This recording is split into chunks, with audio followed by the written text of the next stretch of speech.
Haruki and Shirin himself all fell silent. No one spoke a word. After a moment, En broke the silence first. I was wondering why I've been feeling so depressed lately. So what about it? Haruki grimly cut him off. Why not? En shouted at Haruki. Haruki said coldly. So you don't understand what this damn guy just said? Veins pulsed on Haruki's forehead. He shouted in anger, whether it's magic or academics, it makes no sense that this guy has only studied for 1 year. He reached the 5th grade in 3 months and he beat me in front of the entire school. En and Shirin were startled to see Haruki yelling. Even with his circumstances, he's even dating a genius mage. En firmly covered Haruki's mouth to prevent him from causing any more commotion. En then smiled brightly at Shirin. Shirin, your background is not a problem for us. En made a heart shape with both hands, winked at Shirin and said, to me you're the one and only, I love you so much. Shirin was silent for a moment, then tears of gratitude streamed down his face. He said happily, thank you. Haruki scoffed contemptuously, you love him so much, are you gay? Wait, does Amy know about this too? En asked Shirin curiously. How long have you two known each other? Shirin replied helplessly. Oh, since we were kids. Our relationship wasn't very good at first. En excitedly suggested. Tell us. I'm so curious. Let's go back in time to Bazooka Village in Bazooka, the capital of the Tamiya Kingdom. 5 years ago, in a slum called Latam, a dirty child in ragged clothes was running wildly, clutching a piece of moldy bread. Behind him, thugs with knives and clubs were chasing the child. Shouts echoed. You bastard, how dare you steal our stuff? Do you want to die, Canis? Canis panted as he ran. Not long after, Canis with exhausted steps entered a damp, foul SM-smelling place. He called out, Aaron? In a dilapidated room, a sickly young girl lay on an old wooden board. Canis softly called out, Aaron? Aaron's complexion was very poor. She gasped for breath with difficulty. Canis hurriedly asked her, are you okay? Are you in a lot of pain? Canis offered Aaron the piece of bread he had stolen. Look, it's bread, you mustn't die. Canis, with tears in his eyes, desperately called for help. Please, isn't anyone here? As he turned, the 3 men from before were standing right behind him. Their faces were full of cruelty. Got you, you bastard. In an instant, Canis was struck by a powerful slap. Canis's scrawny body was immediately flung far away. He screamed miserably amidst the cruel laughter of the 3 inhuman men. He thought, this is where I shouldn't have been found. Canis helplessly blocked the continuous kicks from the large man with his hands. The man kicked him, cursing, you little brat, where do you think you're running? Canis thought powerlessly. Now I've been found. The violent man picked up the bread Canis had stolen, tore the pieces of bread and stuffed them into his mouth, severely humiliating Canis. Canis, you're such trash. How dare you steal this precious food to eat by yourself? He laughed with enjoyment as he spoke. Behind him, a broad-shouldered man hoisted Aaron onto his shoulder. The violent man kicked Canis in the face, cursing him. You damn brat, Canis shouted indignantly. If you touch Aaron, I'll kill you. He cursed, I'll kill all of you. At the child's threat, the rude men simply laughed. They cackled as if they had heard the funniest story in the world. Did you hear that? He said he'd kill us. One of them sat down and scoffed. Canis, go ahead in your next life. After speaking, he gestured to the blond man. What are you waiting for? Finish him quickly. The blond man raised the sharp knife in his hand high, intending to stab Canis to death. Seeing the sharp blade, he thought indignantly, if only I had power. Aaron cried out in pain, seeing her brother about to die. In this moment, Canis could only wish. If only I had power. He glared at the 3 damn guys before him. Just then, the 3 damn guys suddenly flinched. A strange black smoke suddenly appeared. The black smoke instantly took the lives of the 3 tall strong men. They exclaimed in surprise, what is this? Canis lay quietly, staring at the strange scene before him. The blood of the 3 damn guys splattered on Canis's face. He asked himself blankly, what's happening? Blood vessels pulsed in Canis's eyes and his pupils contracted, showing that he was experiencing extreme fear. After dealing with the 3 men, the black shadow embraced Aaron and lifted her. Aaron lay quietly within the mysterious black smoke. Then the black smoke slowly lowered Aaron into Canis's arms. The black shadow gradually condensed. Not long after, a figure walked out from within the black shadow. Canis stared intently at the person before him, and an unfamiliar husky voice echoed in his ears. What do you think, Canis? Before you had a terrible face and his eyes were devoid of blood vessels. His mouth was torn to his ears, and he asked Canis, magic is fun, isn't it? Blood from the black shadow's mouth dripped onto Canis's face. Suddenly Canis laughed madly. His laughter seemed to signify agreement with the black shadow. In Bazooka, the capital of the Tamiya Kingdom, as night fell, the city lit up. On the rooftop of a building across from the museum, a black shadow silently observed the museum from above. The black shadow was none other than Canis. He said, there are so many guards here. Indeed, the guards were constantly patrolling around the museum. Aaron exclaimed, this is my first time seeing so many relics. Their archaeological value is enormous. Canis, of course, knew the value of those ancient artifacts. He asked Aaron, then what is our target? Aaron replied, our target is the relic Dragonheart, the core of the mana control system. She revealed that it was in the vault in the middle of the 3rd floor. Approximately 15 guards were protecting it. Aaron specifically reminded Canis, but until you get the relic, the core of the mana control system, you cannot use spiritual power inside the building. Canis thought, I can't use magic, then I'll have to go in directly. Aaron urged him, yes, be careful. Canis merely let out a cold laugh. He flew to the museum in the blink of an eye in the dark night. Canis directly released black magic like a ghost. Canis's magic, like a giant black serpent, easily pierced through the museum's walls. Canis rushed towards the museum's glass door, broke it, and stormed directly inside amidst the guards' surprise. What is this? Intruder! Hearing the guard's shouts, Canis's eyes sharpened, and a dense murderous intent emanated from him. He said in a low voice, "Right now." Immediately after, Canis used magic to ruthlessly kill all the guards blocking his way. Before Canis's power, all the guards were violently slammed against the walls. They exclaimed in panic, "How can he use magic?" In the blink of an eye, Canis had subdued almost all the guards, with only a few weakly attempting to stop him. "Intruder, sound the alarm immediately." "Catch him, he's a mage," Aaron urged. Quickly, in an instant, Canis increased his speed. He could knock down anyone blocking his way without exerting too much effort. Not long after, the door leading to the core of the mana control system appeared before Canis's eyes. He directly broke down the door and rushed inside. Canis muttered, "Found it." The core of the mana control system. Canis quickly grabbed the system's core. With the core in hand, Canis looked around the room behind him. The guards rushed in. They shouted, "Canis took the core from here." One guard, terrified, barely managed to say, "The core of the mana control system." Before he could finish speaking, the guard was knocked unconscious by magic. Not only that, but the remaining guards also fell one by one. Someone's footsteps slowly approached Canis, and rich magical power flowed around this person. Canis glanced at him and calmly said, "Just in time, Aaron." It turned out the person who came was Aaron. She turned her head and looked around, and looked at Canis and asked, "Canis, wait, you didn't kill anyone, did you?" Canis reassured her. "Don't worry." He pointed at the guards sprawled on the floor and said, "I just knocked them out." Suddenly, a terrifying explosion echoed, and outside the museum, the guard squad had surrounded it. A middle-aged man's voice echoed with rage. "I don't know how you managed to use magic by avoiding the mana control system, but this is the end." The middle-aged man was wearing a suit. His eyes blazed with fury, and wielding fire spiritual power in his hand, he fiercely declared that they would not leave this place unless they returned everything they had taken. In the thick smoke, two black shadows representing Canis and Aaron coldly stared at the man in the suit. Canis slowly revealed himself, and not long after, the siblings Canis and Aaron completely appeared before him. The man in the suit stammered in surprise, "A black mage." Immediately after, Canis unleashed an intense dark power, completely overwhelming the man in the suit. He barely managed to block with both hands. Not long after, when the man in the suit had gradually calmed down, Canis and Aaron had completely vanished. He asked blankly, "They've both disappeared." Below, a soldier hastily reported to the man in the suit, "Commander, the core of the mana control system has been stolen." The man in the suit immediately ordered him, "There's no trace of teleportation. They must still be around here. Find them quickly." The soldier shouted loudly, "Understood." The man in the suit frowned. He was utterly baffled. The two weren't very old, yet how did they manage to bypass the mana control system and steal its core? He landed in front of the still-burning museum, lost in thought. Furthermore, they were incredibly clever, so how could they use black magic here? Suddenly, the man in the suit remembered that there was only one mage capable of using this magic. He recalled, "Black magic can devour sunlight." The infamous mage plunged the entire kingdom into dark chaos, a darkness that even light couldn't dispel. Archmage Victor Ayan. At this thought, the man in the suit couldn't help but break into a cold sweat. But he should have died in an accident 40 years ago. Why is someone using his magic now? The city museum had an uneasy night. In the mountains near Bazooka, two people in black clothes walked side by side. The two were Canis and Aaron, who had just stolen the core. They entered a strange room. In the center was a glass coffin, and Canis, holding the core in his hand, said politely, "We have acquired the last ingredient, master."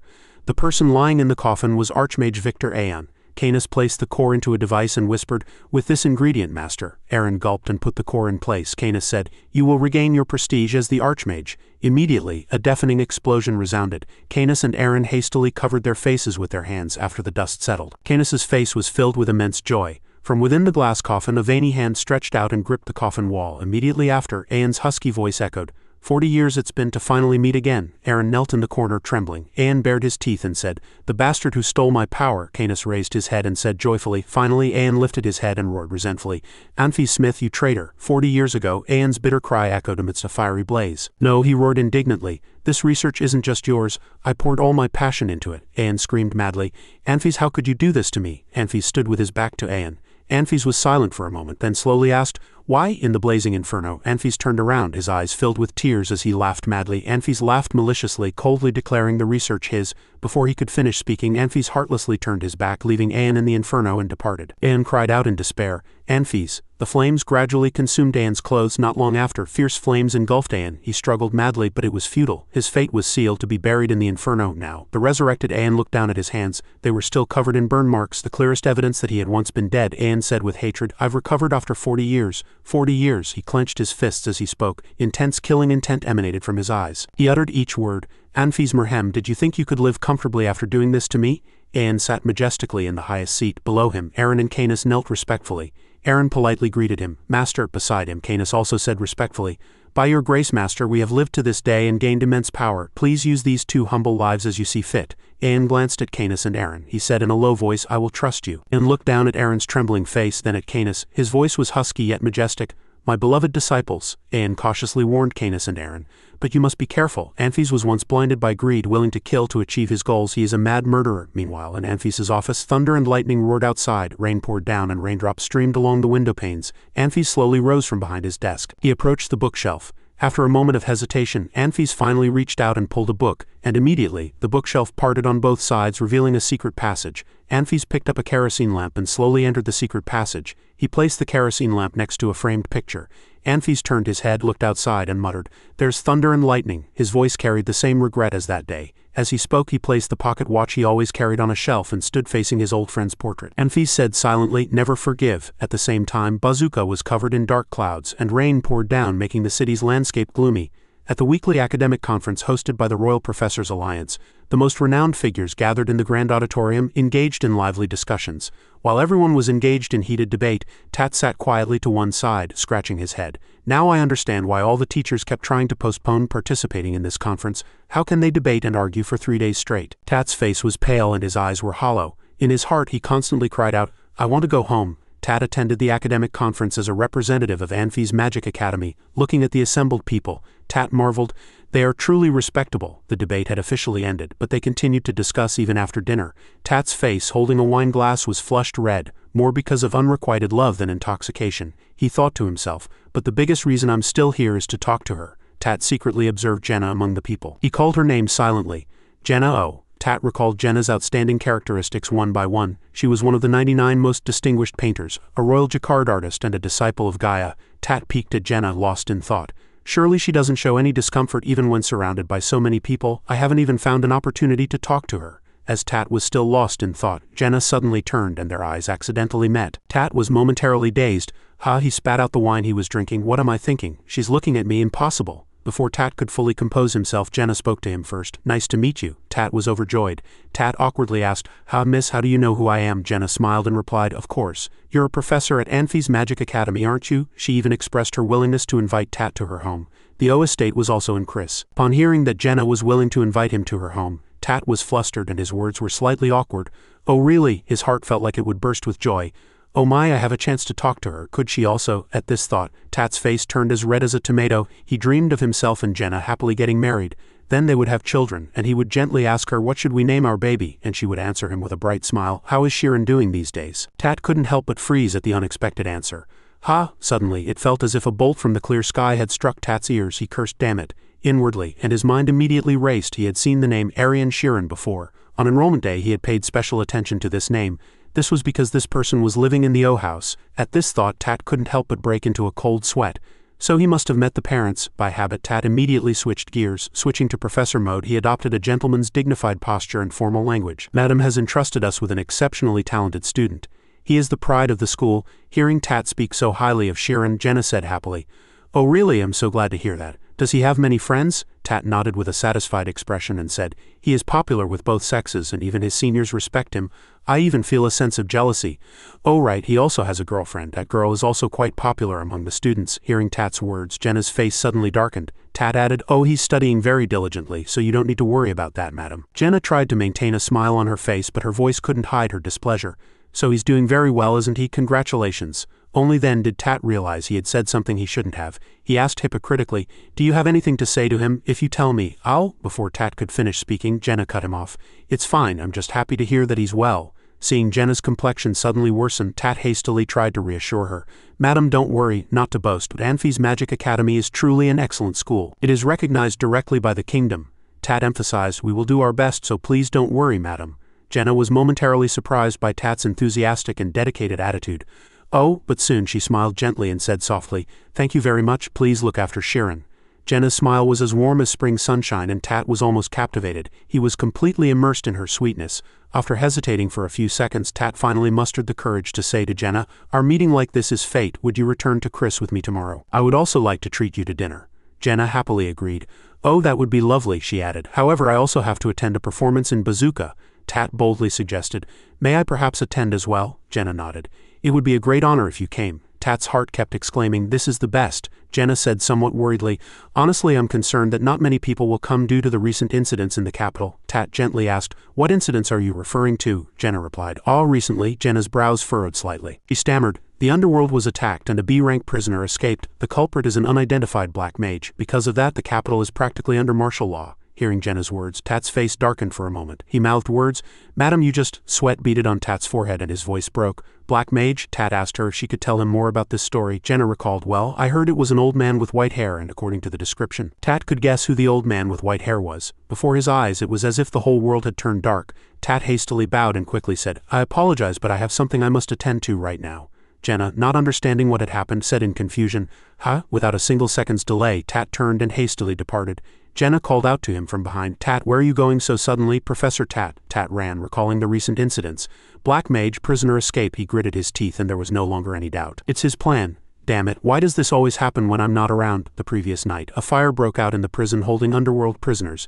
Inside the prison, bodies lay everywhere, and a man was being choked by magic. He struggled, but it was futile. Not long after, the power of darkness choked him to death. The dark magic transformed into a sharp spear, piercing the unfortunate man's body. The culprits behind this horrific death were Ayan and his 2 loyal disciples. Black magic has 2 attributes: absorption and fusion. Canis contemplated this teaching as he watched a small ant crawling on the floor.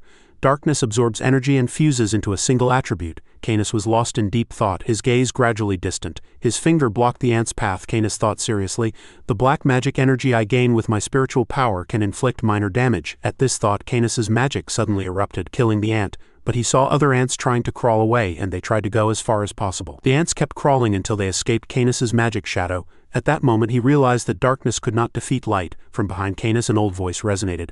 Well done, Canis. He turned around in surprise and found Ayan standing behind him. Canis softly called out, Master. In Canis's perception, this person was their benefactor. He had saved him and Aaron from hell. Archmage Ayan looked at Canis and said in a low voice, If you try just a little harder. At this, Ayan struck the ground with his staff. Immediately, powerful black magic erupted, covering the entire ground. No matter how far the ants crawled, they were eliminated by that powerful magic. In an instant, darkness completely dominated this place. Ayan's husky yet majestic voice echoed in Canis's ears. You will be able to devour light. Hearing Ayan's teaching, Canis laughed wickedly, and intense killing intent emanated from his eyes. Those dark eyes and wicked smile stayed with Canis as he grew, and though he was now a youth, the darkness within his soul remained unchanged. Before Canis's eyes, mutilated corpses lay spattered everywhere, and miserable groans filled the air. Help me. The victim's desperate screams only served to further delight the demon within Canis. He grew increasingly cruel, killing people without any emotion. Miserable screams echoed everywhere.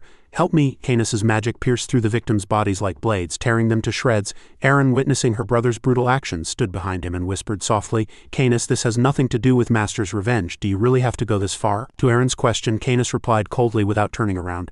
Aaron, all I have to do is trust Master. A faint smile played on Canis's lips. You know that too. He turned to Aaron and confidently assured her without hesitation. Master never does anything meaningless. Aaron, hearing her brother's words, lowered her eyes and softly replied, Understood. To Aaron's eyes, Canis appeared like a demon with a cruel smile. Canis and Aaron, both motionless, coldly observed the bloody scene of slaughter. After dealing with most of the prison guards, Ayan and his 2 disciples slowly walked into the prison.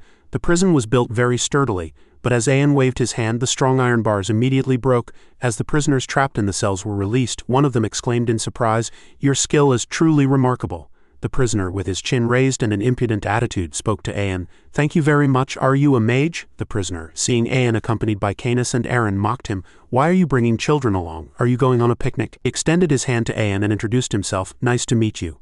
I am Kaken, the night cat. You know me, right? Ayan looked at Kaken's dirty hand with disdain. He clicked his tongue. Tisk.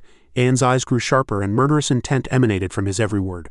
I finally came in person and this place is full of nothing but punks. The prisoners, hearing Ayan insult them, were enraged and shouted, What, that old man called us punks? They indiscriminately charged at Ayan to attack him. So what if you're a mage? We'll crush you with numbers. Get him! Before they could even reach Ayan, the surroundings suddenly grew dark. The prisoners, confused, leaned on each other and screamed, Why did it suddenly get so dark? I can't see anything. Hey, it feels like the walls are closing in on us. Indeed, both walls slowly squeezed inward, crushing the prisoners. Not long after, their horrific screams echoed desperately. What? It's real. What are you doing? Damn it. Quickly get out of here. Don't push. I can't get out. Ah, damn it. It's too horrible. Aaron bit her lip and bowed her head, unable to watch any longer.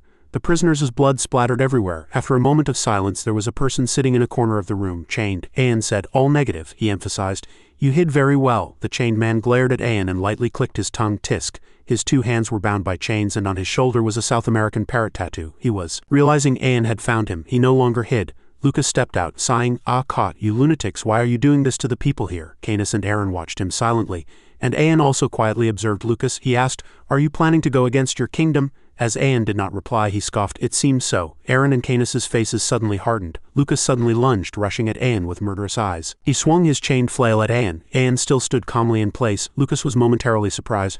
"I almost didn't reach him." The chained flail was firmly caught by Ayan's magic, but Lucas did not feel any magic. He judged through his senses. It's as if the lethal attack was absorbed. He asked himself inwardly, "Who is this old man?" Just then, Ayan said softly, "You have passed." Lucas burst out laughing. "Why are you doing this?" he asked Ayan, bewildered. "I haven't offered you any support." Ayan said nothing, turned and left, and his magic directly rushed towards Lucas. He raised his hand in surprise to block it, muttering inwardly, "Damn it, I'm in trouble." Ayan's magic had no intention of killing him. Instead, it broke the chains binding Lucas's body. Ayan's eerie voice resonated. "Money is your weakness." Ayan directly offered, "I will give you a job that will earn you a lot of money." He asked Lucas, "Are you interested?" He smiled slyly and said, "Now you understand me." Canis silently watched Lucas, and unconsciously his gaze held displeasure. Outside, rain poured heavily, and a carriage struggled through the rain. Tat sat inside the carriage, anxiously urging the coachman, "Can't you go any faster? Hurry. I've given you all the gold coins I have, haven't I?" The coachman turned back and explained to Tat with difficulty, "No matter how fast we go, it will still be tomorrow morning before we reach Chris." Hearing that, Tat couldn't help but get annoyed. He gritted his teeth, hit the carriage wall, and cursed, "Damn it." The coachman outside was also helpless. "Heavens, what am I doing at this hour?" Inside the carriage, Tat held his forehead, his mind troubled. Ayan had been released from prison last night. He frowned, thinking, next he will appear to take revenge for what happened 40 years ago. I must report to the principal quickly.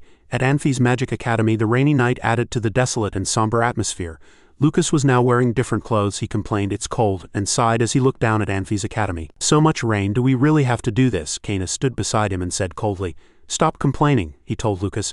"You just have to follow through on your promise." Lucas smiled at Canis and said, "You'll have to give me a big reward." Lucas frowned. "If I had known you guys would pull off something crazy like ambushing a magic academy." While Lucas continued to grumble, Ayan had already flown into the sky, silently looking down at the entire Anfi's Academy. Extreme hatred emanated from his eyes. Lucas still muttered, "Even if I complained, I wouldn't have followed you if I had known what this was." On that rainy night, Ayan flew high into the sky, silently observing Anfi's Magic Academy, and a thick murderous intent emanated from his eyes.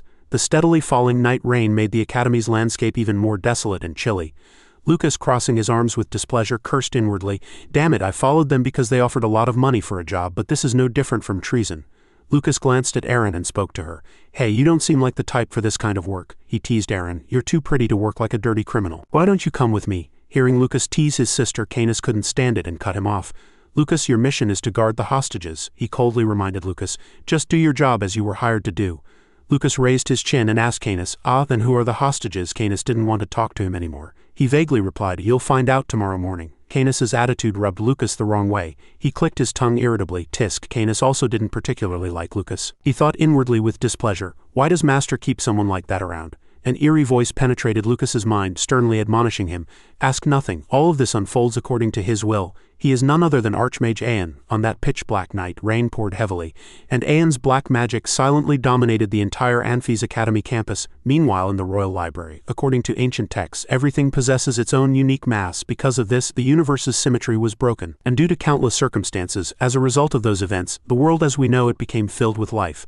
Among piles of books, N, with deep dark circles under his eyes, shouted, "So in the end, the world as we know it wouldn't exist without mass, right?" N, currently a 5th grade student, had hair like a bird's nest. He sprang up and loudly asked, "No, more importantly, why was there mass from the beginning?" I suspect it appeared suddenly. Aruki, facing N, was also a 5th grade student. He sprawled on the desk and lazily replied, "It's just mass or something similar." N shouted discontentedly, "Are you serious? Are you saying you're sure God made everything? Is your blood pressure dropping? Want some bread to wake up?" Aruki completely ignored N. He idly picked his nose and said, "I just threw that out there. I don't really know." Aruki looked up at the library ceiling where a golden shimmering chandelier hung. A hint of fatigue and helplessness was in his voice. "We've spent all the time we could in this library, looking for everything related to mass, but in the end we couldn't understand anything that transcends human comprehension." Aruki sat up and offered his opinion.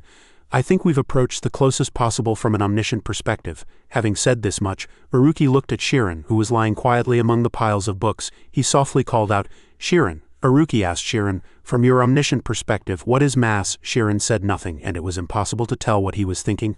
According to the book, a mage's omniscient ability helps them form an objective perspective. Without bias, however, a mage's omnipotent power is entirely personal. Shirin is also currently a 5th grade student. After hearing Aruki's question, Shirin weakly lowered the book from his face. He frowned and said, "It's a bit difficult to put into words.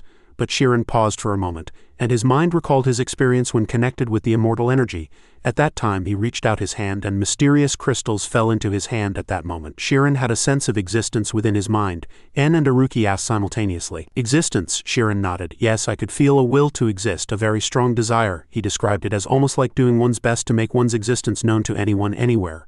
Aruki, hearing Shirin's words, rubbed his chin and said, truly profound, the desire to prove one's existence, Amen suddenly shouted. Then how about this, Shirin, use your omnipotent ability, En excitedly suggested. What if we call it the God particle? Upon hearing En's idea, Shirin's eyes immediately lit up. Aruki also sat up and nodded.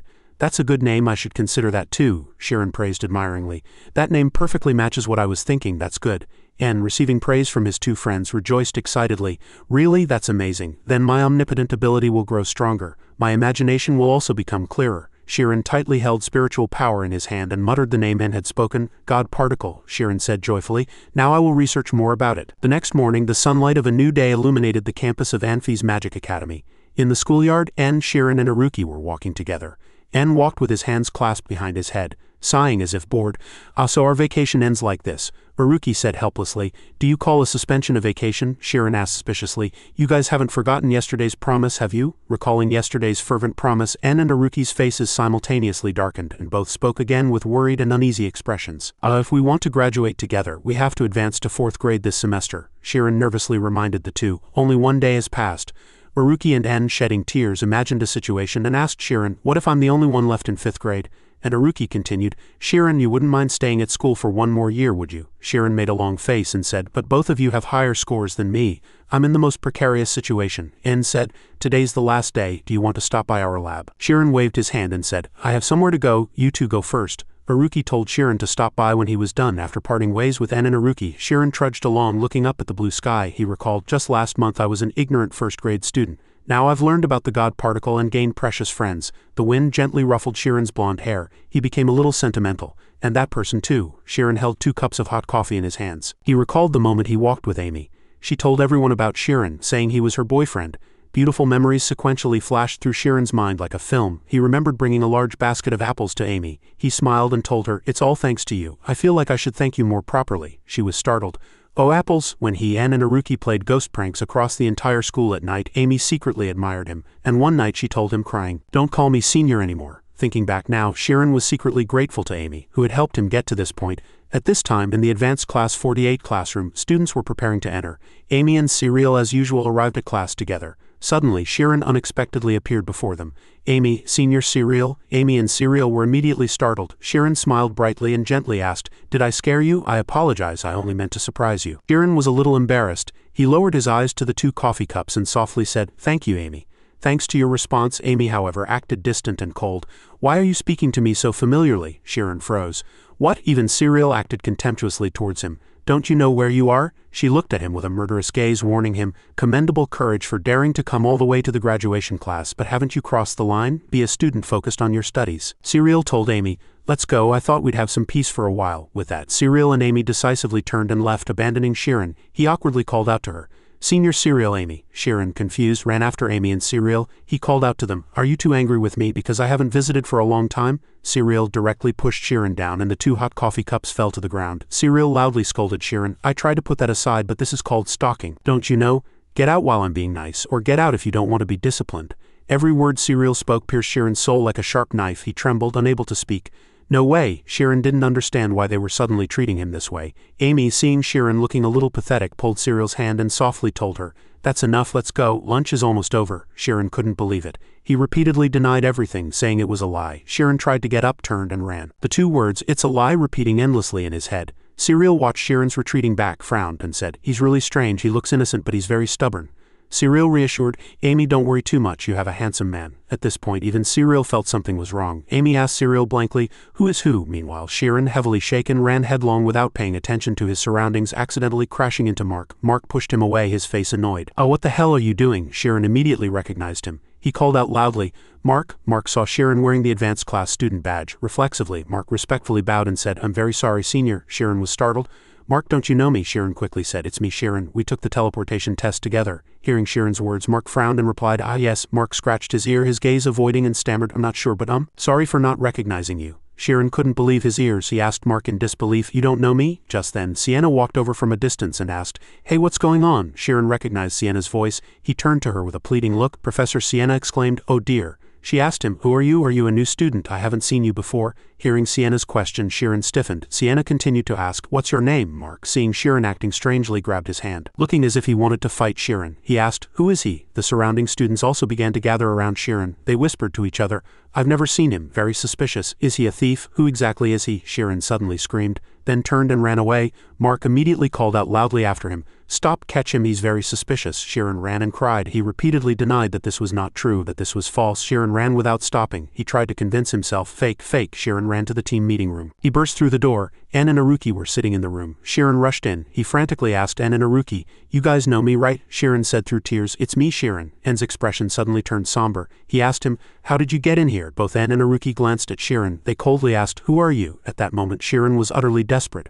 A thought flashed through his mind. I had this thought for a moment. Did I never appear at this school in the first place? Was I just dreaming? Sharon frantically burst through the door and ran in. He loudly called out to Ann and Haruki. He frantically asked both of them, "You guys know me, right?" He said through tears, "It's me, Sharon." At that moment, a thought flashed through Sharon's mind. What if I never appeared at this school in the first place? Ann and Haruki's cold expressions and unfamiliar gazes completely pushed Sharon into despair. Both of them simultaneously asked him, "Who are you?" Sharon wondered in confusion. What if all of this is just a dream? Ann sat behind the desk, staring at Sharon and coldly questioned, "Wait, how does an outsider know the key to Istas?" Ann's barrage of questions surrounded Sharon like sharp knives. "Did another research team send you? Who are you?" Sharon burst into tears. He truly didn't know what to do. Even his only friends didn't remember who he was. He himself was gradually doubting his own existence, thinking it might be false.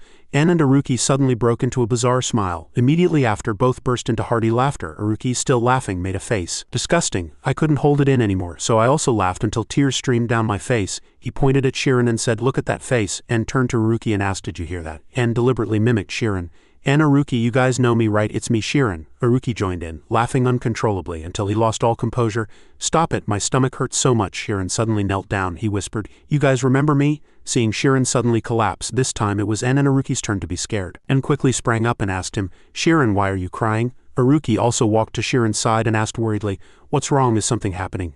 Ann gently rubbed Sharon's back and softly said, "Sorry for teasing you. Are you okay?" After listening to Sharon recount the whole story and roughly understood, "Everyone doesn't remember you," he asked Sharon again. "What do you mean?" Haruki sat next to Sharon. He also couldn't understand, but it was strange that even Professor Sienna said that. Sharon buried his face in his hands and sobbed. "When I looked into their eyes, they weren't lying. They genuinely didn't remember me."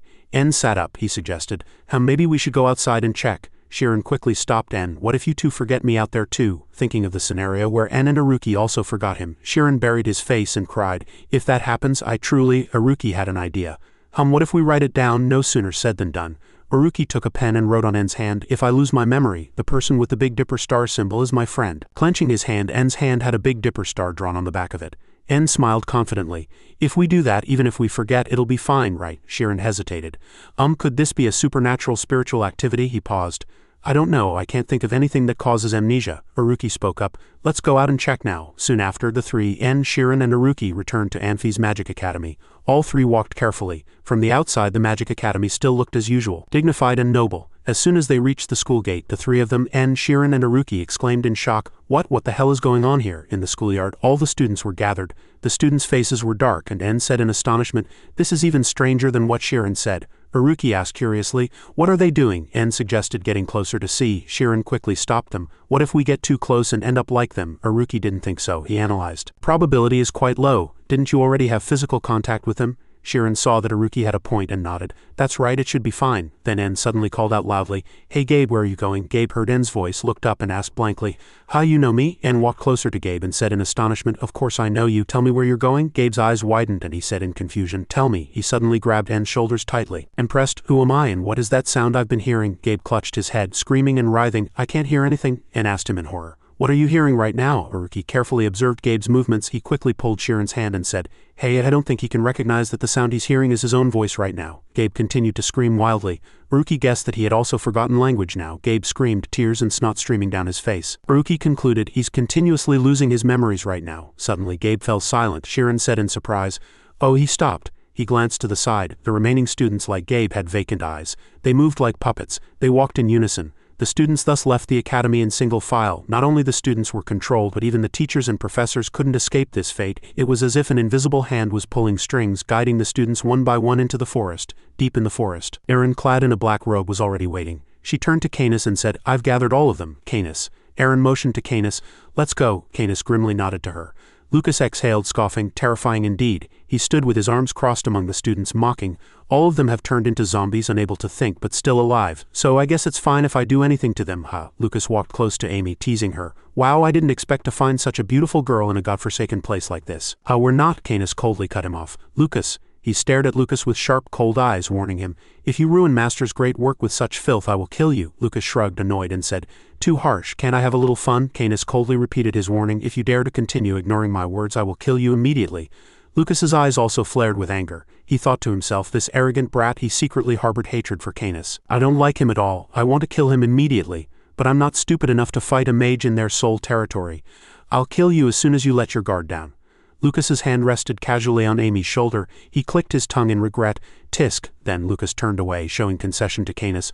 "All right, anyway, it's useless if I don't get paid." Canis, seeing Lucas stop fooling around, also turned away. The students continued to stream into the forest under the guidance of Erin and Canis. From behind a nearby tree, En whispered to Shirin and Aruki. "They are behind this. Should we stop them?" Aruki decisively objected. "No," En asked in confusion. "Why?" Aruki slowly explained. "Memory manipulation magic is extremely difficult, and they used it on over 500 people." At this point, Aruki's face darkened. He emphasized, not to mention the fact that those 500 people are extremely intelligent students. Aruki continued to point out the disadvantages of directly confronting Canis and Erin. People who have spent their lives training their minds at the Magic Academy, and professors like Teacher Sienna, a 6th-rank mage. En cautiously said.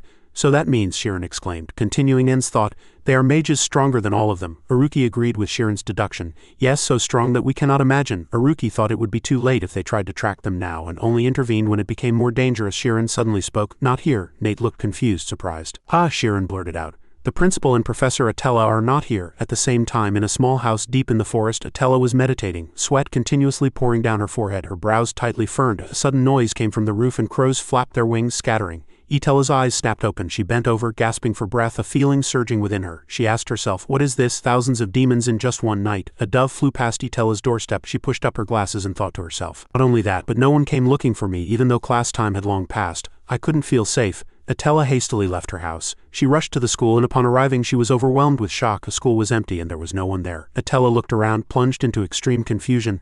How can this be? No one at school? Suddenly, Atella stopped. In the distance, Tat was running towards her like a madman. Tat, running, spoke urgently. "Professor Atella, I'm glad you're safe," as she recognized that the person approaching was Tat. Atella urgently asked, "Professor Tat, what happened?" Tat immediately relayed the news of the attack.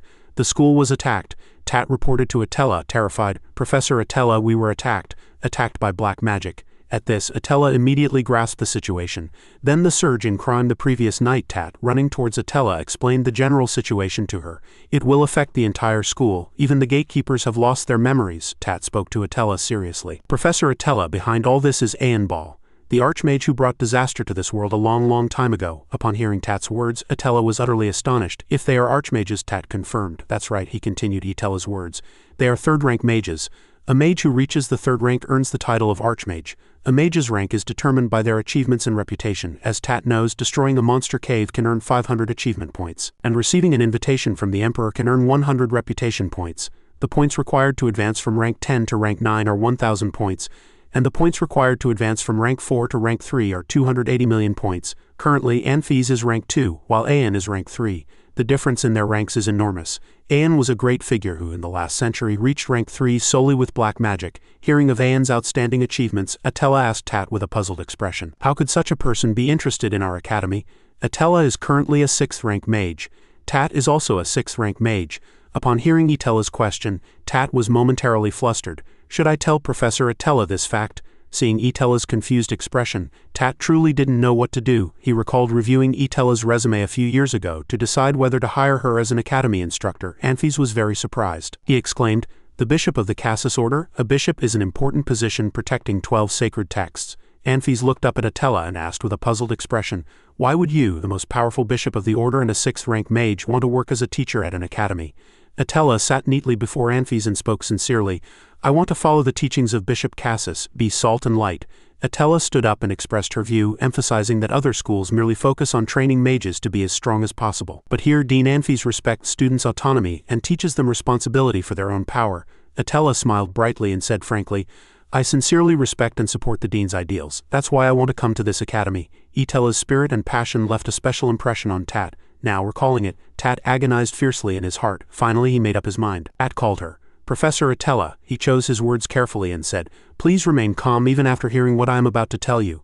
Ayan Ball is Dean Anfis. Upon hearing Tat's words, Atella froze for a moment. She closed her eyes, took a deep breath, then slowly opened them and spoke as if nothing had happened. Understood, Atella declared resolutely. Anyone who harms the students of this academy, regardless of who they are, must be eliminated. We must protect them. Blue light emanated from Atella's entire body. Tat called her. Delighted, Professor Atella. Atella looked in one direction. She described the students' situation. The students are heading towards the mountain range. The scene of the deep forest unfolded before Atella's eyes. She exclaimed, the mountain range, they seem to be going to the impassable bridge. 3 people seem to be leading them. Atella suddenly stopped. Wait, 3 more people are chasing them. Tat nervously asked Atella, can you see who they are clearly? Atella hesitated for a moment. I'm not sure, but these uniforms. She was startled and recognized that one of those 3 people was Shirin.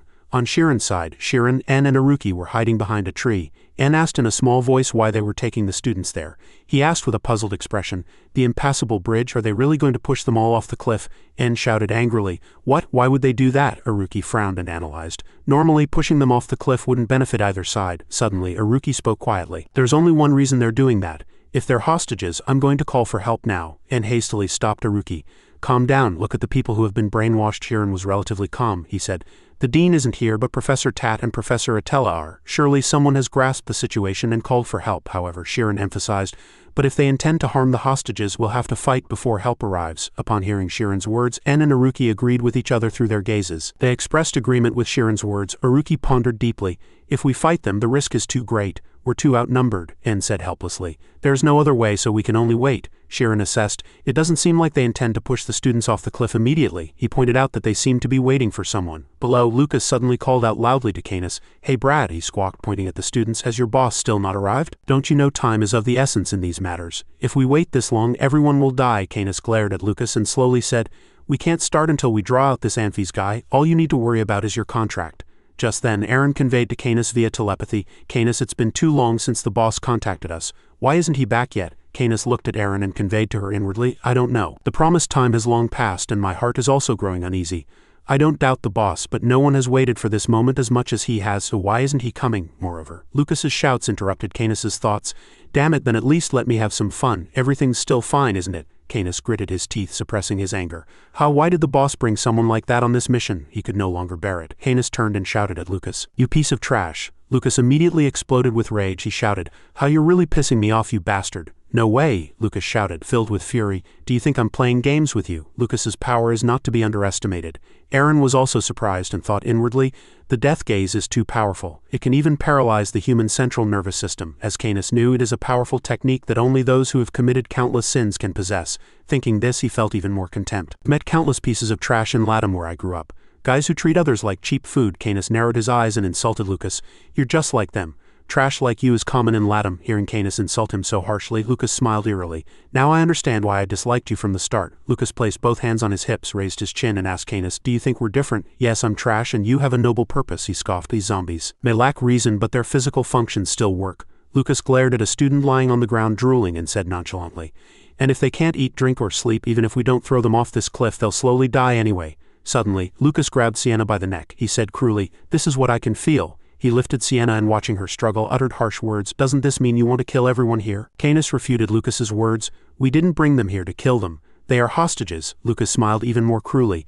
And that's why I want to reduce their numbers. Sienna's 2 legs flailed in the air. Lucas spoke without an ounce of sympathy because when this is over, he arrogantly declared that everyone would call those involved in this incident murderers. Aaron felt pity seeing Lucas choke Sienna. Canis's eyes sharpened. He snarled at Lucas, are you going to break the rules you set? Lucas raised an eyebrow. It's shameful to kill a girl, but Suddenly, something strange happened at Lucas's feet, followed by a huge explosion. The pressure from the explosion caused Aaron to cover her body with both hands to avoid injury. Canis still stood calmly.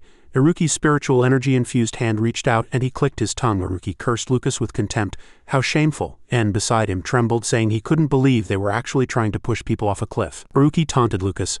I thought you could at least blow off 1 or 2 of your legs. Lucas knelt on one knee and loudly asked N and Haruki, "Who the hell are you two?" Suddenly a beam of light shot up into the sky from behind him.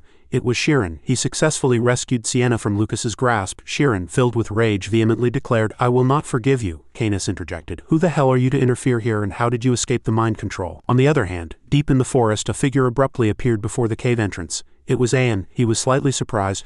Opposite him stood Atella. Ayan asked her coldly, "Did you come alone?" Tat's voice was filled with trust. "Those three are Shirin, N and Haruki. They successfully rescued Sienna from Lucas's cruelty." Shirin glared at him with disgust, and he glared back at Shirin with furious eyes. Tat spoke to Atella. "We need to entrust the hostages to the children. They are clever kids, so they'll buy us some time." After hesitating for a few seconds, Atella finally agreed with Tat's opinion. She asked him, "All right then, what should we do?" Tat replied without hesitation, "We need to find the dean." He said seriously, "We need the dean to resolve this situation." Upon hearing Tat's words, a hint of tension flashed across Itella's face.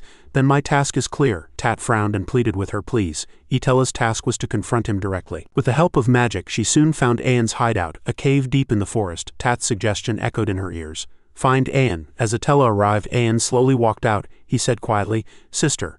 Atella respectfully greeted him. "I am Atella, Bishop of the Cassis Order. It is an honor to meet the legendary one." As Atella introduced herself, Ayan was slightly surprised. "A bishop?" He secretly assessed that Atella, simply by being able to pass through a black hole to reach here, was a true seeker. "A bishop?" Ayan couldn't believe his eyes for a moment. Because all the bishops he had ever met in his life were old men, he immediately realized Atella was a genius.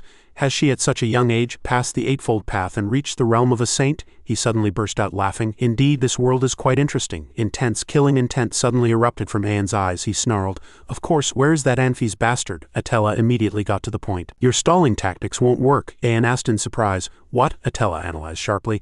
"Since you used powerful magic last night, you probably don't have much power left. Your only option is to wait until nightfall." Ayan stared at Atella silently. She frankly suggested to him, "If you release the magic on the students now, I will arrange a direct meeting with the dean." Ayan's lips curled upwards. He laughed wildly as if he had heard the funniest story in the world. He mocked Atella. "You think I'm stalling?" As she finished speaking, Atella looked up in surprise. Numerous trees suddenly shot up from the ground, trapping Atella. Ayan's mocking voice echoed in her ears. "How foolish, it's a waste to kill you." He cruelly cursed her, saying, "Die."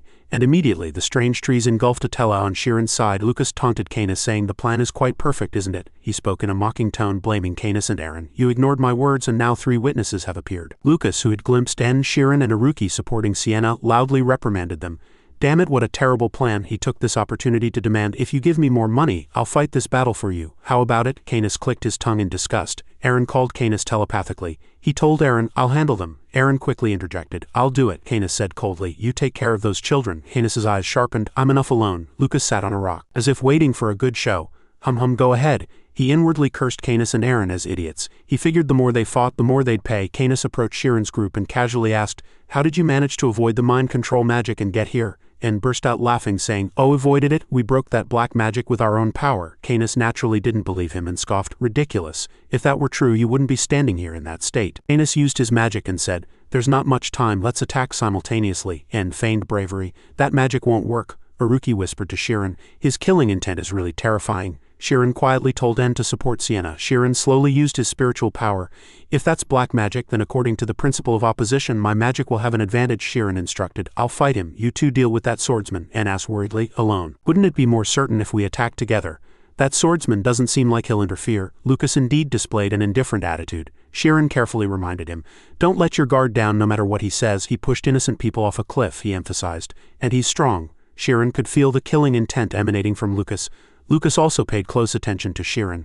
"That kid, he grasped the situation too quickly. He's quite annoying." Haruki inwardly evaluated Shirin's words. Shirin is right, he's usually easily fooled. Haruki, seeing Shirin's back, felt even more certain. But in actual combat, he's like a different person.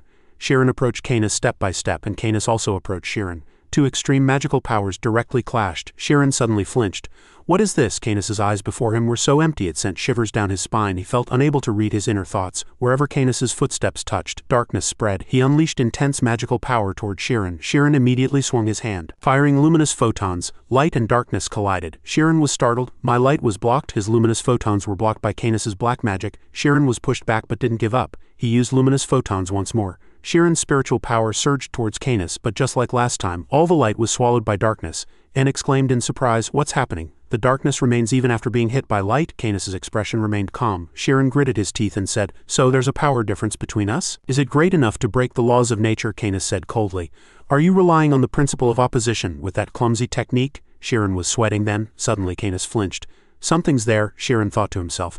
Then how about this? He concentrated his spiritual power. Sheeran's power was unleashed tremendously. Canis reached out his hand, bewildered. Something strange, Canis thought to himself. Should I try harder? Suddenly he was sent flying, Canis exclaimed in surprise. Until then, he didn't understand what he had just witnessed. Aaron, seeing Canis sent flying by that terrifying power, cried out in surprise.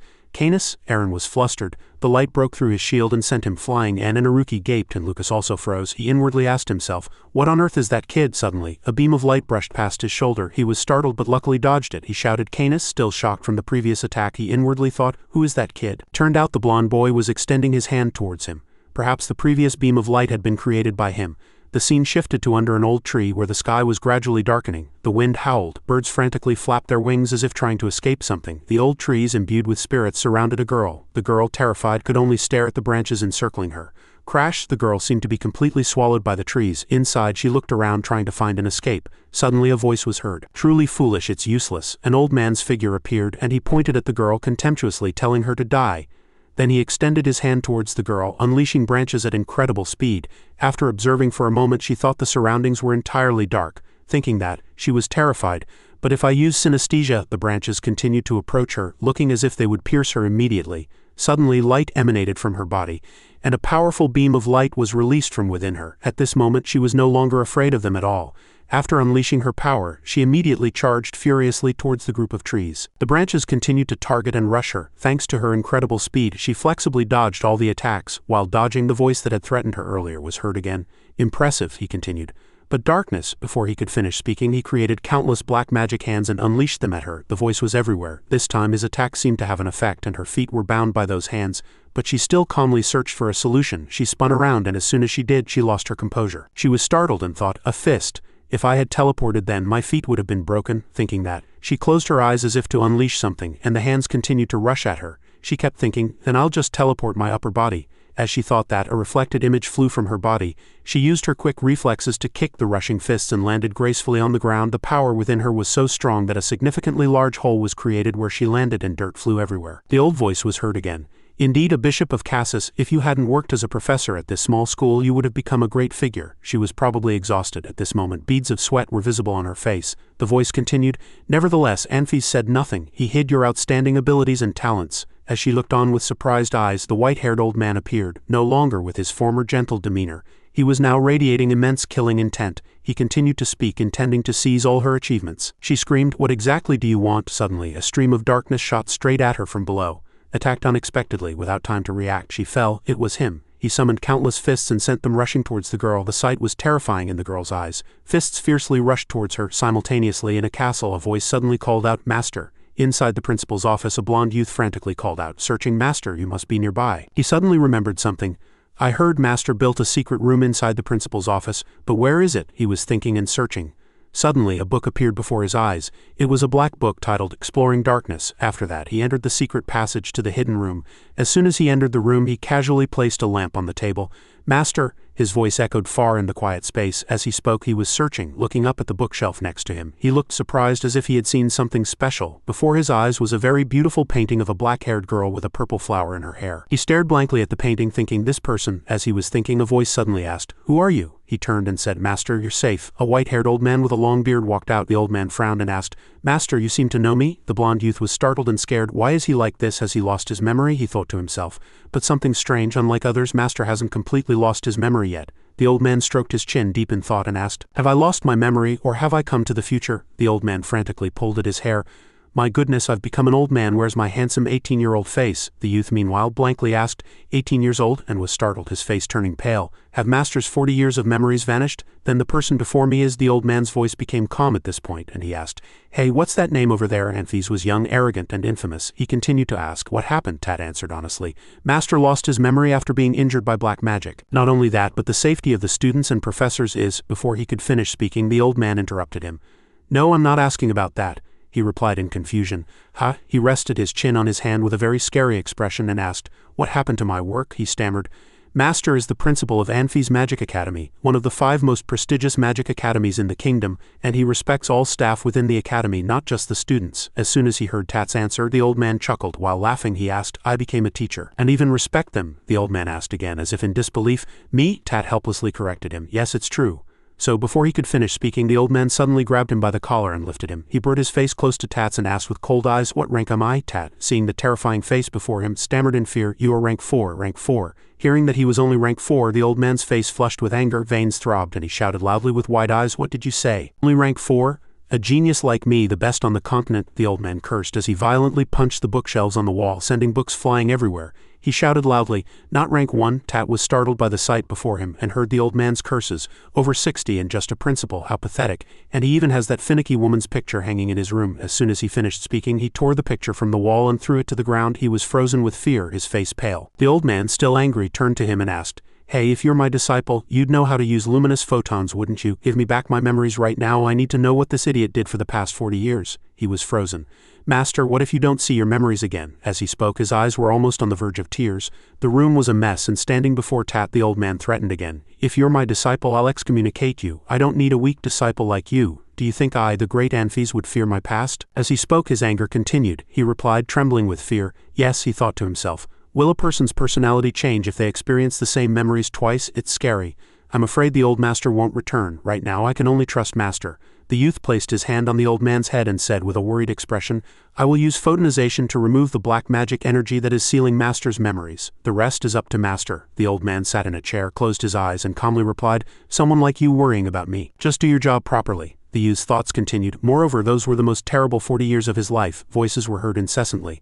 Lord Anfis, Lord Anfis, Lord Anfis. Before his eyes, beautiful girls were smiling brightly, and one of them asked, How are you so smart? Another girl chimed in.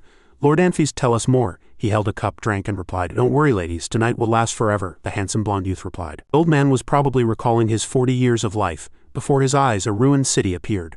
A place where one could easily lose their face with a single mistake. A battlefield. 2 children were embracing and comforting each other. Below, flames were engulfing majestic high-rise buildings. On the rooftop, cloaked figures looked down at the chaotic scene below.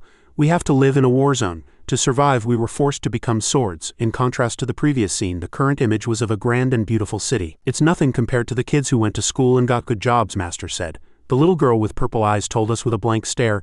The blonde boy with bright blue eyes stood straight in a pose as if he had just cast a spell. Under a large old tree, a boy sat trembling in fear. He had probably just seen something very scary. I almost instinctively unleashed black magic. The boy who was under the old tree earlier thought to himself, What would have happened if I had been 1 second too late? A strange voice suddenly spoke. You're in quite a predicament, Canis. But the boy named Canis was not surprised by the voice and calmly asked, What just hit me? The eerie voice replied, Mass. You were absorbed by light energy with mass. It seems that blonde boy fired energy at Canis earlier. Canis clutched his chest and asked with difficulty, What is this? How can light have mass? The strange voice replied, If there is an intermediate substance that can transform light energy into something with mass. It is entirely possible. Canis's expression was serious.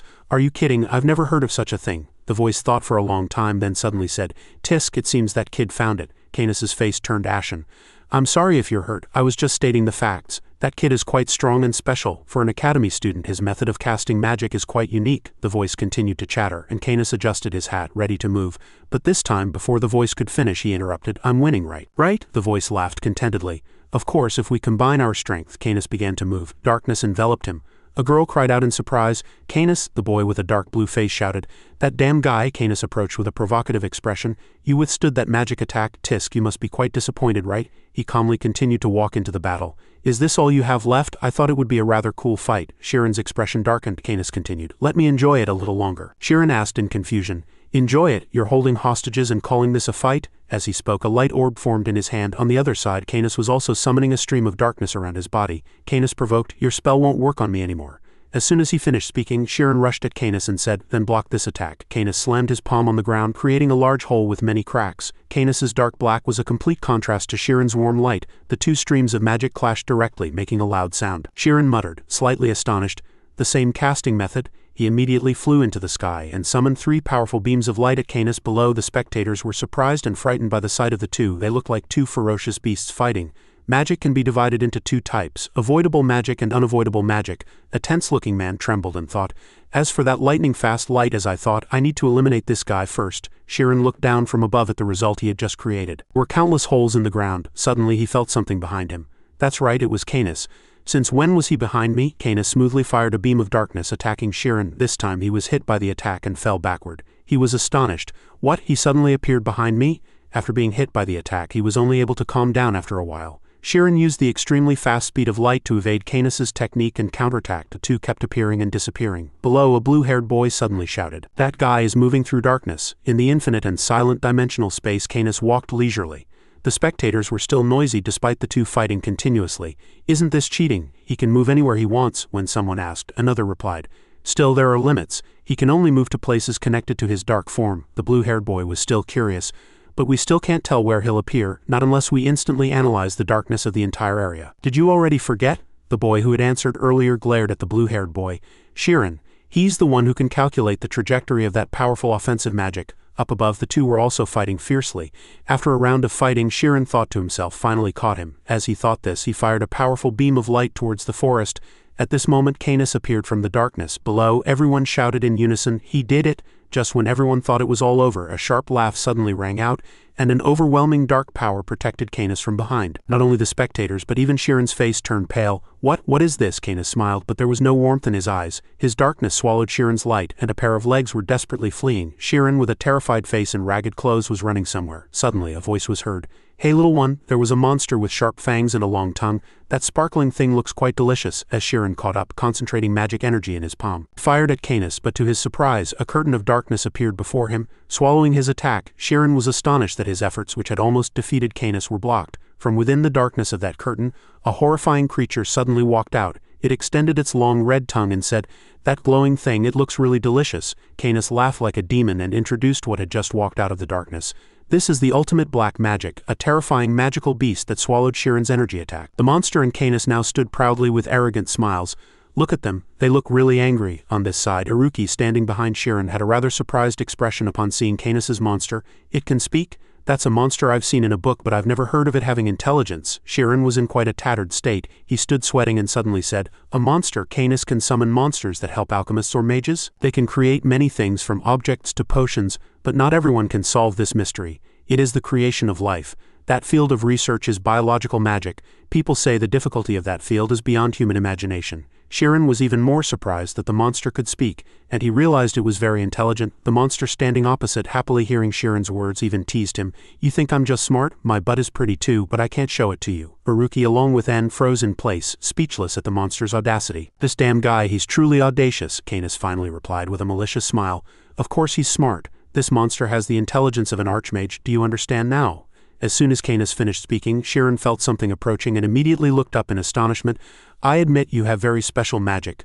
A pillar of dark magic shot straight down to Sheeran's location, but he spotted it in time and quickly jumped, narrowly avoiding it. "But you're just a student." Another attack from Canis came from behind Sheeran. Sheeran turned his body, dodging Canis's continuous attacks. He flew quite far and landed heavily on the ground. He lay prone on the ground, getting up and gathering magic energy to counterattack Canis. Sheeran's magic attack was immediately blocked by Canis's dark magic. He angrily clenched his teeth, gathering dark magic. "I already told you, your magic." As soon as he had gathered enough, he immediately slammed the ground and a stream of black magic shot forward, blowing away Sheeran's light magic attack. "Won't work on me." Canis's black magic power was so immense that it was rushing toward Sheeran. His friends, Iruki and N, seeing the situation worsening and becoming dangerous for Sheeran, stepped forward to save him. N shouted loudly and rushed forward with Iruki. The black magic attack approached Sheeran. It seemed to be trying to swallow him. He was terrified by the power and worried. "What do I do now? I'm afraid of dying." Now Sheeran, facing the pressure of Canis's black magic, was terrified like a little boy facing imminent death. Its claws brushed his shoulder, drawing blood. "But if I lose, everyone will die." The faces of people appeared one by one. His two friends, Amy and Cyril, had worried eyes. Kosiana was unconscious on the ground. Mr. Vincent was gritting his teeth, his eyes red with anger. And his two friends, Iruki and N, were flustered, trying to get to him. "But what do I do now?" The magic attack struck Sheeran and blood splattered everywhere. "I need to use everything I have to match that guy's movements. My luminous photons aren't even working. What should I do with that monster? A monster." In a desperate situation, something flashed in Sheeran's mind. Suddenly, a mass of Sheeran's photon energy exploded. He gritted his teeth, veins throbbing on his face, and shouted.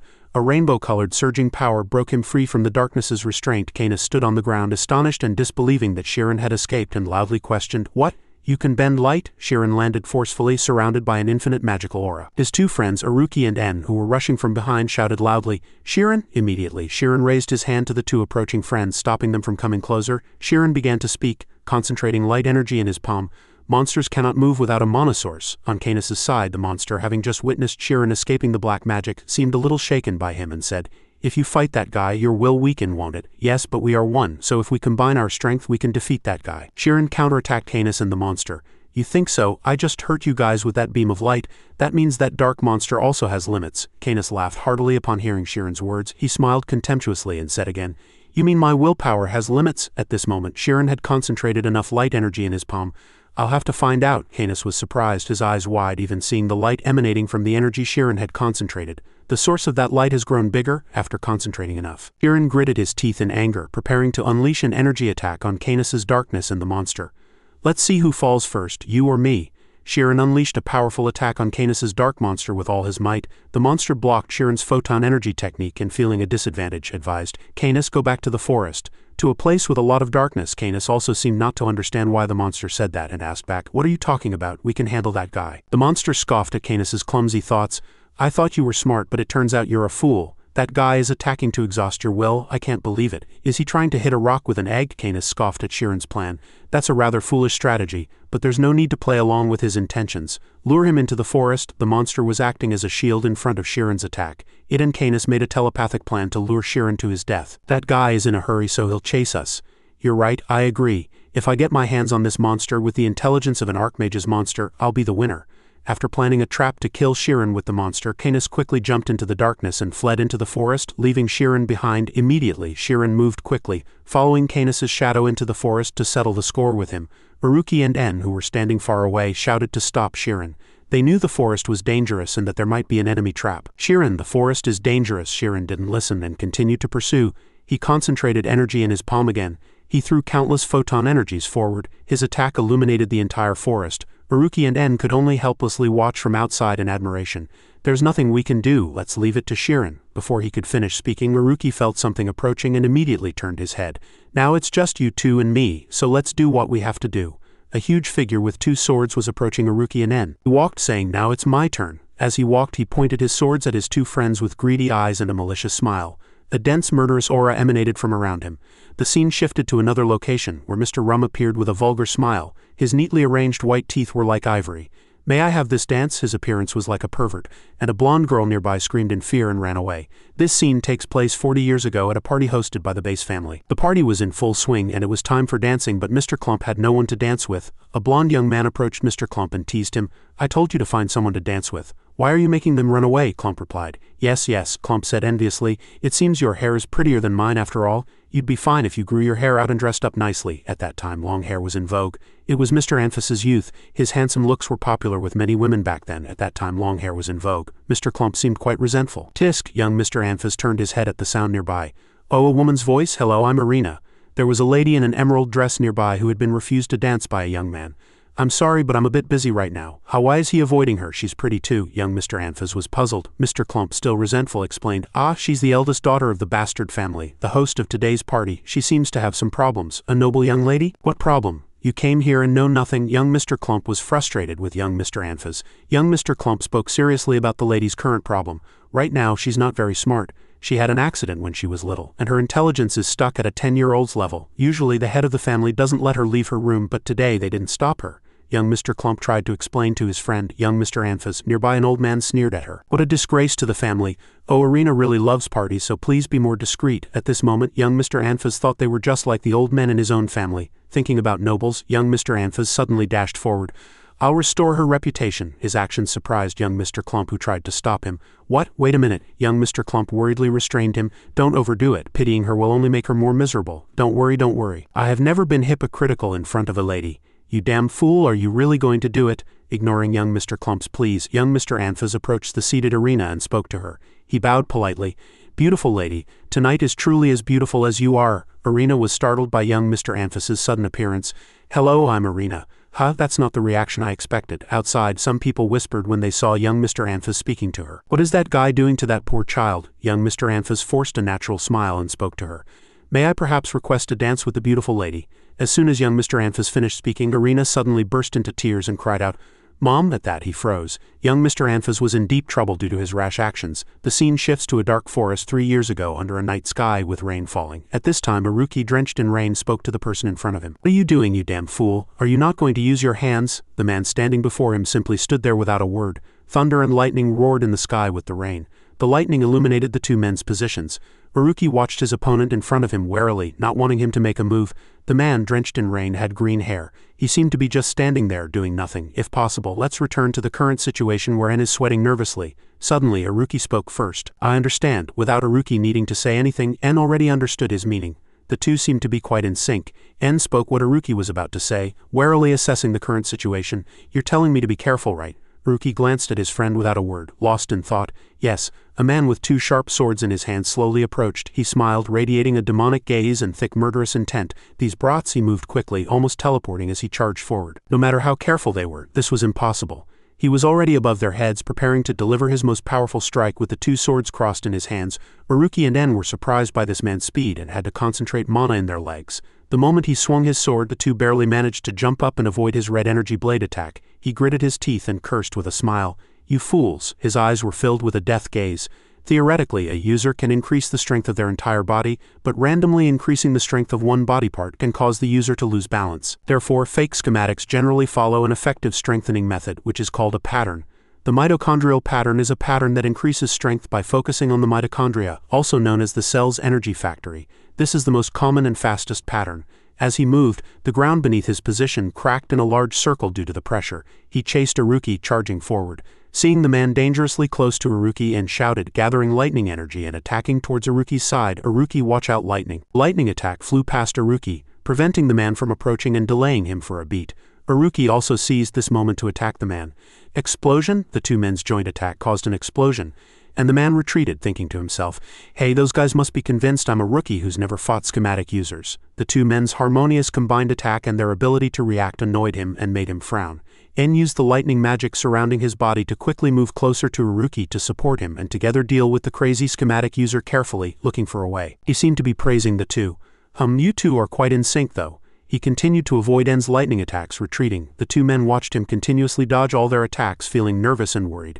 "Damn it, why is it so hard to hit him? This is harder than a speed test." He continued to evade and retreat, dodging attacks, and thought to himself, "The mitochondrial pattern consumes too much energy, so I need to win quickly and end this." He continued to focus the mitochondrial pattern on his muscles to increase his speed and quickly end this battle. After strengthening, his body became even faster, moving forward, doubling his metabolism to produce energy. He moved behind Haruki so quickly that Haruki had no time to react. Haruki was startled but realized it was too late. He was already behind him. "Behind you," and after one strike, blood splattered. At the same time, somewhere in the darkness, drops of blood were falling onto the floor. Nearby, a pair of glasses lay next to the bloodstain. Atella was bound by dark chains, and her surroundings were completely gloomy and black. Currently, her body was covered in wounds. She gasped for breath and blood flowed from the corner of her mouth. Someone was speaking to her. "Your persistence is truly admirable, but..." A man in black clothes bound her with dark chains and hung her.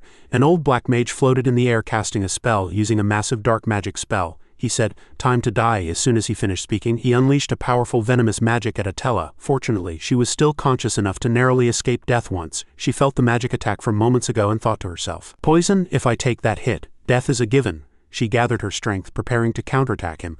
Atella shouted, unleashing a powerful sonic attack in retaliation. Her attack was quite potent. It pierced through the dark curtain in front, and the old black mage had to block Atella's attack with one hand. He was impressed by the attack and thought to himself, "A powerful shockwave capable of shaking the domain. This is a demonic sonic scream." By the time he realized it, Atella's sonic attack had already pierced through the dark curtain and created a large hole in the wall. Atella was able to find an escape route after that attack. She quickly gathered her strength, broke free from the dark chains, and flew through the hole in the wall. Breaking free from the domain of darkness, she flew straight out. Atella suffered no small amount of injuries, but she successfully escaped. She was now floating in the air, looking back at the domain, thinking to herself, "In terms of spells, I'm no match for him. I am."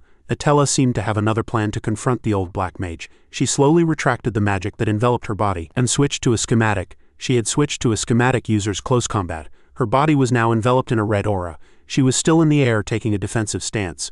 Below, the position of the domain shook from the hole Atella had flown out of. Thud, a massive black entity suddenly broke through the domain from the inside of the hole. A huge black monster appeared from within, shattering the domain of darkness and causing an explosion. Atella was also surprised by the appearance of such a massive monster. As soon as the monster appeared, it swung its massive arm, punching towards Atella's defensive position. The old black mage stood on the monster's shoulder, mocking Atella after she had escaped his chains. "Oh, a schematic user. If you prefer that method, I'll play along." He flew into the air and ordered the monster to attack Atella. After blocking the monster's sudden punch, Atella had to take a step back. She was angry at the old mage. She prepared to confront the monster and lunged forward. She gathered her inner strength and charged at the monster simultaneously. The darkness had also just punched. One side charged with the schematic user's inner strength. The other side was the dark monster's powerful punch. The two forces collided in midair, creating a powerful shockwave. The scene shifts to the ballroom of the bastard family's mansion 40 years ago. Irina's scream attracted the attention of everyone present at the party. They were surprised and turned towards the scream, not knowing what had happened. Mom, young Mr. Anfas was surprised by Irina's behavior. "Irina, what's wrong?" Her face was pale with fright as she explained. "Mom said that anyone who talks to me is a bad person. And for that reason, young Mr. Anfas was flustered. I'm a bad person just for talking to her. Wait, look at me straight and tell me calmly." He was speechless too. "What ridiculous nonsense is that?" the surrounding people whispered. "Is that guy harassing the host's daughter?" A long-haired man in blue noble attire named Sarov said with a pale face. "Is that crazy guy harassing an innocent young lady just to become famous?" The whispering grew louder. "The lady is scared. Someone stop that guy." Irina, still in a panic, refused to let young Mr. Anfas speak to her. "No, Mom will scold me if I don't listen to her. No, I can't make Mom angry. I need to go back to my room quickly." She trembled, tears welling up in her eyes. Young Mr. Anfas thought to himself, "No, she's not afraid of me. She's afraid of being scolded." On the other side, the crowd was still whispering. The butler called the guards to protect and arrest the man who was harassing the young lady. Young Mr. Clump stood there, worried about his friend. "You idiot, why are you interfering in other people's business? Apologize quickly and run before things get worse." Suddenly, young Mr. Anfas shouted loudly, turning the flustered Irina towards him. She was startled too. "Irina," he gently spoke to her, who was teary-eyed. "Look at me now, Miss Irina. What are you afraid of? No one will scold you for dancing at a party. You haven't done anything wrong." Young Mr. Anfas smiled gently and calmly explained to her.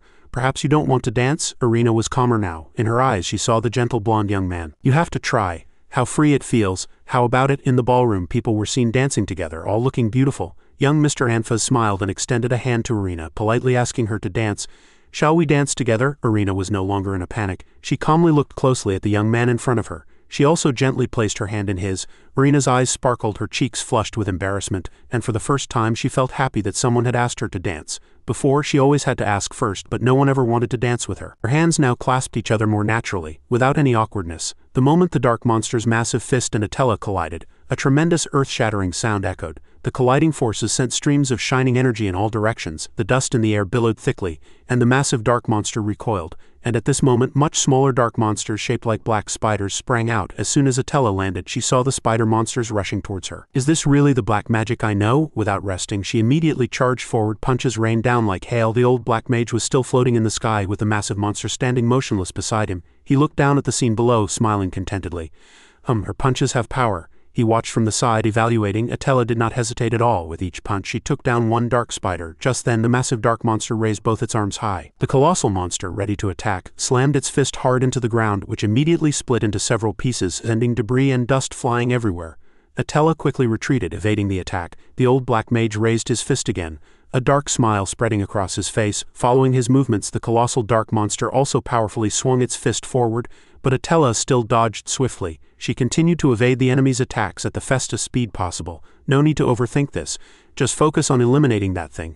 I need to use the dodging opportunities to get close to the dark monster." Atella countered, continuously striking the monster's chest. Each downward punch carried a golden shockwave, feeling the transmitted electricity. The old black mage frowned and chuckled. "This is Sonic Thunderstrike, an attack capable of destroying a human from within."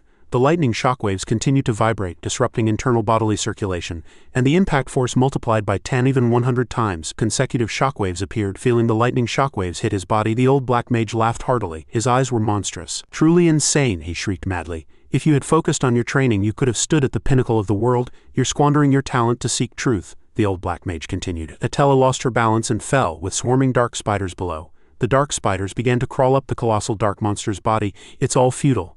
As soon as the old mage finished speaking, a colossal hand, covered in dark spiders, stretched out towards Atella, who was suspended in the air. "A single insect desperately resisting me is no match for my grand plan to dominate the world," the old black mage said arrogantly. Looking down from above, the dark monster's enormous fist shot directly at Atella like lightning. A colossal sound reverberated, and the powerful fist slammed into the ground, sending dirt, grass, and trees flying everywhere. The old black mage looked up in surprise. Attila had at some point appeared in the air above the colossal dark monster's head. She thought, if someone like him were to enter the academy, the entire city would be in danger. I must stop him, even if it costs me my life. Attila charged downwards from above. Her hands were already in a battle stance, ready to attack. She was like an arrow, carrying immense energy, flying straight towards the enemy. Upon impact, a lightning shockwave appeared, followed by an incessant torrent of lightning shockwaves. The colossal dark monster wailed in agony. Attila seized this opportunity to quickly retreat. The old black mage, also struck by the lightning shockwaves, shouted loudly. Indeed. He looked at Attila, who was looking down from above with a frown. All the previous attacks were merely a setup for this final technique. His hand stretched high as if to grasp something, but at that moment it trembled violently. Feeling this terrible pain, his hand suddenly clenched into a fist, his fierce face contorted, and he shouted loudly, I truly remember now, the time he contended with the geniuses of his era. Following his movements, the dark monster also swung its fist forward. Its target was Attila. She frowned in surprise, gritting her teeth and clenching her fist, preparing to block the attack. The old black mage shouted excitedly, the colossal fist is coming for Attila. She immediately blocked the attack, feeling the monstrous power from the dark monster's fist. Attila defended with all her might. Is the effect of sonic thunderstrike still insufficient? You should be stronger than this, master. The impact of the attack was immense. A loud explosion reverberated, sending dirt, stones, and leaves flying everywhere. Elsewhere, red blood splattered and loud screams echoed. Aruki gathered power with one hand, clenching his own hand with the other. Are you all right? He asked. Aruki pressed his hand against the bleeding wound on his chest and quickly replied, it's just a scratch. He bared his teeth and smiled, his eyes gleaming as he glanced forward. Well done, he said. Seeing the blue lightning current attacking the man with two swords, the man was electrocuted, his mouth agape, and he cursed inwardly, that damn blue-haired brat. He pretended to attack but actually enveloped the entire area in an electromagnetic field. The scene of the recent battle flashed in his mind. En's power was still holding him back to stop me, and Aruki, who was nearby, quickly joined the fight. He gritted his teeth and attacked the enemy. A blue flame-like power fell onto the man's head and his eyes widened. He gritted his teeth, barely holding on, and thought, no, I can't lose to these brats. Before he could even finish his thought, a dark power suddenly wrapped around En's leg. While he was attacking the man, he immediately felt something strange. The power concentrated in his hand flashed for a moment, then completely vanished. He turned around in surprise. Why her? The black-haired girl was panting, her hand raised at this moment, controlling power to block En. Damn it. Aruki, realizing the situation was dire, immediately attacked the man with two swords. The man broke free from the restraint, immediately lunged forward and dodged Aruki's attack. One of his blades slashed towards En's neck like lightning. He shouted loudly, it's all your fault, and was horrified to see the blade so close to his neck. En, Aruki shrieked in terror. A loud sound reverberated, but it wasn't the sound of flesh being cut. The man was so surprised his mouth fell open. Two chunks of ice appeared, blocking the blade that was about to touch En's neck. Aruki turned back in disbelief, looking at the ice magic. Could it be? The man with two swords also turned. Following Aruki's gaze, footsteps were approaching the battlefield. A woman walked, cutting through the wind, and with each of her steps the ground froze. Elsewhere, Sienna shouted downwards amidst a series of sounds. Canis rushed quickly forward, calling out to Aaron. What's going on? Answer me, Aaron. Aaron quickly replied. I felt a huge shock from the ridge. The dark monster is using shadow slaves. That's Master's last move. Could it be that Alpha has already appeared? Canis continued to rush quickly without looking back. Aaron closely followed, looking around and replying, thinking that way makes sense. The demon will be here soon. Suddenly an attack came, and Aaron raised her hand to block it. We need to clear this place, she said. From behind, Sheeran pursued, rushing forward like a shadow in the dense forest. Two figures, one golden and one black, chased side by side. Canis said, that persistent guy, instead of being trapped and dying in the shadow, he blocked all our escape routes. Aaron replied, we're cornered like pieces on a chessboard. We need to create a diversion. Suddenly Canis screeched to a halt, and Aaron immediately said, all right, I'll go. Aaron enveloped Canis and simultaneously fired black magic at Sheeran. Sheeran also gathered energy in his palm, creating a dazzling light, and advanced without hesitation. Meanwhile, back at the rocky cliff, snow was falling. Are you kidding me? The man with two swords shouted in surprise. Seeing the scene before him, the old man's magic was destroyed. Who's that black-haired girl behind him? She thought inwardly, this is impossible. Only high priests or mages should be able to destroy Master's abyssal nova. Her eyes wide, she stared with an extremely confused expression. How can a magic academy teacher achieve this? Sienna, who was before her, walked, cutting through the wind, and with each of her steps the ground froze. Professor Sienna, thank goodness you're awake, and was ecstatic with joy, while Aruki still watched blankly. Suddenly En's arm froze, startling him. It's cold. And immediately clutched his arm, shivering. Aruki, looking at the person in front with a frown, said, something's wrong. She hasn't fully regained consciousness yet. Many students are standing motionless, and even with snow piling up, they just stand there shivering. Before he could finish speaking, a sharp ice blade shot straight out. It grazed the man with two swords in the side, causing him to spit blood. Hey, stop it. Are you trying to kill all the children? He knelt, clutching the wound with one hand to stop the bleeding, and propped himself up with his sword in the other. His other sword had already fallen to the ground. He revealed a terrified face upon seeing the figure before him. Sometimes there are damned people like her. Monsters, even at death's door, can kill people even while asleep. As Sienna slowly opened her eyes, a light flashed in them. An expressionless Sienna coldly raised a hand in disdain. Can that woman really engrave magic spells onto her body? Damn it! Realizing the situation was dire, the man immediately threw away his remaining sword, stood up, turned, and fled. How should I use billions of dollars in assets? Ice chunks continued to appear, and elsewhere he turned and fled directly, leaving only a red afterimage. Damn it, I'm really unlucky. He gritted his teeth and shouted. Suddenly his eyes widened and his pupils contracted. Ha! As if time had stopped, his body remained motionless on the spot. Sienna still calmly extended one hand forward. She was approximately 20 years old, a 6th-rank mage, and her most prominent magic was absolute zero ice magic. She tilted her head back and raised her hand high, a large ice whirlwind revolving around her palm. Small pieces of rock and ice flew everywhere. Beneath the feet of the man with 2 swords, chunks of ice rapidly coalesced, firmly anchoring him to the ground, preventing his escape. Gradually the ice spread and he fell to the ground. The ice froze him from both sides of his legs up to his thighs. What a truly strange academy. From teachers to students, they're all damned people. In his eyes, a colossal ice chunk was approaching. He lay on the ground, his legs frozen, with a colossal ice chunk directly above his head. There was no escape. An ice bomb from above. Like a meteor shower, ice chunks fell from the sky, flying straight towards the cliff. The black-haired girl looked up, horrified at the falling ice chunks. In that critical moment, Anne ran over, embraced her, and dodged to the side. Ack! Seeing Anne holding her down, she said, "What are you doing?" Anne shouted loudly, "Snap out of it. Everyone will die at this rate." As he spoke, his tears fell onto the girl's face. Seeing Anne cry, she said in a flustered tone, I don't have time, I'll handle it." Haruki stood in front of the two and suddenly spoke, and immediately asked, "What are you going to do?" Haruki frowned, not answering Anne, and concentrated. "Ice? No, the ice chunks weigh about 15 to 20 tons. I need to break them into thousands of pieces." Thinking that, Haruki looked up at the colossal ice chunks. A surge of power rose to confront the ice chunks, simultaneously predicting the speed of each piece. The single surge of power split into 2, and not even the slightest mistake was allowed. The 2 surges of power enveloped and compressed the ice chunks, shattering them into many pieces. Seeing small ice fragments burst forth, Anne and the girl gaped in astonishment. How did this happen? The colossal ice chunks shattered into many pieces, like a fireworks display made of ice.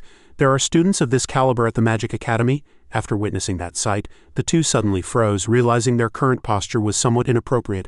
"What did you just do?" The girl pushed Anne away, shouting with tears in her eyes. "I was just trying to save you. I didn't hurt you. We're enemies." "Who asked you to save me?" she said. And Anne immediately retorted loudly, "Stop complaining, calm down. Are you trying to kill everyone?" Her reply flustered Anne. "Damn it, it's all because of Canis." The girl lowered her head and said. A scene from her childhood flashed in her mind, 2 scrawny children lying in the rain. The brother struggled to protect his younger sister. Then she looked up and laughed, but tears streamed down her cheeks. "I don't care what happens to them. What on earth is she thinking?" And frowned, asking hesitantly. Suddenly a loud sound reverberated and an explosion occurred behind the girl. Anne gaped in astonishment. The girl turned around and footsteps approached, with blood dripping onto the ground with each step. The girl's eyes widened and tears streamed continuously as she looked at the person before her. "Ha!" Canis, covered in wounds, approached, clutching his stomach tightly with one hand. "Canis!" the girl shouted loudly. Shirin was engrossed in reading a book, as if unable to tear himself away for even a moment. Shirin called out to his 2 friends, Anne and Haruki. "Hey, look at this. They're pulling our bodies towards them. Ha! What is this?" The 3 stared intently at the book Shirin was holding. Anne said curiously, "Is it the principle of mass energy conservation?" Shirin replied, "Exactly, mass can be converted into energy. If that's the case," Haruki continued Shirin's thought, "does that mean energy can also be converted into mass?" Haruki continued, "With this idea, we can improve the photon projectile." Suddenly Shirin exclaimed, "Wait!" His eyes accidentally caught sight of some rather dark black text. He said to the 2, "Isn't this formula the professor's name?" Hearing that, the 2 shouted in surprise, "Really?" The scene shifted, and at this moment a golden magic and energy source suddenly attacked. Aaron shrieked fiercely. "That damn guy!" He added weight behind the attack, Canis said in horror. "What? Don't tell me he got stronger during the fight." Shirin flew in at light speed and golden orbs floated in the air. He grabbed one of the nearby orbs and his eyes shot out a very powerful blue lightning bolt. He immediately fired it at the minion below. The minion was not afraid at all and burst out laughing. "Impressive, but you're still immature." Shirin replied firmly, "No." Then he flew toward the golden orbs emitting blue light. He said confidently, "That was just practice." The minion was startled by his words and froze for a few seconds, its expression growing serious. It told Canis, "I can't block that. Run." Canis replied, "No, if we run now, we'll lose everything." Canis shouted loudly, "Absorb my willpower, quickly." The minion calmly replied, "Damn it, you're really impatient." A fierce battle ensued and the 2 sources of power clashed intensely. The battle caused a massive explosion. The explosion startled the black-haired girl for a moment. She slowly turned her face. At this moment Anne was greatly flustered upon seeing the explosion. Someone's footsteps slowly approached Anne and the girl. The girl recognized that it was Canis. Canis was very seriously injured at this time, and blood was splattered all over his body. She exclaimed Canis, and was startled to see him, exclaiming, "What? Is that a photon projectile?" Haruki was also flustered like Anne. Shirin, that damn guy. With En and Aruki talking about Shirin, a beam of light shot straight up into the sky. It seemed he had applied the formula he learned yesterday. Shirin lowly landed on the ground. His two friends ran towards him, calling his name worriedly. En's face changed when he saw the wound on his arm. His eyes revealed concern. Gently asked him, "Are you okay?" Shirin said with difficulty. "I'm sorry." Shirin raised his head and his face showed wounds and a dazed look. "I don't think we can win." En felt quite sorry for him. He comforted him. "What? Why have you suddenly become so weak?" He replied weakly. "It's true, that guy is really strong." Aruki continued, "It seems quite difficult." En looked at Shirin and said, "Even after developing that powerful photon projectile, you still can't win." The two stared intently at Shirin. They seemed to understand his feelings. They thought Shirin was under a lot of pressure. Two corpses lay on the ground. They constantly thought about Shirin. The reason he spoke was because we had to deal with everything here. They encouraged him. "Well done, Shirin." And he was sitting, gasping for breath, exhausted in strength and spirit from the recent fight. "Now we are together." Aruki stepped forward and spoke forcefully to Canis. "What are you trying to do?" On this side, Canis was in a state of extreme fatigue and exhaustion. Aruki's question kept echoing in his ears. "Do you think you can fight 2 out of 3? Admit defeat and release the students." En shouted in anger. "No one died. It's not too late to surrender." Canis said, "The battle isn't over yet. My master will punish you." Hearing his words, they looked at him with great displeasure. En spoke first. "Punish?" Aruki continued. "Do you know what you've done?" Canis replied. "If you meet him in hell, ask Anfis." Hearing his words, all three were startled. "The dean," Canis continued with an enraged face, "he made an unforgivable mistake. This pathetic academy was built after he stole from my master. Everything you enjoy here came from my master." Shirin was startled upon hearing his words. His entire body seemed to stiffen. En exclaimed, unable to believe his words. "What nonsense are you talking about?" Aruki stood in front, reminding the two behind him. "Don't be fooled. Even if he's telling the truth, what fault do the people here have?" Canis narrowed his eyes, revealing murderous intent. "That doesn't matter." A very powerful dark energy enveloped him. He said, "I am the representative of my master. I act as I see fit." At this, En could no longer contain himself. He shouted angrily, "We can't let him change it," Aruki exclaimed then. "You mean they have to end it here?" Suddenly, Shirin stepped forward amidst En and Aruki's astonishment and confusion. He created an orb of light. He aimed it directly at Canis's eyes. Canis, seeing him about to use force to attack him, was not afraid at all. He said nonchalantly, "Do you think force is more effective than words?" He looked at him triumphantly with a contemptuous face and said, "Still everything remains the same." The minion's hand slowly wrapped around Canis. Canis looked up at the minion in bewilderment. "Minion, what's wrong?" "Don't be afraid," the minion replied. "It's dangerous. That attack isn't ordinary. Could it be that he—" Before the minion could finish speaking, Canis cut him off. "What are you talking about? If you absorb enough of my power, you can block it." As soon as he finished speaking, he revealed his fear of Shirin's power. The golden orb in Shirin's hand grew larger and larger, and the light emanating from it became brighter and brighter. He held the orb out in front of them and said with rage and cold eyes, "This is your last chance. Release the students." En and Aruki looked at each other in surprise. The black-haired girl was equally flustered. Canis shouted with enraged eyes, "I am the Archmage's agent. Even if I die, his will won't disappear." Shirin shouted, "I don't want to kill you, but if everyone dies because of your conviction." His eyes revealed a determination to reclaim everyone's lives. He continued the words he had just interrupted, "Then I have to defeat you." From somewhere, a voice resonated. "Light is truly beautiful." A beautiful girl appeared. She had her brown hair tied up. Her blue eyes made her face look very gentle and beautiful. The blonde man who saw her involuntarily fell for her. The two were sitting in a very beautiful flower garden. They were looking at the palace in front of them. Stars, fireflies, everything is beautiful, but what you're saying is not beautiful at all. The blonde man seemed very afraid and nervous. He hesitated and replied, "I understand. Why do you think light is beautiful?" She looked up at the star-filled sky and told him, "Light helps us see in the darkness." He looked up at her, and she, still happily gazing at the sky, continued to tell him, "It's thanks to light that we can see the night, isn't it?" From somewhere a voice resonated. "I see, then what about darkness?" A blue stream of electricity flowed into the young man's eyes. The two energy streams intertwined. It was not opposition. "I understand now, I get it." The man shouted, "Beautiful, simply beautiful." Irina. It turned out the beautiful-faced girl's name was Irina. She looked back at him in bewilderment, and he spoke to her in a soft voice. "Irina." He knelt in the beautiful flower garden and proposed to her, "Will you be the light of my life?" The scene at that moment was so beautiful and unusually serene. Pink petals soared gorgeously into the sky. How could I forget that day, the air of that night, the stillness of the wind, the scent of grass, and Irina's beauty keep appearing in my mind. No matter how the world changes, I won't forget that pure beauty. That's a memory I can never forget. Those beautiful memories belonged to the dean. Returning to reality, Tat was drenched in sweat on his face and clothes. He desperately used magic to save the dean in that imaginary scene. Though he gradually appeared exhausted, he did not give up. Tat thought inwardly, "The golden light magic is too strong." Tat squeezed his eyes shut. Victor Aeon couldn't possibly cast such magic. "Ian, please wake up." On Shirin's side, someone's footsteps slowly approached him. He involuntarily turned back, asking himself what's wrong. Shirin and Canis were startled by what was happening before their eyes. Canis, exhausted, shouted, "Master!" There was a man with a long white beard and wrinkled skin, and some dark energy surrounded him. The white-haired man stood above Canis, exclaimed, "Master." His eyes were filled with murderous intent. With a cold face and a long white beard, he looked down. Below, a man's corpse lay motionless on the ground, and ice chunks were beneath his feet. Canis bowed his head, showing sadness. "I'm sorry, master." He scrutinized him for a moment, then thought, "This foolish fellow indeed." Then Canis's master looked down at Shirin, who was casting magic. He thought inwardly, "So is all of this because of that kid?" Shirin shouted with enraged eyes, "Are you the one who planned this incident?" And Naruki stared intently at his face with a hint of surprise in their eyes. He formed a sinister smile, and his face became even more cunning.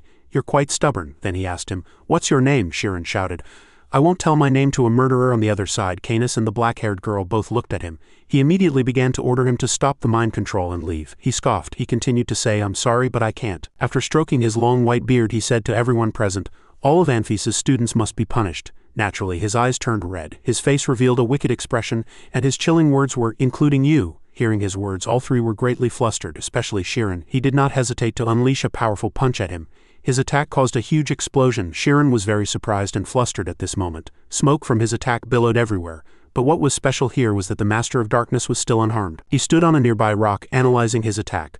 Radius 52.7 meters, quite a lot of spiritual power for this age. On this side, the three couldn't help but be surprised.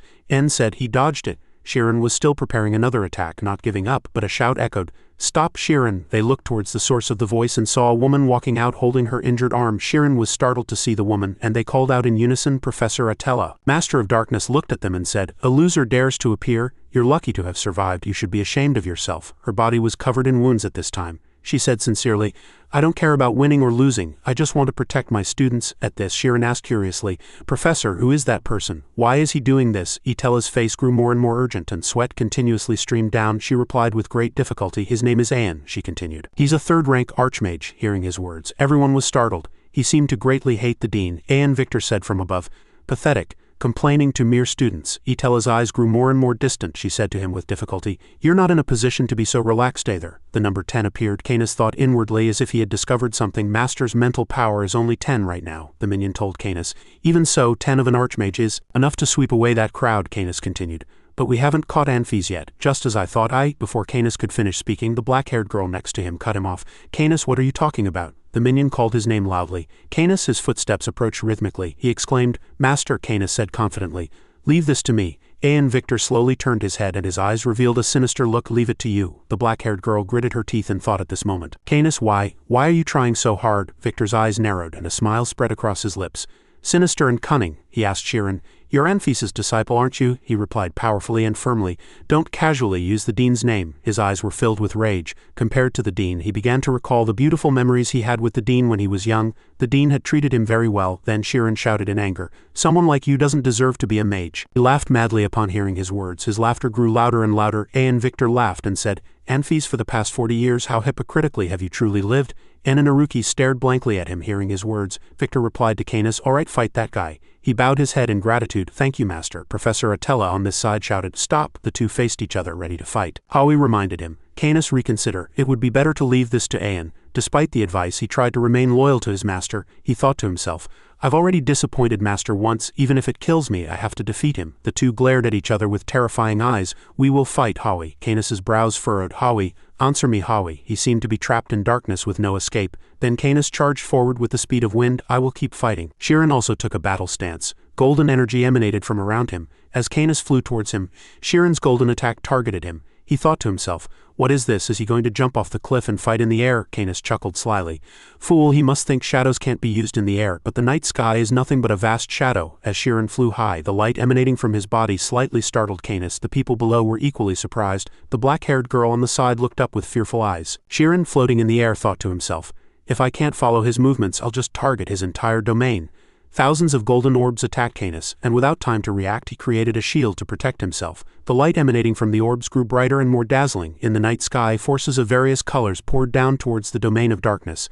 Beams of light pierced through the darkness, and multiple rays penetrated in succession. Canis's figure gritted his teeth in anger, desperately trying to evade. "This madman," he furrowed his brow, calculating. "Not a single one is fake." Shirin, glowing, stood before him. and as the light rays surrounded him, Canis was surprised and pondered deeply. Can he really cast hundreds of spells at once and all of them real? Sheeran's face was covered in bloody wounds, and a blue light emanated from his cold eyes, making Canis constantly wonder, how can a mere amateur? Sheeran's thousands of light rays shot straight towards Canis below. Professor Atella exclaimed in surprise, when did Sheeran acquire such power? And Aruki also gaped, unbelievable, he, still a woman? He has entered the immortal realm. Suddenly, a voice from behind startled the two. What are you two talking about? Professor Atella said, and the two broke out in a cold sweat. He has entered the immortal realm, step by step. Then she looked up at the sky, watching the battle. Only then did the two let out a sigh of relief. Countless beams of light glittered in the sky. She thought, is this where it ends? A thick stream of darkness rapidly passed through the powerful shining beams of light. Canis shouted loudly. Howie, he asked with an angry face, answer me. If this continues, we'll die. Caught off guard for a moment, he was startled by the attack. Gasp. He touched his wound but felt nothing. He looked up at the sky, wondering, am I not hurt? What happened? He didn't target me directly. Sheeran held an energy orb in his hand, ready to throw it directly at where Canis stood. As the orb approached him, Canis fell into thought. Darkness, he's completely eliminating the darkness I can use for teleportation. He looked up worriedly, goosebumps covering his body. Is this madman's mental power infinite? Dazzling light poured down on him. It was so humiliating and unfair, he thought to himself. Master is watching below, I don't want to die in front of him, and his eyes gradually blurred, losing emotion. He thought, I'm going to die. The power of darkness filled his body. Annoying. And, Howie asked in his mind. A huge explosion erupted, shattering the ground. Canis screamed in pain as his energy suddenly increased, thinking, Howie, the power of darkness is overflowing from my body. Howie, my mental power. The darkness shouted loudly. Focus and concentrate. As the phantom attacked Sheeran from below, he immediately dodged. Sheeran was startled. How can two different energies suddenly fight so fiercely? As Howie attacked relentlessly, Sheeran continuously evaded, calculating an advantageous position for himself. Suddenly hit in the arm, he grimaced in pain and saw blood splatter. It's been overturned. He landed on the ground. The phantom followed him, landing forcefully on the ground, and rock fragments flew at him. He clutched his wound, gritting his teeth in anger. Continuously using immortal power will be very dangerous. Sheeran's subconscious thought, isn't it really strange? Its stamina can withstand photon projectiles, he pondered as he cast his attack. High intelligence, strong close combat ability, and speed from agility. Suddenly, he noticed something strange and soon found a flaw. Why didn't it do that from the beginning? Could it be? He focused his magic on the monster, the black magic monster, and Howie's sharp gaze flashed through his mind. Is it draining his mental power? A piece of information flashed through his head. That's right, we are a fusion. Atella turned her head, looked up, and gritted her teeth in disgust. And you are truly a cruel man. Anne also glared at her with angry purple eyes. How dare you judge an old man? Your disciples are merely... At this moment, as Canis suffered, Aaron beside him called his name worriedly, but before she could finish, she rushed to Canis and called his name loudly, yet he continued to vomit. His mind was reeling. Is it just simple courage that makes that monster move? Canis, dizzy, whispered Howie's name. The battle between the monster and Sheeran was very dramatic, with neither falling behind. As the monster roared, Sheeran quickly darted out, constantly analyzing inwardly. Understood, if the opponent has changed. His eyes were filled with tension. There's no longer a need to keep using physical offensive magic like photon projectiles. He absorbed the barrier above his head with magic and replied. He gritted his teeth in anger, calculating. This is a photon projectile. A colossal force flew towards the monster. It was hit by the attack and shouted, damn it! The monster burst out of the rock crevice, releasing energy, and Sheeran quickly covered his face with his hands. He was tense, thinking, just as I thought, it's not easy. No matter how much infinite mental power I possess, I still cannot transcend my limits. Suddenly, his pupils cracked and he realized what he had to do. Omnipotence. If so, there's no choice but to cultivate his own omniscient ability. From within his fractured pupils, energy equals mass times the speed of light squared. He attacked with all his might. This time I will convert all mass into energy. As the force approached the monster, it thought, what is this? Unable to understand anything by the time it reacted, it was too late. Its body slowly tore apart. Immortal realm, everyone below was aghast. Aaron was speechless with surprise. Old Aeon furrowed his brow, expressing astonishment. En shouted loudly, what is that? Aruki and Atella were equally flustered, exclaiming, it's a laser projectile. From above, Sheeran was still struggling to maintain the attack. The source of power had created a hole in the center of the monster, and the monster shouted loudly, my body is tearing apart, my body is burning. Canis clutched his head and screamed. Aaron beside him continuously called his name. She thought Howie's pain was being transmitted to Canis. Howie has already reached his limit. Sheeran steadfastly maintained the attack. The monster was afraid. If this continues, we will be destroyed. The monster's body was boiling and small explosions erupted within it. Atella watched the battle nervously. The arrogant Canis watched calmly. Atella felt something strange and hastily intervened. Sheeran, stop. Sheeran turned his head and saw the cells inside the monster swelling, and he exclaimed, it's too late. Suddenly a huge explosion occurred, completely destroying everything around it. Black magic energy flashed in the darkness, and a voice echoed, my name is Howie, returning to Canis's childhood. He stood before Aaron, touching the glass wall, and said, Howie, be my subordinate. The monster trapped in the water tank asked the two children before it. Why? Ayan beside them said. Do you dislike Canis? Howie denied it. Of course not, but combining with Aaron would be more effective. He recalled Aaron answering with a slightly sad expression. Aaron lived in Latham for 10 years, but no one touched her except Canis, yet without such resistance she gained advanced insight and something ordinary people cannot see. Anne said with cunning eyes, he's talking about the first principle.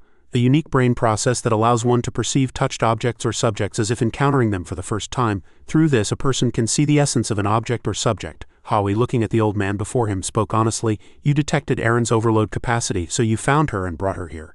And Canis too? Ayan immediately replied, no. His face was filled with murderous intent and he said sternly, Aaron is too gentle. Fused with Canis, something seemed to bubble up in Howie's mind. Ah, I see. Ayan, this was why you entrusted Canis to me from the beginning. 1 minute ago, an explosion occurred on the mountaintop, startling everyone standing below. Aaron shouted loudly, it's flying away. The monster Howie whispered in Canis's mind, it's going to explode soon. Canis weakly called Howie's name. Howie felt regret. We're breaking our contract. As blue power emanated from Canis's body, he writhed in pain. The monster floated in the air and only Canis continuously screamed, Howie, why? Why am I alone? Recalling that day, he answered Howie's question. Why did I want power? At this moment his face hardened and he said resolutely, because Aaron is my only light. His eyes were filled with conviction. I have to protect her from this world. Howie swelled up and chuckled lightly. Ho-ho, an interesting fellow, and Howie whispered to him to keep living. Then he screamed in pain, Howie! At this old Aeon turned his head, no longer wishing to see. Howie exploded, shattering the rocks on the ground. After the explosion passed, the landscape became quiet. Sheeran looked at the black shadow and spoke. He shouted in a voice filled with rage, What have you done? His companion was dumbfounded. He continued, Answer me. Aaron looked up flustered, worried about Canis. Are you planning to kill everyone here? Aeon said with a malicious and amused expression. Oh, that expression, it seemed familiar somehow, he said sarcastically. You are Anfis's mirror image from 40 years ago, he cursed in anger. Shut up, the old man laughed violently. I know why that cunning Anfis accepted you. The old man continued to ridicule him. You even possess omnipotent light. He's plotting a sinister scheme against you, he shouted in anger. What do you know? At this, the old man replied with a gloomy expression. I know. The Anfis you respect was my disciple. As soon as he finished speaking, Sheeran froze. What? Aeon stood on the cliff looking down at everyone, and praised. Anfis was very clever. It was a pleasure teaching him. The old man held out a hand covered in burn scars and said, But he was blinded by greed. The old man gazed at his hand with hatred. He threw me into a fiery inferno and burned my life's achievements. I did everything I could to help him, and his wife also died meaninglessly. Everyone was aghast and surprised. Principal, what on earth did you do? Attila intervened, saying, Tell us. Aeon looked up at the sky. 40 years ago. The old man's eyes were lost in thought. 40 years ago. Sheeran listened intently. This was a recording. It was the young old man's most special moment, sitting in a chair as Anfis tried to cast magic over his head. The old man closed his eyes at ease. A voice echoed in Anfis's life. This year's Golden Magic Prime Award ceremony is Mirror of Anfis. At that moment he joyfully raised the trophy amidst his friends' applause. Mirror Anfis, the award given to the wizard who achieved the most outstanding feat this year. Shining banners and the Golden Magic Prime Award surrounded him as his colleagues praised Anfis. Anfis, you're a genius. Who would have thought light had both particle and wave properties? Even if you become famous, you won't forget us. You are the light of the Mer family. A close friend joyfully embraced him. Anfis, you lovable friend, I thought you were just a troublemaker. I never thought you'd achieve something so great. Anfis's face was covered in his friend's spit. You know we have to celebrate, right? Of course, but I'll go home first. A luxurious carriage was passing on the country road. Anfis, holding the award in his hand, hastily opened the door and called Irina's name. From the kitchen, the girl, holding a ladle, smiled and said loudly, Honey, you're back? He immediately went to his wife, joyfully pinned the insignia on her, and said, This is yours, the Golden Magic Prime Award. Look, it has the Empire's seal on it. This means the whole world recognizes my ideas. Congratulations, congratulations, honey. He lifted her up and said, There's a party, so we have to go. She was startled. What? No matter what she said, he carried her into the room. Honey, the bread will burn. Let it burn, I want to burn too. At 23, Anfis became the most famous mage on the continent. He received proposals from all over the world. Nobles sent him invitations, but Anfis did not prioritize personal gain. Instead, he carefully selected his proposals. Thanks to his abilities, his value continuously rose. However, the two families still opposed their marriage. Every morning Irina greeted him at the front door saying, Have a good day. Anfis sat in the carriage, lost in thought. Just wait a little longer, Irina. I will soon be the greatest. Anfis smiled gently before the two families and said, When that day comes, both the Mer family and the Base family, he said with a bright face, will have to recognize us. As he went to work, someone was standing at the front door of his house. Damn it, how did it come to this? Because of this, Seraph and the two people behind him were awkward. Should we have reconciled earlier? Seraph scratched his head and replied, Who would have thought it would turn out like this? I didn't realize Anfis's influence was so great, his friend wondered. But Anfas really lives in a place like this. It's just an ordinary house, Seraph regretted. I should have brought apples. He knocked on the door and said, it's fine, isn't it? Just give them to him and tell him to forget the past. The door opened and the group was surprised. You're here, honey. Irina, seeing the men before her, recoiled in terror. Who are these people? They thought they were Irina's three fathers. The three men laughed awkwardly. This really is Anfas's house. Seraph placed a hand on his chest and introduced, we are Anfas's friends. Is Anfas home? Irina gently replied. No, he went out. Seraph asked again. Then do you know when he'll be back? Irina replied, I don't know. He hesitated, and the men before her forced smiles and asked, can we come in and wait? It's a bit hard waiting outside. Irina, thinking they were her husband's friends, replied, yes, come in. As night fell, the house was brightly lit and Anfas's voice was heard. I'm home, Irina. I'm sorry I'm late. He stood at the dark doorway calling Irina's name. As he slowly approached the lit room, a voice said, Anfas, you damned bastard. He was startled by the sight before him. The table was cluttered with alcohol and food. Seraph's group was drunk, chatting happily, and his wife stood in the corner with her hands clasped. He's a guy who cheats and dates. He doesn't even write papers. He just wants to climb the social ladder by marrying a rich man's daughter. Hey, you're drunk again, laughter echoed through the house. Seraph turned his head. Am I wrong, right? Irina flinched and replied, I don't know. He, still seemingly unaware of the situation, continued calmly, of course you wouldn't know, call him all the way. His friend was startled to see Seraph's condition. A strong punch landed directly on his face, sending him tumbling into the middle of the food. Anfas cursed angrily. You bastard, his friend, alarmed, called out to Seraph. Irina, seeing this scene, was terrified. His friend helped him up and said loudly, you're a scholar, yet you resort to fisticuffs. Seraph, with blood on his hands, apologized. No, it's my fault, I was too drunk. His friend helped him out. I won't embarrass you again. Anfas lost control and shouted at his wife. Why did you let them into the house? His wife felt wronged. They said they were your friends, he said loudly. What kind of friend insults his friend's wife like that? Anfas, tears welling up, said, don't you even know my friends' faces? You, he continued to pour out heartbreaking words. Are you really that stupid? As soon as the words were out, Anfas covered his mouth and face, leaned against the wall and cried. Irina also couldn't stop her tears of sorrow. She was silent. Irina stood there, feeling sad and guilty about the mistake she had unknowingly made. By this time, Anfas had calmed down, but he still stood with his back to his wife, apologizing for the harsh words he had just said to her. I'm sorry, forget everything I just said. In his heart, the thought still lingered. Just because her intelligence is low doesn't mean her cognitive abilities are stuck at a 5-year-old's level. Irina also bowed her head, tears welling up, and said, I'm sorry, honey. I won't do it again. Anfas was still very angry. However, the weaker party always had to concede. He left his wife amidst the broken objects in the house and went outside to cool off. I'm sorry. I'm going to get some air. He left his wife alone in the house, and she lowered her head even more disconsolately, but he went to a nearby bar and drank. He took a swig and slammed the glass down, venting his inner rage. That bastard, I'm truly scum to say such things to someone who only follows me. Young Mr. Clump, sitting opposite him and drinking, also comforted his friend. Sometimes fights are common. Suddenly, Mr. Clump seemed to have an idea and suggested to his friend, yes, how about having a child at this opportunity? Then your relationship will immediately improve, he replied. I've thought about it. Just have a child. You have to have a child to stabilize things. Mr. Clump showed a picture of his family, the O family. I know, but the doctor said he doesn't know if someone with the intelligence of a 10-year-old can endure the pain of childbirth. I shouldn't be saying this, but you already knew from the moment you decided to marry. I know I don't regret it. It's just why would someone as smart as you act that way? There's no other way. Hearing Clump's words, Anfas suddenly remembered something. Hope gleamed in his eyes. The scene shifts to a dark, obscure place where an old man's hand was writing on paper. The surroundings seemed to be shaking with rocks and dirt. The old man said, not bad. Later, someone infiltrated Archmage Sen's dungeon. Approximately 48 hours later, the old man praised the infiltrator. You've successfully made it this far. Slowly, the dungeon door opened and the infiltrator's footsteps echoed one by one. The infiltrator's figure gradually emerged. It was Anfas. He, with a tired body covered in bleeding wounds, entered and met the Archmage. He panted exhaustedly and asked, Are you Aen Ball? Oh, alone are we? The Archmage stepped forward to greet the young man. He was surprised by the young man's abilities. You alone made it through all those traps and monsters. Who are you? Exhausted, he slowly took something out of his pocket. He introduced himself. My name is Anfas Smir. I have already read. He handed a bloody bundle of papers to the Archmage. The Archmage was quite surprised to see the bundle of papers. Your memory restoration research paper. The Archmage smiled. Interesting. The genius of quantum theory, the mirror of light, interested in black magic. I want to give my memory. At this, Anfas was almost completely exhausted and on the verge of collapsing, but he managed to say, to my wife. Having said this much, Anfas ran out of strength and collapsed before the Archmage, and the bundle of papers scattered everywhere. Anfas, who had been unconscious for a while, suddenly woke up sputtering in a large water tank. He didn't know what had happened, why he was here, and why all his wounds had disappeared and he was completely healed.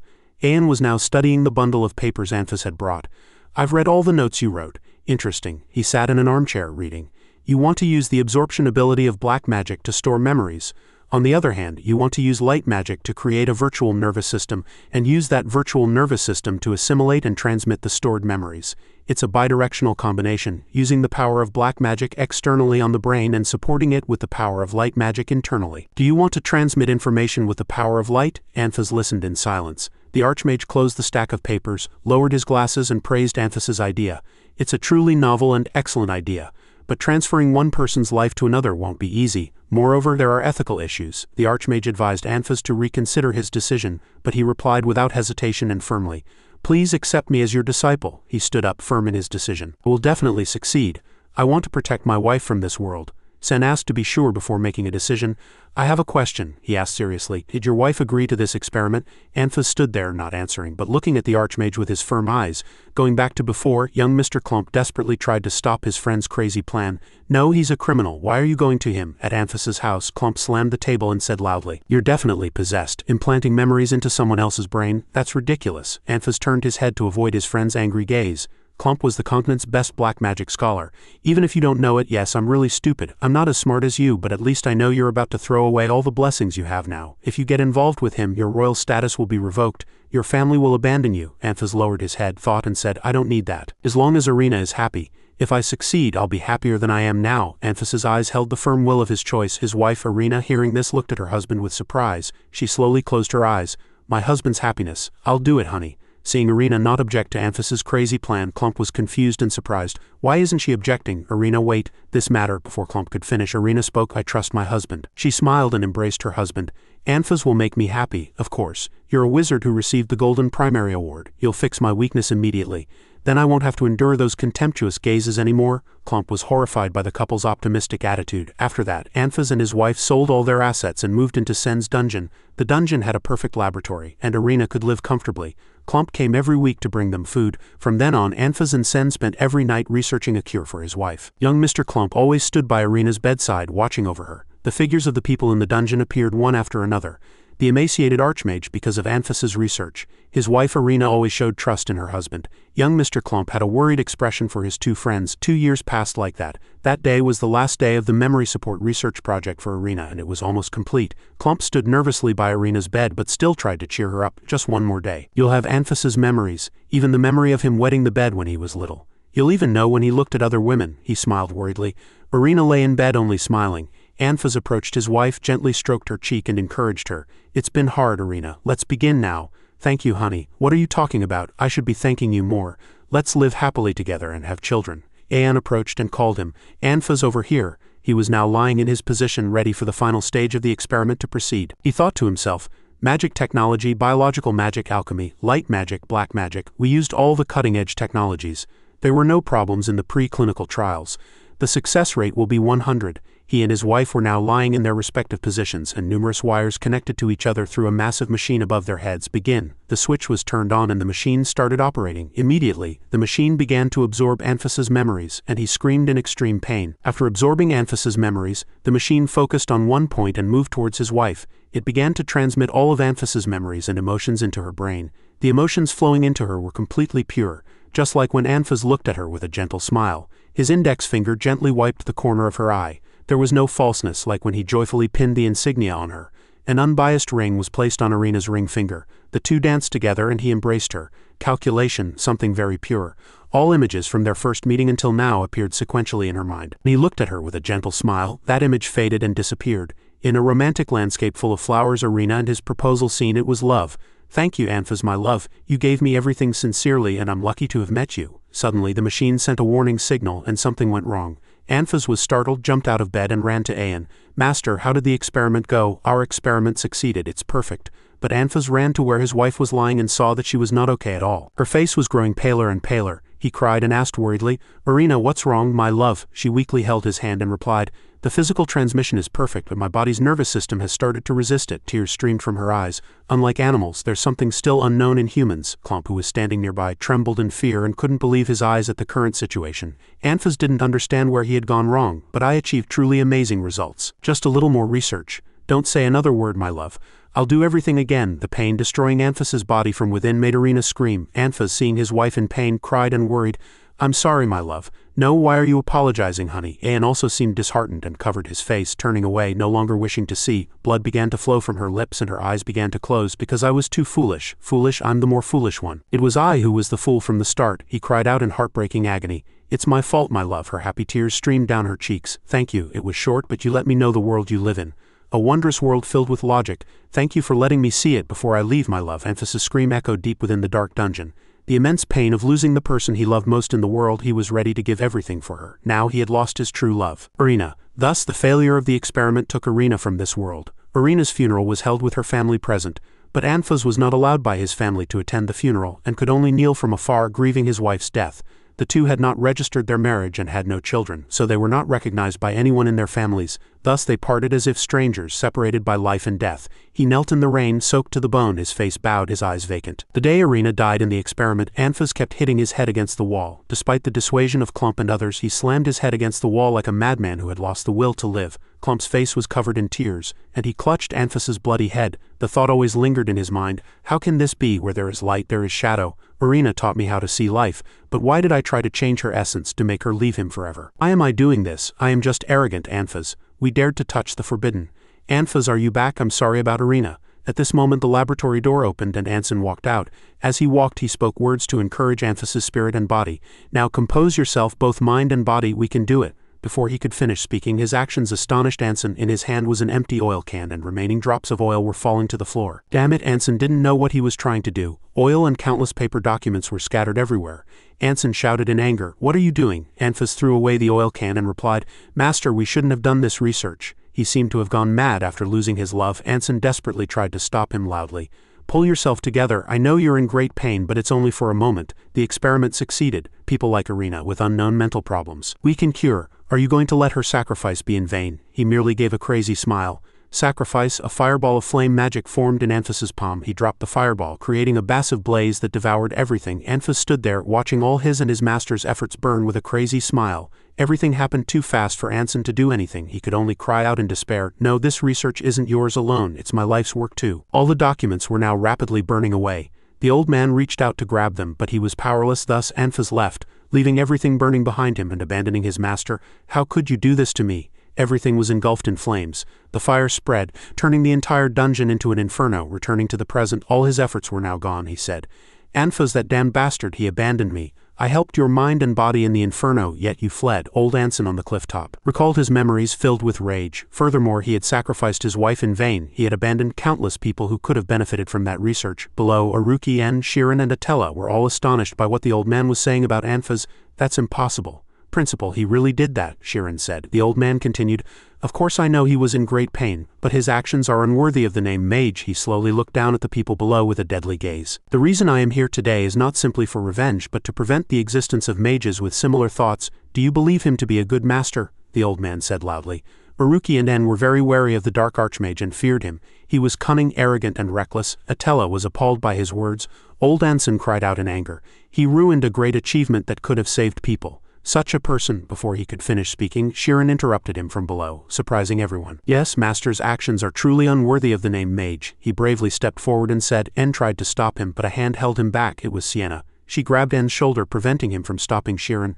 "From the perspective of someone who has been betrayed, I can understand you," Shirin continued, stepping forward. "But your choice is not right either." "What?" The old man immediately glared at Shirin.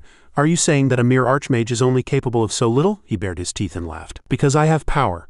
That's why I can do this." Old Anson's pressure created a strong wind that affected everyone, forcing them to cover their faces with their hands. He unleashed his power, shattering the surrounding dirt and rocks, and said, "My point is, this is judgment." He shot a beam of energy past Shirin's face, making him bleed. "Then a powerful person like you is only capable of being trapped in the past for 40 years, doing nothing?" Shirin's words further enraged the old man. He shouted loudly, "You talk a big game, saying this and that, but in the end aren't you just regretting those days, right?" Old Anson glared at Shirin. He suddenly fell into thought, recalling the first time he met Anfas's wife. "Nice to meet you. I am Irina. My husband is very grateful to you." She bowed politely to him. "Welcome, make yourself at home." Irina returned to her husband and smiled. "Do you live alone in this vast place, Archmage?" Anfas was flustered by his wife's question. Honey. She ignored her husband and continued to smile at old Anson, asking, "Are you lonely?" He was surprised by her question.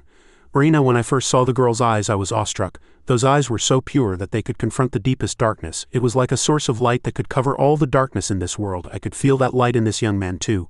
He now saw the little girl in the eyes of this young man standing bravely before him. After pondering for a moment, the old man suddenly burst out laughing. His laughter made everyone standing below tremble with worry and fear.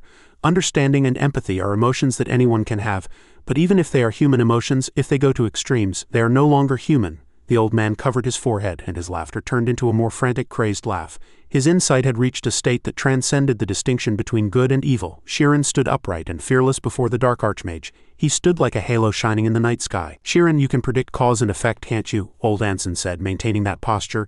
"It seems we can never reconcile." He lowered his hand and glared with cruel eyes. "You are not meant to exist in this world." Suddenly, pillars of darkness shot up from the ground, surrounding everyone standing below, surprising them all. What?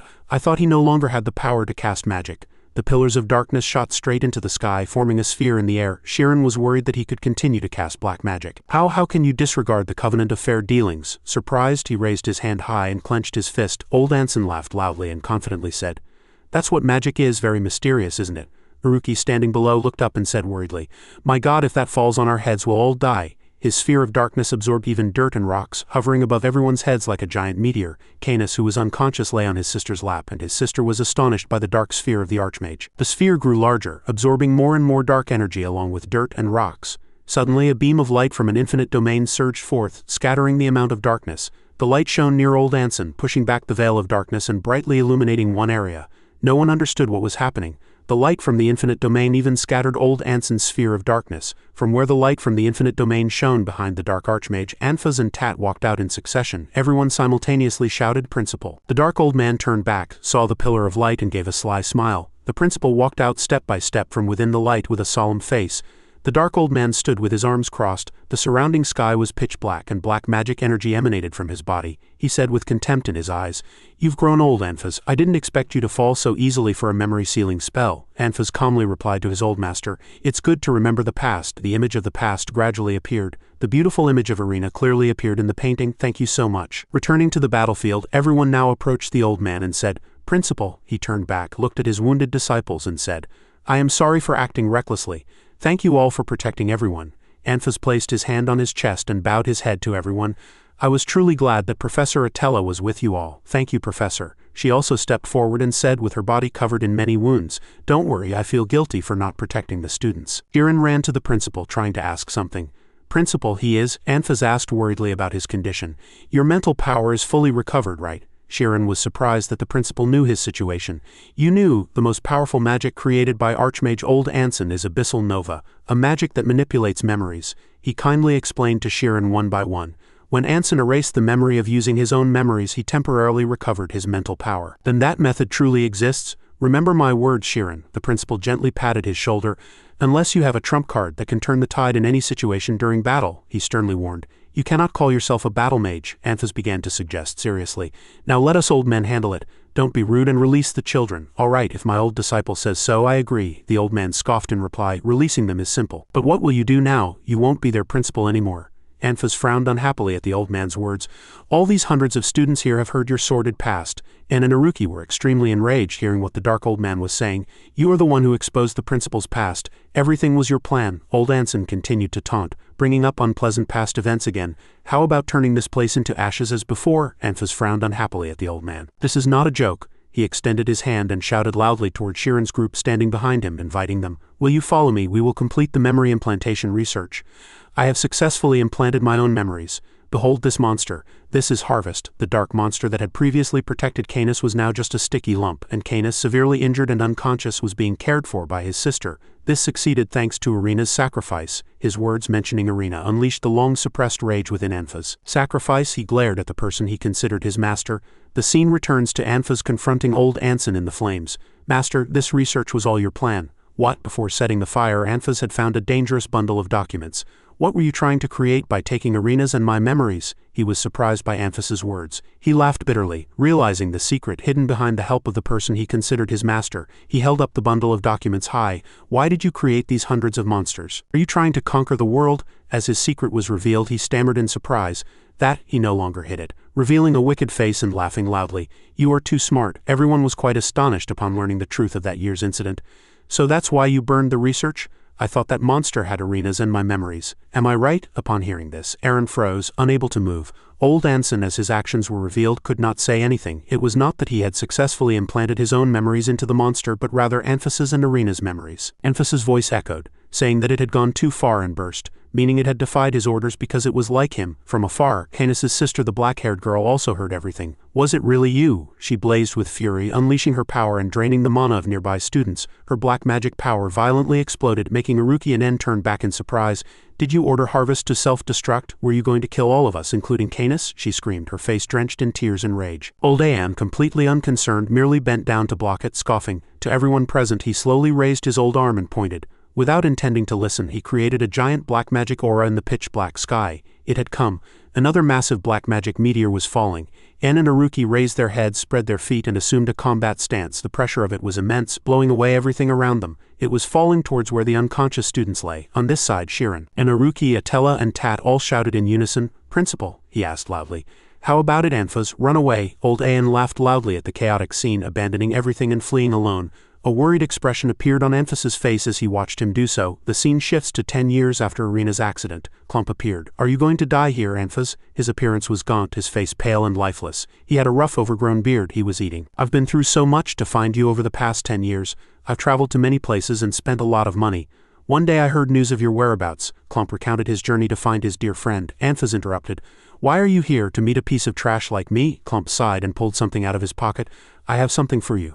Seeing the object he pulled out, Anfas's eyes widened in surprise. "You should have disappeared the next day." It was a letter addressed from Millie Arena. He was so moved that he was speechless. He unfolded his wife's letter and read it. The letter was addressed to his beloved Anfas. Then her heartfelt words followed, and as he read the letter, he couldn't suppress his emotions. His tears fell onto the paper. "I wanted to do this experiment because of me." Emotions burst forth. He sobbed. If there was one last wish, Arena had written this letter while her husband was pouring all his efforts into research to cure her. "Don't be sad, and I hope you continue the research you love. You are my eternal light. Show that light to the world." Anfas, sobbing, said to his friend. "Clump, lend me some money," he said in a trembling voice. "I'm going to build a school so that fools like me no longer exist. I'm going to dedicate my entire life to this school." Clump also sighed lightly and smiled, relieved that his friend was no longer pessimistic, and reached out his hand as if to grasp that bright sunlight. The life Arena allowed him to live. He had regained his senses. The light emanating from Principal Anfas's light magic illuminated the surroundings brightly, as if dispelling the dark night of old Aeon's black magic. The light illuminated everything. The leaves fluttering in the wind where the unconscious students lay, and even the dragonflies flying near the grass. Shirin marveled at the miracle brought by that light. Time was slowly blurring, and the light magic in the principal's hand was surrounded by an infinite halo. The energy orb was powerfully pushed up into the sky by him, creating a marvelous sight that dispersed the darkness covering everything. Shirin stood, watching the light fly straight into the air, and Haruki and En also looked up. Canis's sister, who was looking after her brother, also raised her head and followed. Principal Anfas's magic soared into the air and glowed brightly. After glowing brightly and dispelling the veil of darkness, the full moon was no longer obscured by fog and shone down below. Old Aeon looked up in confusion, not knowing what had dispelled the power of his black magic. "What is this? Is it a Big Bang magic?" Principal Anfas slowly explained, panting with exhaustion from accumulating too much in his magic attack. "It's a bit embarrassing to report such a harmless light explosion magic to the Magic Association, but I think this farewell gift is enough." Old Aeon also slowly turned and said, "I didn't expect this to happen. Did you prepare magic to confront me, you sly fox?" Suddenly, Old Aeon could no longer bear it, and collapsed to his knees on the ground. He clutched the ground with his hands and began to cough up blood continuously. Perhaps he had reached his physical limit. Even if he manipulated memories to restore his mental power, it was merely an illusion of the mind. If he pushed himself like that, his brain wouldn't be able to endure it. His life would be in danger. He had failed. "So that's it. You mean you haven't rested for 40 years? After coughing up blood for a while, he panted with exhaustion. Old Aeon still opened his mouth with difficulty. "Since you defeated Archmage Aeon, your reputation will grow even higher. Yes, this is something I didn't expect, don't you still understand?" Principal Anfas stood before him and said, "You are no longer an Archmage. While you may have been 40 years ago, enough time has passed for a rank 10 mage to fall to rank 2. The world has changed, and we have all grown old. How long will you chase childish ambitions?" At this, the younger generation of mages stood behind the principal. Shirin, Haruki, En, and even Tat. Even while spitting blood, he still seemed to have no intention of giving up. You despicable empty shell, you can't be an Archmage. You're not a genius, you only know how to show off." Old Aeon barely rose to his feet in pain, continuing to use black magic to manipulate his own memories. "Arrogant brat." He smiled arrogantly, unleashing even more magical energy than before. Principal Anfas hastily shouted, "Are you crazy? Are you going to restore your mental power like that again? Are you really seeking death?" The principal's eyes were filled with horror at the sight before him. Threads of darkness enveloped the unconscious students and lifted them into the air. Old Aeon was now using black magic wildly, completely out of control. I will do everything. He slowly flew up, intending to bring him down. Principal Anfas pleaded with old Aeon, worried about the students. Atella and Tat also looked anxiously in the student's direction. Spare the innocent. Is victory and defeat that important? Don't be caught up in those childish thoughts anymore. Listen carefully. This is the last lesson I will teach you. A mage is forever a child. He was now mad, having lost his humanity, and laughed triumphantly. Old Aeon pulled all the unconscious students floating in the air towards himself. The principal, seeing the situation worsening, told everyone to disperse and move as quickly as possible. He also ran forward to save the people. Everyone also quickly dispersed and flew after the students. Tat flew at full speed, desperately trying to save the students free falling into the abyss. He used all his strength to create a blue light field to cushion the falling people. And since others were still falling, Shirin, Aruki, and En were still trying to fly down to save them. Our professors complained and scolded us all through class, saying this is a literature exam, not a math exam. But at this moment their blood vessels were dilating, their faces flushed, and conversely, when their blood vessels contracted, their faces turned pale. Our friends sometimes had differences of opinion, jealousy, and envy, but all of them were free falling to the cold ground. Shirin, also rushing down to save everyone, tried his best to stretch his arms forward. He shouted with all his might. The girl from his dreams, Amy, was also falling. The final destination was the coldness of the soul. She slowly woke up, hearing her name loudly called. Opening her eyes in a free fall into the abyss, she asked, "Who called me?" It's a familiar voice. It's me again. She was still in a daze, floating. It's me, Shirin. The sight of someone rushing towards her. It was him. Shirin rushed over and pulled her out of her dazed state, helping her to fully awaken. He barely managed to grab her hand. Amy. Shirin. She woke up, not knowing what was happening, only seeing Shirin before her eyes. Shirin, you're crying? I, Shirin, crying with joy after saving Amy just before she hit the ground. The image of the two of them came to mind. Next time we meet, let's compete fairly. Don't call me senior anymore. I've caught up with you. I don't think I can keep it. I'm sorry, what are you talking about? Amy didn't understand, didn't know what Shirin was going to do. Wait, Shirin, what are you going to do? What are you going to do? Thank you, Amy. No, don't go. He slowly closed his eyes and tears kept streaming down, making her even more flustered, and she hugged him. Shirin, goodbye everyone. He looked up as if planning something extremely foolish. Suddenly, Shirin's entire body glowed in the dark abyss. The light emanating from his body gradually spread, powerfully illuminating the entire area. Everyone had to cover their faces with their hands from the dazzling light. Old Aeon, after expending all his remaining black magic energy, was now lying on the ground. He laboriously turned his eyes towards the source of the light. Light emanated with infinite light and shone straight into the sky. That infinite halo pierced the sky. He lay there, gasping for breath, deep in thought. Do you call that sacrifice? What an interesting world. It's enough to make one wander here for a lifetime without leaving, isn't it, Anfas? He uttered his last words and took his last breath. Old Aeon died lying in his own pool of blood. In the mysterious night, after a powerful aftershock where everyone had fallen, a multicolored beam of light continuously appeared, extending from the cliff edge to the abyss. These light beams seemed to be drawing mana from the mages scattered on the cold ground among them. Aeon Victor lay completely motionless. The light emanating from his body gradually fading, leaving behind flickering specks of light like fireflies. A shadow covered him as someone approached with a shocked voice. Master, do you think death is the end? How could you abandon us like this? Canis looked at him, his face contorted with pain, tears streaming incessantly, and he was as good as mad. He screamed in pain, I don't care if people use me as a tool or not, just don't abandon me. Aaron looked at him worriedly. Canis was overwhelmed with intense emotions. Canis continued, but I was wrong. It's all my fault. The power of black magic enveloped him again. Come back to me. Aaron, standing nearby, couldn't help but worry and tried to calm him. Canis, it's not your fault, brother. But Canis's screams overwhelmed her, interrupting Aaron's words. It's all your fault. Everything is your fault, brother. A cold, sharp sound suddenly echoed. Yes, it's all your fault. The two unconsciously looked at the source of the sound simultaneously. A slimy liquid on the ground, Harvest said coldly. If you hadn't messed things up, Aeon would have lived and protected us, he continued. But now that he's dead, we'll all follow him. Canis's face hardened. He glanced at it, and a murderous glint appeared in his eyes. How about it? Harvest provocatively said. If I say it's all your fault, will things be different? His gloomy, calm voice echoed in Canis's and Aaron's ears, and both their eyes refocused on their master. Aeon simply lived out his life. He achieved his wish. Both stared intently at the old wrinkled face. Harvest said he departed content. Now he's gone. What are you trying to do? He asked. Canis's eyes wavered slightly. My wish? In a flashback, Canis's child's voice echoed. Why did you want power as a child? His eyes were fixed forward, filled with determination. I will protect Aaron from this world. The flashback ended. Canis slowly stood up. I already said I have the power to protect Aaron, so it would be troublesome if I died here. He stood firm on both feet and said proudly, I accept the contract. Aaron, with tears in her eyes, hastily tried to stop him. Canis, you won't be able to endure it with that little mental power. I'll do it. Harvest coldly cut her off. Sorry, no, my master is Canis. Aaron could not but freeze at the firm assertion in his tone. A sticky liquid gradually appeared on Canis Harvest's face. If you ever dare to betray me again, he warned, I will not forgive you. As soon as he finished speaking, a powerful black magic aura flowed into Canis's body. Harvest replied teasingly, I remember, Master, I like your arrogance. He simultaneously thought that Canis's body had completely absorbed Harvest as he gradually lost strength and unconsciously fell backward. Gentle hand reached out to support him. Erin carefully held Canis in her arms, tears streaming down her face. Let's create a life of our own. Principal Anphas quietly observed the two from a distance. After a very long time he finally spoke. Professor Atella, I am a sinner. Professor Atella, who was beside him, replied, The first step to atonement is recognizing your sins. She slowly continued to speak. Anphas looked back at her, but Atella said seriously, You are no longer arrogant, sir. A gentle smile appeared on his face. Haha, I'll accept my punishment. Anphas looked at the two young professors before him, and more importantly, where was their hero? His face was filled with joy, astonished that the young lad had managed to teleport over 400 people at once. Anphas turned and said, Truly impressive. His words were suddenly cut short by a scream. The sound of a girl holding a man quickly drew everyone's gaze and attention. Everyone rushed towards the two. Amy cried out in terror, Professor, he's not breathing. Her tear-filled eyes were full of horror and fear. After recovering Anne's body, it took 8 hours to return all the students to their dormitories. Their sealed memories would gradually return, but until then the school would be closed. In the infirmary, Amy, Anne, and Aruki were all with Shirin. He lay motionless in bed, and Amy continued to sob, clutching his hand tightly.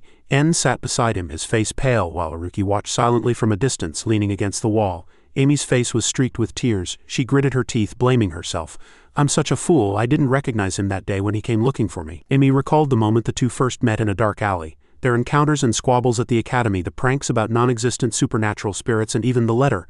I didn't even get to say I was sorry. Amy's small body trembled with sobs. She bowed her head to Shirin, who still lay motionless in bed. Seeing Amy's unstable state, N couldn't help but worry. Amy, you need to rest. You'll get sick at this rate. Magic cannot kill its caster. She continued to sob, clutching Shirin's hand tightly, unwilling to let go. Why did he die after using mass teleportation? Something is definitely wrong with Shirin. As Amy spoke, N, unable to stop the tears flowing down his cheeks, maintained his composure and replied, You're right, Shirin will wake up otherwise. Aruki's dispassionate voice cut into their conversation. It means there's a possibility that magic can kill its caster. N looked at him. Aruki continued, An also died after using magic. Amy vehemently countered, An died because his brain energy was depleted. But Shirin is like this because he fully unleashed the immortal realm. She stated that the two situations were different.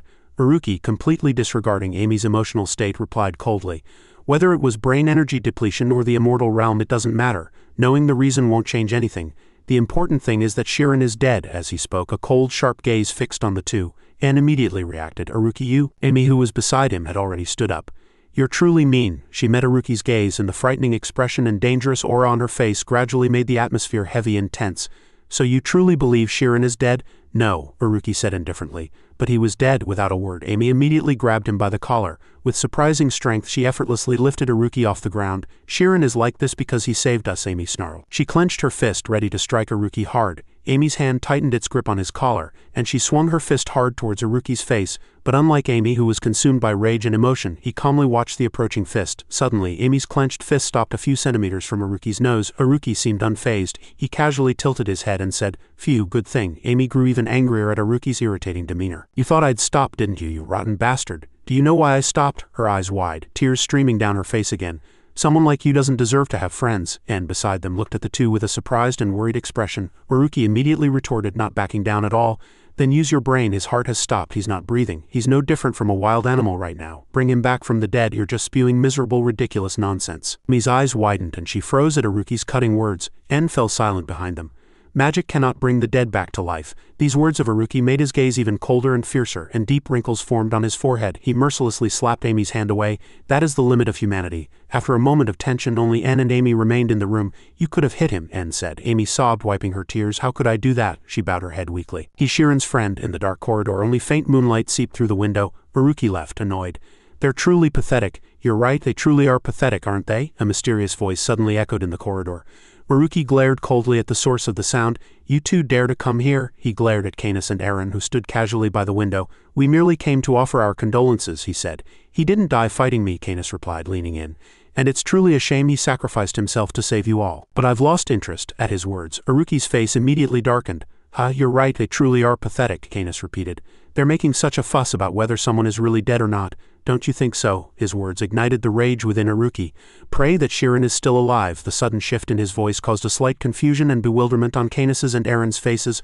A blue light flashed in Haruki's eyes as he cast his magic. Because Shirin is the only one in this world who can stop me. A powerful stream of magic enveloped Canis from head to toe. Harvest's ominous voice echoed, warning. Canis, the target is locked. He broke out in a slight sweat. Yes, but, Harvest continued, it's dangerous. His calculation speed is abnormally fast. If he uses that magic, he said, this entire place will be swept away. At first, a small point of light flickered before Canis. After that, it suddenly exploded in a corner of the corridor, spreading its reach throughout the entire school building. As the two exchanged silent glances, a deathly silence filled the dark corridor.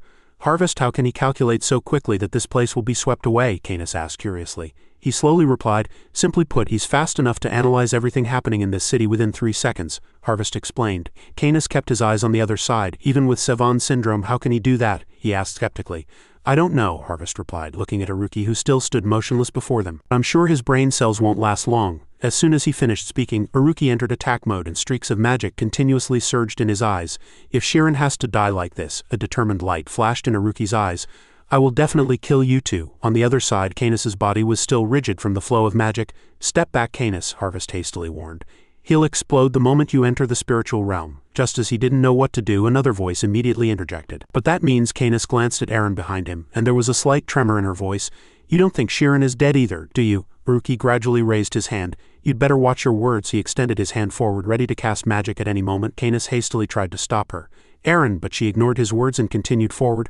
I can't see the state of objects, but I can see inside people instead, she said. Haruki snarled in fury. So what are you getting at? The current situation was extremely tense, and Canis couldn't help but shout, Aaron, Aaron. She still ignored the warnings and continued, if you truly believe he's dead. Haruki's face darkened further, and his eyes flashed with a deadly glint as if 1,000 blades were piercing his opponent. Aaron, conversely, unconsciously covered her face, and her eyes were filled with fear and confusion, tears streaming down involuntarily. You would never cry with such a fearful expression. Aaron was startled to see Haruki standing motionless. Around him were streaks of blood red mixed with black. For a moment, Haruki unconsciously glanced at the room where Shirin lay behind him. He then withdrew his magic and stopped the movements of his hands. In the quiet night that enveloped the academy, only the round moon shone in the darkness. Returning to the infirmary where Shirin was being watched over, N, tired, had fallen asleep leaning against the wall, and Amy had fallen asleep in a chair. Haruki said, the school will be in chaos within a few days. He approached the bed where Shirin lay. It will be too late for a funeral. Haruki's gaze fell upon Shirin's sleeping face, then shifted to a sharp blade. If you don't stop me, I won't be able to move forward. An old image flashed in his memory, Shirin holding Haruki's hand, saying resolutely, if that happens, I'll stop you. Holding the blade high in his hand, Haruki continued, so Shirin, I'll save you. He directed the blade towards his arm. Haruki paused for a moment as he felt the blade touch Shirin's skin. Without the slightest hesitation, he pressed the blade firmly against his skin. At Anfi's Magic Academy, students are required to live in dormitories. As this academy educates the children of the kingdom's highest nobility, school security is of utmost importance. However, the academy was infiltrated by 4 unidentified attackers, a male professor slowly said. Ultimately, the attackers were dealt with, and the boys saved the students and professors. The other professors present at the council fell into deep thought as the male professor continued his narrative. But unfortunately, our school's bright star, Arian Shirin, has died. Dean Anfas maintained a calm expression even as he listened to the other professor's words.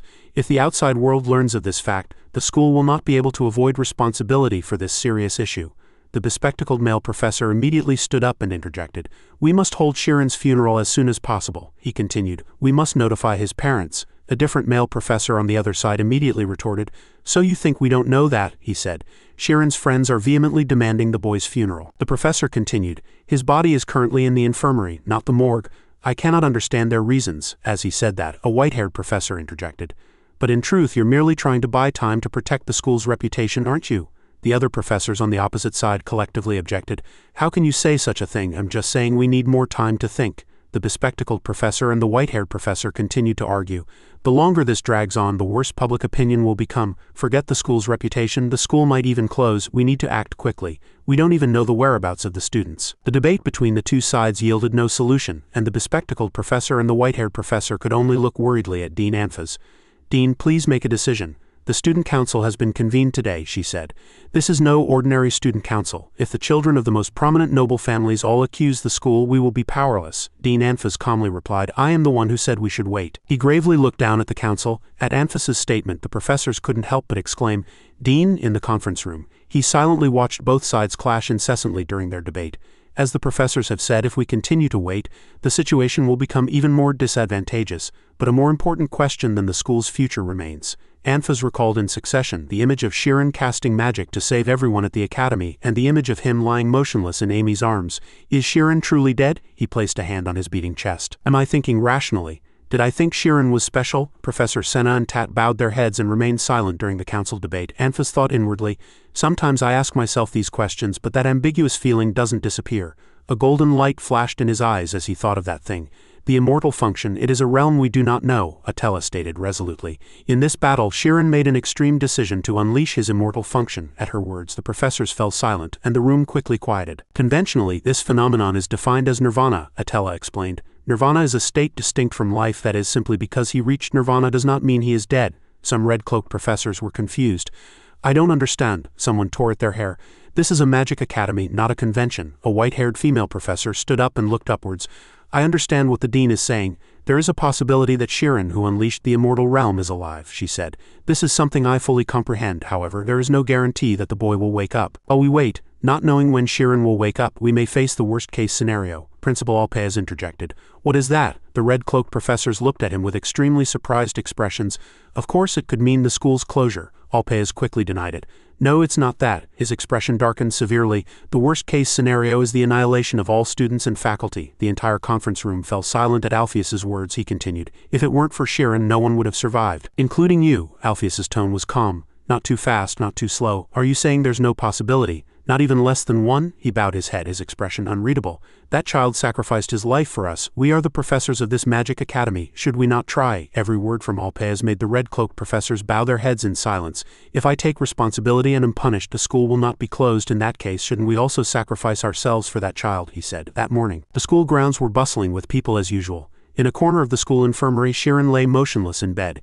Amy took care of him day and night, never leaving his side. Amy gently placed her hand on his forehead. "Shirin, I don't care how long it takes, years, decades," she whispered. "I'll wait until you come back." Anne, who was beside her, could not hide the worry and pain on his face. Amy continued to murmur, "So just tell me you'll come back." She broke down in suffocating silence, her face washed with 2 streams of tears. "Please say something," Amy pleaded. Shirin still had his eyes closed and was motionless. Soon after, his eyelids fluttered slightly, revealing blue pupils. Shirin slowly rose, but strangely he was unclothed. Shirin, bewildered, looked around with hazy eyes, asking where he was. Then he slowly opened his eyes and sat up. Naked, he looked around and said, "Where am I?" He unconsciously took a step, then suddenly realized, "I remember." Memories of the past flooded back. He had embraced a girl and fallen from a cliff, saving everyone. "At that time, I unleashed my immortal ability to its limit."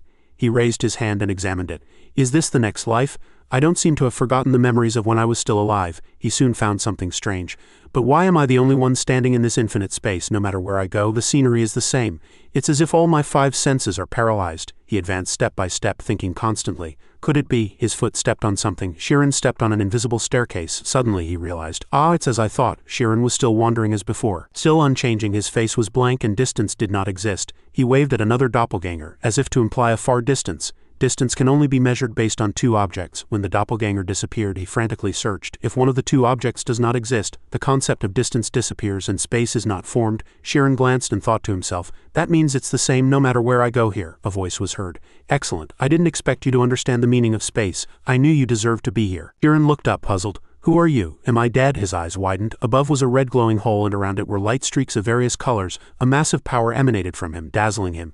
And he covered his eyes with his hand. That power enveloped the entire space, and he cried out in surprise, "Wow!" Amidst the flow of magic, a beautiful blue-haired girl appeared and approached Shirin. She said, "I've been waiting for you, Shirin." Shirin, flustered, asked, "Who exactly are you?" The blue-haired girl smiled slightly. She placed her hand on her chest and introduced herself. "I am the god of the 5th day." After Shirin's death, the quiet school grounds were bathed in sunlight on the campus roof. Due to the recent tragedy, the professors were dangerously postponing all solutions. However, the students disagreed. In the student council meeting room, the students sat and watched. Behind the student council, content was written on a blackboard. "Do you agree with the solutions the professors deem appropriate?" After the meeting, yes, no, the students believed that the principal whom they had fully trusted had betrayed them. Suddenly, a black-haired young man pounded on the table and shouted, "Everything stems from the principal's mistake 40 years ago." He stood facing the student council and explained, the accusations against the principal should be dealt with another day, and Shirin's funeral should also be postponed. They just don't want to take responsibility. Amira, second year, the student council president said with displeasure, arms crossed, the student council must intervene in this matter. The entire auditorium cheered in unison. That's right, the principal must take responsibility for this incident and be punished. Punish him. Punish him. Suddenly a hand was raised in dissent. Wait, everyone is mistaken. Serial stood up abruptly and replied, I am Serial, 5th year. Everyone thinks Shirin is gone forever, but that's not true. Not all truth is like that. The girl explained. Shirin's heart has stopped, but his body has not yet decomposed. The people below murmured. Really, is that true? Serial continued. The professors made their decision based on this doubt, Amira hastily asked. Is that true? Serial, if he's not dead, why has his heart stopped? Serial closed her eyes and thought. Amira still urged her, please tell me the details. Serial replied with a firm expression, placing her hand on her chest. It is the result of unleashing the immortal ability. Her eyes widened as she analyzed. The immortal ability is a concept that does not directly affect a person's life, and it is still being debated in the ivory tower. The room was now quiet and her voice was cautious. It is a mysterious subject. Before she could finish speaking, the students below murmured, what is the immortal ability? I heard it's the highest realm a mage can reach. A realm, but it's knowledge that creates magic, then what is it? She was startled and terrified by the whispers from below. Sweat continuously streamed down and her face turned purple. She thought to herself, wait, why are they reacting like that? At this moment, Amira also thought, that's a mysterious subject. Isn't the second innate talent of wise mages to make decisions after thinking through problems multiple times? Serial said, terrified. I understand. He thought of the children. We are still students, not mages. Young students only believe what they see and feel. She constantly imagined delinquent students who held ill will towards the principal, and upper-year students who were prejudiced against the principal because they disliked him. They do not have such luxurious rationality. What does that have to do with those accusations? Serial imagined the principal being arrested and Shirin lying in a coffin full of flowers. And then he'll be buried. If this continued, she covered her head and cried out. People will take Shirin and bury him. What should I do? Suddenly another hand was raised, and a voice spoke. I am Mark, 7th year, Mark shouted with angry eyes. The honor of the school is brought by the students of the school. If people hear rumors that our school has untrustworthy teachers, they will not trust our students either. He placed his hand on his chest and softly lowered his voice. However, we know who made us realize what a true mage is. The students below gradually realized. Mark continued. That large wrinkled hand held a small hand and moved forward. You gave us love. The image of the principal playing with children when they were young came to mind. The thoughts of the people below changed. That's right, they raised us, the MC's voice continuously echoed. Although the principal made mistakes in the past, the MC said loudly and grandly, I don't think we should stand against the teachers we fully respect. Serial's eyes sparkled with admiration. That's right, Mark. If logic doesn't work, appeal to their emotions. The two looked slyly triumphant. It's me, Mark. The girl next to Amira saw her tapping the table. Amira, with blank eyes, revealed a calculation. If we vote now, it will be 50-50. The blackboard was full of writing and the students below were restless. Some were sobbing, some were laughing. What are the accusations? Please forgive the teachers. It's too much to expect these young students to expect so much and agree to dissent. That's why I said I had to separate them. Amira was extremely smart. If this continues, they won't force the accusations. What should I do? A hand was raised high and a voice spoke. Adonai, 1st year. As a young man stood up, all eyes focused on him. Serial thought, why is blood rising? He stood up and greeted them. Everyone, I forgot to mention something important. We owe Shirin a debt of life. Is there anyone here who is not sad about his sacrifice? The students below's expressions darkened, and Serial looked back worriedly. Blood spoke nervously in front of Serial. So we should not continue to dissent, Blood shouted with a demonic face, for our savior. We must fight to honor Shirin's soul. Serial tensed and objected. She shouted loudly. Wait, to honor his soul, Shirin is not dead, Blood calmly replied. Really, as far as I know. He gave a cold smile. People are using chemicals to preserve Shirin's body. If he were alive, why would they do that? The entire auditorium was shocked. Amira asked, is that true, Blood, the member?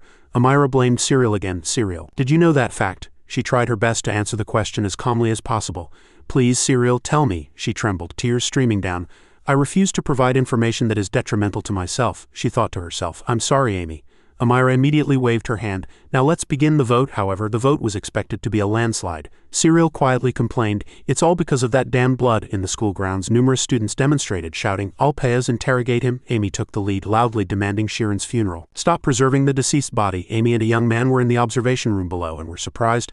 This won't do, Alpeas lamented, using magic on Shirin's body. It seems they've realized we're using slow magic. A hint of sadness crossed his face. We don't have much time, my God. Back to Shirin. Before him was God. God spoke. You don't believe me. Just as human-made objects take on human thoughts and forms, everything made by God possesses God's characteristics. Therefore you are most like God. Shirin, he was startled and blank. God gently and leisurely extended both hands and called to Sheeran. With a beautiful face, tear-filled eyes, and long soft hair, she said, "Will you create a world with me?" In the isolated space, God stood facing Sheeran and spoke, "You don't believe me? Just as human-made objects take on human thoughts and forms, everything made by God possesses God's image. Therefore you are most like God, Sheeran." Sheeran stared blankly, surprised at the figure before his eyes. God extended one hand, gently called, "Sheeran." The beautiful face smiled brightly, and with soft eyes she looked at him and said, "Will you create a world with me?" Sheeran, flustered, stepped back slightly. "What?" he stammered, now revealing his bewilderment. "Me with you." Sheeran suddenly realized he was naked and embarrassed, tried to cover himself with both hands while simultaneously explaining, "I'm sorry, it's too sudden. I'm not that kind of curse." He was too shy to speak clearly, and sweat ran down his back. God waved her hand, laughing at Sheeran's cute bewilderment.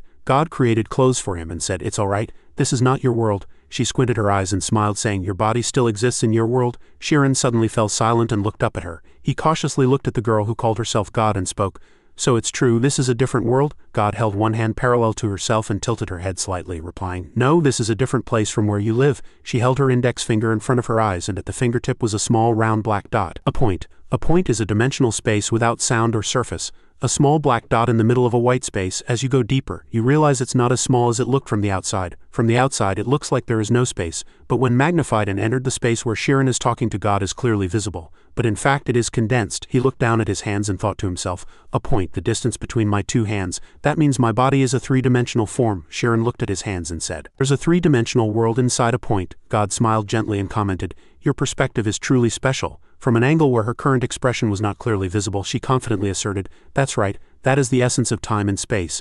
The same goes for a world that looks like a point from afar." God brought the dot at her fingertip close to her eye and looked straight at it. "But up close it is an infinite world." Sheeran was blank.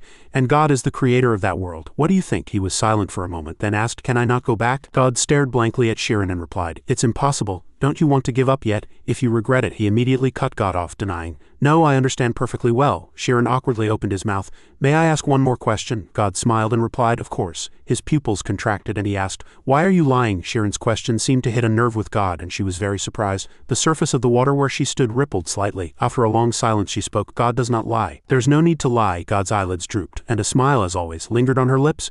"Because if you think I don't exist, then it won't exist." Sheeran's face darkened and his gaze turned somber.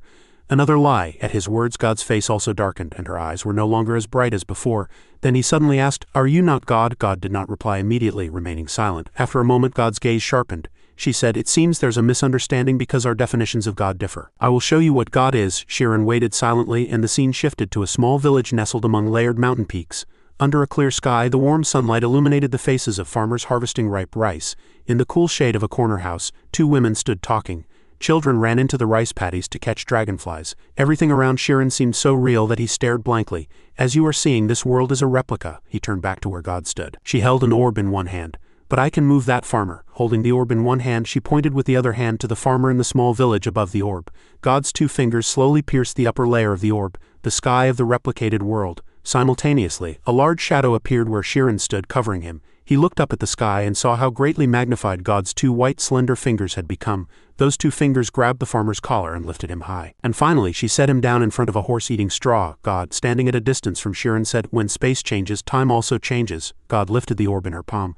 "Because time and space are one." He suddenly uttered two words, "Space-time." God immediately agreed. "Exactly, just as someone lifts a horse, something similar exists in your world. If you move a knight in your world, the horse that was just lifted would be placed in a different position. A turn's unit of time would have passed on the chessboard. In other words, you are manipulating the space-time of a lower dimension called a chessboard." Sheeran watched her back as God spoke. "God is not the invincible, transcendent being you believe them to be. Dragonflies flew against the blue sky in fields of ripening golden rice. They are merely designers who can create dimensions at a lower level than where they exist." Before he knew it, God's steps had brought her beside the farmer. "But their creations consider God to be an absolute being." God stood behind the farmer, looking at his back, and said, "Because they possess power that their creations cannot, and God can manipulate them without their knowledge." The farmer's face was magnified. It was merely a piece of wood with two holes acting as eyes. This farmer does not know how he moved, nor that this world is a replica. He made a terrified expression upon hearing God's words. God still smiled, looking at Sheeran with blue eyes. The only way to inform him is his pupils contracted, his eyebrows furrowed, and a drop of sweat ran down his cheek. Sheeran exclaimed in astonishment, "The immortal ability." God placed a hand on the farmer's shoulder. "Exactly."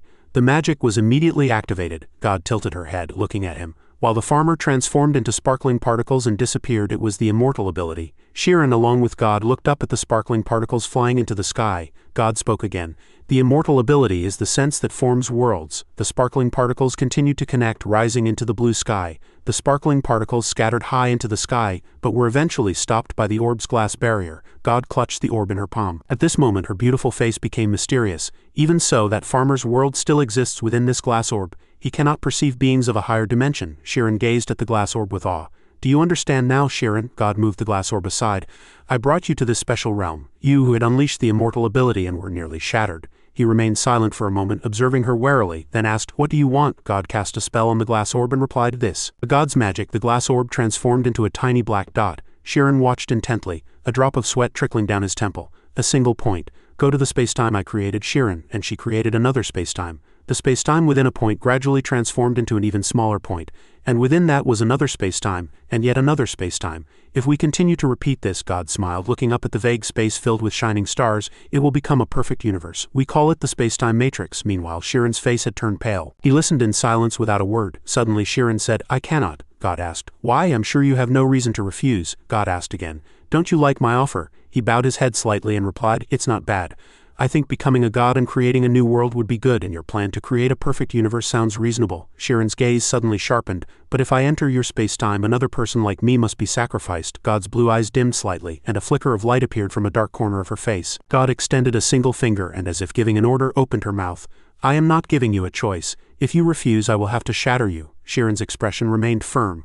I will not, God said. You will soon find out. Simultaneously, she activated magic to attack him, causing the surrounding water surface to ripple violently. God maintained her posture even while activating the magic, her expression calm as if she had done nothing wrong, but that calm expression instantly vanished, replaced by surprise. Now I understand, from across the water. Shiren stood completely unharmed, without a single scratch or wound. Shiren's hair fluttered, and both his eyes glowed blue. The space-time matrix you speak of is like a spiritual realm. Shiren extended one hand forward, a gesture of him raising a hand high to activate his magic. Her spiritual realm. Shiren aimed red magic at the girl who called herself God. That is, his gaze was now more resolute than ever. He confidently asserted that she was a mage, after refusing the offer of the goddess presumably who called herself God. Shiren opened his infinite domain to confirm and found his own answer. He activated red magic from his palm, aiming it at the blue-haired goddess. In other words, she was a mage. Shiren stood there confronting her with the red magic aimed. She slowly retreated, adding, Shiren, do not do anything you will regret. He still stood lost in thought, unable to discern her intentions. Ah, the goddess began to activate magic around herself in silence. Do you think you can defeat me? Shiren thought, quite worried about his current situation. I clearly cannot win. She is someone who has reached a level where she can call herself God, and no, she's probably even stronger than God. But either way, he was confident in his choice and asserted that this was not a place to stay. Shiren recalled the appearance of the goddess and the man farmer from earlier. When the farmer unleashed the immortal ability, his body vanished without a trace. But she allowed my body to exist in another world, then I can go back, right? The goddess answered his question. Yes, you can go back, but there's no way you'll succeed. You'll only die again. She tried to persuade Shiren to reconsider, but he said, Even so, I will try. He firmly refused her with no intention of backing down. She began to think. Containing it is not the problem. The problem is its maximized energy. The goddess looked worriedly at the red light energy in Shiren's palm.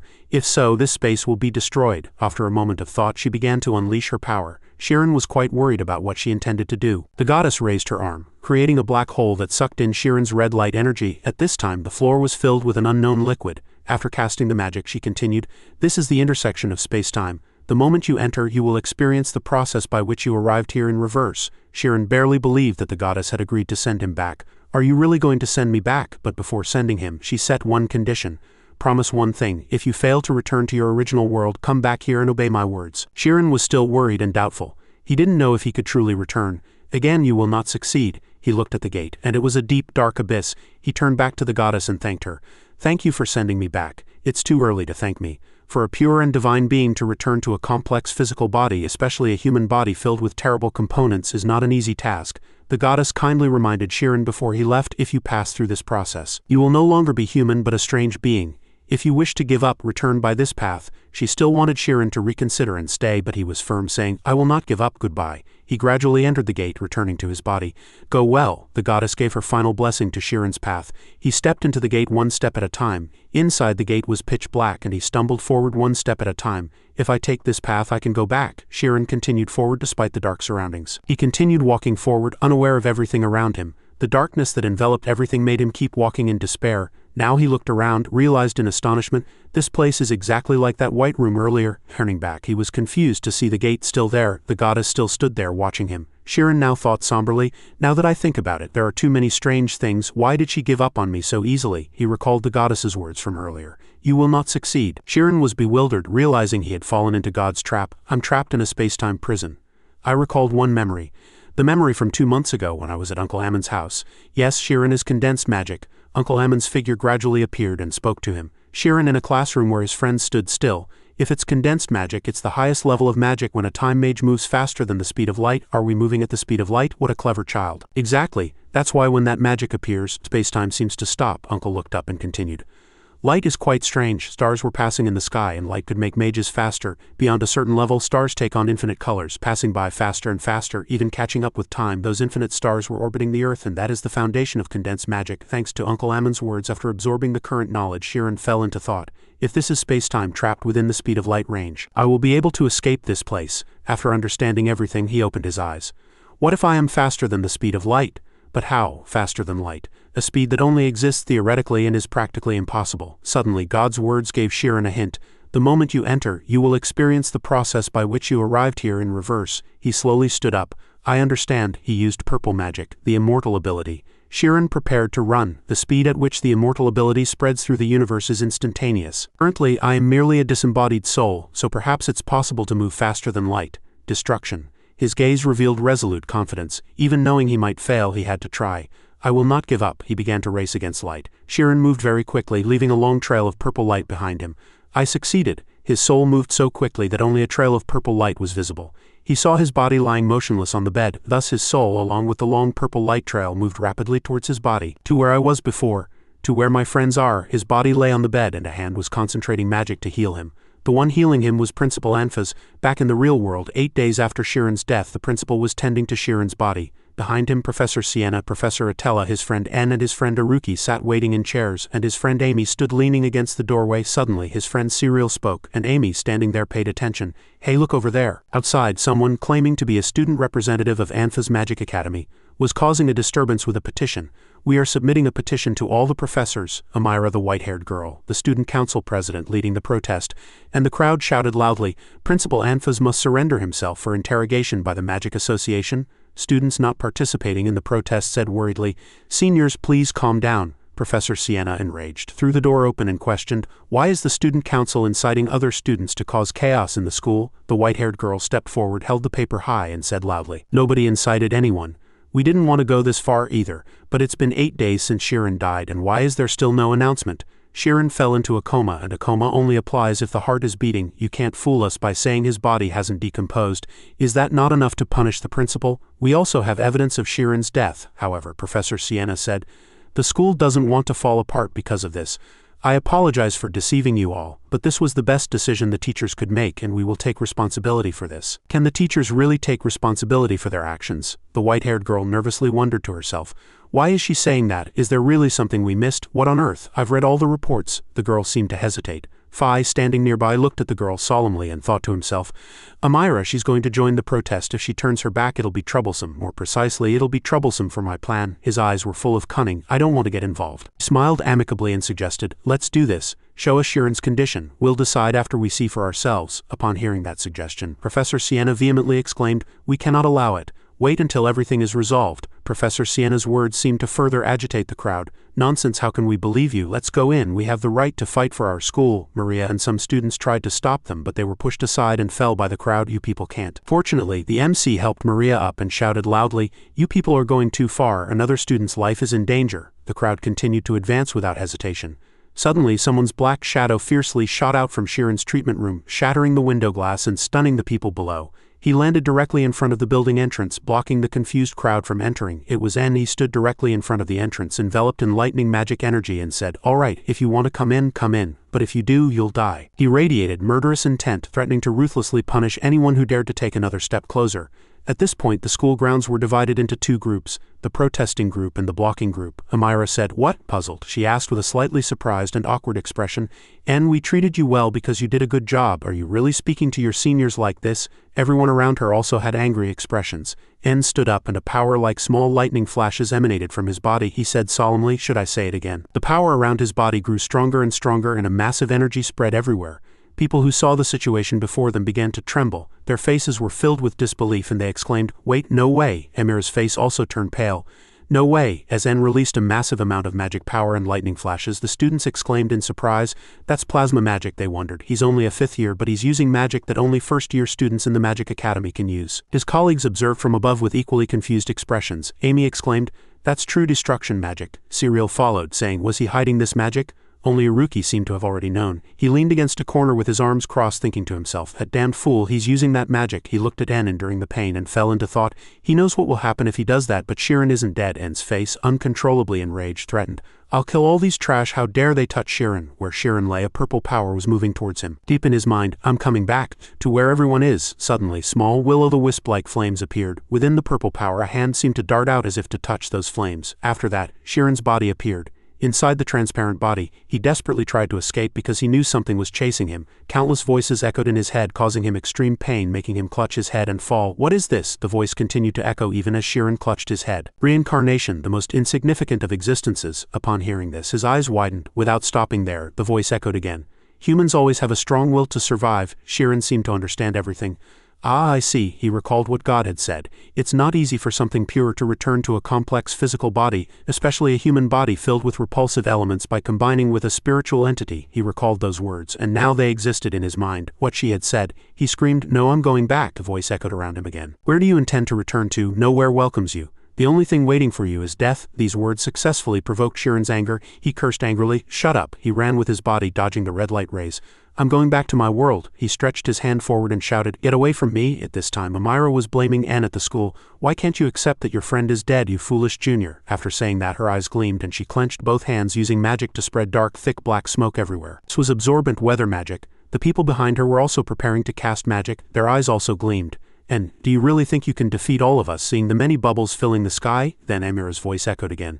"Do you think you can defeat all of us?" Suddenly, footsteps and a voice were heard. "Tisk, tisk, I can't believe you're caught in a fight you can't control." Haruki approached him and asked indifferently, "Should I help you?" En called Haruki's name in surprise, and Haruki glanced at him and questioned, "You think Shirin is dead, don't you?" After that, he shouted loudly, "Weren't you on their side?" Everyone heard those words and thought blankly, "What is he talking about?" Haruki calmly replied, "Of course not. I just..." His face suddenly hardened. He looked at the crowd in front and continued, "I just don't want them to take Shirin as they please." Amira screamed, becoming increasingly frantic, gritting her teeth and cursing in rage. "You damned fools!" At this time, Shirin was still lying unconscious in bed and a voice was heard beside him. Enfys looked down sadly and said, "I guess this is the end." Amy heard those words and turned back in surprise, unable to understand. "What are you talking about?" "The end. Are you going to bury Shirin?" she questioned in disbelief. "Do you really mean that?" Sienna and Atella, who were beside her, also had sad expressions. Enfys said to her, "Amy, look outside." He looked out the window. Seeing his students preparing to fight, he was very sad. "The children are deploying death magic and trying to kill each other," he stammered. "If this continues, this incident will lead to another tragedy." Amy burst into tears upon hearing those words. She grabbed Enfys's hand and stopped him.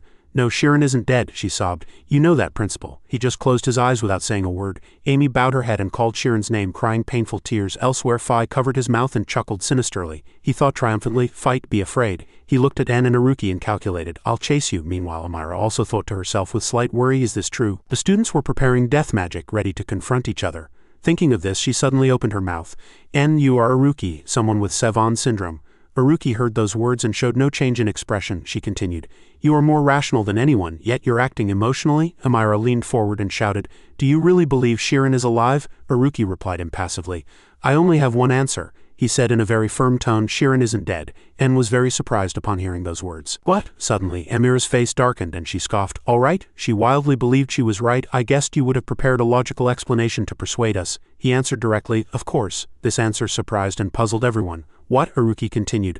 "There's evidence." Upon hearing that, Amira hastily retorted, "Show it to us. What makes you think Shirin is alive?" He began to explain. "The first reason," he said, pointing his finger at the sky, "it's 4 o'clock now see for yourselves." Everyone heard those words and simultaneously looked up at the sky with curious expressions.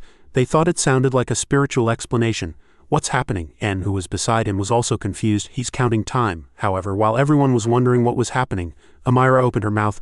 I understand. Suddenly, she went wild and shouted, You're crazy. We're going to confirm Shirin's condition ourselves no matter what. Baruki held up a bundle of documents. Amira's voice echoed incessantly.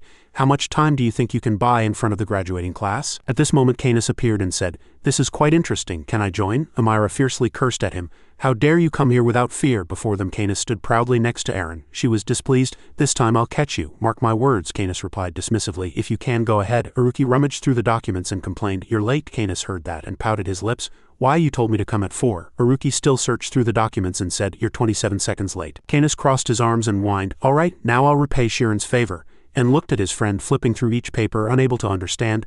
Baruki, what is it? So Baruki calmly pulled out a book titled Lightning Dragon, and exclaimed in surprise, What? Baruki replied nonchalantly.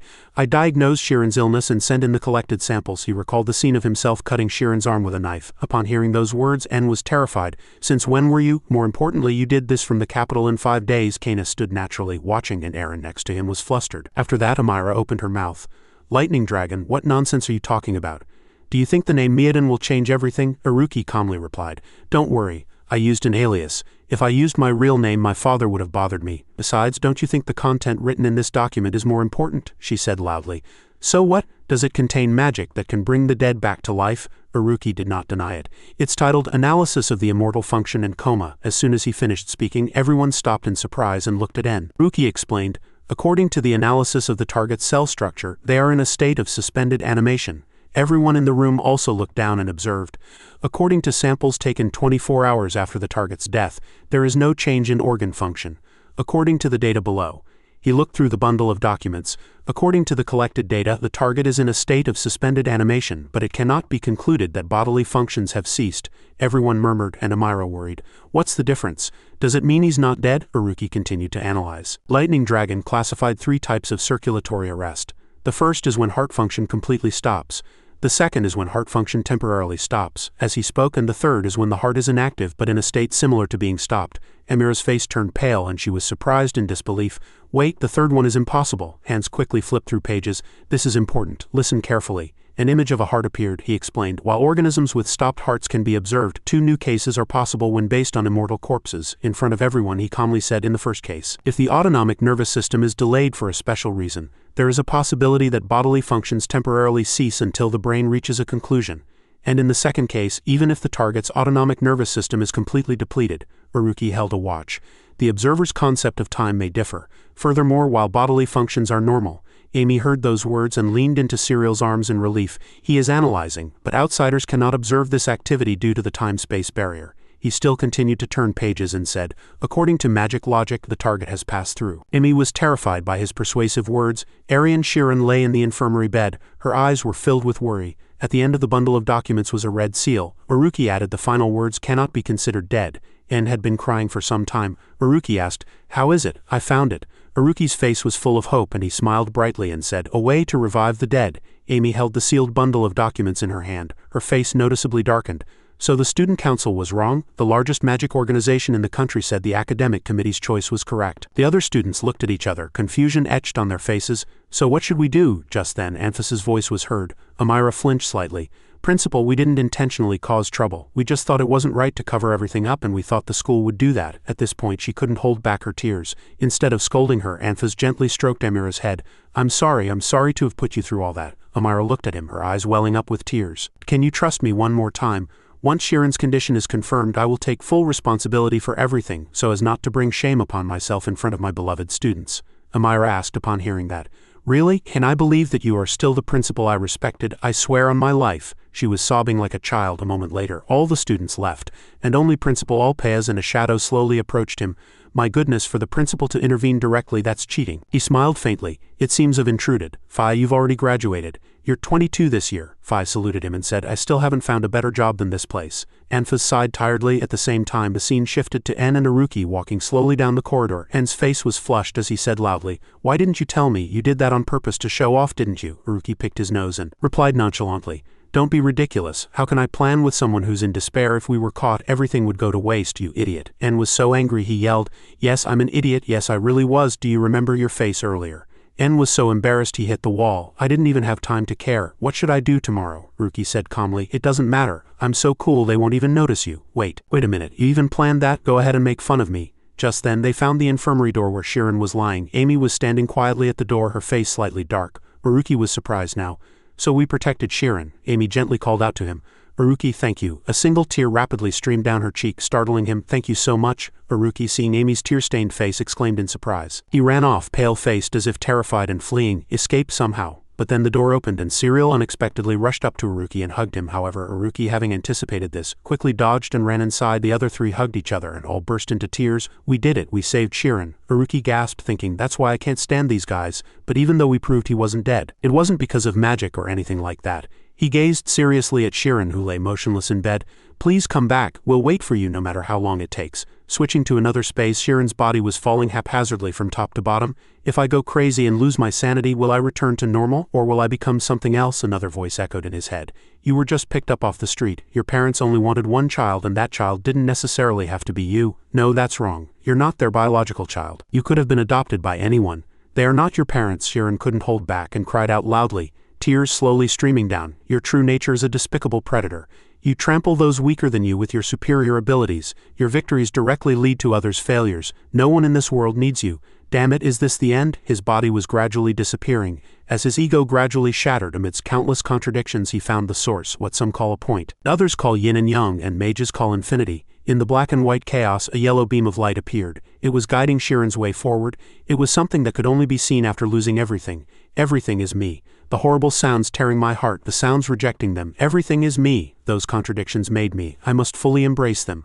A brilliant beam of light traversed the space and enveloped Shirin's body. He flew from top to bottom and finally he slowly took a step, and his body gradually transformed into a real form. The space also changed. Everything was white. The sight of himself lying motionless on the bed appeared before his eyes. Then a gentle voice was heard. So you have truly decided to leave this place entirely? A shadow appeared before Shirin, and it was none other than God, the unreasonable being, a divine being who had returned to being human, called esoteric Buddhism. Small note, esoteric Buddhism refers to one of the three paths to enlightenment in Hinduism and Buddhism. She smiled slightly and said, I didn't expect you to cross the event horizon. The event horizon is the boundary surrounding a black hole where gravity is so strong that no matter or radiation including light can escape. You are fully qualified. Shirin asked in a low voice, Are you lonely? God replied slightly, You are very kind, but gods don't feel loneliness, so while it's a little sad that you're leaving, it's only a little. Thank you for giving me a chance to return. I really want to say that. Remember, there won't be a second time. Since you have already reached esoteric Buddhism, you will no longer receive invitations from me. Shirin, without a word, leapt into the blue beam of light beneath his feet. It enveloped his entire body. He tightly closed his eyes and concentrated. Then God spoke again. Give my regards to Principal Olpez. Shirin was startled upon hearing that and opened his eyes wide. He looked back at her, bewildered. How does she know? On the 11th day after Shirin's death at the Magic Academy, En and Uruki were asleep on the floor, and only Amy was resting her head next to Shirin's bedside. I fell asleep here. She quickly got up, freshened herself up, and returned to the infirmary. Shirin, did you sleep well? Amy gently opened the window. How are you today? She also carefully rearranged the flowers in the vase by the bedside. Meanwhile, Shirin, lying in bed, had his eyes wide open, staring at the ceiling, not blinking once. Do you remember the day my brother fell off the cliff? My brother was the first person to come looking for me. So much time has passed since then. At this point, slow tears streamed down Amy's eyes. I said goodbye and left on my own. But I didn't even have time to apologize. I couldn't say anything. Do you know how much has happened since then? I have so much to tell you. So please, come back. She looked back at him.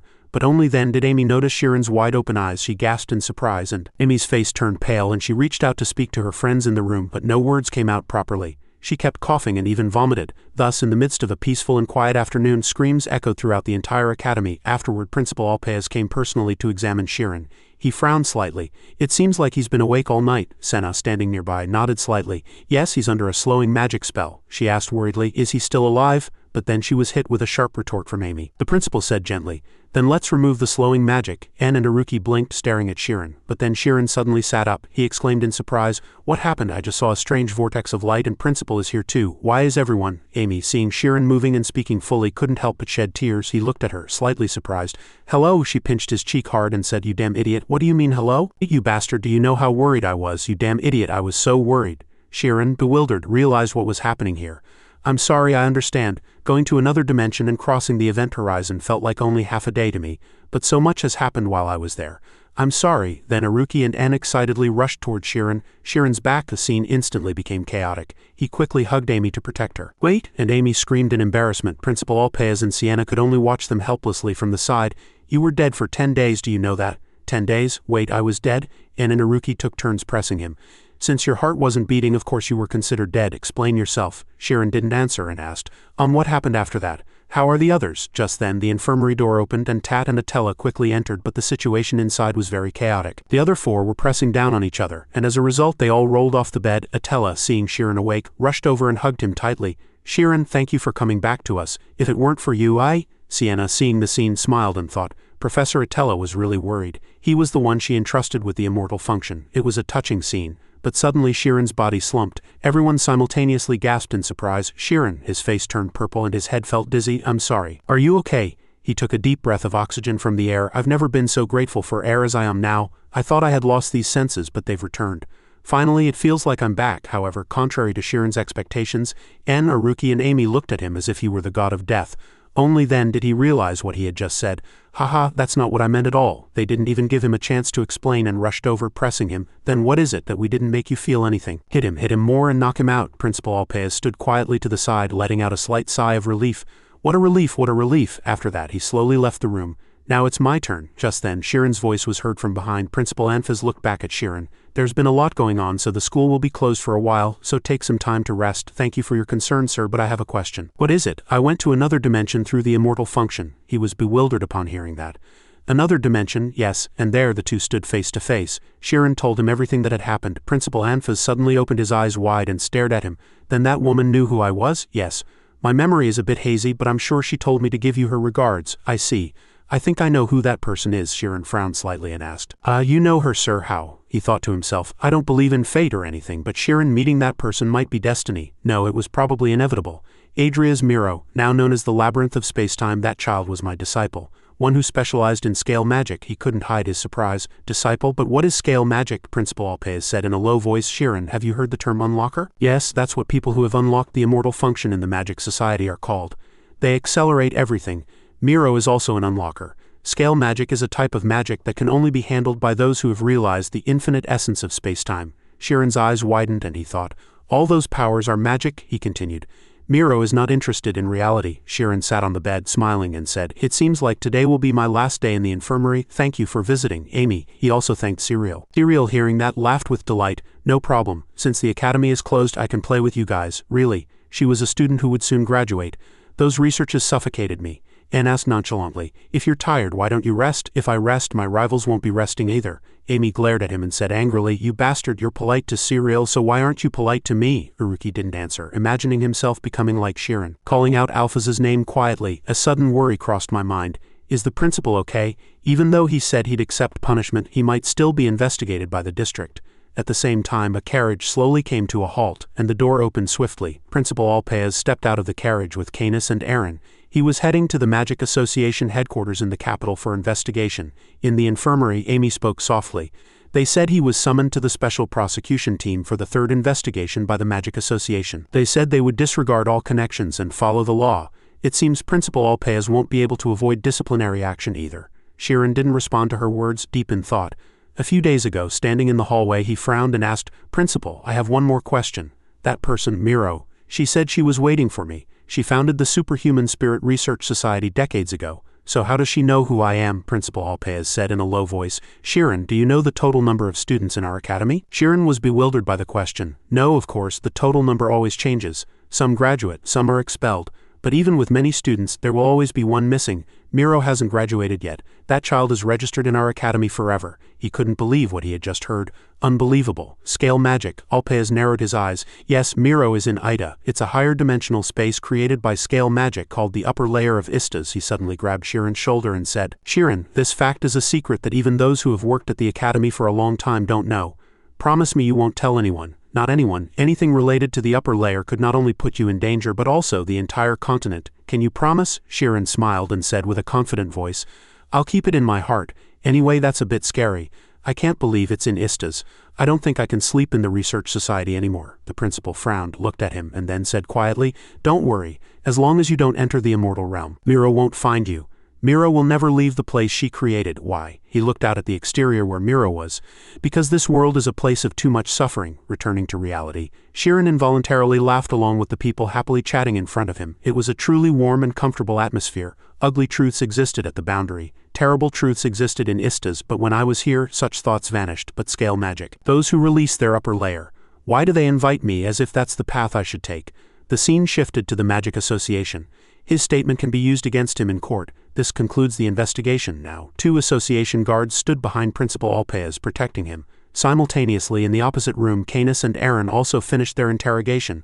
Alpez quietly asked the guards, "May I speak with the 2 children for a moment?" They didn't treat him too harshly either. "Yes, but we can't let you talk for too long." Canis frowned, thinking, both of us are under investigation, yet they treat him courteously and us rudely. "Many are rotten inside," Principal Alpez said quietly. "No need to worry, there are just a few loose ends," Canis replied firmly. "It doesn't matter. Don't treat me like your disciple, that's why I want to tell you." He frowned. "When this story is over, you will have to come to the Magic Academy." Canis's face reddened with anger, and he gritted his teeth, saying, "What? Does that mean I have to kneel before you? Don't misunderstand.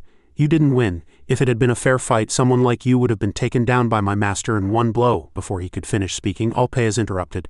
"Yes, but if it hadn't been, I would have had to kneel." Canis and Aaron fell silent at his words. "That's the devil. Whatever reason you give, you'll still be hated. You will overcome this. Because we all had the same master, I am willing to offer both of you a future beyond darkness." With that, they went their separate ways. Canis frowned, thinking, "What kind of future? The only thing I've learned is how to fight, and the only fate awaiting me is the battlefield." After that, they entered another room. Inside, a man was already waiting. "Investigator, I've brought Canis and Aaron." He smiled and introduced himself. "Please sit down. I am Investigator Sakari of the 3rd interrogation room. You 2 are Canis and Aaron, correct?" "Yes." But Aaron suddenly began to tremble violently, as if seeing something terrifying. Canis saw this and asked Aaron, "What's wrong?" She opened her eyes wide and said, "I can't read him. I can't see through him." Canis couldn't help but be surprised. What on earth did she see that made her tremble like that in her eyes? Sakari didn't have the form of an ordinary person but a black body without eyes, nose or mouth. He said in a low voice, "My goodness. It seems this young lady is a bit surprised." The little lady called it styrofoam, right? While magic use is restricted within the association, innate characteristics cannot be blocked, so that was the only choice to make myself unreadable. His arms suddenly transformed into twisted ropes. "Unbelievable. He's perfectly hiding his thoughts," Sakari continued. "But I'd be pleased if you 2 don't cause a disturbance." Immediately after, Aaron was startled and a gentle breeze brushed past. His arm had now transformed into a sharp scythe. Sakari held it close to her face, threatening, "If you dare, we are currently under investigation. Your name is Aaron, correct?" She trembled with fear, her face pale. "Yes, it seems he was right." Canis frowned upon hearing that. "What's wrong, that we couldn't cause trouble?" "Yes, he's incredibly strong." 30 minutes later, Canis stared blankly at the stack of documents before him. "Master's will." "Yes, check it yourself." Sakari smiled and said, "It seems Anson prepared it, so it's probably for you. It was notarized by other laws." Canis's eyes widened as he read the contents of the paper. "Master left this to me." Unbelievable. Sweat slowly trickled down him. The paper read, "I leave all my property to my disciple. 4.8 billion gold." Canis trembled, holding Anson's will. "Is all this mine?" "The will?" Sakari smiled and said, "Yes, it's all yours." Canis frowned, thinking to himself, what was he thinking when he wrote this? I can't even ask him anymore. What was he really thinking? "You never cared about my life." The will read, "I leave all my property to my disciple Canis.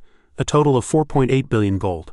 But now he calls me his disciple." Immediately after, Sakari said, "But I want to make one thing clear. It seems he considered you his disciple and wanted to leave you his inheritance, Canis, but Aaron is a dark mage and someone who manipulates others, correct? Weren't you 2 brainwashed since childhood?" Canis and Aaron were startled by his words. What are you talking about? In fact, magic isn't needed to brainwash children. If a child is rescued by someone when they are on the verge of death, that person often becomes like a god to that child, and that godlike being usually says, "I need this." Then the child comes to believe that this is their life's goal. Canis couldn't hold back and shouted, Stop that nonsense. Master never forced us to do anything. Everything I do is of my own free will." "I've already stated all that." Aaron also spoke up at this point. "If we admit we were brainwashed, what will change?" Sakari smiled and cunning flashed in his eyes. "You will be considered innocent." "We're innocent," Canis frowned. "Unbelievable. Is he playing with us?" "This is the association's position. The possibility that Anson brainwashed the children. We investigated this issue as a priority. If not, you, Canis, and Aaron wouldn't have been able to commit such terrible crimes. Right? But if that's really the case," Canis quickly understood their intentions, "then I can't receive his property because I wouldn't be his disciple," and he of course guessed correctly. "If you admit you were brainwashed, Canis, it will mean you are not his disciple. If that happens, this property will be considered illegal property. The association will confiscate it." Saying that, he pushed a contract towards him. Canis's eyes widened as he read its contents. Waiver of inheritance. "If you sign here, you will be considered innocent. In the end, this place is no different from Latham. No, they're cunningly hiding it, but it smells even worse than the sewers of Latam. He trembled with anger. Perhaps this world is a giant society, a society filled with blood and rot. Sakari slowly stood up. I'll give you a little more time, about an hour. But before he could finish speaking, Canis cut him off firmly. I'll sign it, you've made a wise choice. Canis didn't hesitate and quickly signed the paper. What do we do now? You may go. It's your freedom. Then what about the procedure for releasing us freely? No need for that. You may go. As he was about to turn away, Canis could no longer contain his rage. These damn bastards, they were after Master's property from the start, and then they said that letting people like us go wouldn't pose any threat to them. Now I understand, Master. The one whom all the nations of the continent couldn't do anything about. He was truly extraordinary. He slammed the table hard, slightly startling Aaron. What rank of mage are you? Sakari suddenly paused. I am a 5th rank mage, Canis spoke emphatically. I'm stepping back now, but I will definitely make you kneel before me later. Absolutely, he replied casually. Oh, I haven't been assigned here for long, then please pay close attention to me when that time comes. The door closed afterward. Aaron said quietly, well done, Canis. It's better to give up than rot in prison for life. Aaron, we need to become stronger, both of us. Yes. The scene shifted to the 3rd investigation team. The investigator was already dead, making the cleanup easy. Sakari slowly picked up the stack of documents and walked in. Adino, standing by the window, said, put the documents on the table. He quietly asked, what happened to the Alpeas case? He asked back, why are you worried it will spread? I think a 6-month suspension is too light. Even if it was 40 years ago, he was part of an illegal experiment, and regarding the Academy attack incident, he might be a victim. But isn't he also responsible? If we pay 4.8 billion gold as bail, it might be acceptable. But what? Do you think I'll make an unfair judgment? Sakari glared at Sakari. He quickly bowed his head and apologized. I'm sorry, it just slipped out. You may go. Sakari immediately left without delay. Put a cigarette in his mouth and clicked his tongue. The spot where he hit me still hurts. Damn it. As a child he was knocked to the ground by a blond man, his face severely injured, and blood continuously flowed from his mouth. Damn it, as he thought, he said, I really should have brought a gift then. This is a belated congratulatory gift for your Golden Magic Prime Award, Investigator Sakari Adino. He smiled and signed the paper. The scene shifted to the Magic Academy. The sky was truly clear today. A group of people ran across the playground with thumping footsteps. They were none other than En, Shirin, and Haruki. They smiled and said in unison, Good morning. Principal Alpeas was wearing a straw hat and holding a scythe, cutting the grass in the yard. He heard their voices, smiled brightly, and replied, I told you not to call me principal anymore. Now I'm just an old man. That's nonsense. Once a principal, always a principal. Can we help you? Shirin quickly rolled up his sleeves. Oh no, if you help me I'll have nothing to do. How was school life since the school closed? The 3 of them simultaneously frowned and complained. I feel like I'm dying. I'm going crazy.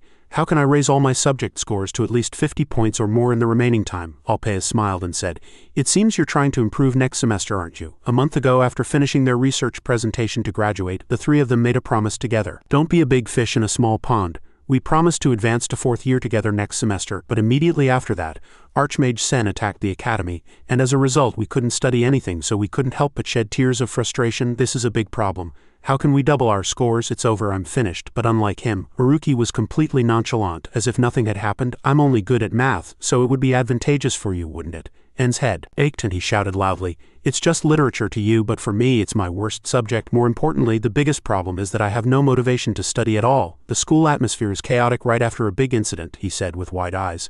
Actually, being able to study in this situation is abnormal. Let's play today and study tomorrow. Yeah, that's convincing. Shirin and Haruki both agreed. Just then, Shirin stared blankly ahead and pointed, Hey you guys. Look. Both turned their heads at the same time and were shocked, their mouths agape. Huh, why are they here? Not far away, Canis and Aaron were slowly approaching them. Canis asked without any emotion, Hey, are you done studying? Classes must be over too, right? Shirin stepped forward. What's going on? Is there something at the academy you couldn't resolve? He shrugged and replied after hearing, We're going to be living here from now on, so we're just looking around. What does that mean? 3 frowned in disbelief. Canis looked at them with a cold expression. Personally, I dislike it, but successfully entering the Magic Academy would be faster. He couldn't help but say loudly, Do you think the Magic Academy is a joke? How could they accept someone like you? Senior.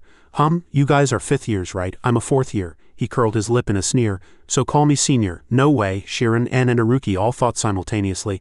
Those strict teachers actually passed them and immediately placed them in 4th year? Canis didn't hesitate, turning to prepare to leave. Isn't it obvious? We were Archmage's disciples for 10 years. We finished the basics long ago, and yet we lost to Shirin. But anyway, your scores look quite dismal. The 3 flinched simultaneously. He curled his lip in a sneer and said honestly, I'm quite disappointed. Some of you failed all subjects except math, and another's writing score was just mediocre. Unbelievable. I lost to these fools. His words officially angered all 3. Saying that, Canis waved his hand and left.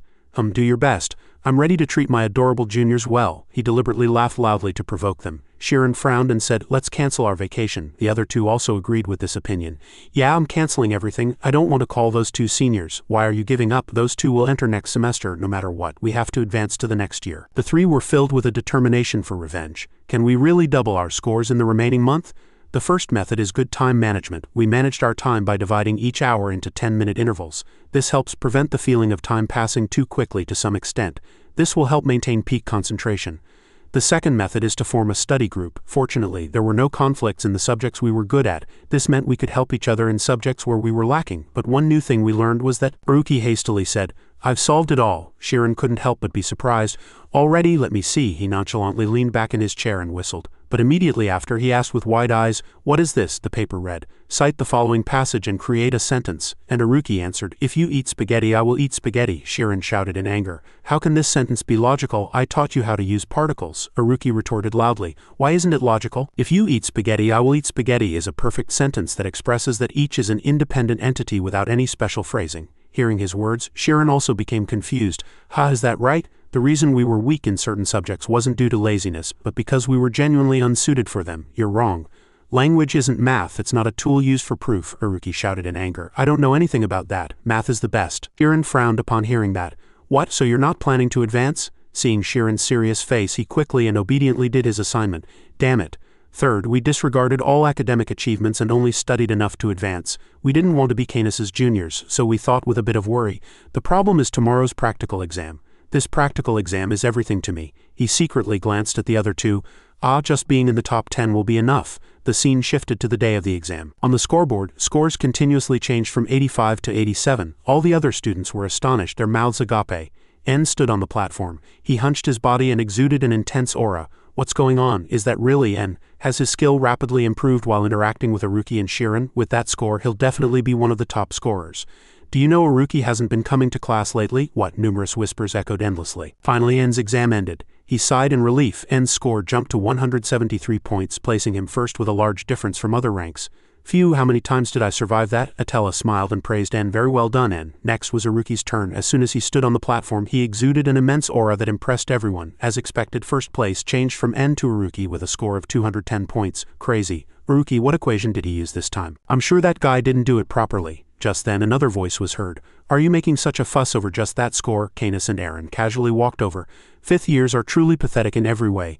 Those people, Atella hastily intervened. You two please continue touring the school quietly. He sat cross-legged and said, is this heart rate training? We're so tired of doing this. Aaron also agreed with him. Yeah, Master told us to strengthen this no matter the cost. So that the domain can flexibly and quickly change form, this is a basic training that involves repeated expansion and contraction.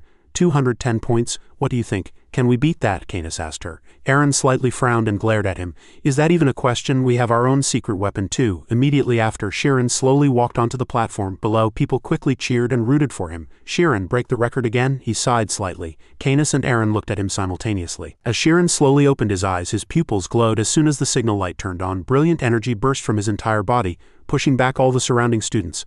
What, 120 beats in just 10 seconds? That means 12 heartbeats per second? Canis and Aaron were both unable to hide their surprise. She stared wide-eyed at the scene before her. Absolutely not. His head would explode then. Atella quietly assessed Shirin's strong physique from the side. He has now grown stronger. Virasana, the state of the Vajra body. Undoubtedly, it must be a characteristic he gained after returning from beyond the immortal ability. As a type of fusion, Shirin would grow stronger as a defensive mage. That was what all the professors believed at the time. But the advantage of his physical strength had transformed into a powerful vessel to withstand the immortal ability. This child's potential, where will it end? After that, as the signal light turned red, Shirin immediately stopped and the scoreboard changed accordingly. First place was none other than Shirin, with a score of 410 points. All the students stared blankly, thinking in disbelief, Shirin has reached this level, but he walked past them with a serious expression, looking directly at Canis. Canis frowned. Aaron couldn't help but praise him. That child is truly impressive, Canis snorted lightly. At least that much is required to be my rival. Let's go, Aaron. We've seen enough. The students below began to scoff. Is the Archmage's disciple only capable of this much? How dare he disrespect a fifth-year student of the Magic Academy? He shouldn't play around like that. Canis didn't have time to argue with them. He thought to himself, last time I thought I lost due to an elemental disadvantage. I was wrong now. Even if we fight with pure power alone, I can't guarantee I'll win. To become the strongest, I must defeat you first. Who knows, Shirin? Why did it suddenly turn out this way? Fourth-year students daring to call high-ranking professors that. But immediately after, they recognized who had just asked the question and were simultaneously startled. It's Canis, he told them to answer without any emotion. What kind of person is Shirin? As soon as I set foot in this school, the first thing I investigated was those three's grades and personal relationships. At that time, Canis had to secretly find their report cards. Their grades were truly disappointing to the point of being awful. Considering they defeated me, I thought they were top of the class, but it turned out they were only slightly better than average. But when I investigated their personal relationships, I was surprised. No one took those three lightly. They were regarded as formidable rivals. Unlocker, powerful light, excellent physique. Canis gritted his teeth and said, surely if I keep following him, I'll uncover the truth. That guy, Shirin, I won't lose this time. I'll defeat him and become strong like Master. Aaron had no intention of opposing his thoughts. Yes, Canis, let's become stronger, she said, eating ravenously. Eat slowly. As the scene shifted to the Magic Academy, time always passed quickly. Soon it grew dark and the academy also became much quieter. Inside the large room, a faint light flickered and many students sat there. Some students were studying while others talked among themselves, discussing their classes. Outside, 3 loaves of bread lay at the base of a tree root below the owl statue. People said that if you placed a cherry pie in front of the owl statue, you could pass your exams. At this time, the 3 Shirin and an Aruki were racking their brains to pass the exam. Aruki could no longer stand literature. His head was spinning and his mouth mumbled. Literature, verbs, intended meaning. The other 2 were concentrating on their own sections of study. A month passed in the blink of an eye and finally the exam arrived. Shirin heard the sound, turned his head and replied, hello seniors. They heard and laughed loudly, saying, what do you mean seniors? You'll all be 4th years next year too. That's right, that's right. Don't pretend you don't know. We heard you 3 have been studying hard lately. We have high hopes for you. We're always grateful you fought for us. How wonderful it would be if we could study together now. Shirin and N blushed with embarrassment. Thank you. After that, they tore at their hair and shouted, what do we do? I feel the pressure. If I mess up even one subject, it's over. Unlike those 2, Aruki pouted his lips and said, even if you enter a tiger's den, just stay calm. In other words, worrying only ruins everything. It turns out all 3 of us are taking the exam in different rooms. Our test papers will definitely be different. Anyway, we made a promise under the stars, so we'll be together until the end. Shirin and N couldn't help but be surprised. Why is Aruki so strange today? Did he eat something weird yesterday? A few seconds later, they hastily realized, damn it, the exam has started. The 3 quickly said goodbye. Each went in a different direction. All right, let's meet again in 12 hours. We'll definitely pass the exam. Good luck, gentlemen. Yeah, 12 hours later, the sky changed from blue to a sunset orange. After that, thanks to Aruki having memorized all the exam questions, N carefully wrote down the questions Aruki read out and Shirin created the answers from textbooks. The next morning we could reproduce all the questions and answers for every subject. Now for the grading. N and Shirin both frowned, their faces etched with worry. This won't do, we're screwed. I think I blew a few subjects. We're really screwed. If we get below 80 in any subject, we're done for. Aruki laughed, saying there was no use crying over spilled milk. You can't put spilled milk back, so let's just finish the grading. Shirin and N both simultaneously thought, I can't get used to this. A few minutes later, yes, we did it, N happily shouted. An average of 82 points. We got over 80 points in all subjects. Promotion to 4th year is confirmed. He was so excited he was practically flying. But at this moment Aruki was trembling and his face was pitch black. N saw that and asked, Aruki, what's wrong? Don't tell me. Before he could finish speaking, Aruki cried out loudly, 87 points in all subjects, yes. Thanks to memorizing and mimicking the Korean language teacher's way of speaking, his Korean language score skyrocketed. If I had gotten even one question wrong, it would have been over, but I did it. Oh, congratulations, really? At this point, only Shirin remained motionless. Shirin, his face was pale, no different from a zombie corpse. N asked worriedly, Shirin, don't tell me. What's your score? A total average of 86 points. Both were surprised to hear that. Aruki couldn't help but admire him. Truly amazing, even for an ordinary person, he really got over 80 points in just one semester. Isn't that incredible? Is there a problem? I don't know. Shirin's hand trembled incessantly. This problem. It was a multiple choice question, right? That problem. It was really difficult. The solution method was also long. Sweat poured down him like rain and he said with difficulty, I don't remember what answer I chose last. N and Aruki both frowned worriedly. Think carefully. The answer was either 1 or 1-2. Of course I got it wrong, but if you get that problem wrong, what about your math score? 79 points. Both froze upon hearing that. Shirin's face grew paler and paler. His eyes widened. I think I chose answer 3, but I don't remember if 1 and 1-2 was answer 3 or answer 2. The 2 also sweated in his place because of that problem. He could have been stuck in 5th year for another half a year, and it was even a 2-point problem. N shouted angrily, I can't take it anymore. Let's ask the teacher. Yes, good idea. The 3 hastily went to find teacher Sienna. Oh, she turned around upon hearing the sound and asked what's wrong. The 5th year exam ended yesterday. Shirin hastily said, the last multiple choice question on the math exam. What's the answer? Suddenly, what's wrong? Please hurry. We're really in a rush. Sienna racked her brain. If it's that problem, it would have been answer 2, she thought so. Shirin immediately froze on the spot. Answer 2. N and Aruki hastily supported him. Shirin, are you okay? Pull yourself together. You have an immortal body. Why answer 2? Shirin couldn't hold back his tears and then hastily pulled him away. We're leaving, teacher. Sienna didn't understand what was happening. Okay, I understand. Why, just why? Let's go first and then think. She let out a light sigh. My goodness, those guys are always so full of energy. After that, the number of exam papers to grade in the teacher's office didn't decrease at all. Other teachers were swamped with work. Sienna sat at her desk. Ah, right. Those guys asked about the exam, especially the last multiple-choice question, so she took out a sheet of paper. Do you think you'll do well, Ran? Sienna smiled faintly. Ah, the correct answer was choice 3 from the beginning. Arian Shirin's promotion to 4th year was confirmed. Scene change. Tamiabaska Kingdom Capital. Kizan Sword Academy. Tess quickly tied up her long hair. Street fighting stance. Tess walked over with a smile and said, the teachers definitely made us do something we've never heard of for this semester's practical exam. She asked Ran, so do you think you can do well? Ran replied boredly, sit down if you want, or don't.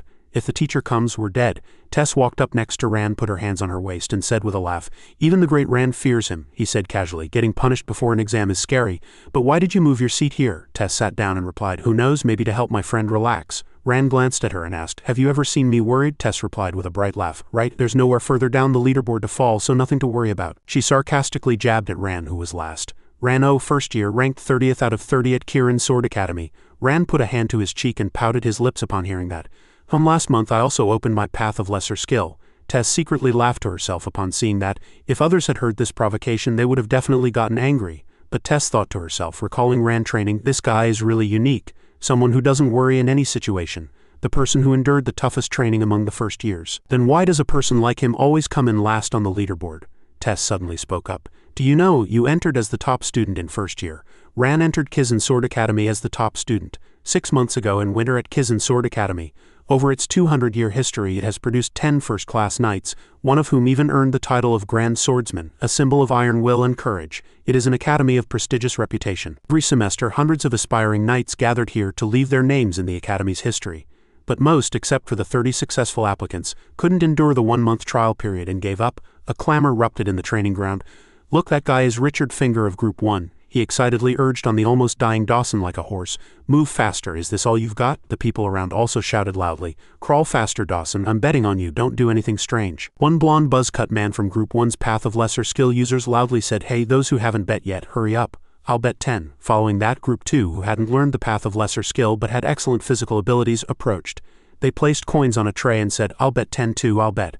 And those without talent but forced by their parents to enter the academy were classified as Group 3. People like Dawson. One person watching all the commotion from outside shouted, hey, what are you doing after all that training? The person next to him hastily whispered, if you don't want to become prey, be quiet. Tess saw everything. She was in Group 1, and unfortunately that's how the world was. Friends you couldn't trust your back to on the battlefield weren't comrades but merely prey. Dawson crawled for his life, blood dripping from his knees and hands. Suddenly, Finger laughed loudly.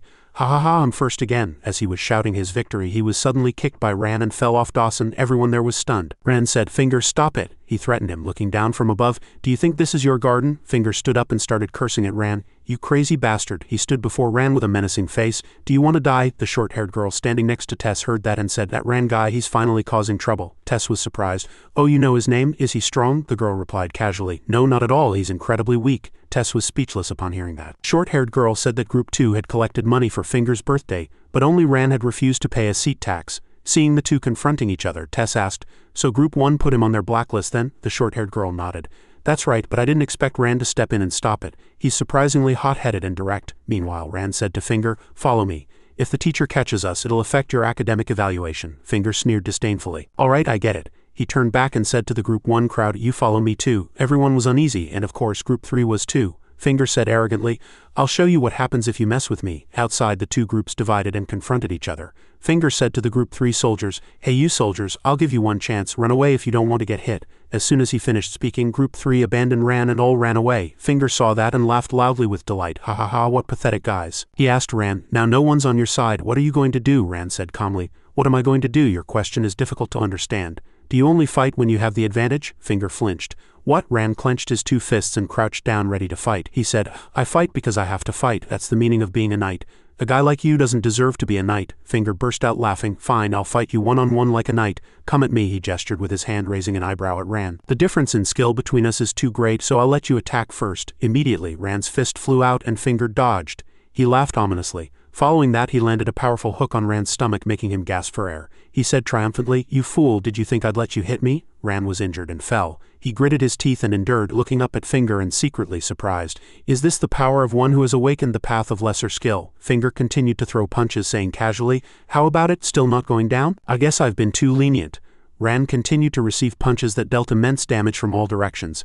After thinking for a moment, Ran charged to hug Finger, and Finger was secretly surprised. "What kind of power is this? Damn it, are you kidding me? This guy without the path of lesser skill is making me work so hard, plus now it looks like the two of them are fighting equally." The people around were extremely flustered. In the end, Finger raised his arm and delivered a fatal elbow strike. "How dare you!" Immediately, Ran coughed up blood. Finger didn't stop, continuously landing dozens of punches at Ran's vital points to wear him down. Ran's blood splattered everywhere on the ground. Finger shouted madly, "Die, die, die." People started to get scared. "Hey, go stop him, he's really trying to kill him." Finger kept shouting, "Let go, I have to kill him." In the end, Ran was stripped of all his clothes, leaving only brown underwear, and hung upside down from a tree. His face was covered in wounds and blood continuously flowed. Few drops were carried by the wind, and his body was covered in bruises and wounds. Nevertheless, his face was calm. The people around laughed mockingly. He, like a worm on a fishing hook. Why show off when you have no skill? Who do you think you are?" Ran glanced at the people. Tess stood among the crowd, arms crossed, and thought, "This is too much. Insulting someone who won a one-on-one fight can leave an indelible scar on them." Suddenly Ran said, "I'm sorry." Especially to the ladies. Tess was surprised to hear that. The men around continued to mock him. "Ha, what are you talking about? Showing off in this situation? I thought you were special, but you're just an idiot. Do you think showing off makes you look cooler when you're weak? In the end, you've disgraced yourself." Ran said calmly, "It's all right. Even if I failed and disgraced myself, everyone will soon forget." Everyone was silent, dumbfounded. He continued, "I fought my best for what I believed was right, so I have no shame. With time, this disgrace won't even remain in my memory." "But what about you all?" That question bewildered everyone there. Ran continued, "You who entered this academy with the goal of becoming knights, ran away without even trying to fight. That fear will torment you for years. That cowardly image of you, so scared you couldn't even open your mouths while in school, will never disappear no matter how much time passes." Everyone was affected by Ran's words. Everyone had determined expressions, and Dawson in particular trembled at Ran's words. Ran spoke even louder. "You might lose hundreds of times, because you fought for your beliefs, but the shame of losing your beliefs and efforts when you were young will drag you down for your entire life." Enraged faces clearly gritted their teeth. They recalled moments when they were treated unfairly. Ran still didn't stop. "Even if one day in the future you become knights and gain honor, the act of ignoring the injustice before your eyes will never disappear." Now everyone's faces were etched with extreme anger and indignation. Tess was also stunned. Ran said, "For a knight, belief is everything. I have shouted my best, so let's end it here. If you want a proud future, fight, you fools." Everyone there, whoever they were, shared the same feeling. They yearned to one day make a name for themselves as a ghost of the battlefield, a great swordsman and iron knight. Everyone's eyes shone fiercely like wild beasts. Finger turned around with veins protruding like roots and was startled by their expressions, which looked as if they wanted to devour someone. "What are those eyes? Are they challenging me? Are they fighting to the finish? If you're all the same, come at me." But at that moment Tess appeared in the air. In her hand was a small sharp knife. Suddenly, Ran also angrily descended from the air like an arrow. As soon as Tess landed on the ground, Ran was head down, standing on his hands, his limbs still bound. He had a lump on his head and a pitiful expression. Tess at this moment extended her hand and said cheerfully, "Your name is Ran, right? I am Ellen Tess. Let's fight together." Ran looked at her for a moment, not understanding, and thought to himself, "How am I supposed to shake hands when my hands are tied?" The people outside, hearing that, exclaimed in surprise, "Ellen Tess, she's that veteran warrior, right? Since she said that if you call yourselves men, don't just sit on your butts, I will no longer run away. Do you think we'll let these thugs bully us?" As questions and accusations echoed, Finger raised his hand and shouted loudly to calm them down.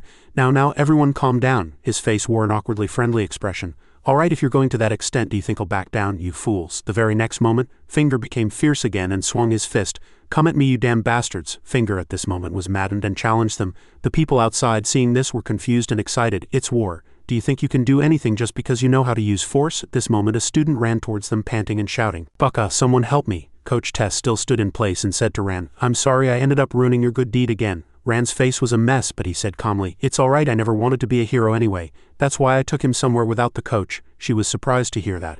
Wait a minute, you really don't understand anything." Tess was flustered. Ran asked again, "Understand what?" She frowned and said, "The coach wouldn't just let us do whatever we want." Just then everything was still being graded. Ran was very surprised to hear that. Finger and his companions received high scores, but all were rejected from admission. Onan ranked first among 300 students, and now Tess was no longer teasing Ran. That Ran was now in last place. He frowned and retorted, "Hey, I never wanted to be first." Tess sincerely praised him. "But you're really amazing. How can you train every day without rest? I would have collapsed by now." Ran couldn't help but say, "I overcame that a long time ago." Teslian was curious. Aren't you worried? You have to graduate, right? And you have to make a name for yourself as a swordsman. Everyone's going to take the exam now, and if you keep coming in last in this exam, you'll definitely be held back a year. Ran replied, that's not important. Tess was very curious and kept pressing him. Hey, answer me. I'm dying. What exactly is your motivation? Rand said with an helpless expression. I have something more important than graduation or fame. My only goal is to become stronger for my lord. Tess was surprised to hear that. Your lord? You mean you've already done something you can only do once in a lifetime? Surely they must be very famous, right? Right? She followed him excitedly. Rand asked helplessly, what are you so curious about that you're meddling? Tess said nonchalantly. Of course I'm curious. You already have a profession, but you're still in school, so who is that person, the one you'd die for? He kept asking, and suddenly Rand said a name. Shirin. Tess asked again, Shirin, what does that person do? Rand answered without turning around. My friend, Shirin is currently learning magic at a school in our hometown. Tess's face became flustered. Did I mishear? She exclaimed inwardly as if struck by lightning. Not a mage, but a student? No way, there's only one possibility. Her sweat poured down like rain at the thought of swearing allegiance to someone not for honor or future but in a romantic way. A very romantic scene came to mind. A man kneeling before a woman as if proposing, and Tess's face turned pale as she exclaimed, it's a romance, and she reached out her hand again and shouted, wait a minute, that friend. Shirin, you mean? But the announcement that the exam had started echoed. Hurry up, you fools, do you all want to fail? Rand immediately sped off, fleeing.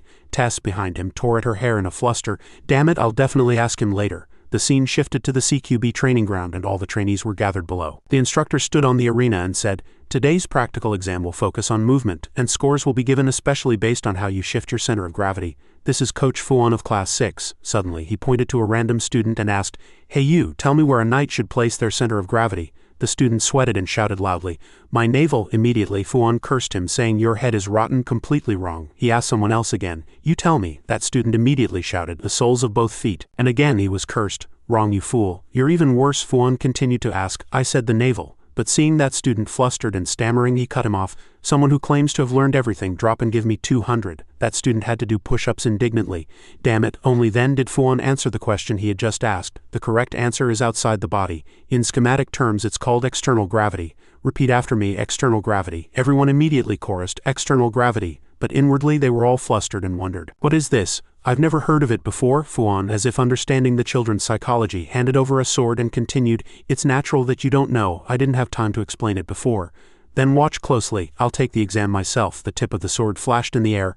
The students below, hearing that, were flustered and angry, cursing inwardly. Wait, he's testing us without teaching anything. He's teaching us now and then testing us. I'm going to kill him, that instructor. Fuan continued to demonstrate the movements in the arena and explained, step forward and slash. He took a step forward, then slashed, then retreated and slashed. The foot that was just in front followed his command and retreated. Immediately a visible flow of mysterious power appeared. Those problematic students, seeing this, turned pale. HMPH, HMPH, HMPH. The student swallowed dryly. The teacher just swung his sword. But what is this energy source? Fuan continued to teach. This is a basic sword movement. You lean your body forward to shift your center of gravity and use it to increase the power of your slashing attack. If you apply the schema, your attack power will double. Looking at your faces, you seem to think it's obvious. That's why you'll die in 3 seconds in a real fight. The instructor's words were very direct. Those students could only think inwardly, damn it, I'm going to die. Fuan then said, remember this. In a real fight, movement is more important than power. Depending on the situation, a knight shifts their center of gravity outside their body, for example. As soon as he finished speaking, he stomped hard on the ground. Fuan leaned his body forward but still maintained his posture. Currently, my body's center of gravity. Those problematic students, seeing that sight, sweated coldly in astonishment.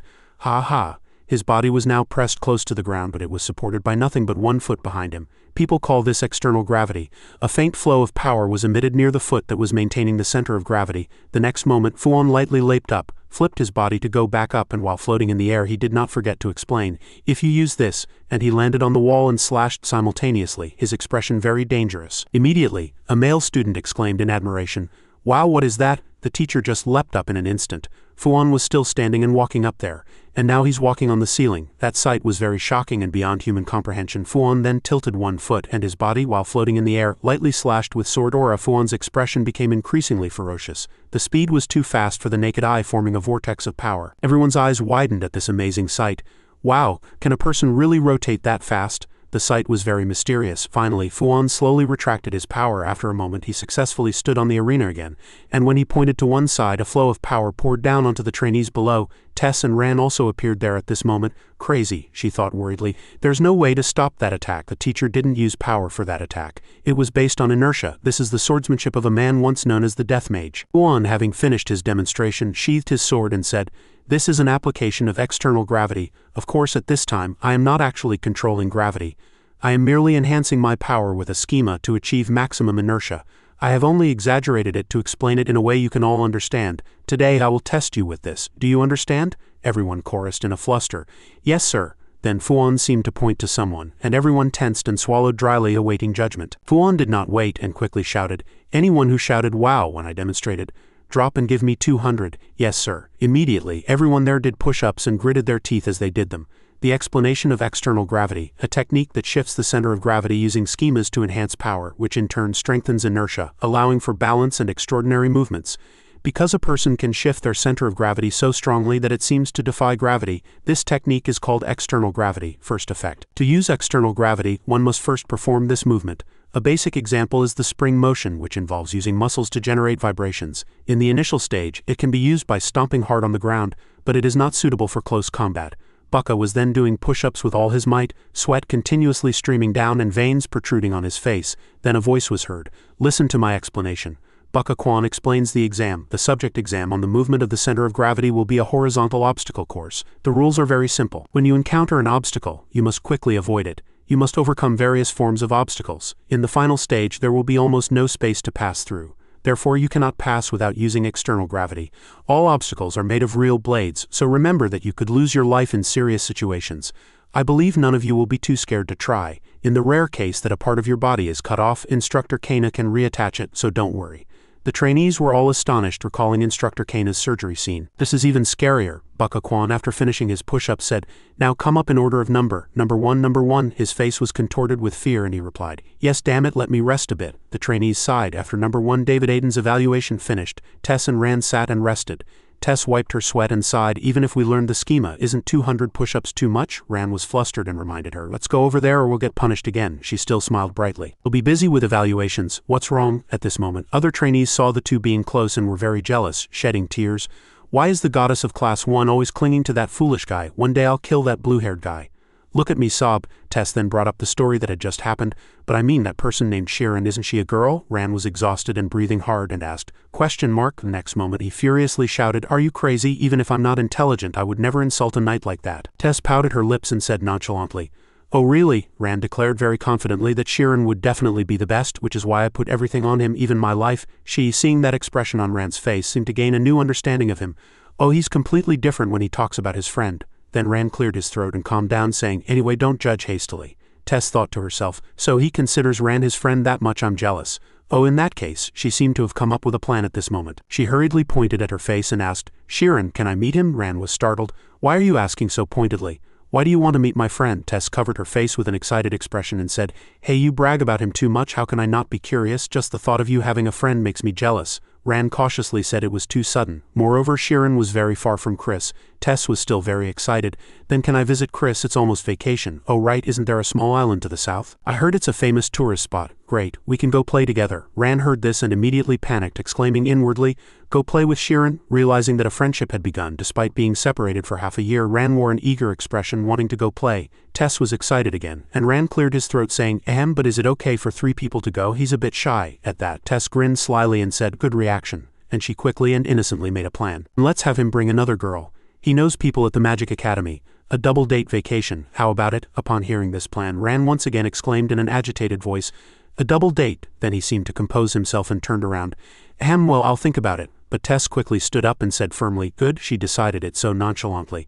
"How about we finish this practical evaluation impressively before vacation?" Just then the instructor came out and called number 17, Ellen Tess. She answered excitedly, stretching, "Ready for evaluation." The instructor looked at the list for a long time and then shouted loudly, "Start!" Tess immediately rushed forward with vigor. She dashed towards a large box suspended in the air. Tess's face was very serious, as if she was calculating. As she approached the box, Tess jumped, rotated her body in the air, and passed through. Performing the test, she marveled at her own ability. "My flexibility is this good? Ah, this is a giant obstacle course. Everything is blocked and there's only a small gap at the bottom. If I don't use external gravity, I'll be chopped up like the salad I ate this morning." First, to initiate the movement, she stamped her foot hard and used the recoil to shift her body's center of gravity outward. With that, she squeezed her flexible body through the difficult obstacles. Her face was quite tense and her body slid to the very last stage.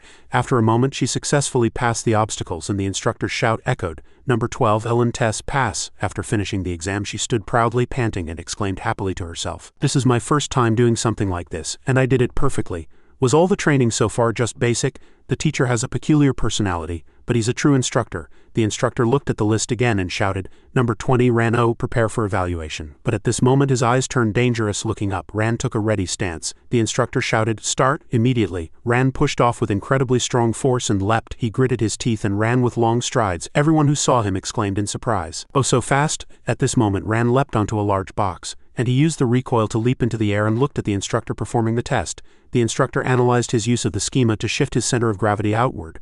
"This damn bastard, is he crazy?" He couldn't help but curse inwardly. Ran at this moment stamped hard on the ground, cracking it. He resolutely threw himself and passed directly through the obstacles. Instructor Fakuan watched the sequence of movements, shocked, his mouth agape. In the end, Ran fell to his knees on the ground and slid forward, but still complained, "Why are you putting your neck on the blade?" His face at this moment was sliding towards a pile of blades. Ran exclaimed in extreme astonishment, "Where is my schema?"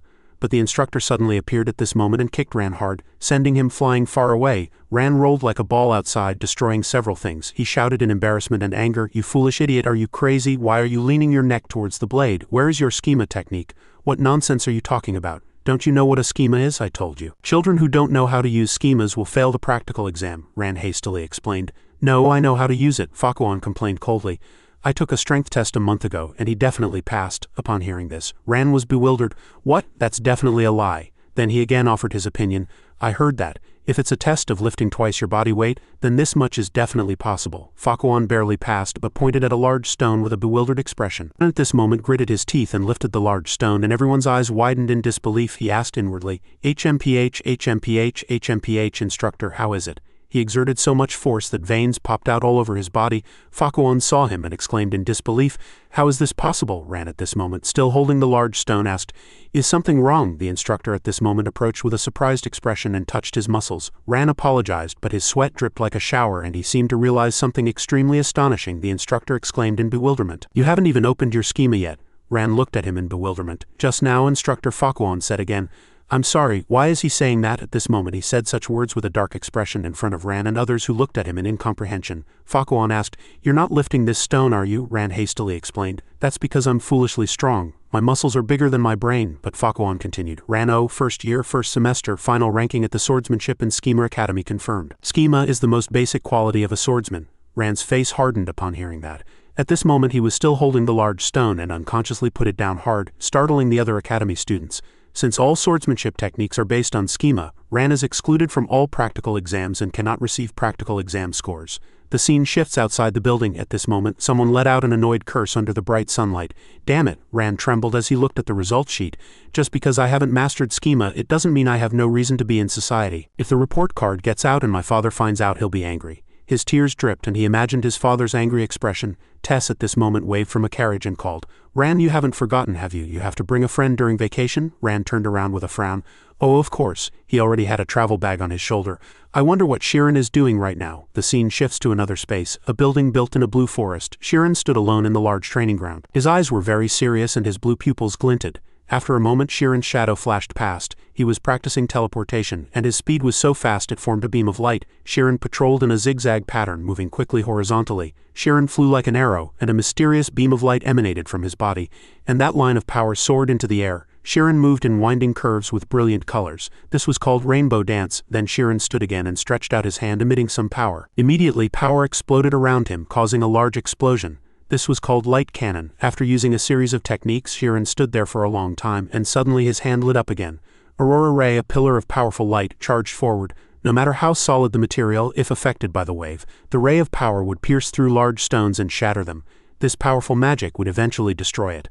Another explosion occurred. Instantly, light cannon had even more destructive power, and after this attack he was exhausted. HMPH, but the continuous damage from Aurora ray can be sustained almost infinitely. In this way, my specialized magic has become much stronger in a short time. But Shirin stood up again and stretched out his hand using the wind blade technique. Immediately, a sharp line of power like sword energy shot out. That line of power brushed past a tree branch, and then a fruit was cut off and fell. It rolled on the ground. I learned that knowing only powerful magic is not enough. There is still a long journey ahead with many difficulties to overcome while my magic is still not widely known. I can surprise others, and I can use my immortal ability for a short time to compensate for my lack of accuracy in my techniques. But I can do nothing in front of truly strong people. Many close friends fell before my eyes, but I couldn't save them. When the people most important to me are in danger someday, I don't want to be a weak and incompetent mage who can't save them. For that reason I must try. Just then, someone suddenly called, "Hey, Shirin!" He hurriedly turned around. At this moment Shirin's two friends were waving, having arrived at some point. Shirin happily called out again, "Uruki-en!" Suddenly his gaze stopped and he seemed to be thinking of something. At this moment he seemed to be standing in the middle of a crossroads, and his two friends were running from one side. A beam of light suddenly burst from Shirin's body, who was standing in front. Uruki called out in bewilderment, "Shirin!" Immediately, Shirin suddenly appeared in front, and the two boys' faces turned pale with fear, and hastily asked, "HMPH. What? Teleportation?" Uruki also exclaimed in extreme admiration. "That's amazing, did you practice that?" Shirin scratched his head and laughed shyly. "I succeeded in moving at a speed close to the speed of light, isn't that great? But I'm too dizzy. The travel distance is only 50 steps, so it's useless." But Uruki interrupted, "Useless? Even graduating students have difficulty with spatial magic. Besides, at least you surprised," and immediately pounded his chest and asserted, I also have something to surprise you with. "Haven't you seen fire magic? I'll show you." Shirin reluctantly said, "Okay." Uruki at this moment asked again, "Were you complacent in this secluded training ground?" Shirin hurriedly jumped up and denied, No, I still have a long way to go." He was so flustered he didn't know how to answer. At this moment, as if realizing his embarrassment, Uruki put his hand on Shirin's shoulder and comforted him. "It's okay. Your light magic, this monochromatic light extraction ability, is truly amazing. It's something that usually takes 15 years of pure-hearted training to achieve, but you immediately did it by applying the principle behind light cannon. So you can be proud. You're the one who improved the most last semester." His two friends looked at him trustingly. At this moment he smiled cheerfully and nodded. "Yeah." The scene shifts to a tall building with birds flying under a blue sky. Inside, people were gathered and respectful voices were heard. "Thank you for teaching us this past semester, teachers." The three boys, Shirin, Uruki, stood there awkwardly, thanking their teachers. A male teacher laughed. "Haha, who would have thought that our school's biggest troublemakers would welcome us like this?" Another female teacher reminded them, "Don't forget what you learned during vacation and have fun." En confidently replied, "I'm good at that." At this moment, the curly-haired female teacher stroked Uruki's head and laughed. "Ha, the best thing is that even a student with so many credits like Uruki has improved." Uruki could only force a laugh. "Ha." At this moment, a male teacher called out to Teacher Atella. Teacher Atella turned around and replied, "Teacher Tat." Teacher Tat invited her with a romantic expression. "Since it's vacation now, would you like to have a meal with me if you have time?" Everyone else who heard this froze. "What?" Teacher Atella hastily waved her hand and refused. "I am sorry, but I have to manage order." But Teacher Tat said with an admiring expression, "Teacher, you're really strong. I wish I could participate in this training too." Teacher Sienna admired. "Oh my Teacher Tat, are you also participating in this training course? But if you shave your head, you'll lose your charm with women." Teacher Tat sighed again and replied, "Hair has nothing to do with love, but of course Teacher Sienna, you wouldn't know, since you've never been in love, have you?" "No." These words seemed to provoke Teacher Sienna and she looked back coldly. The others had unbelievable expressions. "Really? Is that true? No way." At this moment, Teacher Sienna pushed up her glasses and opened her mouth. "I'm sorry, but I'm currently dating." These words startled all three students. The other three older teachers broke out in a cold sweat. "Is it okay to keep hearing things like this?" Shirin exclaimed in bewilderment inwardly. "No way." "Then what about a mean?" Teacher Tat jumped. "You're good at joking." "Then why don't you tell me his name?" Teacher Sienna continued to calmly adjust her glasses, then confidently exclaimed, "I'm dating Magic." The people there had various expressions. Some were surprised. Some wore helpless expressions, while others were so startled their faces turned pale. Everyone there got goosebumps hearing Teacher Sienna's words. I see." Just then, the principal poked his head through the door and with a cheerful smile asked, "What's everyone doing here?" The people inside replied, "Principal, you're still alive." The principal chuckled. "Am I still the principal? An interim principal will be arriving next semester. Please treat them as well as you treated me." Everyone began to scatter as if busy. "It's time to go home." Truly shocking. Sienna cried out in a fluster, "No, I don't want another principal." Suddenly, the principal called Shirin. "Could you spare a moment before you go?" Shirin replied, "Of course." His two friends said, "We'll wait outside. Come to the main gate." Shirin replied, "Understood."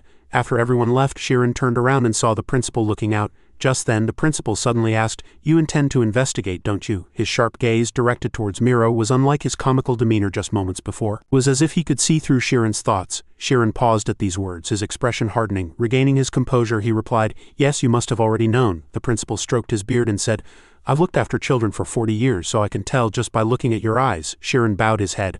"I'm sorry, But you, the principal interrupted. Investigate the Corgi ruins. Shirin looked up in surprise. The principal, with a gentle expression as if agreeing with his actions, said, if you examine that place, you'll gain a general understanding about the world Miro lives in. Allowing you to investigate the Corgi ruins means I trust your judgment.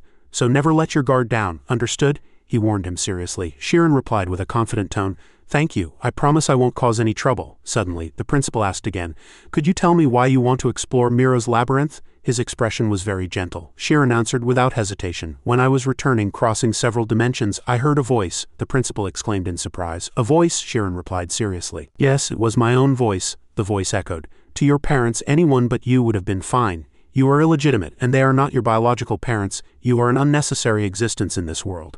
It was the voice of a deleted existence, a voice so low that even I had forgotten it. It was my own voice. The principal frowned at these words and thought, I heard all about Shirin through Clum. At that moment, Shirin continued to grasp that not everything about him could remain immutable according to his principles, implying that he could understand it. However, that is still a distant prospect. Therefore, I want to become stronger. To do that, I need to learn more about myself. I believe I need to understand more about my inner contradictions, and these thoughts pass through my mind. But if I learn about the person who created countless dimensions and chose solitude, I might find the answers I need. At this moment, the scene shifted back to the light shining through the window. The principal looked out, lost in thought. He admired Shirin's retreating figure as he walked outside. Children at that age are bound to lose their way at least once. Thinking that, he closed his eyes tightly, as if in pain. In truth, every human is a lonely traveler cast upon a vast land. I hope you find your way back to yourself and how to protect those you love. The principal offered words of encouragement to Shirin. Then he took out a pocket watch and showed him a picture of two people. Isn't it wonderful? The man recalled the past and said, it's like seeing your younger self. The principal looked into the distance. If that child is truly as you say, who can guarantee he won't wander down a terrible path like mine? That child is like me. The wave theory was proven through experiments. Ah, save me, he's not arrogant about his talent. He fights in the prime of youth, he curses and then quickly makes up, happily embracing his good friends. Then a highly tense scene appeared with two people facing each other. Their backs looked so desolate and lonely, yet they retained the resilient strength of teenagers. That pained yet resolute expression screamed, and then the man's surprised expression appeared. Instead of getting angry, he tried to understand everything. It was as if that child was doing something I couldn't. Could that child truly do it in my stead? The principal still gazed at the photo, muttering to himself. I couldn't protect everything I loved, but if it were that child, his face looked very pained, as if he had made some difficult decision. I'm sorry, I have no right to ask this, but just one more time, may I be a little selfish? The beautiful girl in the picture smiled brightly at the camera. At this moment, the sky outside was still brilliant with sunlight. Did you tell the principal everything about the labyrinth? His two friends were waiting outside. When Shirin came out, Aruki asked. Shirin scratched his head innocently. He told me to explore the Corgi ruins. I didn't expect him to be so accommodating, Aruki exclaimed in surprise. Oh really? Only N, excited, waved his arms and legs, quickly asking, isn't that a famous resort? Are you preparing to go there? At this moment, everyone was saying their goodbyes. Shirin smiled and replied, yes, I'm thinking of going during vacation, Aruki said with a regretful expression. I wish we could go with you. After that, his face contorted with anxiety. Because my father won't leave me alone. Just then, an academy student excitedly shouted, wow, I've never seen a carriage like that before. Shirin and Aruki both went pale, thinking simultaneously, we forgot this guy's family isn't ordinary. Then they resigned themselves helplessly. My family too, my family's also a problem. Aruki patted his shoulder, comforting him. Cheer up, suddenly, and turned around. But thinking about it again, it's truly amazing. Shirin met the founding president of the Transcendent Spirit Association.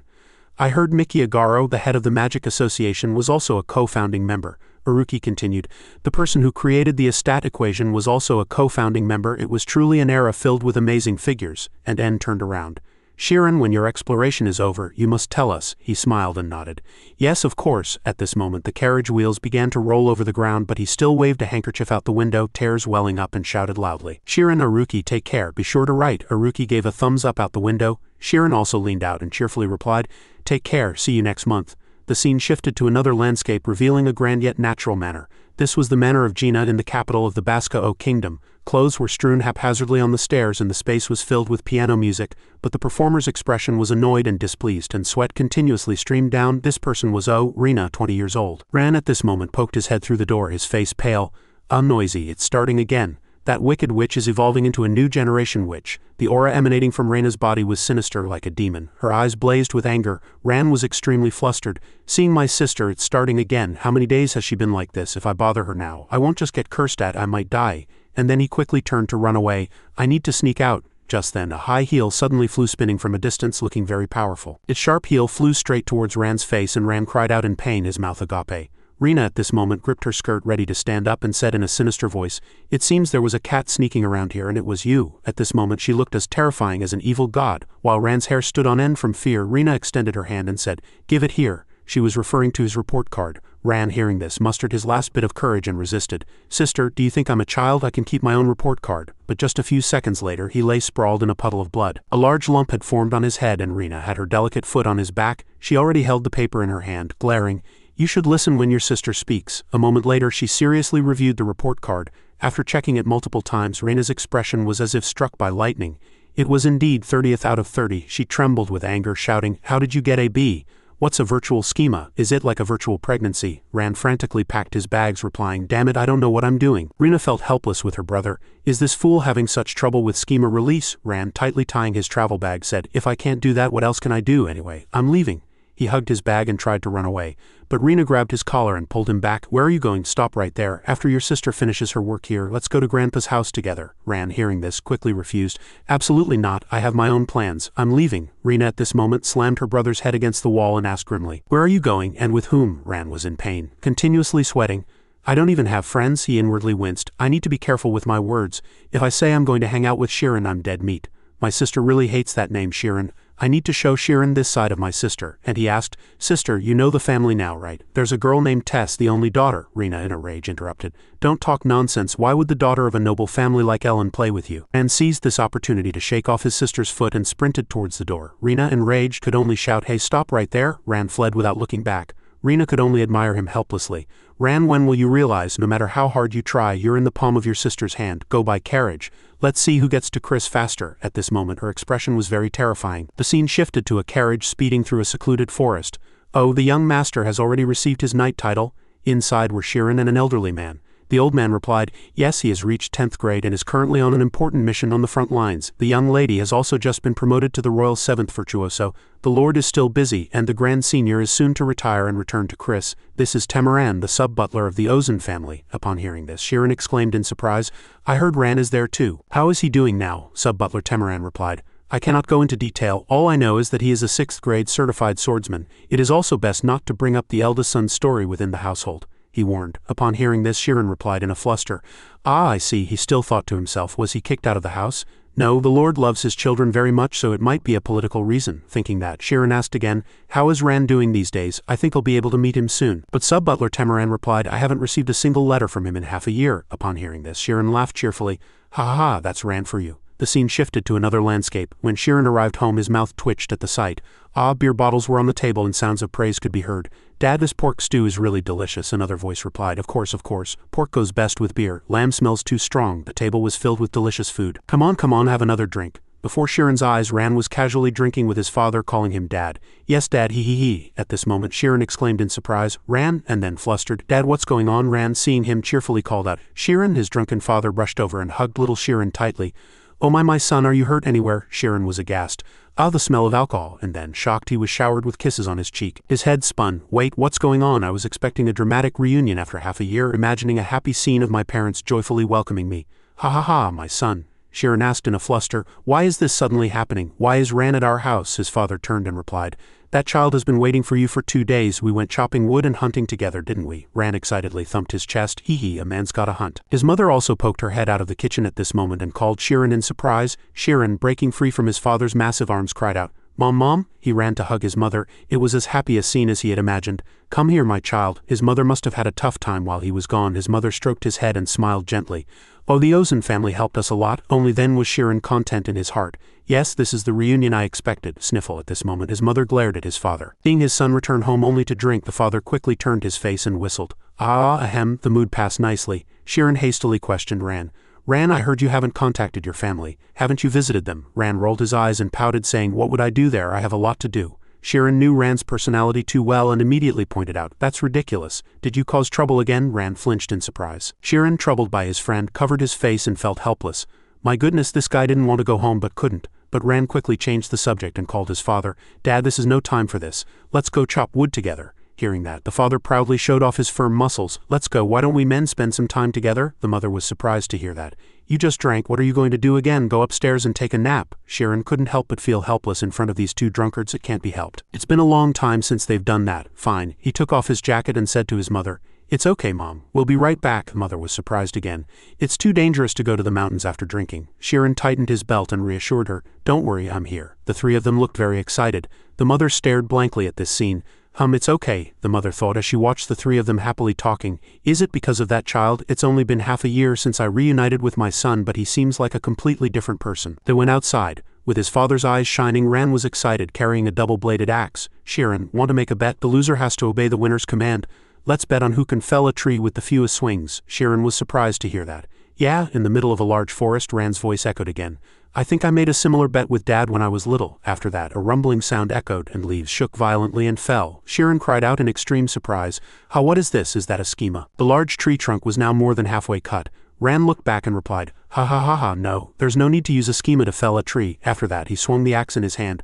But Ran winked playfully, then swung the axe and said, I've only just begun. And Ran put a lot of power into this attack. The two father and son on this side observed Ran's movements very seriously. Sharon cried out in surprise. Thunderbolt sparks flew from Ran's axe attack, and the flow of power immediately pierced deep into the tree trunk, successfully felling the tree. Sharon's face was filled with joy. Ran, you learned swordsmanship. Ran put his foot on the tree trunk and replied in an excited voice, Yeah, I'm not the same old me anymore. After that, he smiled excitedly and thought, Phew, I did it. That's a relief. I was worried about what I'd have to do if I failed. Ran recalled training with Sharon. The Thunderbolt technique Sharon used on me before, no swordsmanship.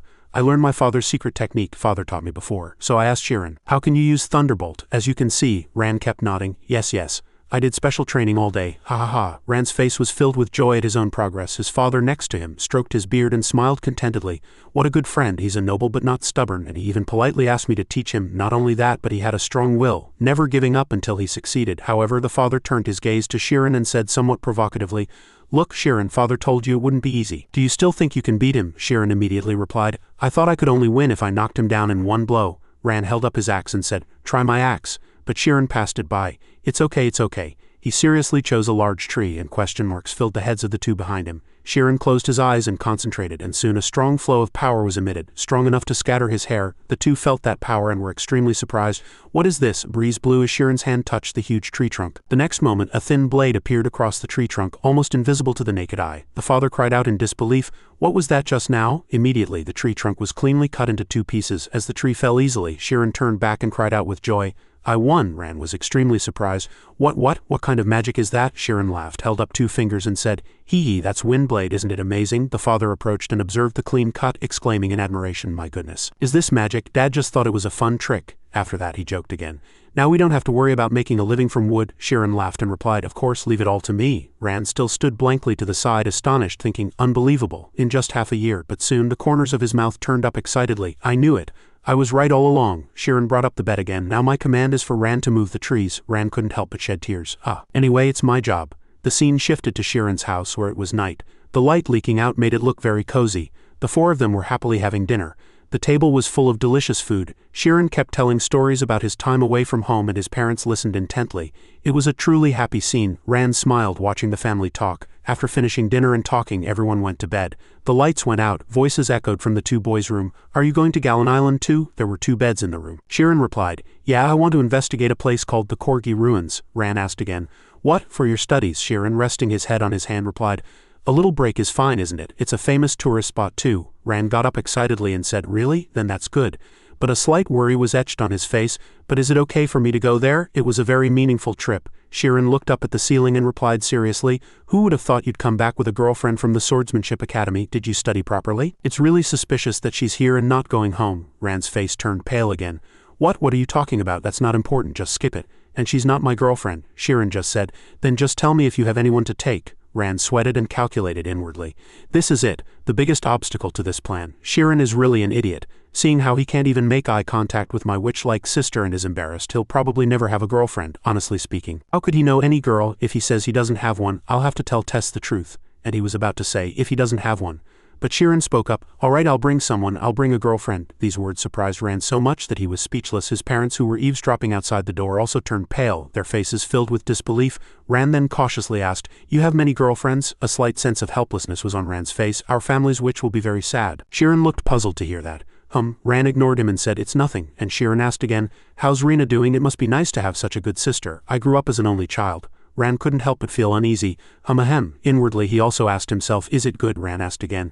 "But is your friend pretty?" Shirin immediately replied, "Yes, she's really beautiful." Ran cried out in surprise. "What, really?" After that, Shirin said, "Don't expect too much, she might not go." Ran hastily reminded him, You have to persuade her." "Got it." Time passed very quickly. A few days later, Ran had to return home to prepare for his trip, and to persuade my friend we headed to Chris. "Mom, Dad will be right back." Shirin spoke up. "Mom, I have something for you." His mother said, "Shirin, take this." He asked curiously, "What is it?" His mother gave him a lucky leaf charm and said, "Mom made this 4-leaf clover charm. Do you remember when Mom collapsed with a high fever?" Shirin was momentarily flustered, recalling the time his mother had a fever. At that time his mother was lying in bed, and when she woke up she saw Shirin sleeping next to her. His mother's eyes were extremely surprised. Countless 4-leaf clovers were scattered on the blanket, and next to them Shirin and his father were sitting in chairs asleep. "My son picked all the 4-leaf clovers in the mountains." Shirin recalled that memory, and smiled happily at the charm. "Mom remembers how I once searched the whole mountain with my spiritual power." The 3 family members hugged each other. His parents reminded him that it was his son's first trip to Chris, so he must return safely. Shirin replied, "I'm going to my friend's house now. I'll travel tomorrow." Outside, Ran smiled watching them.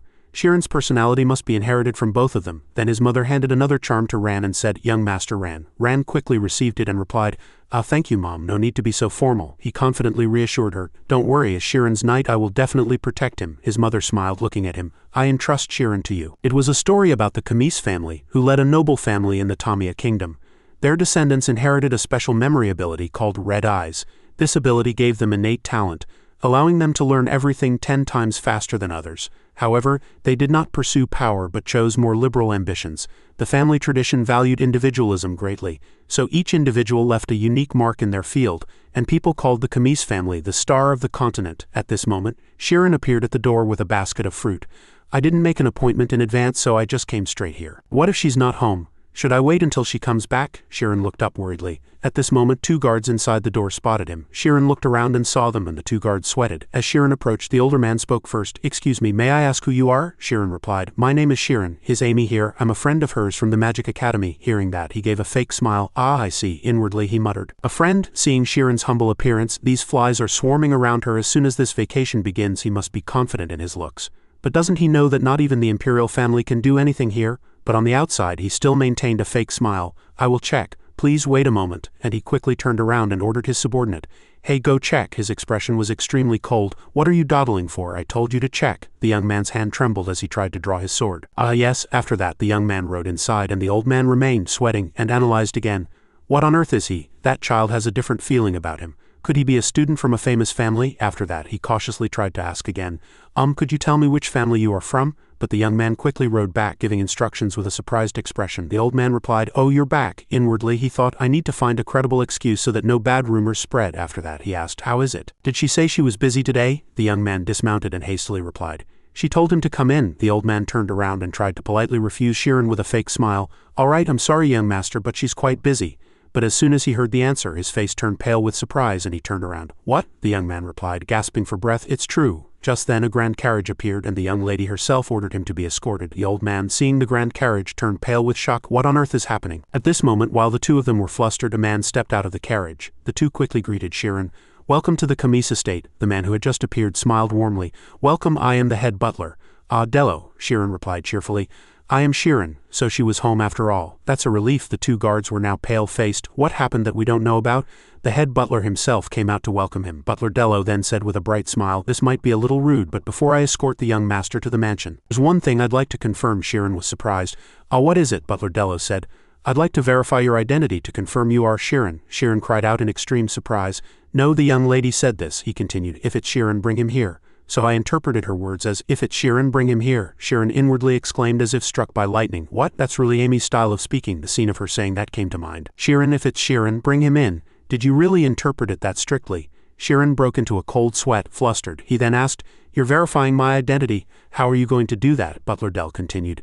"Then it's impossible. I have a duty to verify the identity of those who wish to enter here, and I also have the authority to do so." At this his smile became chilling. Shirin was momentarily worried. What? But at that very moment Shirin felt as if he was being sucked into some world, like being underwater. He sank to the floor under the pressure, his breath catching. "What? I can't breathe. All my organs feel like they're flipping inside out." He struggled in that space. Impossible. Butler Dell exuded a sinister pressure. He appeared before Shirin like a giant demon, and Shirin was extremely small. Is this really pressure magic that disturbs the nervous system? Outside, the two still stood facing each other silently. The two guards were extremely astonished. Suppression magic, a terrible technique that directly transmits condensed emotions to one person. He's using what he uses to punish us on that kid. Isn't that too much? At this, Butler Dell thought silently. However, Shirin, though sweating a little, remained calm. His eyes were cold. He looked up at Butler Dell, who was impressed. That kid is still holding on, he sighed. I didn't want to use this much power, but he pressed down on the pressure even harder. Shirin looked utterly desperate, crushed by the two pressures. His body sank deeper and deeper into endless space. Shirin tried to calm himself. Calm down, these are just emotions. I can control them. After that, his hands slowly went limp. Shirin's face became even calmer amidst the pressure. The butler was extremely surprised and exclaimed inwardly, "What? This is my most powerful pressure magic, and that kid can endure it. He can't endure it with mere perseverance. That kid is either a fool, a divine being who has reached some state, or crazy." His sweat poured down like rain. What on earth is inside that kid? After a moment, the carriage rolled back again. Inside the carriage, Butler Dell sat quietly with a polite expression. I am truly sorry. Please punish this old man for not recognizing a distinguished guest. I will gladly accept any punishment. He apologized to Shirin with tears in his eyes. Shirin was simply surprised and asked again, Didn't your family suspect me? Butler Dell replied apologetically. No, it was all my unilateral decision. The head of the household did not impose any conditions. Shirin was extremely confused and wondered why the butler was only explaining now. It's the first time young Lady Amy has brought a man home, so I wanted to verify it myself. Shirin only then thought helplessly, that's what it was. This is what it's like to cherish a granddaughter. If even the spiritual guardian and the head butler are like this, just how much is she loved by her family?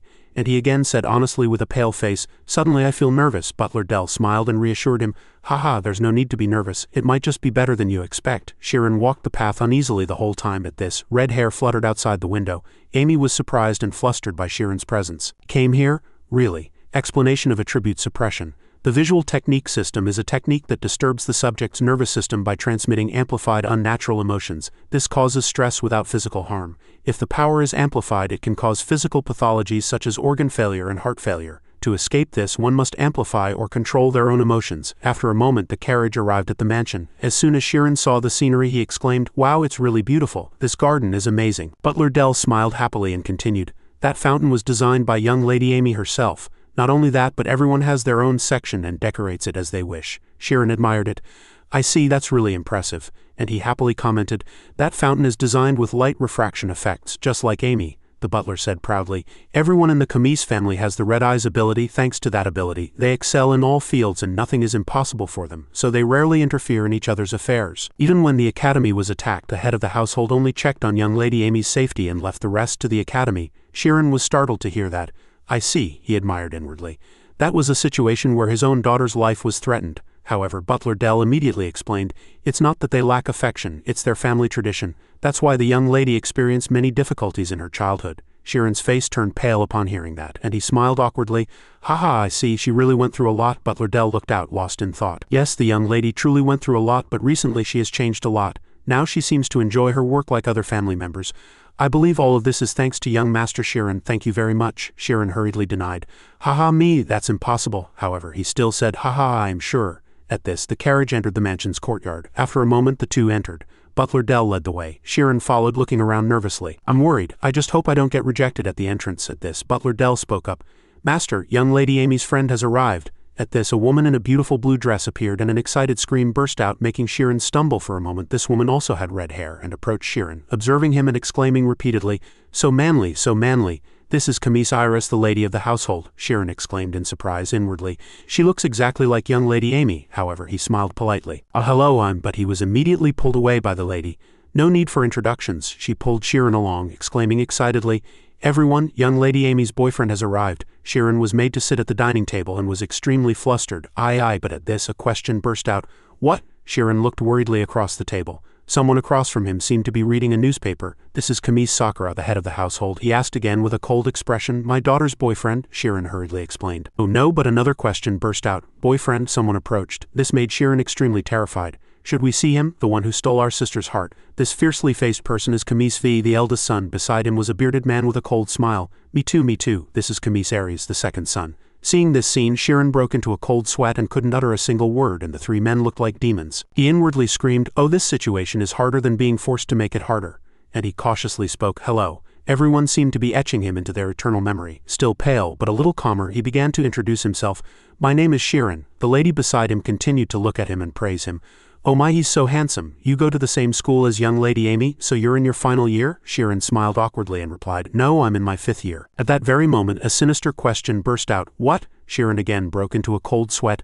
Those probing eyes put immense pressure on him, and he hurriedly corrected himself. No, I'll be in my 4th year next semester." The people across from him relaxed their expressions upon hearing that, and then all 4 of them laughed cheerfully and enthusiastically. "Ha ha ha, all the murderous intent from before has vanished." And while Shirin was surprised, they turned to each other and whispered, "What's 5th year and 4th year? That's part of the magic school system." When did young lady Amy advance to her final year? Of course he didn't know. He had only returned home yesterday. Shirin seemed to freeze like a stone in this atmosphere. What is this situation? What is everyone doing? At this, another red-haired figure appeared. She was hanging on the railing looking down, and seeing the scene, Amy complained, "Why are you teasing my guest?" Shirin was shocked again.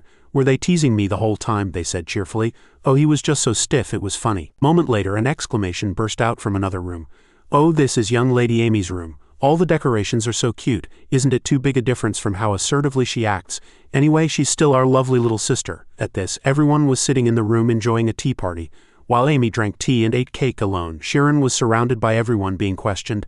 "This friend, how did you win her heart? You must have captivated her like a true man, right?" "Impossible. He looked so thoughtful. He must have won her heart with sweet words, right? Tell us, don't be shy, you're dating, right? Right?" This angered Amy and she yelled, chasing everyone out of the room, "We're dating."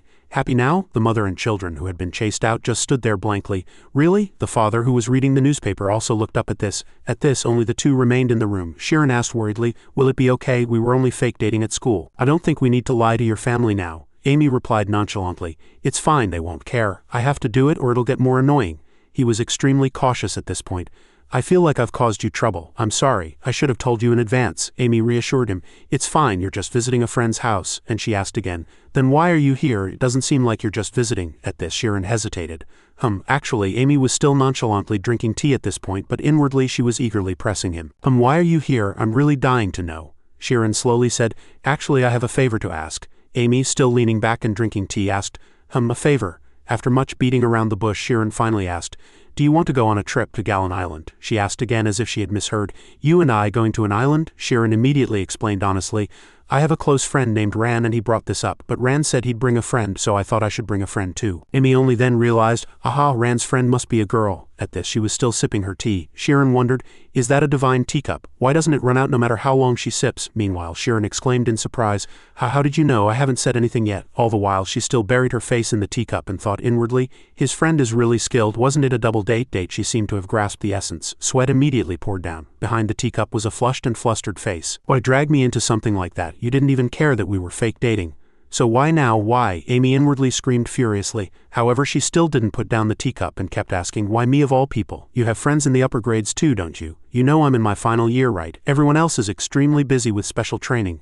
I don't have time to play. So why?" Her hands began to tremble as she spoke these words. Shirin at this point said seriously, "Amy, it's only you." His face was extremely pitiful and earnest. Amy could no longer maintain her composure and spat out her tea. It was spat directly from her mouth onto Shirin's face. Shirin was soaked all over but still maintained a resigned, standard smile. Wow, light refraction. Meanwhile, Amy stood up, her face flushed. "What are you talking about, idiot fool? Wipe it quickly, it's dirty really." She said that and disgustedly threw a handkerchief at Shirin's face. Shirin still had that resigned expression. "But you spat it on me." And he quickly wiped his face. Meanwhile, Amy wiped her mouth, her face flushed, and observed him. "It was really uncomfortable the whole time. When we separated," she recalled the scene when the two of them separated. Shirin's face was extremely mournful. She thought, why did he make that expression? Because he came to me first, because he was sorry for not keeping his promise?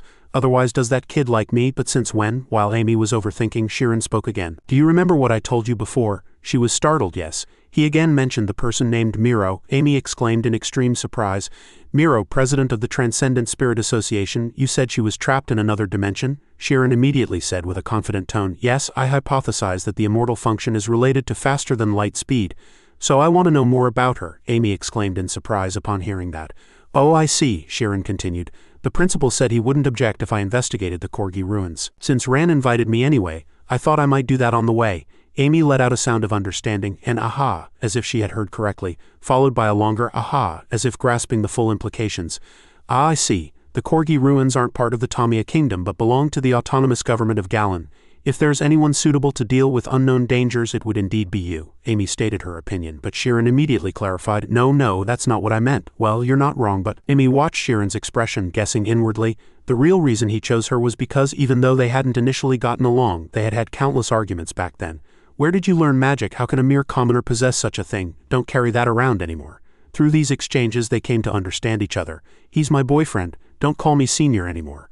I'll genuinely support you. They did their best to protect each other. Countless fragments of the past had built their trust, and now the present scene unfolded with the two of them sitting across from each other. Suddenly Amy sprang to her feet, making a decision inwardly. If it was necessary, this investigation wasn't mere curiosity. Perhaps it was the answer they were seeking, traversing other dimensions. Sheeran looked up at Amy where she stood gazing at her. Amy in turn looked down at him, thinking to herself, what worries is he harboring inside? After coming this far, I can't pretend not to know. If not me, who else would care so much? He was rejected countless times in his teleportation attempts after all. After a brief calculation, Amy opened her mouth.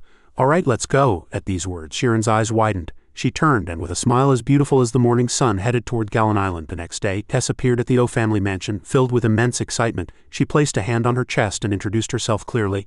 Hello, I'm Ellen Tess. Just then, the head of the household emerged to greet her warmly. Oh, Ellen, is it? The renowned noble family of diplomats, I presume. This is O Bishop, head of the O family. Is your father still doing well? Ran, standing nearby, muttered inwardly, his face pale. It's going according to plan. I knew my strategy of lingering at Sheeran's house and using Tess as a shield to get permission for this trip in one go would work, Tess replied enthusiastically to Bishop. My father is in the occupied territories, but he trains in swordsmanship every day. Honestly, even I don't know what he's doing or where he is. On the surface she was smiling cheerfully, but inwardly she was very anxious. I don't know either, I want to go. Bishop also smiled and said, I see. As expected of one who has built a reputation with the sword, you are indeed different. If the O family wields the sword with resilience, the Ellen family's swordsmanship is the pinnacle of sharpness. However, he turned his gaze to Ran and continued, moreover, the young lady is a prodigy at the swordsmanship academy. Unlike you, you've found a good woman, Ran hastily explained. We're not dating, we're just friends. So father, you're allowing this trip, right? Swordsmanship Academy is truly rigorous. I need time to recover. However, at this moment, Bishop pulled a piece of paper from his pocket. Yes, you've worked very hard. You were able to open your schema. A swordsman's test appeared. Kiran's Sword Academy. Ran's face twisted in shock and horror and sweat poured down him. It was a certificate proving successful schema enhancement. Now it had been confirmed as a virtual schema, nothing more than a useless piece of paper. But for a small deception, however, suddenly his eyes changed to surprise. Bishop's trembling lips were tightly sealed as if suppressing something, then his moved expression appeared. You've done really well, really well. Ran was utterly bewildered by this sight. No way is father really pleased. Seriously, I've never seen him with an expression like that. And then suddenly he asked again, but what about your report card? Here it comes. Ran stammered in reply, my sister has it. She said she'd show it to grandfather. Is that so? Bishop fell silent, and Ran asked again, then can I take it now? Father promised I could have it if I opened my schema, grandfather's sword. Ran's face was filled with anticipation. Yes, since you've opened your schema. At this, Bishop went up the stairs. You two must train in the O family's great swordsmanship. However, at this moment the door opened. Bishop asked, seemingly unable to understand, didn't you say you were going on a trip? Why are you taking a sword? Ran, as if hearing nothing else, stood before the sword he had long dreamed of and muttered inwardly, this is the great sword. The sword I've always wanted since I was a child, the symbol of steadfastness, the pride of the O family. It was a very sharp and gleaming sword, of course. Without schema, it couldn't be wielded properly. It was an abnormally heavy sword, and Ran resolutely drew the sword. He easily aimed the sword in one direction with one hand, proving it wasn't unusable, and Ran tied it to his back. A few days earlier when Ran was at Sheeran's house, Sheeran had said, I'm thinking of investigating the Corgi ruins alone after the vacation. Ran, surprised to hear that, asked back, why alone? As Sheeran tried to explain, because it might be dangerous, he hastily cut him off. Wouldn't that be an even greater reason to go together? How can a knight not protect his lord? Don't even dream of leaving me behind, I'll protect you. In other words, this trip was his first mission as Sheeran's knight.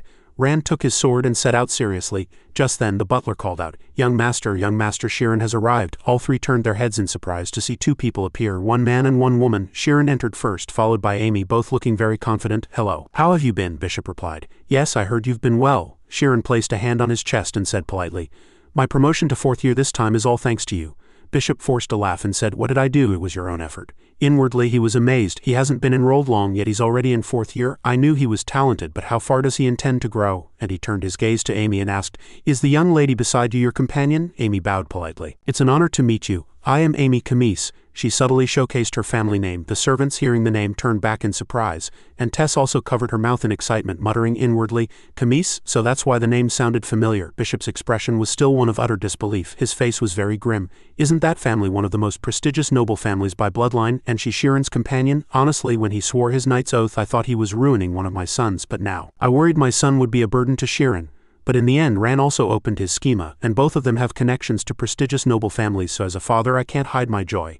While Bishop was calculating the children's future, Ran shouted excitedly, "We will be leaving now. It'll take about 10 days. Bishop threw a money pouch. Ran, flustered, reached out and caught it. After giving the money, Bishop said, "Use this for your travel expenses." Ran, holding the pouch of gold coins, once again broke out in a cold sweat. He was so flustered he nearly fainted. "Quickly, we have to escape this house. Hurry." He quickly grabbed Sheeran's hand and pulled him, urging him, "We have to go right now. Tamaran, prepare a carriage for the port." He replied, "Understood. Have a pleasant journey." He thought inwardly, young Master Ran can probably endure for about 10 minutes. Suddenly he pulled an envelope from his chest. "Please, good luck." As the carriage arrived, Ran hastily said, "I told you. You don't need any preparation." However, the servant explained, utterly flustered, No, at the very least we must check the wheels. You could lose your lives otherwise." Ran urged them. Quickly. Tessa's eyes gleamed at this. "Wow, this is completely different from what I imagined. I thought Ran's lord would be passionate, hot-headed, and loyal, but he seems more like a noble. And to be with someone from the Camise family, a star of the continent, it's truly insane." The two girls shook hands and greeted each other, with Tess speaking first enthusiastically. "Shall we introduce ourselves? I'm Ellen Tess." Amy was more reserved but still replied politely, "I am Amy Camise. It's a pleasure to meet you." Next it was Sheeran's turn. "I am Arian Sheeran." Tess felt it was unfamiliar and exclaimed, "Arian?" She searched her memories inwardly. I've never heard the name Arian before." Tess asked again. "Ah, Arian, you said, is your family from K?" However, Sheeran replied honestly, "I don't have a main family, I'm just a commoner." An awkward silence fell between the two. Ran, standing nearby, noticed the situation. Meanwhile, Ran was sweating profusely, fixing the carriage wheels. Amy kept looking at Tess at this point, and Sheeran was slightly flustered. If it's uncomfortable." He quickly withdrew his hand. Suddenly, Tess slapped her own face and exclaimed loudly in embarrassment, "Oh ho, look how foolish I was to act so stupidly in front of Ran's lord. How embarrassing. I'm sorry, was I rude? I don't care about status or anything like that. From this day on, Ran will be very busy." She then turned back and called out, "Come on, let's get in the carriage, quickly." However, at this moment an enormous shout and a shocking explosion reverberated. "Ran, you damned bastard!" Ran was utterly shocked.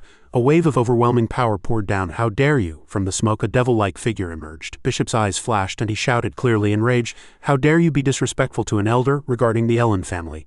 The Ellen family, like the O family, was founded on swordsmanship, unlike the Parvenu families struggling to climb the noble ranks. This was one of the proud families that had always upheld tradition. Furthermore, this family had long handled the kingdom's diplomatic affairs, with most of its members being diplomats. Tessa's father was also a distinguished swordsman known as Verone Thunderbolt. While Ran tried to hide himself, Sheeran again shouted loudly, "Bishop, he's a B rank?" Seeing his father's anger grow, he ran with all his might, shouting, "Run away!" He followed him, asking, "What's happening? Why are you running?" Ran spoke honestly, "Actually, I was a B rank at school," he added, "and I lied about opening my schema." Sheeran cried out in surprise, "What?" He still seemed unable to believe it. "Tell me the truth, what kind of trip starts like this?" Ran said half-jokingly. "If you're confident, give it a try." He turned, narrowed his eyes, and smiled, saying, "My father is a certified 4th-rank swordsman." All three people behind them had expressions like they'd been struck by lightning, and their faces were all hardened. The red vortex was getting closer and closer. Sheeran cried out in surprise, "Then what should we do now?" The vortex's power was so strong that everywhere it went, the surrounding landscape was destroyed, trees fell, and a white horse was torn into several pieces. While Tess was running, Amy reached out and pushed her head forward, increasing her speed. She shouted loudly to Sheeran, "Sheeran, teleport." He glanced back upon hearing that and replied, "Got it." Sheeran grabbed Ran by the collar and Ran flinched in surprise. Concentric rings spread out at Sheeran's feet and the surrounding leaves scattered. All four of them were sucked into it at immense speed. Amy narrowed her eyes slightly, and her gaze was filled with blue light. Sheeran also frowned slightly, seemingly deep in thought. A yellow beam of light moved in a zigzag pattern through the trees, followed closely by another yellow beam of light. The two yellow beams of light ran almost parallel, and their eyes glinted with yellow light. His originally round pupils had now changed shape. Seeing the scenery before his eyes warp and twist, he realized a mage's vision. Tess, as she was pulled along by Amy, looked back and cried out in surprise, "Hey!" Seeing the red vortex approaching, she screamed and cried, "We're going to be caught!" Sheeran called out worriedly, "Amy," he instructed her.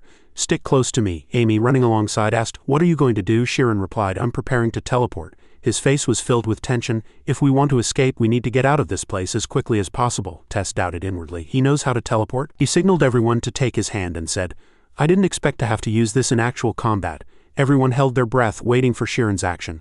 The moment the red vortex touched them, a blue beam of light appeared. They were enveloped in a kaleidoscope of colors. After that, the vibrant light gradually faded.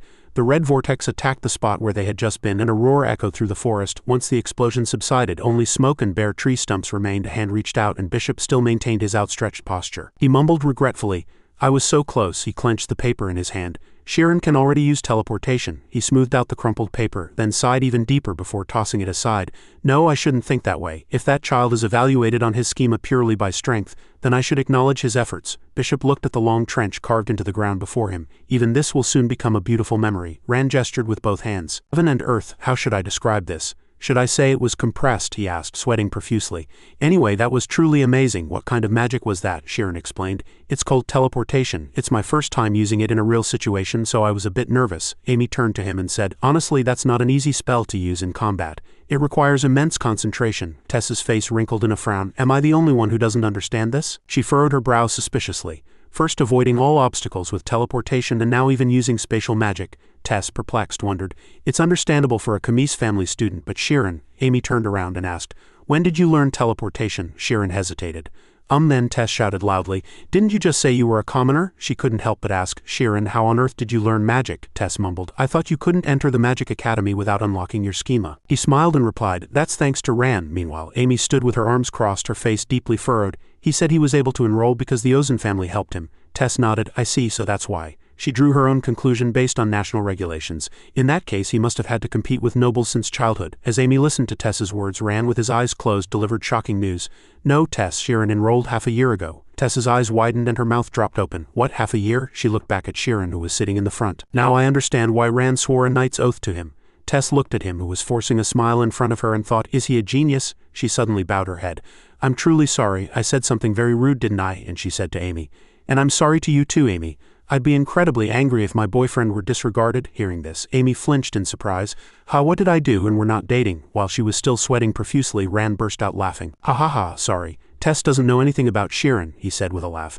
"She's honest, but she doesn't mean any harm. If you have any problems, you can come to us." Amy forced a smile and replied, "Yes, of course." Tess blushed and embarrassedly made excuses. "Right, honestly, who could have imagined it?" she marveled, saying that such high magical prowess perfectly suited their doll-like faces. Hearing this, both their faces turned beet red. "My goodness, how can she say such embarrassing things so casually?" Tess asked innocently. "Amy, you used schema to catch up to me, didn't you? You're good at magic and you have schema too. You're truly versatile." Amy and Sheeran were bewildered. "I feel my mental energy rapidly draining right now." Inside the carriage, we shared our stories. Sheeran told many stories. Since we were the same age and had similar academy lives, we empathized with each other a lot. Ran and Tess listened carefully. Amy gazed at him softly. "One more friend with whom I can share secrets has been added to my life." A seagull flew across the sky. The scene shifted to Chris Harbor. It was a large harbor where ships docked and some were just setting sail. Sheeran shouted excitedly, "My goodness, it's my first time on a ship." Amy said it would take about 5 hours. Tess asked again, surprised. 5 hours, Rand said, looking at a book. "I did some research." Tess couldn't help but admire him. "You're so thorough." Amy read the contents of the book. Ellen Island had a region 1,500 kilometers high. The first aspect was its geographical location. It was shaped like a crescent moon with valleys covering the north and a harbor in the south. Next was the residential area with commoner houses and tourist zones in the west. Finally, in the east there were ruins and dilapidated areas. She read the description in the small booklet. Tantek was the temple of the Kogu dynasty, which disappeared 2,000 years ago. Rand looked at Sheeran and asked, "The ruins Sheeran is investigating are also there, right?" He nodded and smiled. "It's the ruins of a disappeared dynasty," Amy asked. "Why did that dynasty fall?" Sheeran bowed his head and said, "That's..." Then Tess fell back into thought. Exploring ruins, she swept her hair back. "A break is good, but this is also fun. And with mages, this trip will feel like a true adventure." Tess watched Sheeran and Amy discussing together. "I heard mages are very sensitive and difficult to deal with, but if all mages were as cute as these two, everything would be fine." However, 5 hours later, the two of them were glaring at each other. The atmosphere was tense and Tess trembled, tears welling up in her eyes. "Mages, they're scary." 5 gold coins glittered on the ground. The two still glared at each other, not saying a word. As Amy tried to step forward, someone's hand grabbed her wrist and pulled her back. "Why is Sheeran acting like that?" Rand looked at the two people in front of him. "That's completely unlike him," Tess mumbled. "I see," he asked somewhat curiously. "What?" She bowed her head and replied, "They are." Tess gave the answer in her mind. "The deeper the love, the more frequent the quarrels." Hearing this answer, Rand closed his mouth and raised an eyebrow. At this moment there were 3 other people present besides them. "To understand the current situation, we need to go back 1 hour. 1 hour earlier on the cruise ship heading to Gallon Island." Everyone looked at the picture in a notebook and exclaimed, "Oh, did you draw this?" Everyone was sitting on mats. Tess said, surprised, "You really prepared thoroughly." Shirin bowed his head to look. It's really delicate detailed. Ran also highly praised it. You drew it really well. Amy blushed, embarrassed. No, everyone. It's not that good. The commotion on this side drew the attention of those around them. She explained, I just briefly looked over why the Kogu civilization perished. Tess laughed delightedly. Look at her face, it's red. How cute, Shirin mumbled. According to Amy's story, he mentioned the drawing of tree roots that everyone had just seen. The Kogi people regarded the loop tree roots as very sacred as they used them in rituals. Amy added, however, the loop tree is closer to a stimulant. When people consume loop, they fall into a trance-like state. But they believed they were meeting God at that time, she said, frowning slightly. The most common hypothesis for the demise of the Kogi people is religious conflict. However, some recent scholars have pointed out that it was conflict caused by loop abuse, not religious disputes. Hearing this, Shirin touched his chin in admiration. Truly impressive. To think a single stimulant could destroy an entire civilization. Amy read the contents written in the notebook. The descendants of the Kogi people currently live in the center of the island in the Kogi Autonomous Region. Tess exclaimed in surprise. So are we going there? She closed the notebook. I thought so too, but outsiders cannot enter there. Just in case, I even asked my brother, and when Amy mentioned it, my brother vehemently opposed my entering. That damn guy, he remembered. Ah, right, you said Ares was an adventurer. Amy reopened her notebook and searched. Yeah, oh, what did my brother say? She quoted her brother directly. The demise of the civilization has nothing to do with scholars. Hearing this, Shirin's eyes widened in surprise. Amy read seriously. If you want to know more about them, you'll have to pay something more important than an admission fee. He fell into thought. Something more important than an admission fee. Unable to find an answer, Shirin turned to Amy and asked, What do you think it means? She shook her head, giving up. My brother must think it's cool to speak so ambiguously. Why couldn't he just be honest, that damn guy? He laughed delightedly at Amy's childlike expression. Rand turned back to Tess and asked, What are you thinking about? Are you solving a riddle? She nodded slightly. Yeah, it's really a mystery, he asked again, as if unable to understand. A mystery? Tess was speaking about Amy in her mind. She looked at him and said, even though she only glanced at it, she investigated it so thoroughly. Amy even came all this way to help Shirin, enumerating every detail for him, postponing her advanced class schedule for him, and even asked her brother whom she dislikes. The more she thought about it, the more excited she became, and her face gradually turned red. My intuition tells me Amy is definitely in love. Suddenly, someone's shout from nearby caught the attention of the four of them. Oh, land! Everyone shouted excitedly. Look at the water, it's so beautiful. I want to get down and swim quickly. Everyone looked at the approaching land. So this is Gallon Island, Tess whispered to the person next to her. Ran, should we give Amy and Shirin a push? Ran replied with a knowing smile. Plan B, is it? She nodded repeatedly. Exactly. I'm calculating in my head. When we become their boatmen and give them a push, Ran and I will also get closer. They say Cupid's arrow spares no one. Soon as the ship arrived, people shouted loudly, Come to the Dolphin Inn. An old man in white clothes cupped his hand to his mouth and loudly called out to customers, This is the cheapest place on the island. The food is really delicious too. Everyone had smiles on their faces. It's a seafood restaurant on the south coast. Shall I carry your luggage? I'm super strong, a man said with a laugh, calling it a tourist service. We provide food and accommodation, Tess exclaimed in surprise and admiration. My goodness, it's truly chaotic, Shirin waved his hand, declining. I'm sorry, but we'll discuss it later. Amy, standing nearby, gave a warning. Be careful, everyone wants to make a sale. She glanced sideways and thought, this must be Shirin's first time seeing a sight like this.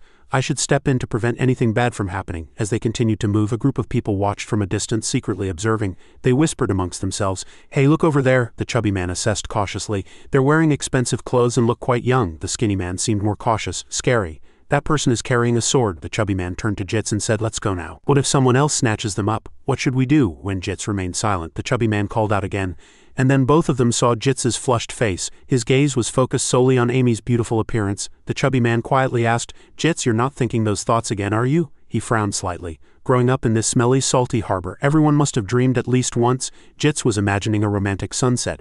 This is the most beautiful scenery in the city, he leaned on the railing and introduced. This is my brother's precious treasure. Meanwhile, Amy exclaimed in surprise, Oh, it's beautiful, she asked curiously. Why does someone like you live in a place like this? And Amy would plead with a pitiful expression, Come with me. Let's go to the continent together. This thought perfectly matched Jits's own thoughts.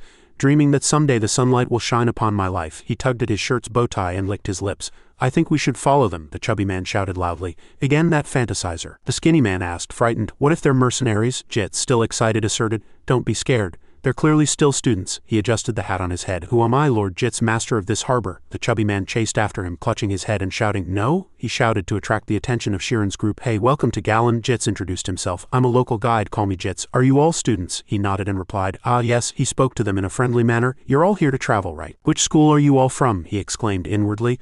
Oh, she's even prettier up close. Amy looked at them nonchalantly, completely unaware that she was attracting Jits's attention. Shirin also introduced himself without hiding anything. "We're from the Magic Academy." Hearing that, his eyes nearly popped out in surprise. "Damn it, they're from a much better school than I thought." Jits then turned his attention back to Ran and Tess and asked, "What about you two? You're a bit muscular for mages," Tess said angrily. "Sorry, we're from the Kirin Sword Academy." "What's that? How dare you call me muscular? I'm a lady." He laughed, flustered. "Haha, I'm sorry, it was just a compliment." Up until now, only Amy had been quietly observing the situation. Jits glanced at the two people behind him, noticing them. He then suddenly picked up their 2 travel bags and without giving them time to react said, "We'll carry these for you." Shirin collected himself and asked, "Wait, what's the price first?" Jits replied that the total was 5 gold coins. Seeing his confident smile, he paused slightly. Shirin double-checked. 5 gold coins, Jits confidently stated that various services were included.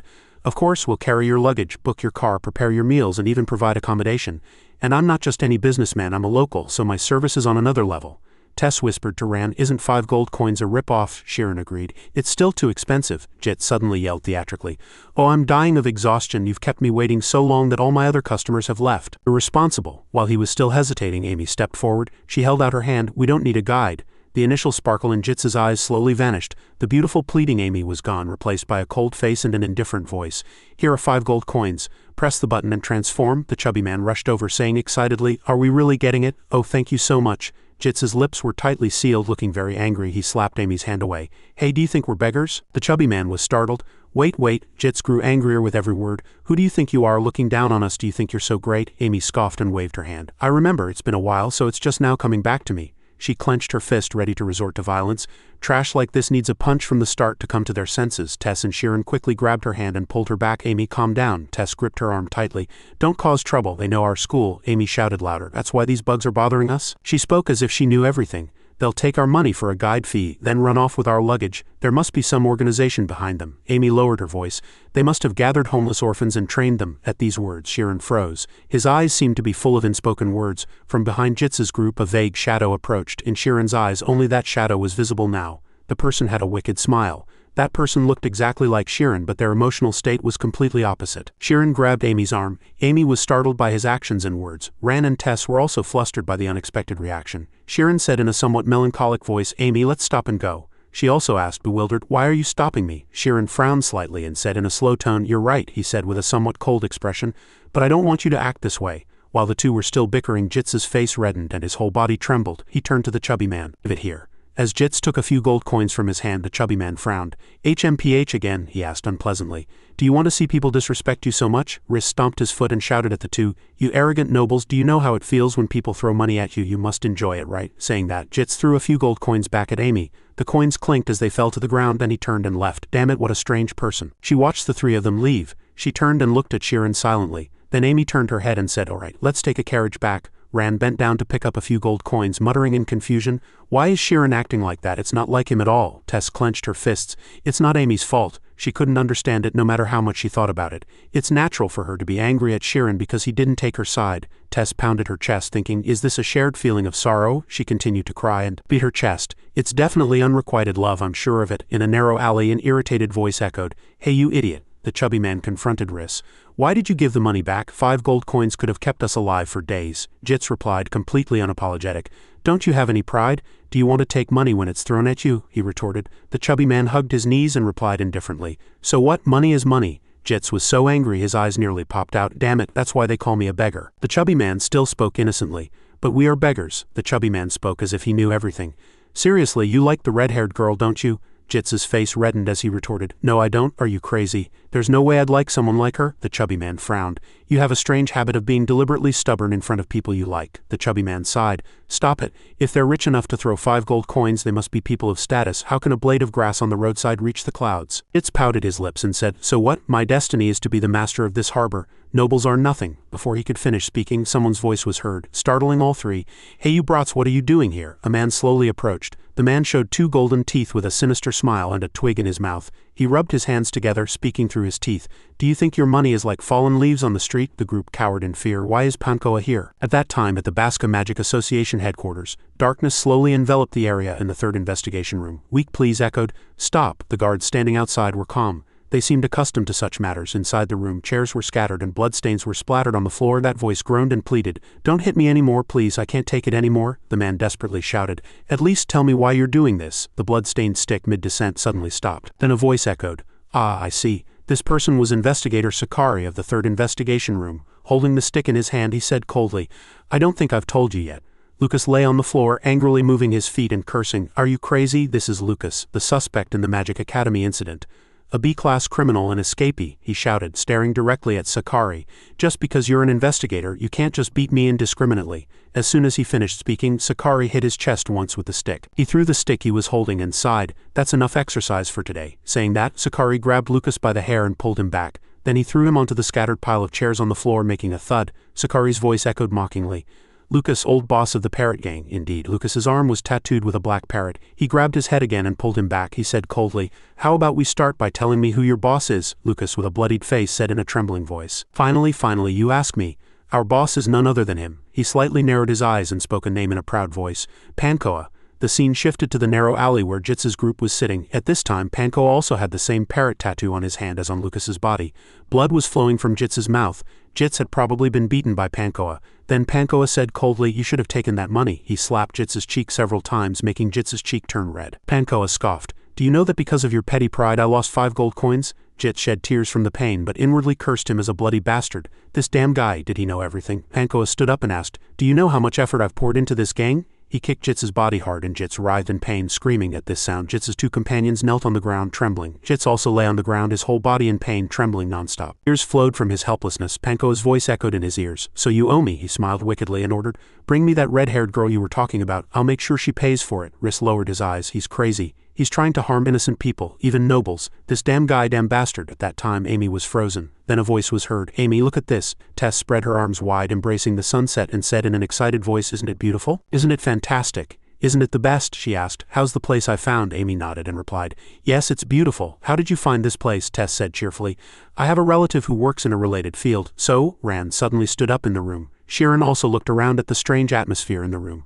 A blue object suddenly appeared in Rand's hand. Looking closely, it was a meticulously embroidered 4-leaf clover. He recalled the brown-haired girl outside earlier, who had quietly said, "Young Master Rand, young Master Sheeran seems worried about something. But he won't say it." She slightly bowed her head. "Young Master Sheeran isn't a child anymore, so I think it's time for his friends to help him." Now Rand looked at the 4-leaf clover in his hand, frowning. He suddenly called out to everyone, "Hey everyone!" Rand opened his mouth wide and shouted, "I'm hungry." Sheeran was flustered and guessed, "It seems dinner time is approaching." Tess crossed her arms and suggested, "Shall we eat out? There are many good restaurants around here." Rand suddenly raised his index finger. "I have a suggestion." He voiced his thoughts. "How about we cook ourselves?" The other 3 asked in unison. "You want to cook?" Tess was the first to speak.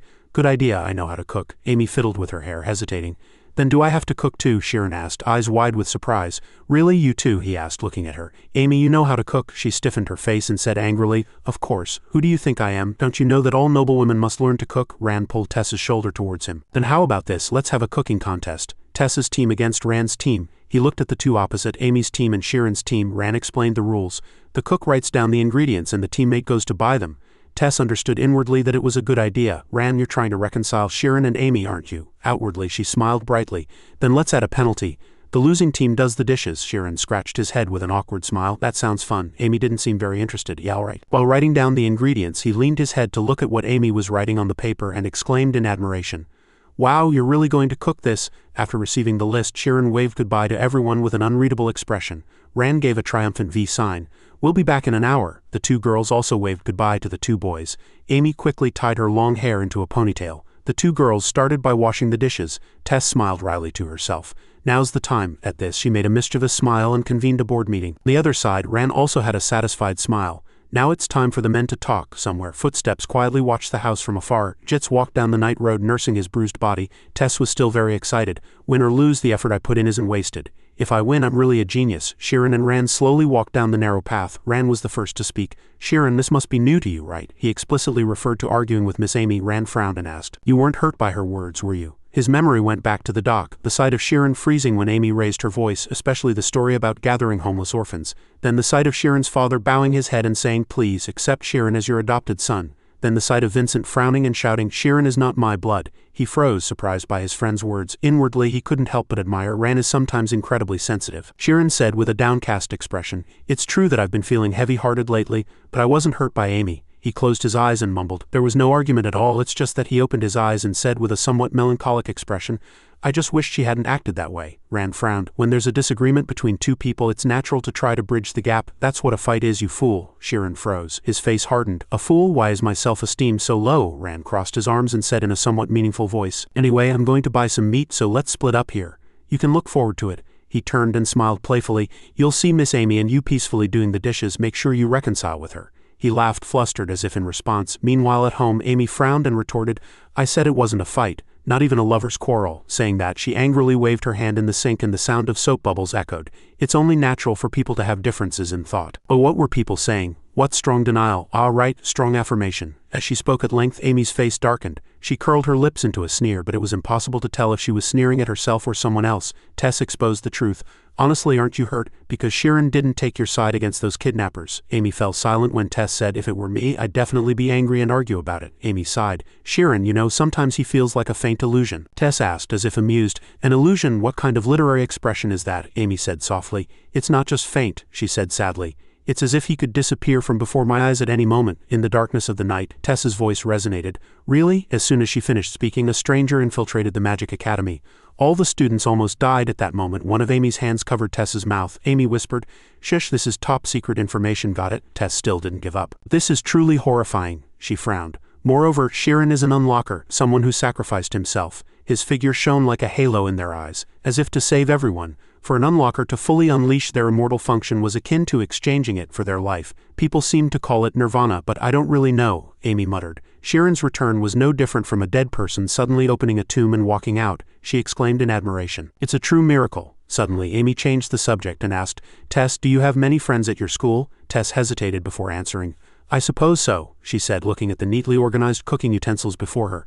"Among them there will be Chicky, but also those who dislike and envy me, and probably countless others from the same school I've never even met." Amy softly called, "Tess, do you think you can do it? Save not just your closest friends, but everyone?" Hearing her words, Tess felt a strange emotion for some reason. Her eyes widened in surprise. Amy continued, "Throwing yourself into an endless, infinite realm." On the other hand, Sheeran was concentrating on buying vegetables and fruits according to the list Amy had given him. He smiled at the vendor and said, "Thank you." Sheeran muttered inwardly, looking at the list. "Next is..." Suddenly, a pungent, nauseating smell hit his nose. He hastily covered his nose. "What is this smell?" the shop owner said. "Oh, my student, cover your nose quickly." He said it was Loop. Sheeran was a little surprised. "Is that Loop?" He turned his head, looked in the other direction, and nodded. "Yes." The two of them looked at two young people chewing on a root plant. He said, as if unable to understand, "Once addicted, there's no turning back. Why do people bring something like this to a crowded place?" The shop owner said, "Just 3 years ago this island was peaceful, but these days many delinquents like them are appearing," he said with regret. Before, the sea and the air were clean and fresh. He recalled that a blue dragon used to visit these waters 2 or 3 times every year. After that, he looked at the busy people coming and going. Since when did everything change like this? Sheeran stared blankly at the vagrants dressed in ragged clothes. He watched them fighting over a moldy piece of bread. This act touched something deep within Sheeran's heart. He closed his eyes. Amy suddenly said, "Tess, there are 3 different perspectives in the world. People say so." Tess asked back, "3 perspectives?" She nodded and replied, "Yes, the first is a child's perspective, as with everyone when you're young. You can only see the world from your own self-centered point of view. Some people never overcome that perspective their entire lives. For example, people who chew Loop don't care how much the smell affects those around them. While 2 children were fighting over a piece of bread, another piece of bread was given. But most good people would give the children more bread to stop them from fighting. This is because people gradually grow to understand others' perspectives. And those who fully achieve that growth, we call them truly decent individuals, true adults." Tess said, "We could call that the adult's perspective." Amy said again, "Yes, and above that, there's a 3rd perspective." Tess asked in surprise. "Above that," she lowered her gaze slightly and said, "It's the perspective of being able to see the unseen." Amy thought of Sheeran. Justice, love, good and evil, the concept of God, the influence of one generation on the next. At this moment, Sheeran also stared blankly, recalling past events. Sheeran, his face covered in wounds, still asked with difficulty, "Wasn't it because you always craved it?" The old man stared blankly upon hearing him ask. Because he understood the value of the unseen. Amy recalled the moment he held and protected her from a tragic explosion. A huge explosion roared, countless lives vanished, and he even put his own life on the scales of value. In Sheeran's eyes, a faint light shimmered from Sheeran's perspective. He stood still, watching the people around him move. Perhaps the value of all life in this world seemed to be revealed equally. Amy recalled him grabbing her wrist and pulling her away at the dock. Perhaps at that moment Amy felt a strange sensation. She narrowed her eyes and smiled, but the smile was a little forced. "Am I myself just a tiny dot, viewed from a very high place?" Tess frowned slightly upon hearing her say that. From this direction someone suddenly shouted loudly, making Sheeran turn his head.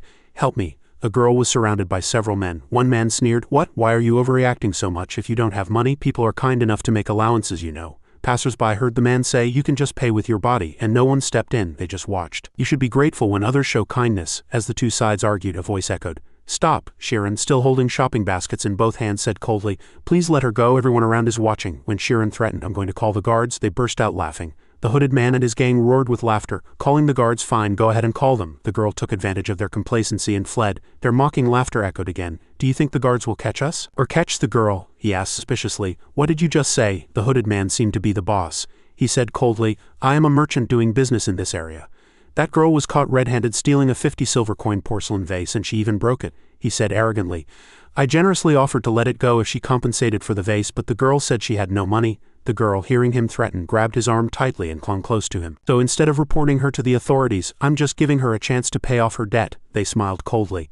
"Understand? You look like a noble young master visiting here, so how about you quietly go on your way and not meddle in things that don't concern you?" Sharon turned to the girl and suggested, "I think it would be better to surrender." The girl trembled and refused. "No, I can't. He's an influential person in this area." Hearing the girl desperately say, "It's no use reporting him, please believe me," he said nothing after that. Sharon rummaged through his pants pocket. "I'll compensate, so please release her." The hooded man laughed loudly.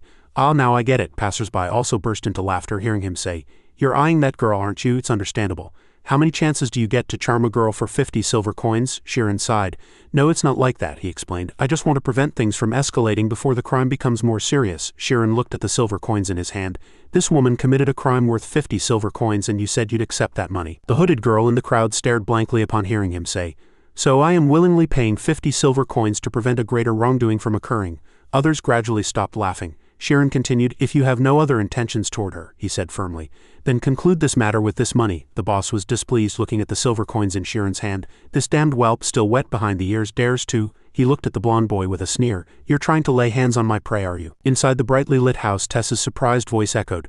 "No way, it was only 1 point." She hugged Amy and said, "Amy, you're truly special. That's why Sharon brought you, even though it was supposed to be a double date." She leaned her head on Tessa's shoulder, seemingly lost in thought with a blank expression. Meanwhile, those who witnessed Sharon's actions sneered. "Ah, helping a petty thief, are you? Do you think you're so great?" the boss said, veins protruding on his neck. "Do you think you're some kind of saint? You're not even going to take responsibility for that woman, are you? You're just pretending to be kind." Sharon sighed. "Strange," he stared at them. "Kind or fake, I'm better than you." At Sharon's sneer, the boss's face turned beet red with anger.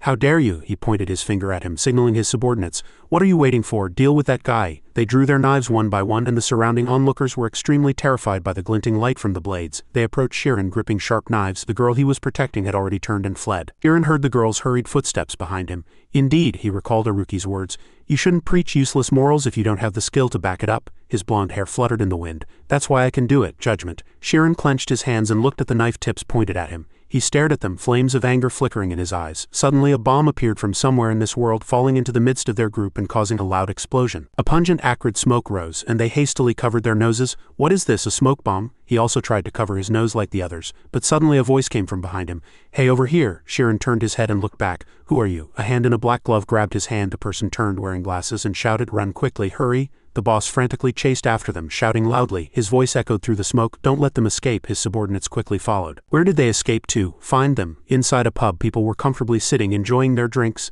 Their hurried footsteps echoed outside. "Find that damned blonde-haired bastard." The bartender precisely caught a silver coin, and a familiar voice was heard in his ear. "They belong to an anonymous criminal organization in this area, but this place is safe." The person in black clothes said carefully, "Let me know when they leave." He nodded and replied softly, "Understood." This person was Maya. She took off her hood and glasses and smiled. "Not very foolish, are you? And handsome to boot." Hearing her say he was trying to play the hero again, Sharon lowered his head and remained silent. Maya revealed an unexpected truth. "And the girl you just saved belongs to another organization. She was hired to lure prey out of their den." He looked at his gloomy eyes reflected in the drink glass, and her voice echoed again. "Just think of it as bad luck. You must be shocked. Originally you were probably a spoiled noble." Sharon raised his head and retorted, "I'm not playing the hero." Maya laughed. "We've had a conversation." He lowered his gaze slightly. Images from the past flashed in his mind, moments when he was beaten by people and knelt before everyone. Sharon pursued justice. Maya sneered. "Do you think you're a mage?" Hearing her evaluate him, "You're thinking quite calmly, aren't you?" He closed his eyes. "Not exactly, that's my goal." Maya's eyes glinted. He's trying to calm down. "The arrogant young master of the past has changed." When she said this, he turned his head in surprise and asked again, "I apologize." She placed the drink glass on the table and the red liquid shimmered, threatening to spill. The way you hide your weakness. Maya watched him struggling to become stronger while hiding his emotions. I'm too accustomed to such things. Shirin moved closer. Their figures were reflected in her drink glass. He asked curiously, how do you know? Maya closed her eyes slightly. I'm good at reading people. After that she opened her eyes, but the image reflected in her eyes was identical to her own. Shirin stared blankly upon hearing Maya say that she too was abandoned. Cold sweat poured down his entire body. Who exactly are you? She introduced herself. My name is Maria and I am just like you. Inside the pub, Maria's voice softly echoed. Do you know a newborn baby abandoned on the street will die within a few hours? Then her memory returned. Yet they chose to do that. Even knowing the outcome, they shouldn't have given birth to me. Maya refilled her glass and drank again. Right, Shirin? I think you were really lucky to be adopted. He was certain. Yes, my adoptive parents are truly good people. Shirin turned his head and asked, how about you? Maya said coldly. My adoptive father was a former mercenary. Maya chuckled playfully, as if it wasn't her own story. He used to hit me whenever he got drunk, she said with an unfeeling expression. He'd tell me I was the reason he got fired. He was scum. No matter how badly she was beaten, she never thought of resisting. Once she was beaten almost to death, and do you know what she said? Maya looked at the lipstick stain on her wine glass and repeated her words from back then. Why don't you just kill me? Hearing that, he was too shocked to speak. The bartender also stopped his hand movements. She continued, after that he left with a disgusted look and I kept using that method. Every time I said that he never hit me again. She didn't lower her voice so everyone in the pub heard her. Shirin asked worriedly, so what happened then? Instead of answering she asked, how old are you this year? He replied, I'm 17. Maya swirled the wine glass in her hand. What do you think you would have done 2 years ago? She narrowed her eyes. When you were 15, if you found out your father wasn't just scum. As the water in the wine glass grew deeper, her voice also became lower.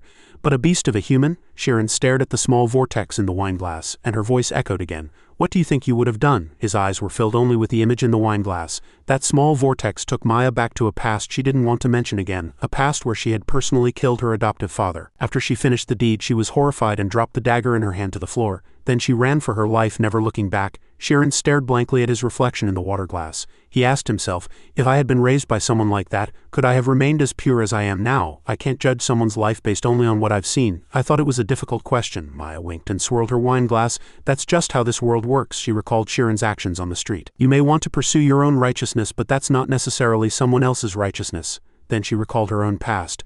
Everyone has a different worldview, and right and wrong are just illusions. Maya smiled and said, for example, using magic on the street is illegal. He said, flustered.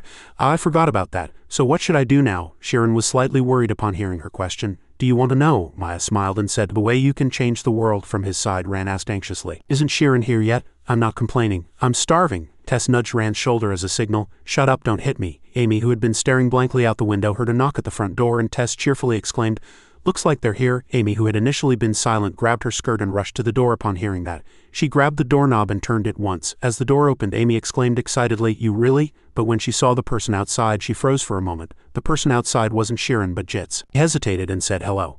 Jits recalled the previous situation. He cautiously asked Pankoa, you want me to bring the red-haired girl? Pankoa squatted halfway, looking at Jits.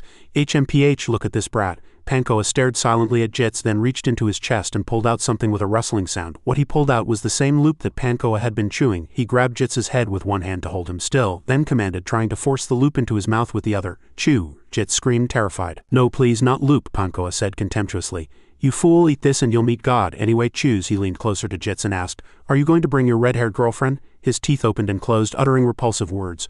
Or your sister? Jits's pupils contracted in fear. Jits thought of his younger sister and felt despair. My sister, you've only ever looked up to me. My only family, my sister is the only person for me. Now he stood there. His hands were clenched tightly. A large door stood before Jits and his mind was in turmoil. Rissa's hand trembled as it rose, and as his finger neared the doorbell, the ringing grew more frantic. Finally, he bravely pushed the doorbell hard. Inside, a voice suddenly echoed, what is this strange sound? The door slowly opened, and the light streaming from within cast a long vertical shadow over Jits's body. His eyes widened in astonishment. Seeing Amy before him, Jits couldn't help but gasp in admiration. Damn it, she's truly beautiful. All three had unbelievable expressions. You, isn't that guy the swindler who tricked us earlier? Why is he here? Should we kick him out right away? Seeing their attitude, he continued to wave his hand. Oh, Riss, he bowed deeply. I'm truly sorry about earlier. I really want to apologize. His voice was very sincere. As an apology, I'd like to show you a truly beautiful night view, but you'll have to come alone. Before Jits could finish speaking, all three hid behind the door cautiously, and Tess said, eyes wide, no, shut the door. Amy also agreed. You heard him, get lost, he stammered, worried. Wait a minute. Ignoring his words, Amy grabbed the doorknob and tried to close the door. Jits quickly reached out and grabbed her hand. He cried out, surprised by his own action. Ha, Tess shouted angrily. Where do you think you're putting your hand? Amy looked at the hand gripping her wrist with a very displeased expression. Her blue eyes glinted as if she was about to use magic. Riss gritted his teeth. His jaw tightened, his whole body trembled, and tears welled up as he pleaded, "Please, I beg you, let me give you a tour." Seeing the dark aura on Jitsu's face, Amy realized, so it was true. There was an organization manipulating things from the shadows. She narrowed her eyes and thought, now I think I'm starting to understand a little. Seeing him trembling yet looking strong, Amy understood what Sheeran had seen earlier. Meanwhile in the pub, Sheeran asked suspiciously, "The way to change this world?" Maria smiled meaningfully. "What's needed to change this cold world is family." He hesitated. "Family is?" She cut him off. I know what you want to say. What I mean is you just need to change your perspective a little." Maria smiled. "Blood isn't everything. The concept of family can be expanded as much as you want." She gave an example. "A place you can return to even after wandering for a long time, a place where there are people who continue to believe in you." Maya recalled the small house lit brightly. "That's the kind of place we're building." She opened the door and excitedly raised the paper bag in her hand. Everyone who saw Maya from a young age was very happy. "As you know, after leaving home I also met many children like me." She tilted her head slightly and offered her conjecture. "Perhaps due to the trauma of almost being harmed by my adoptive father, I gained the ability to recognize such children." According to her, a person begins life in their parents' arms when they are born, so I think if someone can embrace a discarded life, perhaps that's when life can truly begin. Maya placed a hand on her cheek and smiled gently. "If I only clung to the misfortune that befell me, this world would only become colder." Sheeran stared blankly as she said, "If this world is so cold, I think we just need to create a warm family." That's right, he now realized. Sheeran closed his eyes. "All this time I've received more love than I deserved." He had received love from his parents. Sheeran raised his head and said, "Me too, I want to become someone like that." The faces of his close friends came to his mind. "I want to share warmth with the people I cherish. Someone like you." Maya stared blankly upon hearing him call her name. "Teacher Maya," she smiled, her face slightly flushed. "Really, I'm so happy to hear that," Maya suddenly suggested. "Then let's become family." Hearing this, he spat out all the drink in his mouth. She chuckled happily. "What are you thinking? I mean like adoptive siblings." "Adoptive siblings," Sheeran stammered, blushing. "I thought so too." He scratched his cheek and chuckled. "Okay, actually my close friend has an older sister and I've always envied that." Maya chuckled softly. "Oh, I mean," before she could finish speaking, the bartender cut her off.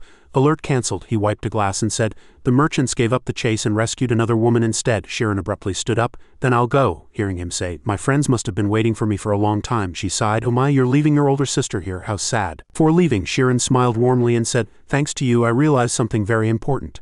Maya narrowed her eyes upon hearing him promise. "We'll meet again, right?" She raised her wine glass in agreement. "I'll be here for a while, so come visit anytime." He nodded slightly and smiled, then turned and left. After Sheeran left, the bartender gave an awkward smile. He hesitated and said, "Is the young lady truly Clay Maya?" The two men behind him suddenly stood up and shouted, "Hey young lady, I almost died of old age waiting." They sneered. "Forget that naive brat." Suddenly, people with guns appeared from behind. The two men were subdued by the armed individuals. The cloaked man said, "The young lady is said to have run away and started causing trouble." The bartender felt uneasy, trembling violently. A shadow appeared behind him. The brown-haired girl said, "I'm sorry, boss." She recalled Sheeran. If that guy hadn't interfered, the cloaked man sneered. "Maya, you messed up." "Truly magnificent," he asked coldly. "What about that brat?" Maya frowned. "What's with that expression? Are you jealous?" She sighed. "I thought he was my kind of person, but I was completely wrong." Maya pulled out a pipe and put it in her mouth. "He was probably lucky enough to be adopted into a noble family. And it seems he attends a magic academy." The cloaked man remained silent upon hearing her words. "So it's natural he doesn't understand anything. That family is something people in the same situation build together." Then he struck a match. Maya's sneering voice echoed in his ears. "Plus, he's a fool trying to be a hero beyond his means." She lit her pipe. "Your big sister needs to teach you a thing or two about life." At this moment, Sheeran was hastily running towards the mansion. As he ran, he worried inwardly, I'm too late, it's time to buy food." As soon as he arrived, Sheeran kept pressing the doorbell. As he returned, the two said simultaneously, "Sheeran, why are you only now coming?" He raised his hands in surrender. "Sorry, I ran into some trouble." Tess frowned. "That's not the problem." She furrowed her brow and said in a worried voice, "Amy." The sound of a carriage running down the night road echoed. Tess said that Amy had gotten into the vagrant's carriage they had met earlier. At this moment, Amy was leaning her hand on the carriage window, looking out. And she left. She glanced at the distant scenery outside. Everyone was surprised, mouths agape. Amy, in the quiet night, the carriage rattled away. She stared blankly, resting her chin on the windowsill, looking into the distance, unaware of how worried everyone here was.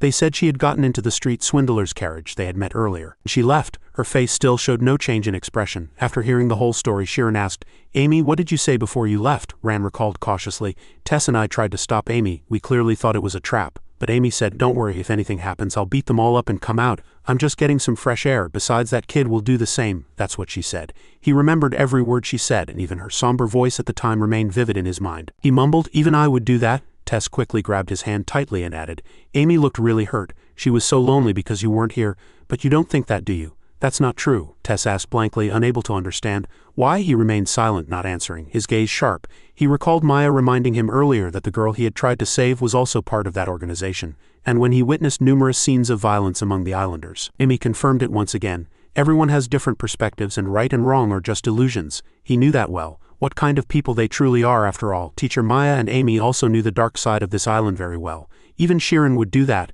yet she went with them. Her last words kept echoing in his mind, and he couldn't understand why she was so confident. At this thought he immediately ran, leaving only the words, "I'm going to find Amy." Tess was still confused. He hadn't received a proper answer yet when in that bewildered state he suddenly cried out, "Why, what's going on?" Then Shirin replied, "All right, I'll go too," and he chased after her, running. In the end only she remained, lost in endless questions. "Ah, but his words are my conviction," she cried out. "I want to go too." The carriage was now near the bustling city. Jits, excited, introduced, "This is Galen's largest beach park. It'll be truly wonderful if you come during the day," the street vendor in the park, unbelievably, shyly stole glances at Amy while telling her pleasant stories, thinking to himself, "It's like a dream running along the beach and talking with her like this." Her former cold demeanor and contemptuous gaze were all gone. Now she was even more beautiful. Suddenly she coldly asked, cutting off his chatter, "When will we arrive?" Jits was startled and quickly replied, "Oh, we'll arrive soon, though it's a bit far, haha, but this is the most beautiful place in Galen." He laughed, trying to continue the conversation. Amy thought for a moment and then judged, "It must be the hideout of that important person, that boss who beat you." It wasn't a question but a confident statement, as if she already knew everything. He was startled, his face clearly showing worry.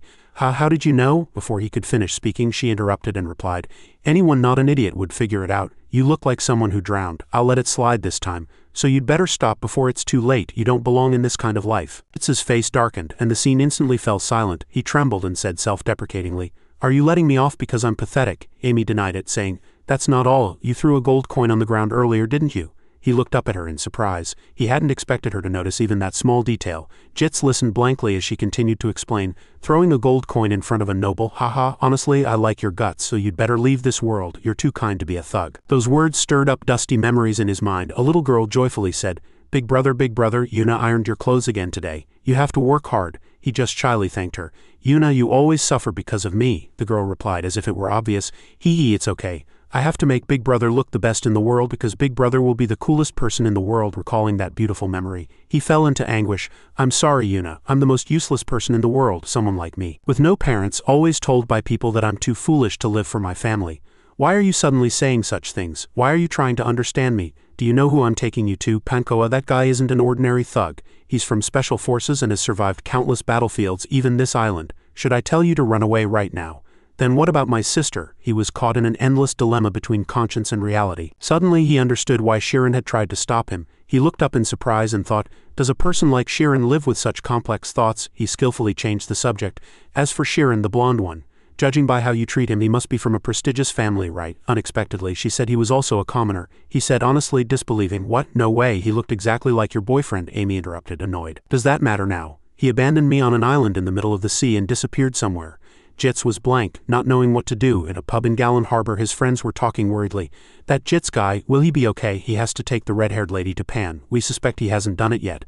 They knew Jits's timid personality all too well. They sighed, saying, "I mean, he threw the gold coins on the ground in front of them. We just hope he comes back unharmed." Suddenly someone said, "Who's bringing whom?" "Hey, explain," Ran asked. They froze, turned around and instinctively fled. Run, but their feet were off the ground. Someone had easily lifted them. He calmly asked, "All right, gentlemen, do you want to talk here or shall we go outside?" Then the coachman looked at them dizzy and asked, "Kids, are you done playing? Where are you going now?" All three pleaded in unison, "Take us to the palace." Then the coachman replied, "All right, hold on tight, kids. The night in Galen is short, hee." Inside the carriage she thought blankly. As Shirin expected, the organization members are at the harbor. "Cheer up, Amy, we're coming to save you." In the palace's underground base he held a cigar in his mouth, excitedly holding two girls in his arms, thinking, "This is amazing. The way Amy narrows her eyes really shakes a man's heart," he evaluated inwardly.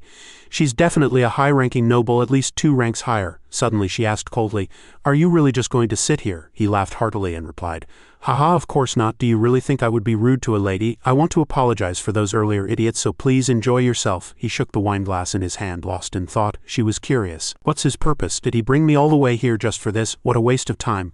I'd rather train during that time. Will this really help me understand Shirin? Will it really be useful? At that moment her gaze shifted to the wineglass in her hand and she brought it to her lips to taste. Jit, seeing her from afar, cried out frantically in his mind, "Don't drink that. It has loop in it." He laughed wickedly and quietly observed the process. He clenched his fist and asked himself. His smile grew increasingly lighthearted. Just then a guard outside the door shouted, "Hey kids, this isn't a place for you to be." But they didn't care and charged in.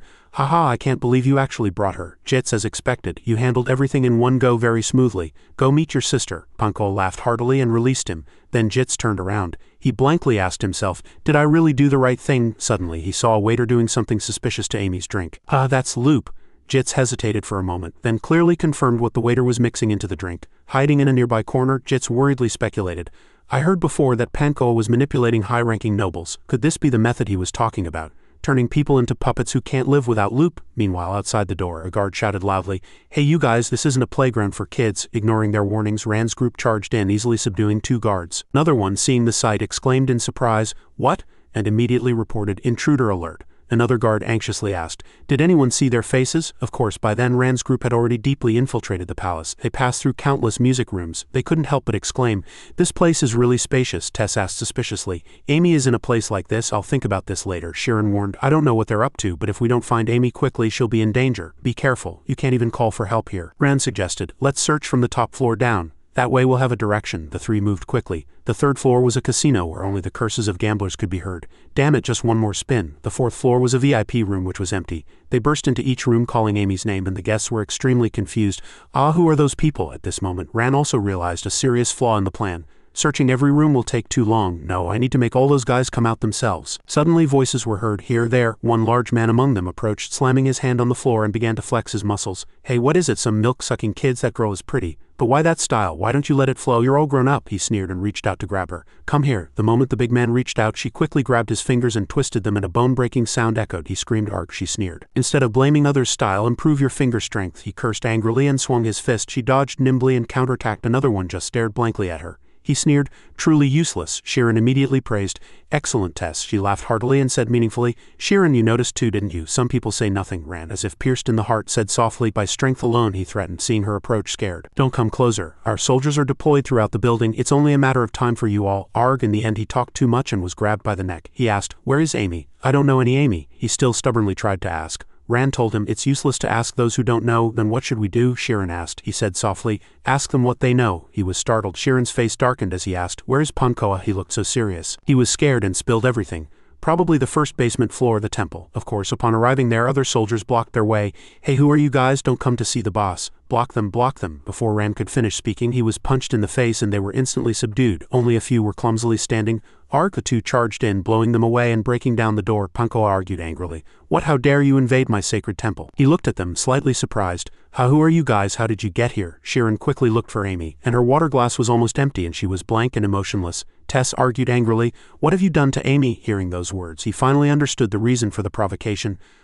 "Came to find a friend, but unfortunately your friend won't recognize you now." Shirin was silent, his face darkening, and he said, let's go home," he said happily. "She doesn't want to go. I didn't kidnap her. Hurry up and kick them out," his subordinate asked in confusion. "Kick them out where, boss?" He laughed and said, "Send them to hell." Immediately they approached like puppets. Tess quickly sensed the danger. "Shirin, be careful," Rand said honestly. "Be careful, they're all schema users." He frowned and cautiously dodged outside the area of effect. Shirin thought, these thugs on this small island are all schema users. Who exactly are they?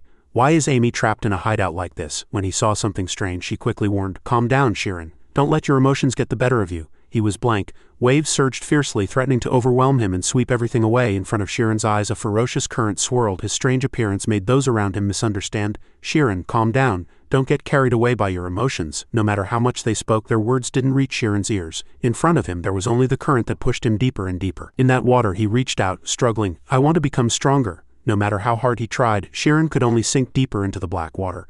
"Because I want to protect my friends and loved ones." Looking at Amy, who was sitting like a puppet across the water, he reached out to save her. "I don't want to be a useless mage. I don't want to be a mage who can do nothing in an emergency. That's why I'm looking for it." Just then, Shirin's eyes widened, looking at something astonishing. In the distance, a blue-haired girl's shadow stood, and behind it, intense light radiated. He tried hard to grasp it. "Source of my power." But no matter how hard he tried, Shirin had to confront his own nature. "And I want to eliminate the doubts that make me weak and hesitant." Just then his other self, with a wicked smile, approached even closer. While Shirin struggled in despair, that wicked self began to manipulate him psychologically. "You know best, don't you? You are a being without origin." Before he could utter a word, he attacked several more times. "A tree without roots is bound to wither and die." Hearing these words, Shirin bowed his head and offered no rebuttal. Completely calm, he slowly countered each point. My roots do not exist in the past. This honest admission caught the wicked Shirin off guard. He paused for a moment, then continued. I realized it after hearing what Maya said. As he finished speaking, two familiar shadows appeared behind Shirin. There are people who support me. The two grabbed Shirin's shoulders. Not only those two, but everyone who had passed through Shirin's life appeared. People who are willing to be my roots and strength. As he said this, his eyes pointed sharply and directly at Amy, who was behind the villain. Therefore I will no longer hesitate. Amy's lethargic appearance ignited the power within Shirin's heart. The wicked Shirin was slightly flustered by this situation. However, the wicked Shirin couldn't hide his proud smile upon hearing the original declaration. Believe in yourself. You have earned the trust of those around you. As those words ended, the water exploded and the villain also disappeared. Returning to the present, a dazzling light spread in all directions. The dazzling light directly affected the two people behind him, and those on the opposing side met a similar fate. As the light slowly subsided, Amy was finally able to observe the current situation. What is this? In Shirin's hand was a mysterious blue golden star. Seeing it, Pankoa was startled multiple times. Light, he thought. Not only Pankoa but his close friends also reacted similarly. Amy's mind cleared as soon as she saw this light. With his newly found power, Shirin cried out loudly, I will no longer hesitate. Amy, anticipating Shirin's intention, cried out in fear, wait, but everything was too late. He slammed his fist into the floor with all his might. Going back 30 minutes, Amy was staring boredly at the wineglass in her hand. He had put a drug in the wineglass. Knowing that fact, Amy scoffed inwardly. Such a blatant trick. She turned her gaze to Pankoa, who was slyly watching her, feeling even more contempt. It's too obvious. He's not even trying to hide it, is he? If I make a fuss, Jits will be in trouble. Thinking these thoughts and understanding his true intention, Amy decided to drink the wine. I need to strengthen my mind with red eyes. If he sees me drink this, he might reveal his true intentions. Before she could even swallow, the door burst open and flew off its hinges. Amy was dumbfounded by this situation. What? Seeing the familiar faces behind the dust, she was extremely flustered. How did they get here? What should I do now? Returning to the present, Amy just sat still, enduring the aftermath of the impact. I missed the moment to let them know I was still clear-headed. Pankoa, seeing the dented floor in front of him, froze in fear. Tess and Ran were bewildered. Pankoa's gang, initially arrogant, now trembled in fear. He barely calmed himself and glared at the three with hateful eyes. You damn bastard, who are you? After a pause, Pankoa added, Which faction are you from? Upon being questioned, Shirin confidently introduced himself. My name is Shirin. He thought the information would stop at just his name, but his next words made everyone shoot to their feet. I am from Anfi's Magic Academy. What are you doing? Why are you revealing your identity? Hearing this information, Pankoa couldn't help but laugh. A student? You're not even a mage yet. Don't get cocky, you know, he continued, speaking threatening. If your school finds out about this, you'll be expelled. Know that, right? At those words, Shirin sighed, completely unconcerned. I don't care what happens. This indifference was not what Pankoa had expected. What, you speak so lightly to me? Amy is a friend more precious than school or anything else in the world. After a pause, Shirin looked at Amy in the distance and said resolutely, If you dare bring my friend back to a place like this again. At these words, Amy's face flushed with embarrassment. Fearing he wouldn't believe her, Shirin's eyes hardened and he declared, I will destroy this place. This resolute stance garnered enthusiastic support from those around them. Exactly. As he finished speaking, Ran drew his sword, pointed it directly at Pankoa and asked arrogantly, You think we won't save our friend because we're afraid of being expelled? After a brief pause, he stated resolutely, That's not my way. Ran of the O family watched Tess, seeing her friend rise, draw her weapon and prepare to fight. I, and Tess am the same, remember that. If you mess with Shirin's team, you'll regret it. Hearing this, Ran's momentum immediately faltered. What's Shirin's team, and where did that staff come from? Tess rebuked him irritably. Shut up. As the two started bickering, Pankoa just sat there bewildered. But he immediately regained his confidence and offered a sly smile. You brats seem to be misunderstanding something. Pankoa, pointing at Amy sitting beside him, said triumphantly. But she came here voluntarily, and you don't think you have the right to tell a noble where to be. Why don't you beg her to come back with you? This successfully angered Tess. Amy is not in a state to return on her own. Just then Shirin spoke up. Amy, he walked over to the chair, extended his hand and gently invited her. Let's go home. Then, before Tess's and Pankoa's surprised eyes, Amy took Shirin's hand. Everything was going in his favor. Tess couldn't contain her joy. Pankoa, conversely, trembled in fear at what had happened. How? But she drank the drug. As he said this, his eyes widened as if something had just occurred to him. Could it be that you are a camise? As this name was mentioned, Amy immediately turned back, her eyes also glowing an abnormal red. Have you heard of my family? If so, it will be easier to deal with everything. Since the pretense was already shattered, Amy no longer hesitated and exposed them. Everyone here is addicted to drugs, aren't they? That must be your main source of income. Pankoa flinched when exposed. Thanks to his fearful demeanor, Amy threatened him nonchalantly. If you dare send anything to the academy, I promise I'll make you regret what you've done. As she finished speaking, she turned her head and left. Pankoa just slumped into his chair, resigned to his fate. What terrible luck. He stared blankly at the ceiling, calmly analyzing. She wasn't exaggerating. With the power of a high-ranking noble, my income will surely vanish and I'll be in danger. But then I won't be able to buy any more drugs. Damn it. After everything was over, night had fallen. Sheeran and his group left the mansion in single file, with Tess carefully observing the leader from behind. Sheeran must have known Amy wasn't affected by the drug. Suddenly, as if something had occurred to her, her cheeks flushed. Oh, the reason Amy didn't move when Sheeran first called her. She recalled the scene from that time. Amy, let's go home. Recalling that scene, Tess's imagination ran wild. Was it not because of the drug, but because she was angry about the situation? As this thought emerged, she couldn't hide her triumphant grin. A bothersome speck, but what a lovely speck. Ran, who was beside her, was slightly bewildered by this strange behavior. As she finished speaking, Tess let out an exclamation of admiration. It must have been fun, Ran absent-mindedly asked briefly.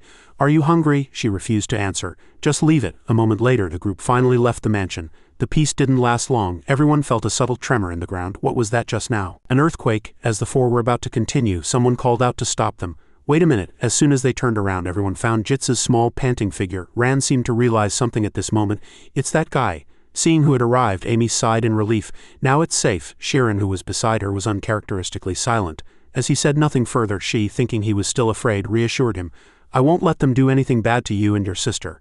And even before I mentioned it, she declared loudly, I'm going to quit. And he asserted once more, not allowing Amy to say anything further. I'm going to quit this work just as you said. So I just want to say thank you for your help. Hearing this, Amy couldn't hide a satisfied smile. At this sight, Sheeran, who was nearby, was even more bewildered. He thought everything would end here, but Jits pointed directly at him and her. Suddenly singled out, Sheeran was bewildered. He then, with an intensity he hadn't shown before, cried out, Don't make her cry, I won't forgive you, so be careful. At these words, Sheeran stood there dazed, unable to believe them. I made Amy cry. Amy, who had been mentioned, was now bent over laughing. Did you hear that? Sheeran, be careful. After her laughter ended, she calmly looked at the boy in front of her and asked as if confirming, Jits, right? Suddenly questioned, he was dazed. While Jits was still dazed, she smiled gently and said resolutely, Whether you're the Pirate King or the Harbor King, you'll surely achieve what you desire. As she finished speaking, she gave her final words and left. Good luck. Hearing this, his cheeks flushed with embarrassment. After truly coming to his senses, Jits clenched his fist filled with resolve. Just you wait, I'll become cooler than that guy.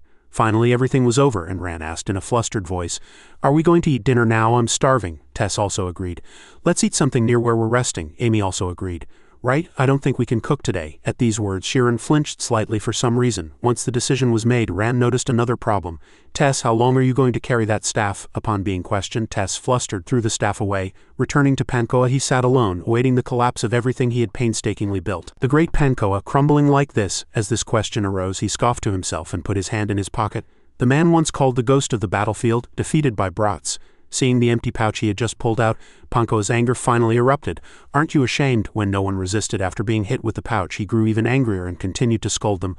All you know how to do is drug, so it's no surprise you lost to brats. Hearing the scolding, some resisted unfairly.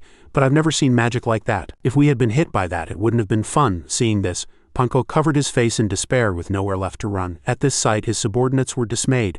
Boss, are you just going to leave them alone? Upon being questioned, Panko felt more helpless than ever. What can I do? She's a high-ranking noble, second only to royalty. Fearing his subordinates wouldn't believe him, he analyzed, if we mess with them, all our assets will disappear. Do you know how hard it was to get to this point? Regarding this logic, the scruffy subordinate retorted, Have you forgotten that there's something scarier than losing money? After a brief pause, he stated resolutely, We're the Chiron gang. We're being hunted by the Magic Association. Hearing this, Pankoa, who had been in despair, paused. This wasn't the end, he asked meaningfully. What if they find out we're here? Hearing these words, Pankoa stared blankly, then quickly calculated in his head.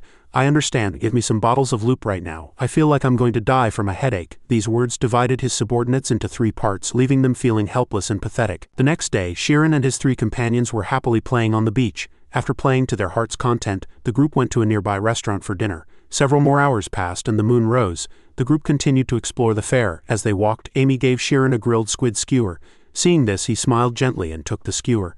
So this is what a vacation is after all. After eating and playing to their heart's content, the group gathered in one place to enjoy beautiful fireworks. I should bring my parents here sometimes. After a night of exciting fun and food, the group gathered on a train the next morning to return to their respective homes. Sitting on the train, Sheeran and Ran glared at the 2 girls. They were well dressed and their hair was neatly combed. Under their gaze, the 2 girls struggled to explain themselves. Really, how long are they going to be angry? We weren't that late, were we? Hearing these words, Ran couldn't contain his anger and exploded. Why did it take you so long to change clothes? We're going to arrive at noon. Suddenly rebuked, Tess also retorted, refusing to back down. What? That was for your safety, you guys. After a brief pause, she attacked the person who had just scolded her. What's with your clothes? Do you really think your sword matches those clothes? It's tacky. Hearing this, Ran's bruised ego naturally couldn't endure it. What? Seeing the 2 bickering, Sheeran forced a wry smile from the side. I was just going to explore the ruins with Amy. Thinking this, he just sighed.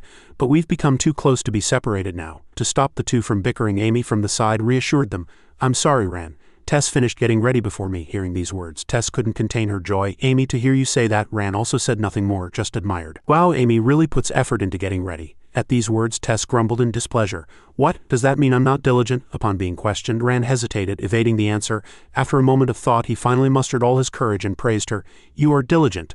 But suddenly praised, Tess's face turned as red as a tomato. Tess froze on the spot. Diligent? At this bewildered sight, Amy seemed to realize something. Observing Rand's slightly flushed cheeks and evasive gaze, she gradually discovered the truth. It seems he has feelings for Tess, but he doesn't seem to know how to express them. Amy then looked at the person next to her, lost in thought.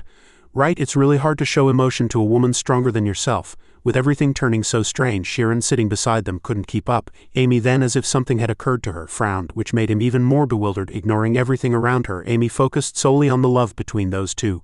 Is that the problem? But I think the distance has shortened a little. Tess, sitting beside her, guessed with just one look that Amy was thinking strange thoughts again. How cute. After a long journey, the group finally reached a point 2 hours away from the Kogu ruins coordinate. Thinking about their soon-to-arrive destination, everyone began to recall some important information. Mount Toa, located in the center of Galan Island, is a dormant volcano that erupted 500 years ago. At that time, a massive volcanic eruption buried Kogu. As a result, it is estimated that only a very small portion of the residents from the Golden Age remain in the Kogu ruins on Galan Island. After finishing their thoughts, everyone arrived at their destination and began purchasing admission tickets. Taking out a guidebook, they read some interesting content. The Galan Island government proposed restoring the ruins, but the plan was cancelled due to opposition from local residents. Hearing this information, Tess found it very hard to understand. Wouldn't the restoration of the ruins be a good thing for the local residents? Amy had the same thought regarding this question. Yes, they could have increased tourism revenue. The two walked and talked, attracting the attention of those around them. All the tourists stopped, surprised by the striking appearance of Sharon's group. It seemed there was some secret, but to me it looked like a fairly large but ordinary tourist spot. After walking for a while, Tess pointed in one direction and shouted loudly. Look over there, a giant man is standing in the distance checking tickets. Is that a Kogu person? She was right. The group encountered the man and waited in line to enter. Facing the giant man, Sharon said honestly, this person must be very strong.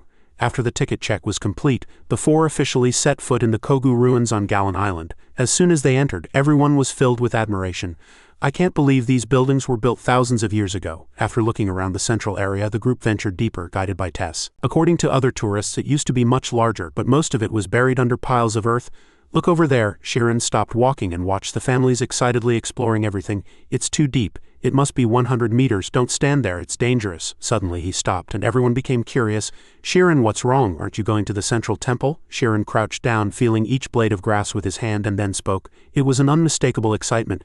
Amy, spiritual power. Hearing these words, the three immediately gathered around, asking incessantly, did you find something with your synesthetic spiritual power? What did you see? They said the ruins were buried in ashes, didn't they? With the incessant questions, Sharon hesitated and said, just in case, I searched the underground with spiritual power, but strangely I couldn't find anything. Not within 50 meters. This information made everyone suspicious.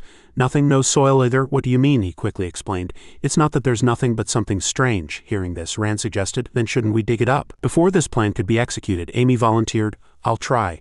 I can detect up to 500 meters with aiming mode. Everyone was momentarily surprised by this number. 500 meters, really? Amy immediately used her power. Her surprised expression left the three bewildered. Suddenly I feel strange. What's wrong? Amy didn't answer, looking at the ground with fearful eyes. No way, no way, Amy mumbled. I really can't believe it, with an expression of shock and disbelief. Sharon also asked in a fluster, what's wrong, what happened? Tess was also bewildered. 500 meters is enough, isn't it? Amy's face was still pale. No, I saw something within 500 meters, a pillar of power piercing through space, and that flow of power stopped in front of an object. The moment I felt something, my spiritual power shattered like a thin thread floating in water. Sharon cried out in surprise inwardly. Like a thin thread? Amy's spirit isn't that weak, he stated clearly. There's definitely something down there, Amy reconsidered. If John were here, she could have gone all the way. Enter an expert in this field. Sharon wondered. As good as teacher Sela, she was certain. Yes, even my second older brother who commands the conquest wars always held her in high regard. Rand then spoke up. If we need someone's help and have to search that far, shouldn't we stop the investigation? Didn't the principal suggest coming here in the first place? It's beyond our capabilities, so perhaps we should give up? Sharon looked up at Rand and thought, when pursuing efficiency or truth, one sometimes forgets the basics. He recalled the principal's words from before. I'm allowing this because I trust your judgment, so don't let your guard down and don't make mistakes. And don't forget that if the situation is sufficiently dangerous, you must consider retreating. Never forget. Amy said, Ran is right, but it's too humiliating. Retreating when the destination is right in front of us isn't right, suddenly, Rand said confidently. There's a way, we'll dig down 500 meters. The scene shifted to a huge tower. Shiren's group entered, full of admiration. It's so peaceful, Shiren. Why are you here again? I was already feeling self-conscious about this kind of thing. He looked around and replied, I don't know. The principal clearly said we'd understand soon if we came here, but there's nothing special here. These ruins have been here for thousands of years. What does it have to do with someone named Miro? Ran offered an opinion. Maybe if we dig down or look around, we'll find Miro, Amy continued. Anyway, we'll have to use spiritual power, Shiren asked again. Then how about finding a way to talk to the locals? Amy pondered. What could we find from locals living near a tourist spot? If you want to talk to true locals, you'll need an interpreter. Rand, seeing himself being ignored, got angry and retorted, Why are you ignoring me? At this moment, Tess raised her hand and offered an opinion. I have a good idea. Do you want to hear it? The three asked eagerly. Really? What is it, Rand? I was already ready to dig the ground. Tess chuckled awkwardly. While you were investigating the ruins, I went to look for something else. Then her expression turned serious as she said, Everyone, look closely. Among the crowds of tourists, everyone turned to look in the direction she was pointing. There were people who weren't interested in the ruins and scenery, pushing each other through the crowded people. Along with them, a group of mercenaries appeared, still in that castle. At a pub, the group of mercenaries boldly entered. Shiren's group was already eating here when they saw the mercenaries enter. You're right, Tess. The mercenaries are indeed gathered at the pub. Amy looked at Tess and cried out in surprise. Amazing, Tess. Elgin's acceleration really has excellent insight, Tess smiled and said. Hee, I'm still not good enough. Suddenly a voice from behind Shiren spoke about them. What a wonderful world, even brats carry weapons. Shiren flinched. Rand said unpleasantly, It's the people at the table next to us, they seem to be talking about us. Tess turned around and advised, Just leave them alone, they're drunk, but they continued to sneer. Look at that sword, he can't even wield it properly. Hey, don't you know, he's carrying it to show off to the girl next to him. Oh, of course, he. Anyone would be nervous sitting next to such a beautiful woman. Tess and Rand couldn't stand it and glared at those rude fellows. Oh, what are you going to do if I glare? It's ruining the fun. Should I spill some blood? He. Is it so fun to bully kids? They openly and maliciously targeted Shiren's group. The blonde kid is pretending to eat again. Hey, can you hear me? Turn around. Rand's face turned black with anger. These damn bastards, I don't care if they insult me, but my friend. His eyes were wide open with burning anger, but he couldn't vent his fury. However, looking at his friend next to him, he was calmly continuing to eat. Shiren, feeling the gaze from across the table, quietly looked back. Rand, surprised by this, closed his eyes and endured. His expression became calm again. Seeing that they were uninterested, those rascals stood up and said, Oh, boring. I was just trying to liven things up. As they walked out the door, they didn't forget to sneer and warn them. Are you shy in front of the ladies? Wow, what bad luck today. The four of them watched them silently. Suddenly, the pub owner approached angrily and asked, My goodness, kids, are you all right? Those hooligans harassing children. Yes, the children remained silent until they left. Shiren by chance asked them if they knew them. The old man said, sweating, They come here often these days. They don't have much of a background. You really endured well. Shiren frowned and thought, They come often? Tess turned to Rand and praised him. Well done, Ryan. Honestly, I was worried you'd move. Ryan said dejectedly. Actually, I was going to, but soon he smiled and said, We'll meet again, Shiren. Shiren looked at his friend with surprised eyes, then answered with excitement, Yes, then let's go. A moment later, the group of hooligans from the pub came out. Shiren's group quickly followed behind. They still maintain formation even in a tourist spot. They seem experienced. Amy said, It's good that we didn't act rashly. Tess analyzed each of them. Archers are usually sensitive. If we follow them, we'll be caught quickly. That guy seems to be the leader. He uses a sword of a famous brand, but it's not a limited edition. Amy continued, Especially that woman. She's not carrying any weapons and there are no signs of physical training. Shiren's eyes turned cold. Yes, that person is a mage. The four looked down from above. Shiren speculated. If even a mage is in that raiding party, then this ruin must have something special. The group of hooligans went to the entrance of the building and handed something over. The guard looked to the side. After that, he nodded to another fellow. When that fellow pulled the mechanism hard, the door in front of them immediately opened. Inside, there was a staircase leading underground. The group of hooligans had greedy and grotesque expressions. Suddenly a shout made them turn around in surprise. Wait a minute, Shiren, leading his companions, ran over, smiling cheerfully. Let us go with you too. The hooligans were surprised. Those guys weren't the ones from the pub earlier. How long have they been following us? They were angry. Shiren bent down, panting, and asked, Hello, can we go with you too? The fellow with the sword gritted his teeth, pointing his sword at him. Do you want to die? Get lost. Suddenly his expression turned bewildered. What? He was quiet earlier. Shiren smiled calmly and stared at him. At this moment the person in black clothes advised, Boss, I think we should stop. They said we won't be able to enter if we fight here. The boss gritted his teeth and said angrily, These damn bastards. Shiren still looked at him with a confident expression. They said we won't be able to enter if we fight here. The boss gritted his teeth, seething with anger. These damn bastards. Shiren looked at his opponent with a confident smile, and soon he withdrew his sword with an angry expression. Consider yourself lucky. You've escaped death twice. He said that and went inside. As the group of hooligans went down the stairs, the guard said, If you wish to undertake the challenge, enter. The eyes of the angels will watch over you. Tess frowned and asked, "What are you talking about?" Ran grinned, showing his teeth. "I don't know, maybe they want us to have fun inside." Sheeran nodded, and soon the group also began to descend underground. Small lamps were attached to the walls. Tess exclaimed in admiration as she descended. "It's really deep." Looking down from above, these stairs descended very deeply. Amy followed behind, asking Sheeran, "Do you think this is the way to the underground of the ruins?" He immediately replied, "Probably." After that, he reconsidered. "I can't confirm this with my spiritual power." Previous scenes flashed through his mind. Sheeran led the way, always remaining vigilant. "We don't know what dangers lurk." As the man was descending, he encountered the group of hooligans again. The boss frowned, cursing unpleasantly. "Damn it, we spent a huge amount of money getting information about this place." The person in black at the very back couldn't stand it and turned around, shouting, "Are you crazy? You're too young to be exploring a place like this." Sheeran calmly asked again. "Then why are you here, gentlemen?" he retorted gruffly. "Don't tell me you don't know where this is." Sheeran smiled innocently. "Of course I don't, since we're here anyway. Why don't you tell us, what's down there?" The person in black was surprised by this attitude, and the boss's face turned red with anger. "This bastard, does he think this is a joke? How much effort did we put into finding this secret passage?" A little while ago, the person in black handed a money pouch to the code seller with trembling hands. "I'm sorry, but an additional 20 gold coins are needed for the code. It's not mandatory, but I spent 50 gold coins of my own money." These two fellows snarled and growled like rabid dogs. "These bastards came all this way without spending a single penny, and now they're trying to freeload off us." Suddenly, they held out a hand and said, 5 gold coins per question. Normally, it would require 100 gold coins, but Sheeran said calmly, "Then don't worry, anyway we'll find out everything once we go down." The person in black was now so angry that the blood vessels in his eyes were visible. "This damn bastard," the boss tried to calm down. Then how about this? If you want to go deeper, pay up. You're not trying to sponge off us, are you?" Sheeran turned and nodded to his companions, and the 4 of them casually sat on the stairs saying, "Then we'll stay here. Please go on." At this, the boss's veins protruded and his face turned blood red as he snarled. Damn it, his appearance was hideous like a demon. "How dare you brats?" He wanted revenge for what had happened at the pub. Suddenly, Sheeran said softly, "If it's 1 coin per question, I'd be happy to pay." He cried out in surprise. "What, 1 coin?" Sheeran pulled out a gold coin. The boss snatched it from Sheeran's hand. "It's better than nothing. This is just the beginning. Pay up first." Ran quietly asked, as if unable to understand. "You said earlier that we'd find out everything once we went down."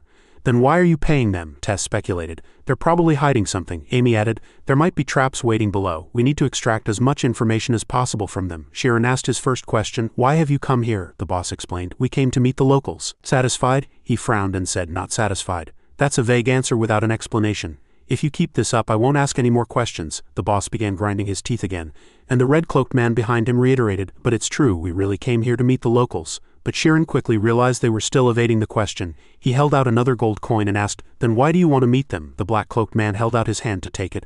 "Aha, that's to buy drugs. You can buy them on the black market, but we can buy them cheaper from the source and we'll sell them to fund our trip." Satisfied? Sheeran's eyes widened in surprise, and he exclaimed inwardly, "Drugs? The secret of an ancient ruin. Is it just a drug trafficking route? There must be more. These guys definitely don't know everything." Past scenes replayed in his mind. Sheeran analyzed them one by one. First, they said they came to meet the locals, and next, they said it was to buy drugs. He recalled Sheeran saying earlier that the Kogi people regarded drugs as sacred. They used it in rituals. And Tess asked while walking, "Wouldn't restoring the ruins be good for the locals?" Amy remembered, closing her book. "The locals live in the Kogi Autonomous Region. I checked with my brother, but he wouldn't tell me how to get in there." Connecting all the dots, Sheeran challenged them with a dangerous expression. "So you're saying this is a secret passage to the Kogi Autonomous Region?" "Yes." "What? How did you know?" The black-cloaked man cried out in disbelief, then quickly clapped a hand over his mouth, realizing he had misspoken. Sheeran calmly held out another gold coin.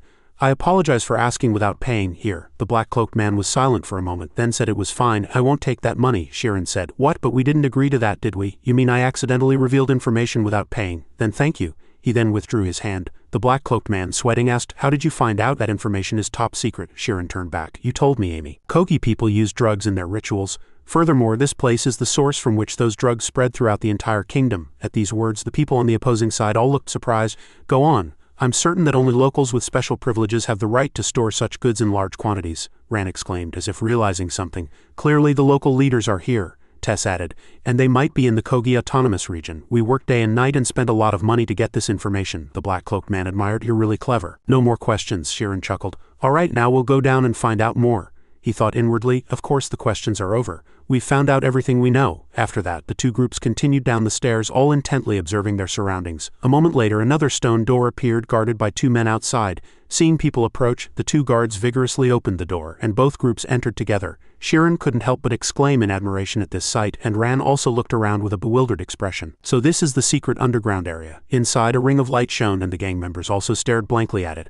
One pointed to the door. That's the entrance to Kogu. Indeed, the information was correct. Suddenly a black orb appeared before them. Shirin cried out, "What is that?" That's. Seeing his expression, the black-cloaked man turned and asked, "What's wrong? Do you know something about that?" Inside the orb, two people appeared. Shirin's eyes widened. It was Miro. The black orb floated in midair. The boss turned and asked, "How do you know? Why does it look like your ball, Miro?" Suddenly a person appeared before them. A man with a neatly braided grizzled beard emerged. He questioned, "Did you just say Miro?" The gang members looked at him warily. He asked, "Do you know Miro?" Shirin hastily replied, "Yes, I have met her." The old man cried out in disbelief, "Impossible, that can't be." Shirin thought, as if unable to understand. "Impossible, why is that?" After that his face hardened, and he said with certainty, "No, I truly have met her." The old man tapped his staff on the floor. "I am not qualified to judge you. You shall be judged by the eyes of the angel here. Those who wish to enter Kogu must pass Miro's trial." Shirin cried out in surprise. "What? Miro again?" He hastily turned and questioned, "What did he just say?" The gang members shouted, "Do you think I'm a translator? How long are you going to freeload off us? As you know, we have a lot to do. How about we part ways here?" At this, the old man cried out, "I will translate everything for you, so listen carefully. Once you step into this room, all will become one," and the door behind them closed. "What?" the black-cloaked man cried out hastily. "Wait, are not our companions?" the red-cloaked man asked in a fluster. "What's going on?" the old man continued. "You shall either be accepted or sacrificed. Prove your ability with the eyes of the angel. If only one of you passes the trial, all may enter Kogu. But if you fail, one must be sacrificed for one to enter." The black-cloaked man tore at his hair, shouting, "Damn it, we're finished. We've fallen into a trap." Shirin frowned, looking at them. Everyone was appalled to see the door behind them close. The old man spoke again. "Will you obtain what you desire, or will you choose sacrifice? Prove your ability before the eyes of the angel. If only one passes, all may enter Kogu. Otherwise, one must be sacrificed for another to enter." At this, the black-cloaked man clutched his head and cried out, "Damn it, we're finished. We've fallen into a trap." Shirin frowned, looking at them, and the space fell silent. The black-cloaked man stared ahead, his lips tightly sealed, revealing his tension with sweat pouring down like rain. "So because of those damned brats we have to take the trial with them." The boss sprang to his feet. The red-cloaked man calmly took off his hat and said, "This kind of trial and proof is common when making first contact with another race. First contact means meeting another race for the first time. The Kogu are a warrior tribe. So they might test combat abilities, but to be evaluated with these brats, we should have split up from them long ago." At this, Amy called out irritably, "Hey, why do you keep treating us like brats? Do you even know our abilities?" The red-cloaked man scoffed. "You just play with swords and magic at the academy, but real combat is different from the academy. Understand?" Amy retorted, her gaze fiery towards her opponent. "Don't worry, we have no intention of joining you either." This tense situation made everyone tremble and break out in a cold sweat. As both sides glared at each other with fiery eyes, the old man spoke again. "There are two conditions to pass the trial. Prove your ability, or one must be sacrificed for another to enter." Shirin hastily asked, "Then what does proving ability mean? How do we do it?" The black-cloaked man shouted. "Enough, I won't translate for you anymore." Shirin coldly declared, "We're in the same boat, so ask quickly." After that, he reluctantly translated for the old man again. The old man continued, "At a certain point, you will enter the Temple of Judgment and prove your ability through an orb.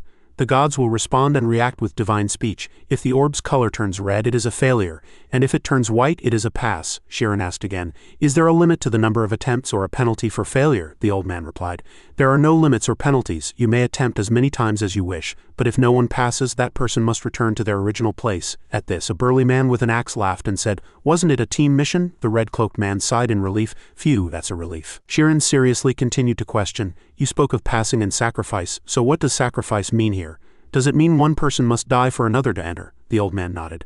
"That is correct. That is Miro's will." Shirin continued to ask, "Is there a limit to sacrifice?" At this, the black-cloaked man went back and forth between the two, incessantly exchanging words as if a translator. Shirin asked many questions, especially, "Can someone be brought from outside like a corpse?" The old man replied, "There are no limits, but remember one thing. You may freely bring someone, but when you leave this place, you must leave all at once. Those are all the rules." Shirin fell into thought after hearing all the questions. Strange, why is there such a cruel rule like killing a companion to obtain drugs? At this, the one-eyed man smiled triumphantly. "That's nothing, is it?" The red-cloaked man asked. "But who is Miro, a drug dealer?" Shirin was worried. "Is this a place for drug dealing, and this can be considered a rule of agreement? Is there some trick? Is it easier to control a crowd than to get the whole crowd to agree? It seems there are more dangerous rules than we think." As he was lost in thought, the boss spoke up. "What? This is easy," he smiled confidently. "All we have to do is kill these 4 brats here. Then the 4 of us can go in. What do you say?" Shirin sighed helplessly upon hearing those words.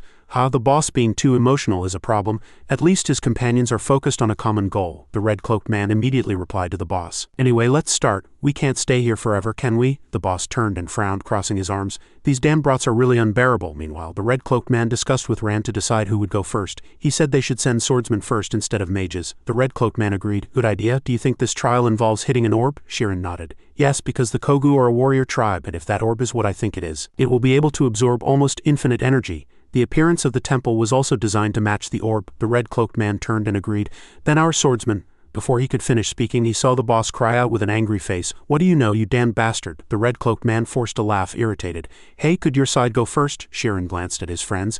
Then our swordsman is Ran. Ran immediately stepped forward. "I'll go." He began to move forward with a confident expression. Tess shouted, "Ran, be careful." The boss, perhaps because he disliked them so much, picked a fight for no reason. "Hey, are you scared already?" he did his best to say. "Don't you want to know what's going to happen to these guys?" Ran stood with a large sword strapped to his back. He thought, if this were a battlefield, I would be the vanguard. We need as much information as possible, right, Sheeran? Sheeran also said inwardly with a serious expression, "We're all counting on you." Ran tapped the black orb several times. They had said there was no limit to the number of attempts. When his fist touched the orb, the number 1 suddenly appeared. Ran cried out, "Number 1, what is this?" Sheeran shouted. They said divine speech would respond. Is it speaking numbers? Ran stepped back for now. Ran nervously retreated. And suddenly the number 1 disappeared from the orb, which then turned a faint red. A failure? Suddenly, Ran smiled excitedly. "I get it." He quickly drew the huge sword from his back. "If I hit this and a number appears on the orb and it turns white, then I'll have passed the trial, right?" he concluded, aiming his sword at the black orb. The boss cried out in surprise. "What, that guy can really wield that?" the one-eyed man retorted in disbelief. "Impossible. It must be made of alloy. If it were purely iron, he wouldn't be able to swing it even with magic." Sheeran's group all cheered loudly. "Ran, break it, smash it to pieces." Ran charged forward, his eyes gleaming. "This is the sword my grandfather bequeathed to me." "Hey, no, to be precise, I stole it." Ran stomped hard on the cracked floor. He swung his sword, striking the black orb. If this is how it starts, it couldn't be better. A moment later, the sword blade collided with the object. Suddenly, a powerful shockwave emanated from the collision. Ran gritted his teeth and pressed down on the sword blade. "What is this? I definitely hit it, but it feels like I didn't. It's as if it's absorbing my power." He began to sweat profusely and smoke billowed from where the sword blade met the orb. Suddenly the orb turned red and a number appeared. 241 F failure. Ran turned and shouted. 241, that's 241 times stronger than the initial punch. "Ah, Sheeran, can I try one more time?" Tess replied worriedly. "Your legs are trembling." At this, Ran stood on 2 uncontrollably trembling legs. Sheeran asked worriedly, "How's your body? Are you okay?" Ran, realizing he was out of strength, sheathed his sword. "I think it sucked up all my energy, but I'll be fine after some rest." Sheeran was relieved. "That's a relief, so it's working well. It indicates strength with numbers." Ran expressed a slight regret. "TCH, if I had used schema, I might have passed the trial." Suddenly, the one-eyed man appeared before him and sneered. "Bawahahaha, what? The kid can't even use schema yet?" He stepped forward triumphantly and boasted, "As far as I know, that sword is only big in size, but inside it's just a chunk of alloy, isn't it? Watch closely, I'll smash that orb to pieces." Ran looked regretful. "I want to try one more time." The one-eyed man swung his mace with an excited expression. "If the kid only got 241, I'll probably get around 2,000 below." Amy turned to Tess and asked, "That guy?" Tess understood the meaning and immediately replied, "Yes, he seems to follow a strength schema pattern prioritizing blade weight." The one-eyed man then shouted loudly, charged forward and attacked. He bared his teeth and swung his mace with a triumphant laugh. After a few powerful swings, he brought his spiked mace down on the black orb. He was very confident. "Ha ha ha, I hit it precisely, no doubt." Suddenly, his expression froze in a daze. The number 248 appeared on the orb. He uttered in disbelief, "What the hell is this?" The gang members also exclaimed in astonishment. "How can this be?" The one-eyed man, still feeling regretful, began to whine. "Is this thing broken? I'm this strong, but I'm only 7 points higher than that kid." Tess retorted, "Do you think that orb is some cheap toy? If you're done, move aside, please." At this, the red-cloaked mage reassured him. Perhaps it didn't accurately reflect the impact on the target, or maybe it used a different formula. The one-eyed man stubbornly listened to his words. "Is that allowed? What if those aren't the factors?" Then he glanced back, gritting his teeth, and thought, "If it's not that, then what is it?" And suddenly he blurted out, You lied, didn't you? You lied about not using schema?" Rand, enraged, bared his teeth and retorted to his opponent, "Does this guy want to add fuel to the fire? If you failed, sit down and watch what my friend shows you." Then Tess stepped onto the stage. She held her sword, closed her eyes, and asked herself, "I wonder how far my swordsmanship has truly reached. This will be interesting." Suddenly Tess's expression became excited and very dangerous. Rand stood watching, sweating profusely. "Go easy." Tess stood before the black orb holding her sword. Her eyes were sharp and her blue pupils began to glow. In an instant a symbol flashed within those pupils. Tess let out a dangerous breath. The space filled with her power and Tess's footsteps began to move, instantly disappearing from her original position. The speed was so fast that all three friends and the gang members were left speechless in astonishment. Tess charged straight at the black orb like a streak of light. It was her piercing attack, and its force seemed to bore through the black orb. As she pulled out the blade, the black orb returned to its original smooth state. Sheeran, still with his mouth agame in surprise, muttered inwardly. Her speed suddenly exploded, and her family's inherent power manifested at the tip of her sword, creating lightning-fast illusions. At this, the number 442 appeared on the black orb. The one-eyed man couldn't accept this result and shouted, "Impossible, how can she use a sword and get a higher score than me?" Tess turned back and calmly said, "What does it matter? Both of us failed. Besides, muscle strength is very different from technical skill." These words angered him again. "What, are you ignoring my muscle strength? You clearly don't have any muscles." Tess replied cheerfully, "That's really funny. I want to try again. Amy approached her and looked with admiring eyes. Truly amazing. At this, the black-cloaked man spoke up. Now that the swordsmen are all done, it must be my turn. After speaking, he began to do something. Shirin also noticed this. The black-cloaked man pulled a battery-like object from his pocket. Amy looked at Shirin with suspicious eyes. Shirin, that's a magic stone bullet, he exclaimed in shock upon hearing that. A magic stone bullet? A magic stone bullet is a special type of bullet imbued with a magical attack. Its core is made from magic stone. It's a rare material that can only be found in places with specific conditions, and its properties vary depending on the environment where it's found. Moreover, magic stones are not only difficult to acquire but also very hard to manufacture, requiring advanced materials and modern technological equipment. Magic stone bullets cannot be made without such things. Amy looked in that direction and said, one bullet costs 1 gold coin. They wouldn't even use a method where 10 grams of magic stone make 1 bullet. Shirin stared blankly. 1 gold coin, how can they use something so expensive? Suddenly he wondered. But how do you know so much? Amy calmly replied. My brother is the leader of the royal archer team. The black-cloaked man then loaded a magic stone bullet into an arrow and took out his bow. Hey, I'm going to use a lightning arrow, so everyone step back a bit. And the black-cloaked man began to draw his bow with fierce eyes. The arrow flew straight towards the black orb like a powerful bolt of lightning, the arrowhead embedded with the magic stone bullet, prepared to impact the black orb. A collision occurred and a wave of lightning-like power was discharged outwards. Wow! A moment later a wave of gentle power emanated from the black orb, and suddenly the orb showed signs of cracking. However, it didn't break and the number 1020 slowly appeared. The black-cloaked man bared his teeth and laughed triumphantly. He had recorded the highest score, but as the number 1020 appeared on the orb he gritted his teeth and became angry again. Amy turned back, puzzled. But unlike the swordsman, you haven't lost strength, right? The black-cloaked man looked down at his hand in surprise. Oh, you're right, Amy asked again. Do you want to try one more time? The black-cloaked man rubbed his chin, regretting. No, it costs too much money, and I don't think using a different type of bullet would make much of a difference, the one-eyed man said, sweating profusely. We probably need a high score to pass, so how many points do we need? Amy opened her mouth again.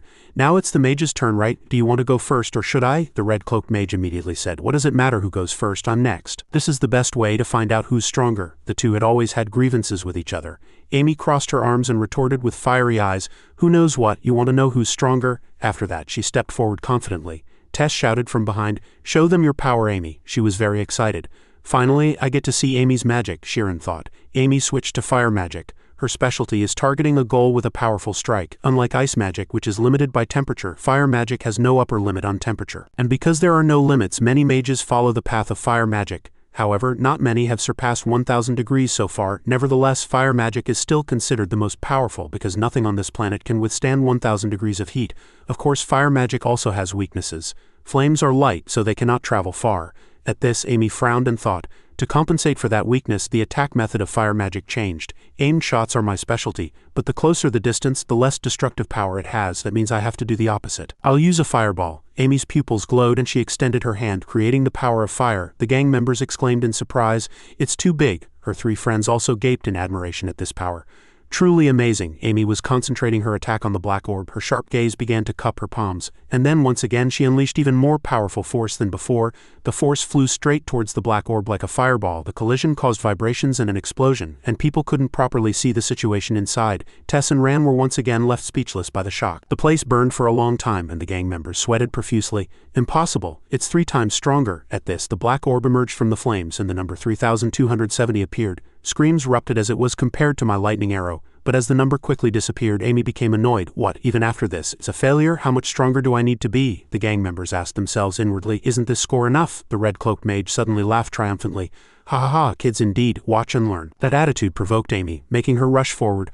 I'll try one more time, this time using sniper mode. Shirin quickly grabbed her. Calm down, let go of your anger and rest a bit. The red-cloaked mage continued to laugh and said, coincidentally, I also use fire magic and I'll use fireballs just like you. Amy was extremely angry. Don't make me laugh, you're copying me. At this, the red-cloaked mage slowly raised her hand and immediately countless fireballs appeared in the air. The red-cloaked mage's expression was filled with tension and she began to merge the fireballs. Immediately, an orb several times larger than before was formed. Tess exclaimed in admiration.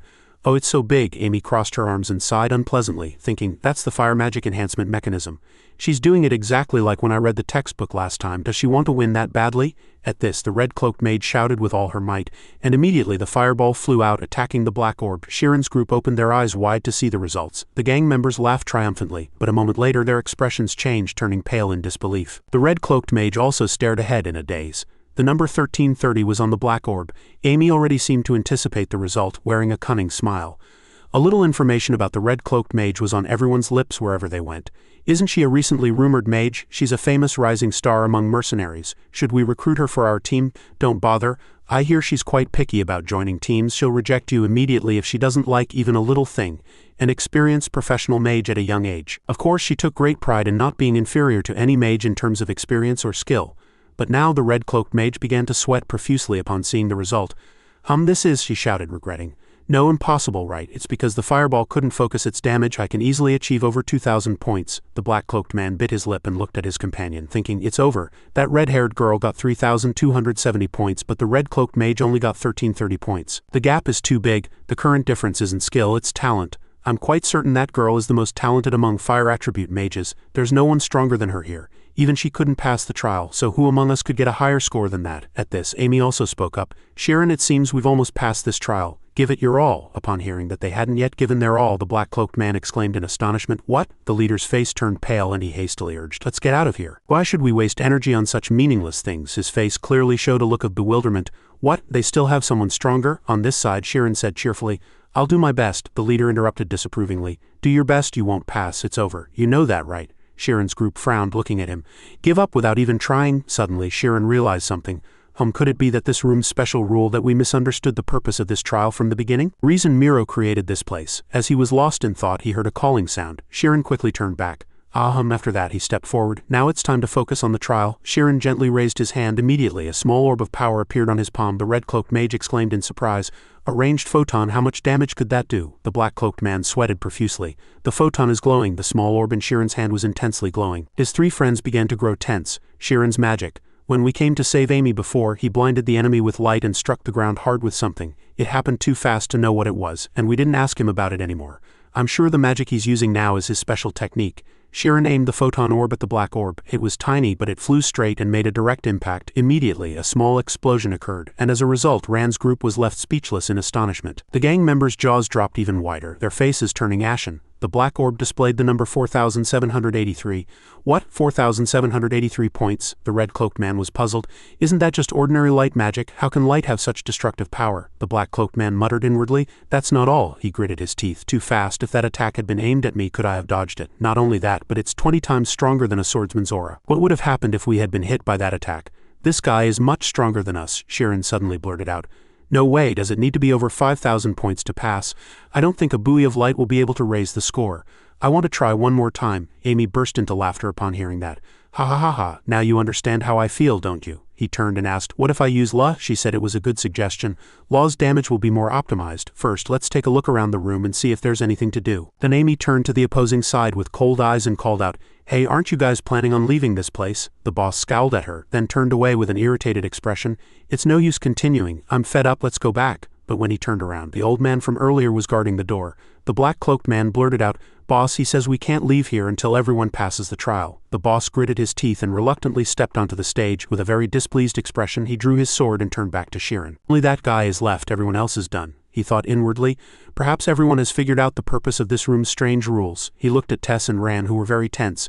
It was testing the trust among teammates if one thought about it carefully. The trial method was quite strange. When it comes to destructive power, mages are always stronger than swordsmen, but that's not always the case. Swordsmen can do many things mages cannot.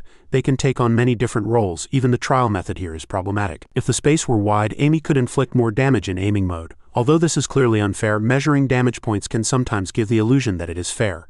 Therefore, those with lower scores than their teammates feel more insecure and will be ignored when their scores are lower than others. Ultimately, what awaits them after the trial is over is deciding who will sacrifice themselves to help the team pass. At this moment, the boss swung his sword and rushed forward, but his foot slipped. His attack missed the black orb and he cried out in great dismay.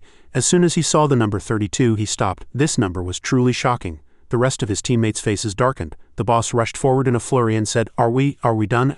I don't think we can do anything by staying here. So let's leave now. Sharon looked at them and speculated inwardly. This team will disband if they leave here. There's nothing more to be done with a team that's about to break up, so the best thing to do now is to leave. The gang members were now near the door. Sharon approached the black-cloaked man and asked, Could you translate just one more sentence for me? He turned and replied, All right, tell me, Sharon, has anyone passed this trial? The old man immediately replied, I'm not sure. Sometimes they come as a team or sometimes alone. From what I've witnessed, only one team was able to pass. Everyone was startled to hear this. What? He continued. The highest passing rate was among those who came alone. Sharon's face was filled with surprise. I thought this trial was impossible to pass, but someone did, and it's unbelievable that the pass rate is only about 10. His fists clenched tightly. I understand the principal's intention. Amy was puzzled. What do you mean? He recalled the principal's earlier words. To truly understand, it's best to go to where Miro lived. He muttered inwardly. All right, if I can't pass this trial, I shouldn't try to understand who Miro is, but principal, I'm sorry, I don't think I can give up. I can't give up here. Sharon smiled excitedly. Amy stared blankly at his expression. From this side, the boss knocked on the door and demanded, Hey, open the door. The old man turned and asked everyone, Does everyone agree? The black-cloaked man also turned and reminded them, What are you doing? Let's go. Where? When the question was heard again, the four's faces turned ashen with fear. Amy stepped forward in front of everyone, her face strangely calm and collected, and blurted out, It seems we'll have to enter Kogu today. The space was suddenly enveloped in a strange silence. The red-cloaked man was the first to speak, laughing awkwardly. What are you talking about? Do you really want to enter Kogu? I really do too, but we've tried every possible method. Amy crossed her arms and asked calmly again, What do you mean? We still have one method left, don't we? This made the opposing side turn pale with fright. The old man suddenly said, This temple can be a place of glory and sacrifice. Prove your ability by passing Miro's trial. If you wish to prove yourselves through sacrifice, 4 sacrifices will permit 4 entrances. Sharon's team didn't understand those words. Ran immediately asked, What did he say? The black-cloaked man hastily misinterpreted. He said we're done, so let's leave here. What's so strange about that? Amy flashed an eerie, malicious smile. That's a bit different from what I understand. What I heard was that if we sacrifice 4 people, 4 can enter. The red-cloaked man and the black-cloaked man were astonished by this fact, as if their facades were about to crack. You know their language? Amy asked calmly again. What do you mean? Didn't he say that when we first came here? Do you think I'm so stupid that I can't remember a single word? The black-cloaked man almost collapsed. Oh dear. Suddenly he heard something strange in her words and his face turned pale again. Wait a minute, what? Isn't it stranger to remember it after hearing it only once? At this moment Tess tugged on Sharon's sleeve and called out, Sharon. She trembled, her eyes welling up with tears. Amy, I'm so scared. Are we really going to fight them? Sharon reassured her. It'll be all right, but she still looked very anxious. Just let Amy handle this. Amy stepped forward. All right, you guys charge. As she spoke, she gestured. It doesn't seem like you're going to sacrifice yourselves voluntarily. So shouldn't you at least resist with all your might? The black-cloaked man was drenched in cold sweat, extremely tense. Fight if it's swordsmen, both sides are equal, but that woman is stronger than our boss, and if it's mages, we're completely dead, and my arrow is slower than light. He glanced sideways while drawing his bow, and Sharon stood calmly in one spot, waving his hand and firing light at his opponent. How can we win? We're all going to die. As if imagining the outcome, the black-cloaked man immediately bowed his head and apologized. I'm sorry, we shouldn't have treated you so badly from the start. After that, he urged the others, Hey, you 3, apologize too. They quickly stepped forward and apologized. We're sorry. We've learned our lesson from this incident. We were arrogant. Please forgive us. When a voice asked again, the 4 flinched. Is that all you want to apologize for? At this moment, the boss's face was pale, his facial muscles tense with bulging veins, and his eyes bloodshot as he struggled to blurt out. We also, Amy radiated a murderous aura, making her opponents flinch. The 4 immediately knelt. We also badmouthed you in the pub. We're sorry for doing that. Please forgive us. Tess watched them startled and muttered inwardly, was this what she was trying to do? Ran and I were mocked the most at the pub earlier, remembering those mocking words just to seem cool. It was probably in front of women. Tess was finally moved. She wanted them to apologize to us for what they had done earlier. Amy understood everything, but Amy's expression became strangely manic. HMPH, the pub. I didn't even know you guys were near us. Why can't I remember anything? I wonder what you're talking about. Ha ha ha ha. This madness made them even more bewildered. Damn it, what else does she want us to do? Suddenly the boss flinched. Wait, she never turned around. So scary, she's really too scary. In front of Amy's overwhelming presence, even Tess and Rand, despite being her friends, trembled in fear. After threatening them for a long time, Amy returned to her usual self. Then how about this? If you accept this, we'll leave here. They felt hope and quickly asked again, What is it? The code you used to enter this place? Sharon's eyes also widened in surprise at her decision. The gang members were astonished. Are these damn brats testing us again? Tess breathed a sigh of relief at this moment. So you did that to get the code? You startled me. Amy laughed awkwardly. Sorry. After that, she turned to Sharon and winked. Mages are originally efficient people. Sharon smiled brightly and said softly, Thank you. He thought inwardly. Some people might call them a bit eccentric, but in fact they are people who know how to efficiently utilize everything around them. That's what a mage is. The 4 people on the opposite side felt regret and had the same thought. Damn it, do you know how much that code cost us? A moment later, a code, Ketia, Duwa and Benzine appeared and the door began to open, letting light stream in. Upon stepping outside, everyone was delighted. Tess cheered. Phew, that's much better. Shirin looked back at the gang members and the two groups went their separate ways, no longer entangled with each other. So that's how the day ended, Shirin said. The harvest wasn't bad either. Ah yeah, now we can come back anytime. I should plan ahead, Ran asked excitedly. Shall we have another plate of pasta like for lunch? Tess was exasperated with her friend. Hey, there's so much delicious food here and you want pasta again? Suddenly a voice came from behind, making Shirin turn around. It was the mercenary group from earlier. Shirin had initially disliked them and called them gang members, but now, feeling a little pity, he decided to call them mercenaries. Hee. At this moment there were only 3 of them and the boss had disappeared somewhere. Everyone had awkward and embarrassed expressions. The red-cloaked mage stammered, Hey, is there any chance we could join you as mercenaries? Shirin was surprised to hear that and blurted out, Mercenaries? She immediately asserted. As you know, working as a mercenary isn't bad either. I'm sure that with your abilities you'll soon become the best mercenary. You'll gain both fame and money. Our boss also left the team, so if you want you can be the boss. We will follow your orders and will treat your friends properly too. After speaking they waited nervously. Shirin smiled brightly but refused. I don't want to. After that the 4 turned and continued their earlier conversation. So no pasta, what about Kadi? Let's just go back to where we're staying for now. The 3 mercenaries wore blank expressions. Then they sighed in disappointment. Why is our luck so bad? The scene shifted to an inn in the western tourist area. As Amy walked, an exclamation of admiration was heard. Shirin is really strong, Amy agreed. I know, I was surprised by him too. I remember he failed more than 1,000,000 times when he was learning teleportation magic. That was just, at this moment Shirin was walking ahead with Tess. He exclaimed in surprise, Light's mass amplification, I don't quite understand it but it seems really amazing. Shirin smiled and said, I don't quite understand it either. Amy just said he suddenly became strong when she was in her final year. Tess suddenly blurted out, Wait a minute. No matter how fast he is, Shirin can only enter his final year next year, right? Amy was slightly puzzled. Tess continued, if you graduate this year, what will happen to Shirin? She asked in confusion. Why are you asking me that, Tess? Because it's important, of course. You said you wanted to be a soldier after graduation, didn't you? Then you'll probably join the army in the capital. Then Shirin will be left alone for a year. As soon as Amy heard that, something seemed to click in her mind. Tess continued, Shirin will definitely be skilled enough to enter the next final year, but the 2 of them will have to be separated for a year. She was worried about the emotional distance between her 2 friends. Amy's cheeks flushed and she began to think, so that's why I told him to follow me. Last time when they were leaving Amy had said, hurry up and follow me or you'll have to call me senior for the rest of your life. Amy said as she walked, right, I didn't think of that. The only reason I wanted to be a soldier was because I was good at aiming. I've been so focused on what I want to do after graduation. Tess playfully poked her friend's cheek and suggested, why don't you become a spy? You'd be able to meet your boyfriend anytime. That suits you too. You're quite pretty. Amy pouted and blushed at the teasing. Don't be ridiculous. I'm not good at being a spy and my intuition isn't as good as yours. Tess looked at her expression and admired inwardly. Truly adorable. Then, as if to say, don't worry, I'll teach you, just follow me. Tess pinched Amy's waist, telling her to first expand your senses. Amy shrieked in surprise. What are you doing? Suddenly, Tess put a finger to her lips, signaling her to be quiet. The person in front of us is alone, judging by their breathing. A moment later, the 4 walked together. The group all looked down at something on the ground with curious expressions. What's this? Amy's eyes widened in surprise. It was a young boy, severely injured and barely lying on the floor. His body was covered in bruises and they hastily called out, Jits, wake up. Shirin rushed to check Jits's heartbeat. Wait, he's still breathing? Suddenly, Jits's hand rose and grabbed Shirin's wrist. Then Jits said, You should thank me, because I protected your girlfriend. You couldn't, but I did. He released his hand before he could finish speaking. Shirin cried out in surprise, Jits. Raindrops dampened the air and Jits was hastily moved to the treatment room. 4 sat around the hospital bed. Ran asked, Do you think what he said is true, that Pankoa will attack us again? He looked back to see Shirin deep in thought. A few hours earlier in Pankoa's secret castle, you guys, do you remember those kids who were causing trouble in my territory? Pankoa turned around, revealing his teeth and smiling as he said, I've been thinking I can't just leave them alone. If they go back to the continent and spread rumors about me, I'll have to run away again. Everything I've built here will go down the drain. And so many people depend on me. He picked up a bottle containing red liquid with a vulgar expression. So I made this pure loop. Camise Red Eye is nothing compared to this. His eyes were like a venomous snake. Are you awake? Jits looked at him in terror. Pankoa spoke again. Put this in the red-haired girl's drink and make her drink it. Jits nervously asked again, what happens if she drinks this? He showed his dirty teeth and laughed. No need to ask, is there? It's instant death if she drinks it. A scene of Amy collapsing after drinking the liquid appeared. You just have to make her drink it, we'll handle the rest. Jits received the bottle in horror.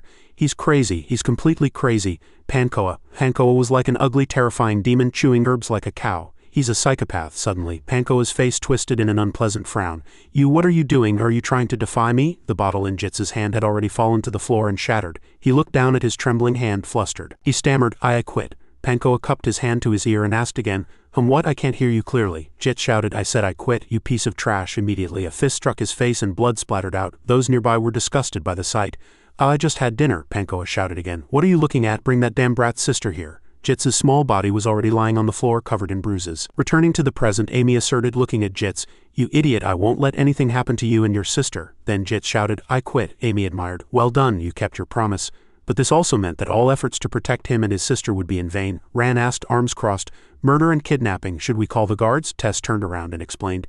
If they're really from the special forces, they'll try to control the harbor. They must have blocked off the entire island, she asked again. So we're trapped here, Amy?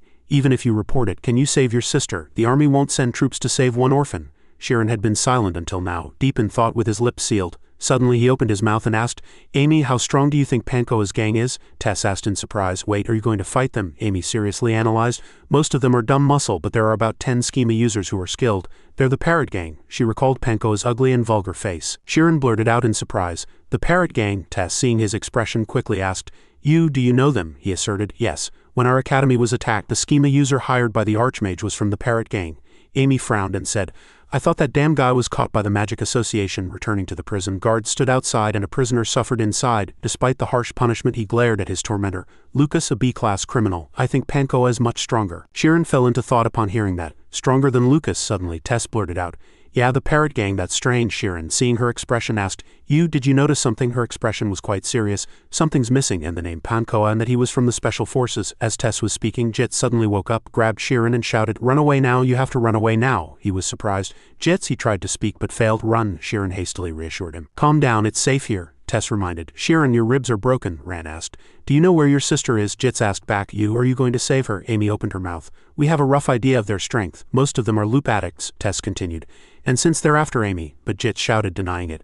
No, they're not after Amy. Jit struggled to point in one direction with a trembling hand. Amy blankly followed his gesture, and finally Jits pointed at Sheeran and blurted out, It's you. Sheeran said, unable to understand. Pankoa is after me? Jit spoke loudly again.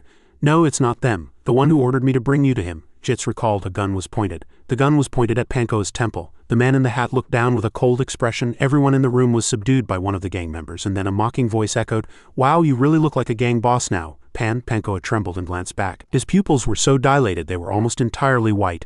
A short-haired woman in light clothing sat by the window. Pan blurted out, Commander. The short-haired woman jumped down from the window. I finally found you. I was tracking down someone who annoyed me, and then I heard a big explosion from the building and came to check. So it's you again? Pankoa's face turned pale and he was dripping with sweat. The woman went behind him, put a hand on his neck and asked, Were you trying to run away from me? I thought we were family. How have you been these days, my son? She revealed her wickedly gleaming pupils and smiled. A scene of a girl running through the forest and a girl happily opening a door with a bag in her hand. Everyone was very happy and close like a family. Then a handsome boy with a bright smile appeared. Pankoa blurted out in horror. Maria, returning to the present, Jit shouted in fury. Maria, that woman is after you. Sheeran's eyes turned cold as he asked back. What do you mean, Maria? Just then, the wall next to him exploded.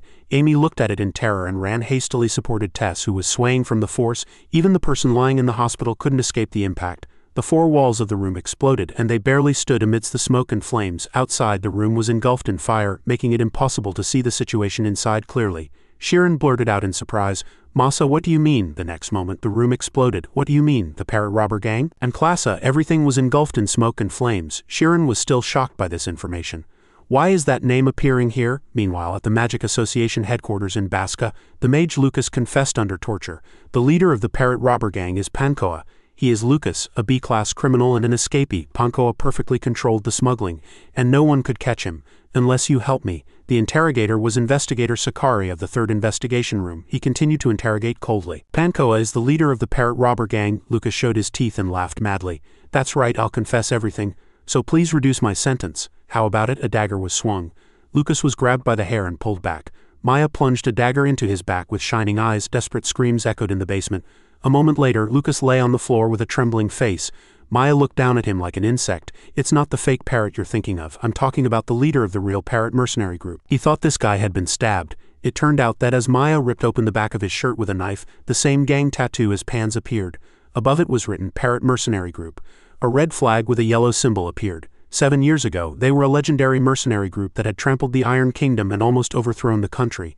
But their ambitious attack failed. The remnants were wanted throughout the continent. Maya held the document in her hand and read, "Now the survivors are trying to rebuild the parrot. Nicknamed the Fallen Saint, an A-class criminal and political prisoner."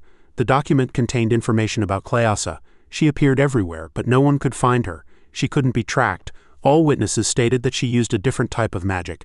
People even doubted if she was a real mage. What exactly was that woman's ability? In a corner, Cleasa revealed her devilishly glowing eyes. Returning to when she was still in Pankoa's hideout, Maria said coldly, "Pankoa, end this annoying repetition." Pankoa slammed his head hard on the floor, shocking Jits and everyone else. His face was dark and blood flowed from his forehead as he calmly and coldly questioned, "Why? Why did you appear?" Jits looked at his expression and blurted out in surprise inwardly, "Is that not the Pankoa I knew?" Pankoa continued.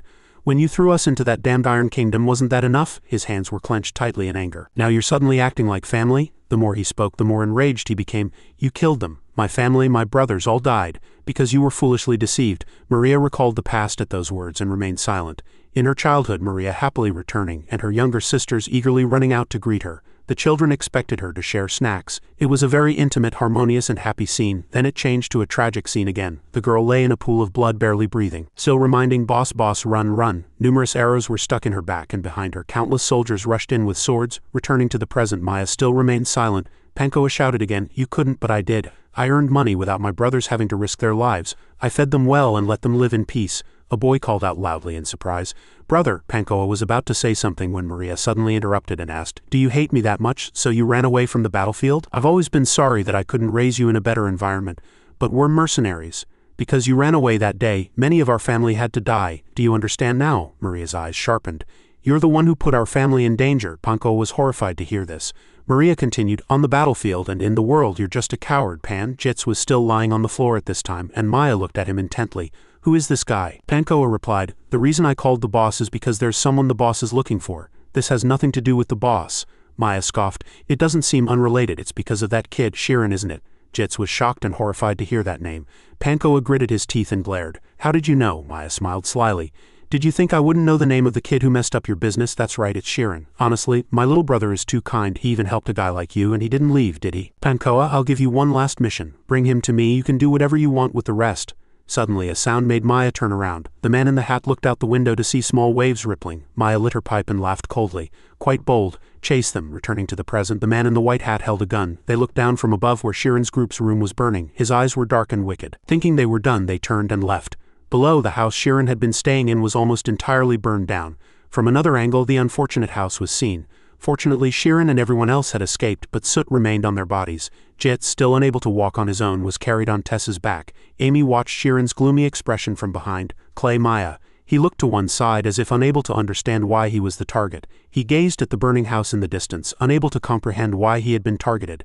The house they had been staying in was burning fiercely amidst the pouring rain. Back in town, Jits lay unconscious on an inn bed. He gasped for breath and constantly tossed and turned, as if having a nightmare. His young face clearly showed pain, tears, and a look of grim resistance in the rain. Shirin softly called out Yuna's name. Ripples spread across the surface of the water. Jits suddenly emerged from the water. Blood dripped from his bare feet. Jits recalled the terror of meeting Maya, believing they were true mercenaries. They were truly real. Jits threw open the door and called Yuna's name. The house was disheveled, filled with chaotic footprints. Despair filled Jits's tear-filled eyes. Everyday items lay spattered on the floor, trampled and broken. Jits left the house and ran outside again, loudly calling Yuna's name. His face was filled with pain and anguish. Jits ran across the wide, desolate city streets, desperately calling Yuna's name. It was all just a dream. In reality, Jits clenched his hands and continued to call Yuna's name in a coma. Outside, it was already daylight. The house that had burned yesterday was now only ruins and smoke. Onlookers gasped in horror and whispered amongst themselves. What happened overnight? Shirin's voice echoed across the vast sky and horizon. Maya. Tess sheathed her sword and recounted how Maya had attacked the Iron Kingdom alone 7 years ago.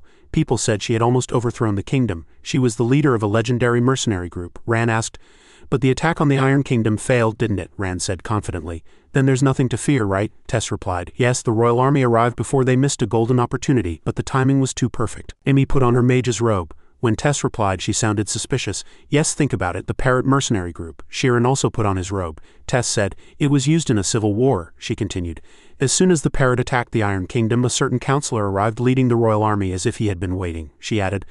"My father said that in fact the parrot was directly hired by that counselor." Amy asked, unsure. "So they were just scapegoats?" Ran asked from the side. "That counselor orchestrated everything." Tess replied, "He probably wanted to solidify his political standing in the council," Ran said.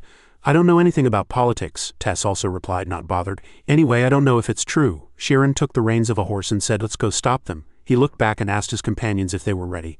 All three replied that they were ready. The sound of hooves galloping across the dirt kicked up dust. They rode their horses along the beach. Sheeran led the way on horseback. He thought to himself, wait for me, I'll find you myself. Maya placed her hand on the window and said, these rascals are truly bold. She laughed and said, how dare they challenge me? Then Maya said, Pankoa, watch what your subordinates can do. As the four drew closer to Maya's location, Tess suddenly asked, Ran, have you ever cut down a person? He replied, what? As if unable to understand, Ran asked again. Have you? She replied, I've chased bandits with my father, but you haven't, have you? Ran hesitated for a moment and said, the sword. Ran said in a resolute tone, I don't think about it. Tess said, all right, that's enough. Suddenly she heard a suspicious sound. Tess immediately looked up and warned, they're coming. Several assassins leaped down from the tree branches, attacking them. One scoffed contemptuously, only 4 brats. Then red flames appeared, startling them.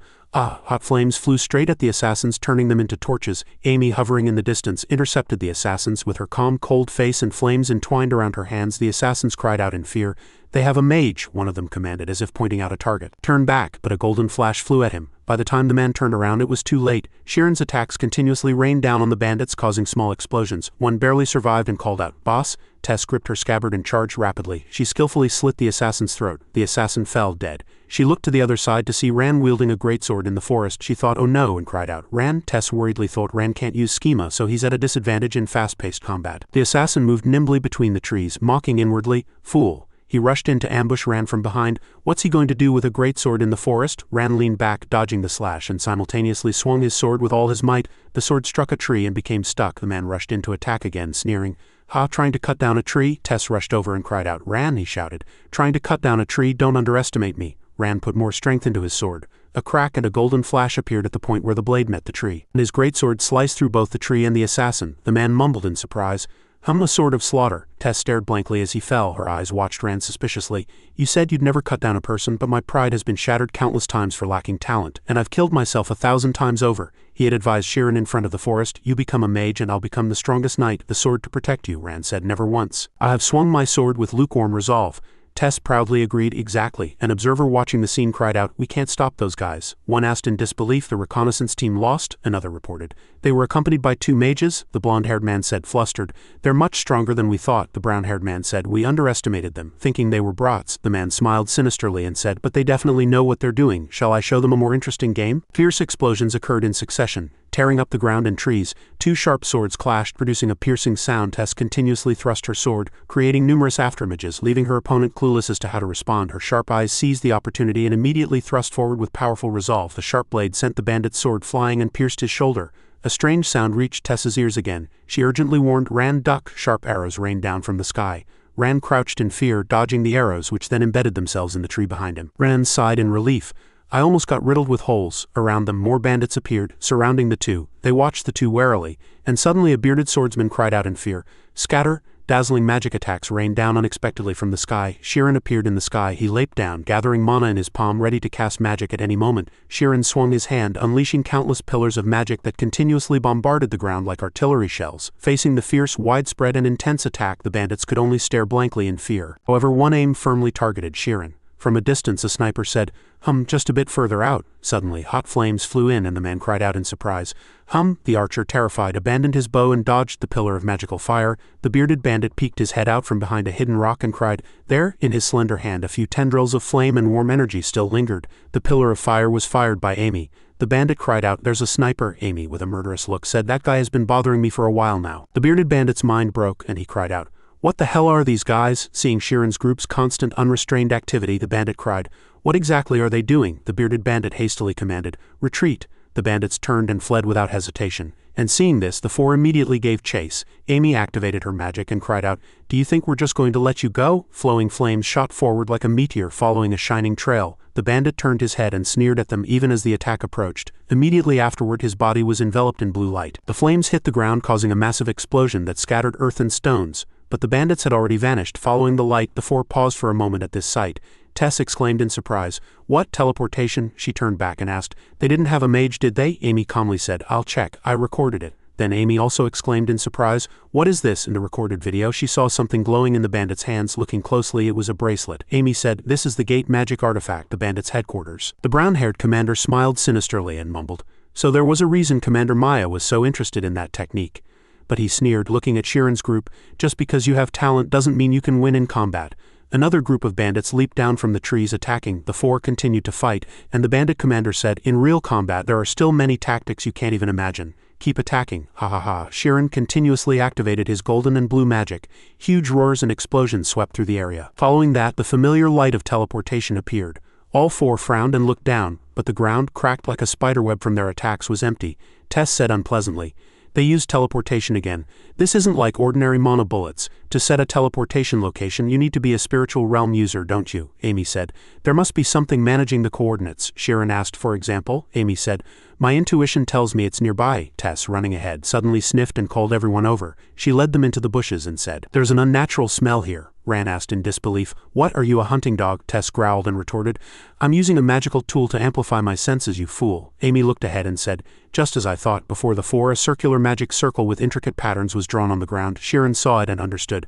I see they've connected a bracelet-shaped magic artifact to the magic circle. Ran, dumbfounded, beside them, asked, It's too big, it's not spread across the entire mountain, is it? Amy calmly said, I think you're right. Amy said, These devices must be spread throughout the entire northern forest. Ran exclaimed in astonishment. It must have cost a fortune to install this. How much money did they make from smuggling loop? Sheeran, lost in thought, said, The enemies fight with a secure retreat route, so their forces remain intact. Meanwhile, we're getting increasingly exhausted. We need to force them into direct combat. Rand said, Let's keep advancing and destroy the magic circle. He asked, How about just digging it up with a sword? Amy objected. That's a good idea, but it won't be easy to destroy. Magic circle is carved into objects, making it very sturdy. She injected mana to inspect the magic circle and said, Moreover, these weren't installed by an ordinary group. Even if some circuits are damaged, the system will still function. Rand flinched upon hearing that and mumbled, Ah. Sheeran said from behind, Let's try digging it up first, he said. Let's try to destroy the magic circle, Rand asked in surprise. You agree with me too, Amy cried out. What? Amy said. The magic isn't simply carved into symbols, it's directly engraved into space itself. It needs to be completely erased up to 1 meter deep into the ground. She objected. That would consume an enormous amount of stamina and be a waste of time. Tess asked from the side. So fighting like this is better than destroying the magic circle? Amy replied. Precisely. Sheeran crouched down, touching the magic circle, and asked, Then how long will this remain effective? Amy replied, About 10 minutes. Anything more would be a waste of time. Sheeran said, Everyone step back. I can probably destroy it in 2 minutes. Sheeran was serious. Everyone chuckled and stepped back. He said, I can probably destroy it in 2 minutes. Amy cried out in surprise. What? Sheeran reminded them. It could be dangerous, so everyone step back. He focused his gaze on the magic circle below. Sheeran's face etched with calmness and intense concentration. Tess, seeing this, called out suspiciously. Amy, she urged, we don't have time for this. Amy softly said, Guys. Her face was etched with unbelievable fear. She said, You need to step back. Tess asked suspiciously, What is he trying to do? Amy said, It's already started. Amy said, Sheeran's spiritual realm is vibrating. She was aghast at the impossibly fast speed, thinking, even if Sheeran has a diamond body, how can a human mind vibrate 20 times per second? Sheeran concentrated steadfastly, thinking, a little more, just a little more. His spiritual realm vibrated increasingly strongly, and immediately afterward a beautiful pale blue spiritual realm exploded, enveloping the entire magic circle. Tess was left speechless in astonishment, her mouth agape. A glittering light reflected in her eyes. Tess realized, watching the countless golden photons flying densely around Sheeran like stars. The energy light radiating from the spiritual realm stirred the air, emitting shockwaves all around. Powerful shockwaves, as if from an exploding bomb, shattered the ground and scattered in all directions. The golden light, imbued with the energy of the spiritual realm, enveloped the boulders. The boulders instantly eroded, shrinking and then disappearing. As the light faded and everything settled, the three were enveloped in astonishment. Sheeran, panting, asked, Will this be enough? The magic circle that had been there completely vanished, leaving 8 star-shaped holes in its place. Amy exclaimed in admiration, What powerful magic! I can tell even without spiritual realm detection. Tess approached Ran and asked, Are you okay? Sheeran, are you hurt anywhere? He dusted himself off and said leisurely, I'm fine, this is defensive magic. It doesn't harm the user, Ran repeated, bewildered. Defensive magic, Sheeran explained. Originally there was no defensive magic, I had only thought of it in theory. Fortunately it worked as I imagined, Ran added from the side. You could call this defense too. It eliminates all tactical weaknesses. Amy thought to herself on the side, the form of magic reflects a mage's omnipotence, and it's the realization of the caster's imagination. But such powerful magic, she stared at Sheeran, who stood with a natural expression, showing no effort despite having just cast such powerful magic. A few hours earlier, before the four of them departed, Amy approached and asked, Sheeran, you mentioned meeting someone named Maya a few days ago, right? Amy asked, Was there anything unusual then? You didn't discover anything with your discernment? Amy asked again. You didn't feel anything? Sheeran affirmed. No. Seeing Amy's worried face, he comforted her. But don't worry, Shirin said we would definitely stop this. Returning to the present, her mind was full of doubt. What could have made him uneasy, Amy thought, recalling Shirin's face in the rain last night. What could it possibly be? But soon she thought firmly, don't think about it anymore. I need to trust Shirin now. Amy opened her mouth. All right, I'll revise the tactics. Amy said that from now on they would avoid direct engagement, that she would lead and they would prioritize destroying the magic circles. Familiar explosions echoed again, followed by a series of massive destructive blasts. The entire process was being observed through a telescope. Amy explained, they're trying to drag out the fight and wear us down, but if we destroy all their magic circles, their plan will fall apart, or even better, if they lose patience and charge at us before that. The blonde bandit cursed regretfully. Damn those devils, how dare they turn our expensive magic circles to ash. Boss, just crush those guys. The brown-haired bandit angrily shouted. Calm down, they have 2 mages. A frontal assault is out of the question. A subordinate asked again. Then what should we do now? The blonde bandit said urgently. If this continues, the delay plan will also collapse. The brown-haired bandit smiled slyly. If they want to advance, we should cheer them on. He smiled slyly and said, clear a very wide path for them. We'll use that to our advantage. A golden flash gleamed in the middle of the forest. Immediately after, the light moved in a zigzag pattern like lightning, forming a long streak of light. Cloaked bandits followed behind. Tess asked, moving through the light. Don't these guys seem a bit different from before? Amy replied. Yes, you're right. They've started roaming around, but they're not blocking the path. As soon as she finished speaking, several bandits appeared in front and charged. So they changed direction and flew off. Amy said suspiciously, how could they have cleared a path? This must be a trap. What should we do? Shirin, lost in thought, said, anyway, it's a path we have to destroy. The brown-haired bandit ordered all external units to be called in. The man said the brats had arrived. A bandit next to him immediately drew his bow and shot a red flare into the air. Behind them was a giant catapult. The bandit said, don't blame us brats. The brown-haired bandit said, if you hadn't tried so hard we wouldn't have had to use this. The man confidently stated that even partial activation would be enough to turn an entire army to ash. This stone tomb, the brown-haired bandit muttered. This was originally built as the island's emergency defense system, but who cares? Since Commander Maya ordered them to be captured alive, this is an emergency. A bandit observing from the sky shouted loudly, they're coming, 1 kilometer ahead. The brown-haired bandit was excited.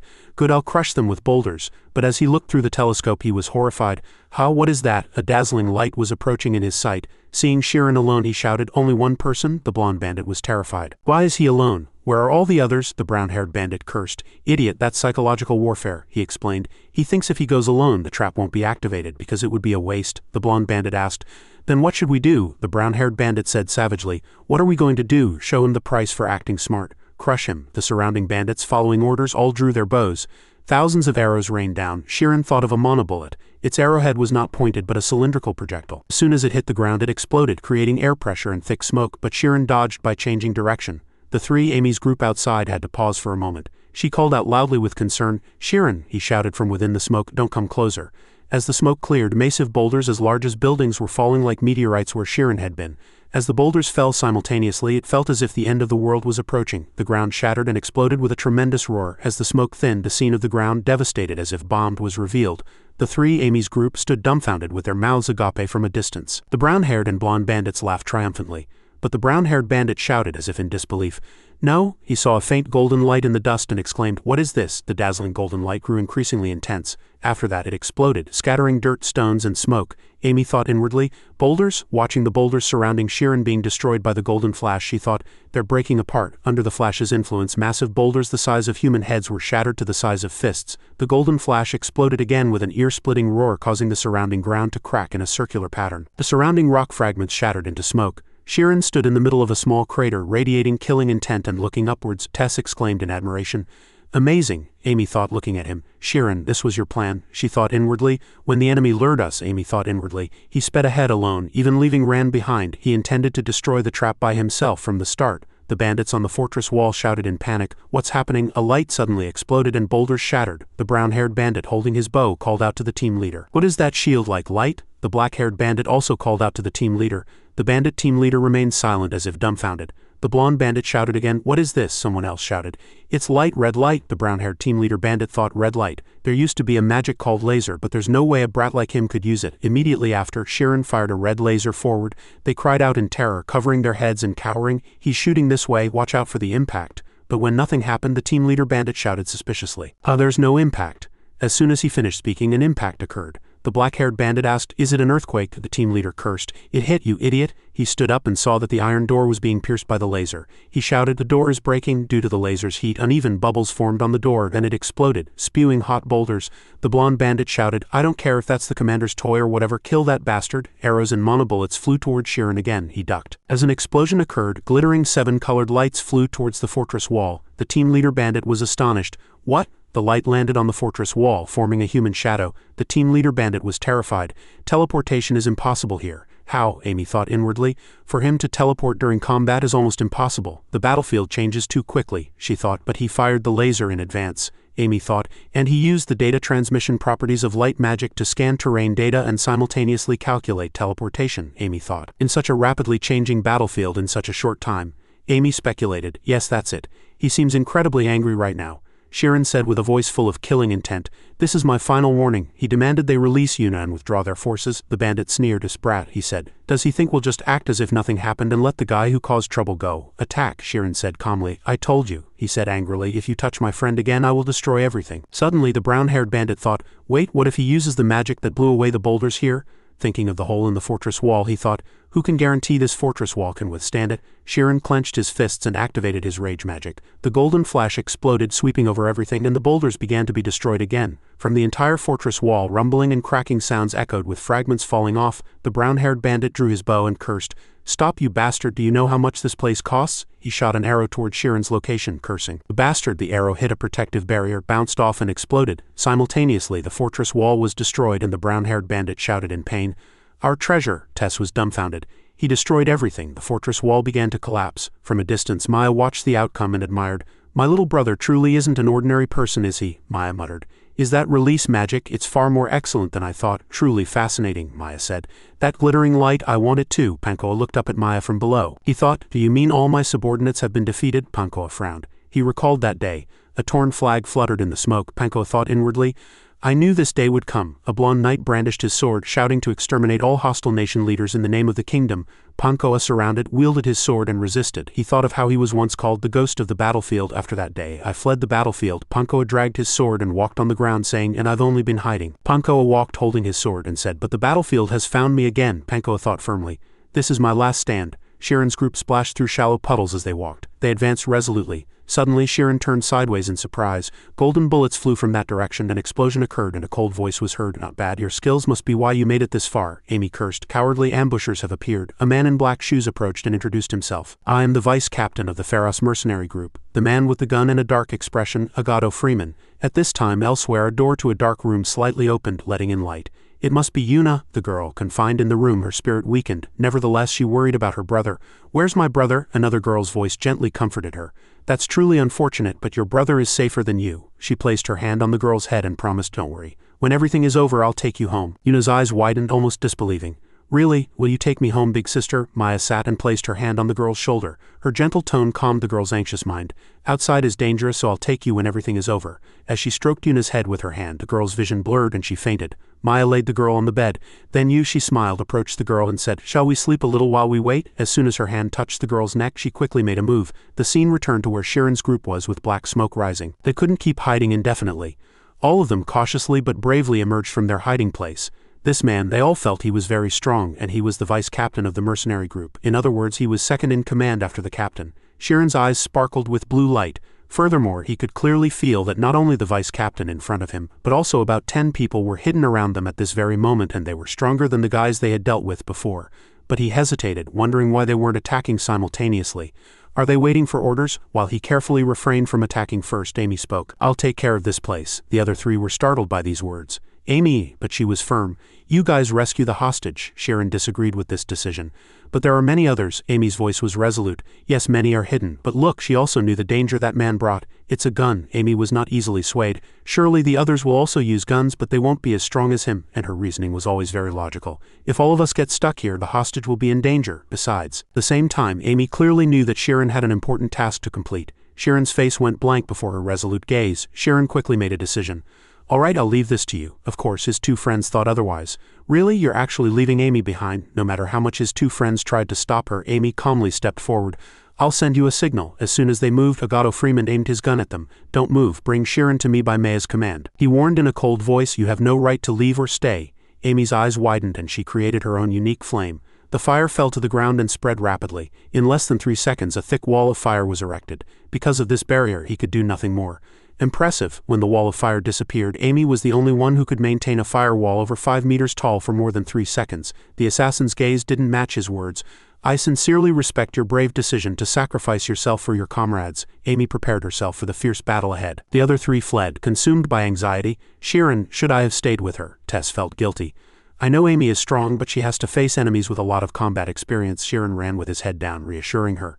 Tess, it's all right. Don't worry too much. She'll definitely be fine. She hesitated, but his resolve remained firm. Amy isn't sacrificing herself. She's staying because she's confident she can do it. He spoke about ranged combat, showing his trust in Amy. Amy is 10 times stronger than me. Her red hair swayed slightly in the wind, and she laughed. Sacrifice, don't be mistaken. She extended her hand to him. Do you want to learn aiming techniques? I can teach you a thing or two. There was no fear or caution in her eyes. A moment later, Tess realized everything. That's it. The time they had spent together wasn't just that. She saw through the characters of these 2 people, both of them. Sheeran would have done the same. Thank you. Tess gained a great realization. They weren't just classmates, nor were they lovers. It was trust. They could do such things because they completely trusted each other. Her world awakened and her eyes glanced at the man. Can I do that too, like them? A strong desire surged in her heart. The 3 quickly arrived at the ancient castle on a large hill. Stepping onto the solid stone floor, they slowly advanced 1 step at a time towards their meeting place. No one relaxed their facial muscles. They were ready for battle. A man spoke in an arrogant voice. Long time no see. My voice is hoarse. You must be looking for Maya, aren't you? But he easily let Sheeran pass. You may go. Panko leaned on his dagger and stepped aside. I told you may go. A cold wind swept through, chilling the atmosphere. Tess bowed her head and closed her eyes slightly. She made a decision. Sheeran, go. She drew her sword and Ran also drew his sword without a word. We'll handle it here. Sheeran wavered for a moment but then nodded without hesitation.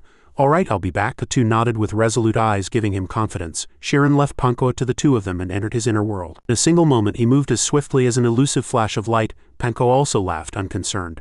Sacrifice, I quite like that. Tess braced herself. It's not a sacrifice, she and Ran said simultaneously. The 2 of us are enough to deal with someone like you, but he laughed heartily again.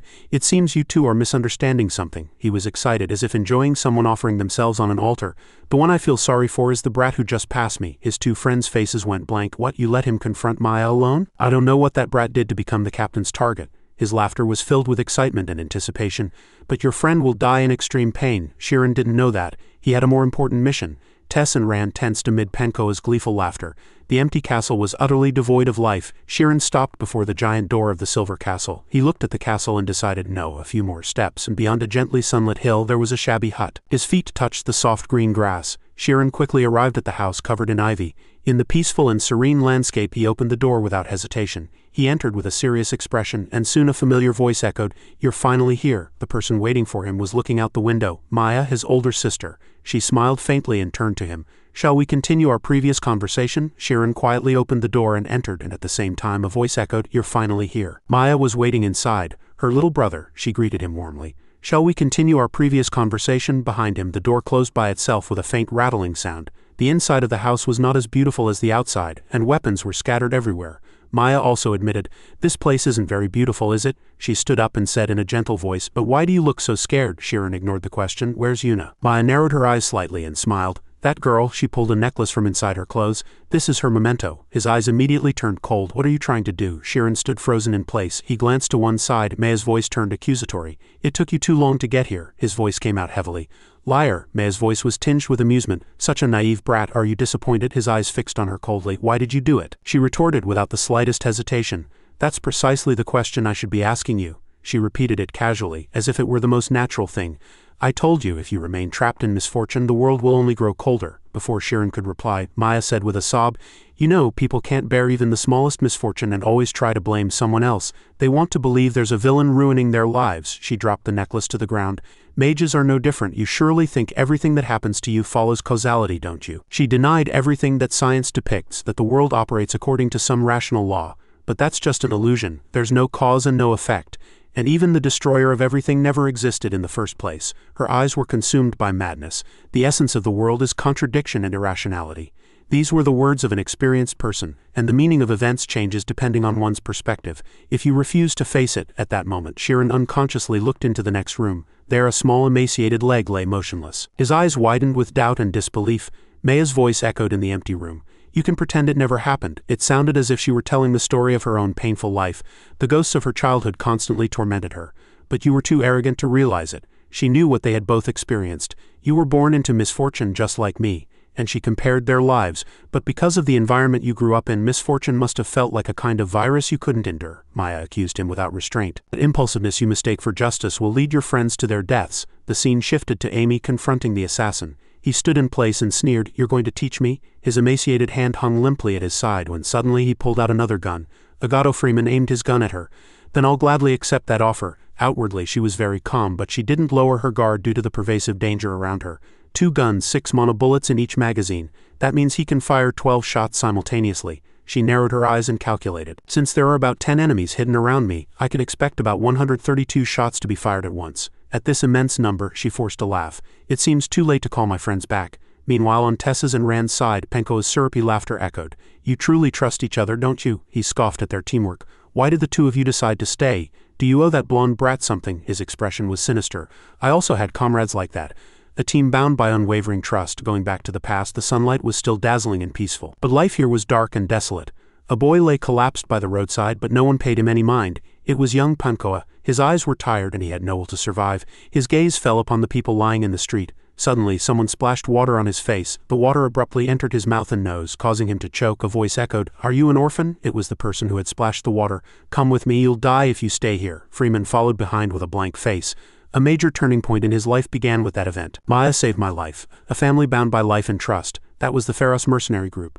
Pankoa struck his sword against the ground and sparks flew. "But as you know," his eyes grew cloudy and his voice growled, "even I." Suddenly his pupils contracted, recalling a terrifying sight that chilled him to the bone. Fully armed soldiers and hot flames were deeply etched in his mind. One person hastily abandoned a golden flag and turned to flee. It was none other than young Pankoa. He feared death before Maya's cold gaze and fled at the most crucial moment. Savior or not, nothing mattered to me at that moment. The two listened to his story, not lowering their guard. Suddenly, Ran was struck hard by something. Fortunately, he had the strength to block the sudden attack. But Panko's strength was not ordinary, and in the blink of an eye the duel between the two decisively shifted, sending him flying back against the stone wall. The impact was so powerful that he was sent flying against the stone wall behind him. Tess frantically cried out, "Ran, Ran!" Ran was already lying still, injured and unable to move. Tess no longer waited, charging with perfect concentration. But her blade could not be faster than Pan's. He laughed excitedly. "Good, death is knocking for you. How are you any different?" Tess's face was filled with anger, and she put all her strength into her body. Maya had already shared her philosophy. "This is what I want to teach you, Shirin." She stepped on the fallen necklace. "It's too late to be a hero now. Your friends are also in danger. So do you still think you can change all the misfortunes in this world?" She watched with amusement and anticipation. "What can you do now?" Shirin quietly stepped forward. His calm voice echoed, "Do you want to know?" He gazed at Maya. She maintained the calm demeanor of a mage, thinking, "Let's see what you can do in this situation." The suppressed energy within him surged as if saying, "Let's see what you're thinking right now." Maya let out a scoff. "See, you still managed to annoy me." She suddenly opened her eyes wide and a sound wave burst forth like the name of her technique. Sound cannon. Shirin was caught off guard. She was a sound mage. Only now did he understand her intention. "No wonder she lured me into this enclosed space." Maya's voice echoed regretfully. "My poor little brother." No longer was there any sense of intimacy. Only two enemies remained to fight each other. "As long as you cling to that arrogant justice, you won't be able to defeat me." Would Shirin still stick to his righteous path, or would he choose another? Maya clung to her arrogant conviction.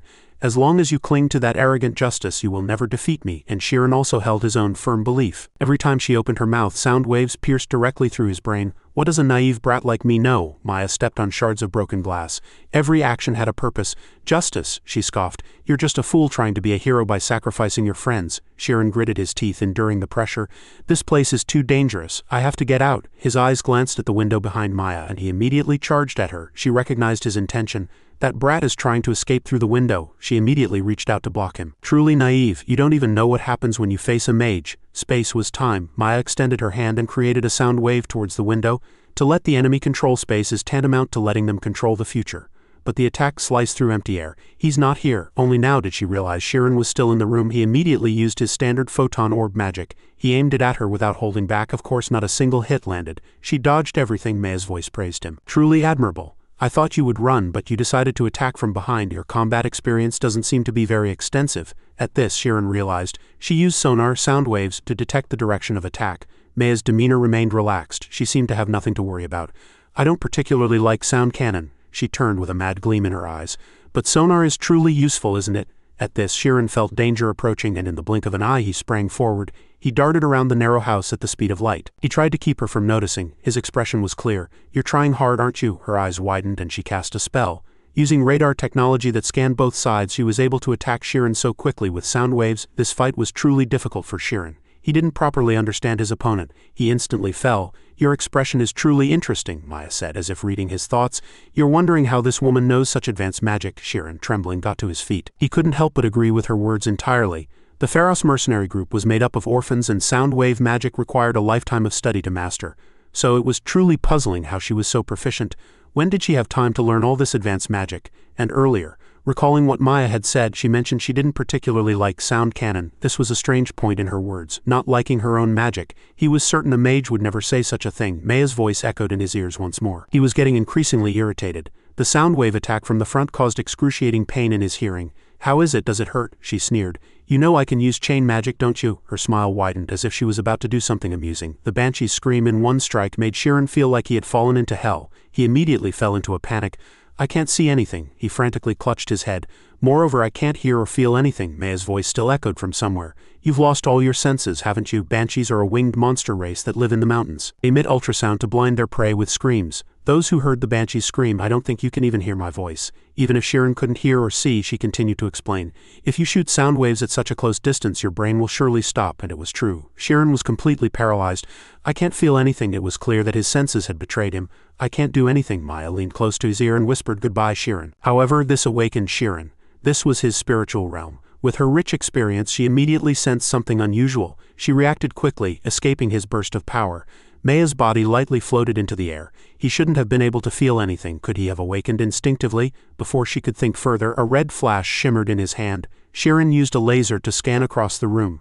Naturally, Maya couldn't avoid it. In a critical situation with the laser, she immediately set up a table. She hid under the table, dodging the photon attack. This madman, using laser magic like a radar system to find his position. She carefully peeked out to check again, but was still affected by the banshee's scream. Maya was confident in her technique and his senses had not yet recovered. Sheeran still maintained the attack posture from earlier. Maya sighed as if she had evaded death. She was certain that what had just happened was not a delusion. A laser beam sliced through space, cutting off the sound waves. Another orb of light pierced through the roof. On the other side, a fierce battle was unfolding.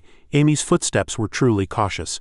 This guy probably doesn't know how expensive one monobullet is. If he had known, she would have effortlessly navigated through the continuously exploding bombs. The entire area was like a nuclear battlefield. Explosions constantly roared. When Amy found a temporary safe haven, she thought he would never be doing such crazy things. She calculated he was firing over 300 rounds per minute. The smell of gunpowder filled the air and the forest was instantly teeming with hunters waiting for their prey. They were all hidden behind trees, waiting. Amy picked up a round stone and levitated it. Now her brain was in full operation. "I need to recalculate the direction the bullets flew." Her red eyes showed everything that had passed, sniper mode. A beam of light traversed the forest like a radar scan. The first guy entered the aiming range. Found him. The levitated stone was engulfed in flames. She fired it like a monobullet using telekinesis. It silently flew through the forest, scorching a few thin leaves as it passed. It accurately struck the unsuspecting assassin, who, unlucky, couldn't dodge. A nearby accomplice reported in a panic, "Attack!" They immediately fired their guns simultaneously in the reported direction. From the southwest and south angles, a section of the forest exploded, felling trees. Another bullet was silently fired and the next guy was also accurately hit. They all realized with a start that she was in a different position. One guy realized in dismay, "Could she possibly remember the location of every bullet we fired?" Immediately, the entire forest was engulfed in flames. "Where is she?" They fell into a panic. They didn't know that flame summoning belonged to the activation type of fire attribute heat magic. This was magic created to overcome fire's weakness. That weakness is its inherent gentleness. In ignition theory, the property of an object catching fire is called ignition. Flame summoning based on ignition forcibly ignites materials that wouldn't normally burn. This magic consumes an enormous amount of energy, making it very difficult to control. In the blink of an eye, the hunters became the hunted, and desperate screams echoed amidst the flames. The hunters tried to escape from here. "It's too hot." A foot lightly landed on the ground. Amy said in a cold voice, "Watching them all get wiped out without even blinking, you're truly cold-blooded." She aimed at the last survivor among them. "Or are you afraid?" Agato Freeman, vice captain of the Pharos mercenary group.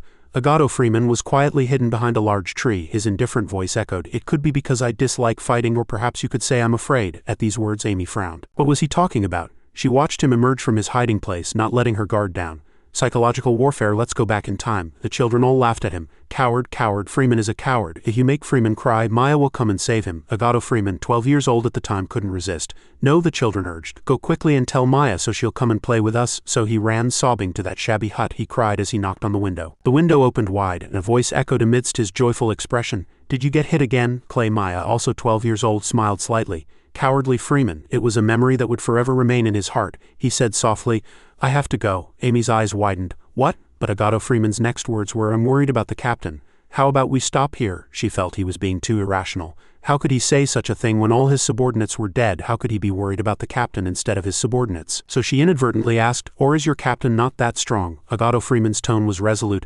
That guy will die by the captain's hand. He uttered contradictory words again. But Maya must never be defeated. Amy couldn't understand. Is he crazy? No, it doesn't seem like it, he continued.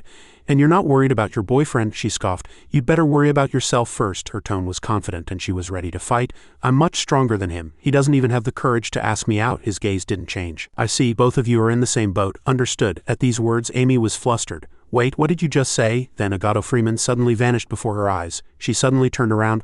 What? With quick reflexes, she narrowly dodged his leg sweep. Amy really hadn't expected it. Close quarters combat, she raised her hand and shot flames. She had expected him to choose long-range combat. Do you think that will work if you do that? Agato Freeman pulled the trigger again and 3 mono bullets were fired, completely blocking her magic. She quickly retreated. Detonated the surrounding air to cut off her flight magic. At the same time, she realized he was very experienced. In the blink of an eye, Agato Freeman closed the distance and launched a dangerous attack. He kicked her several times, making it impossible for her to keep up with his speed.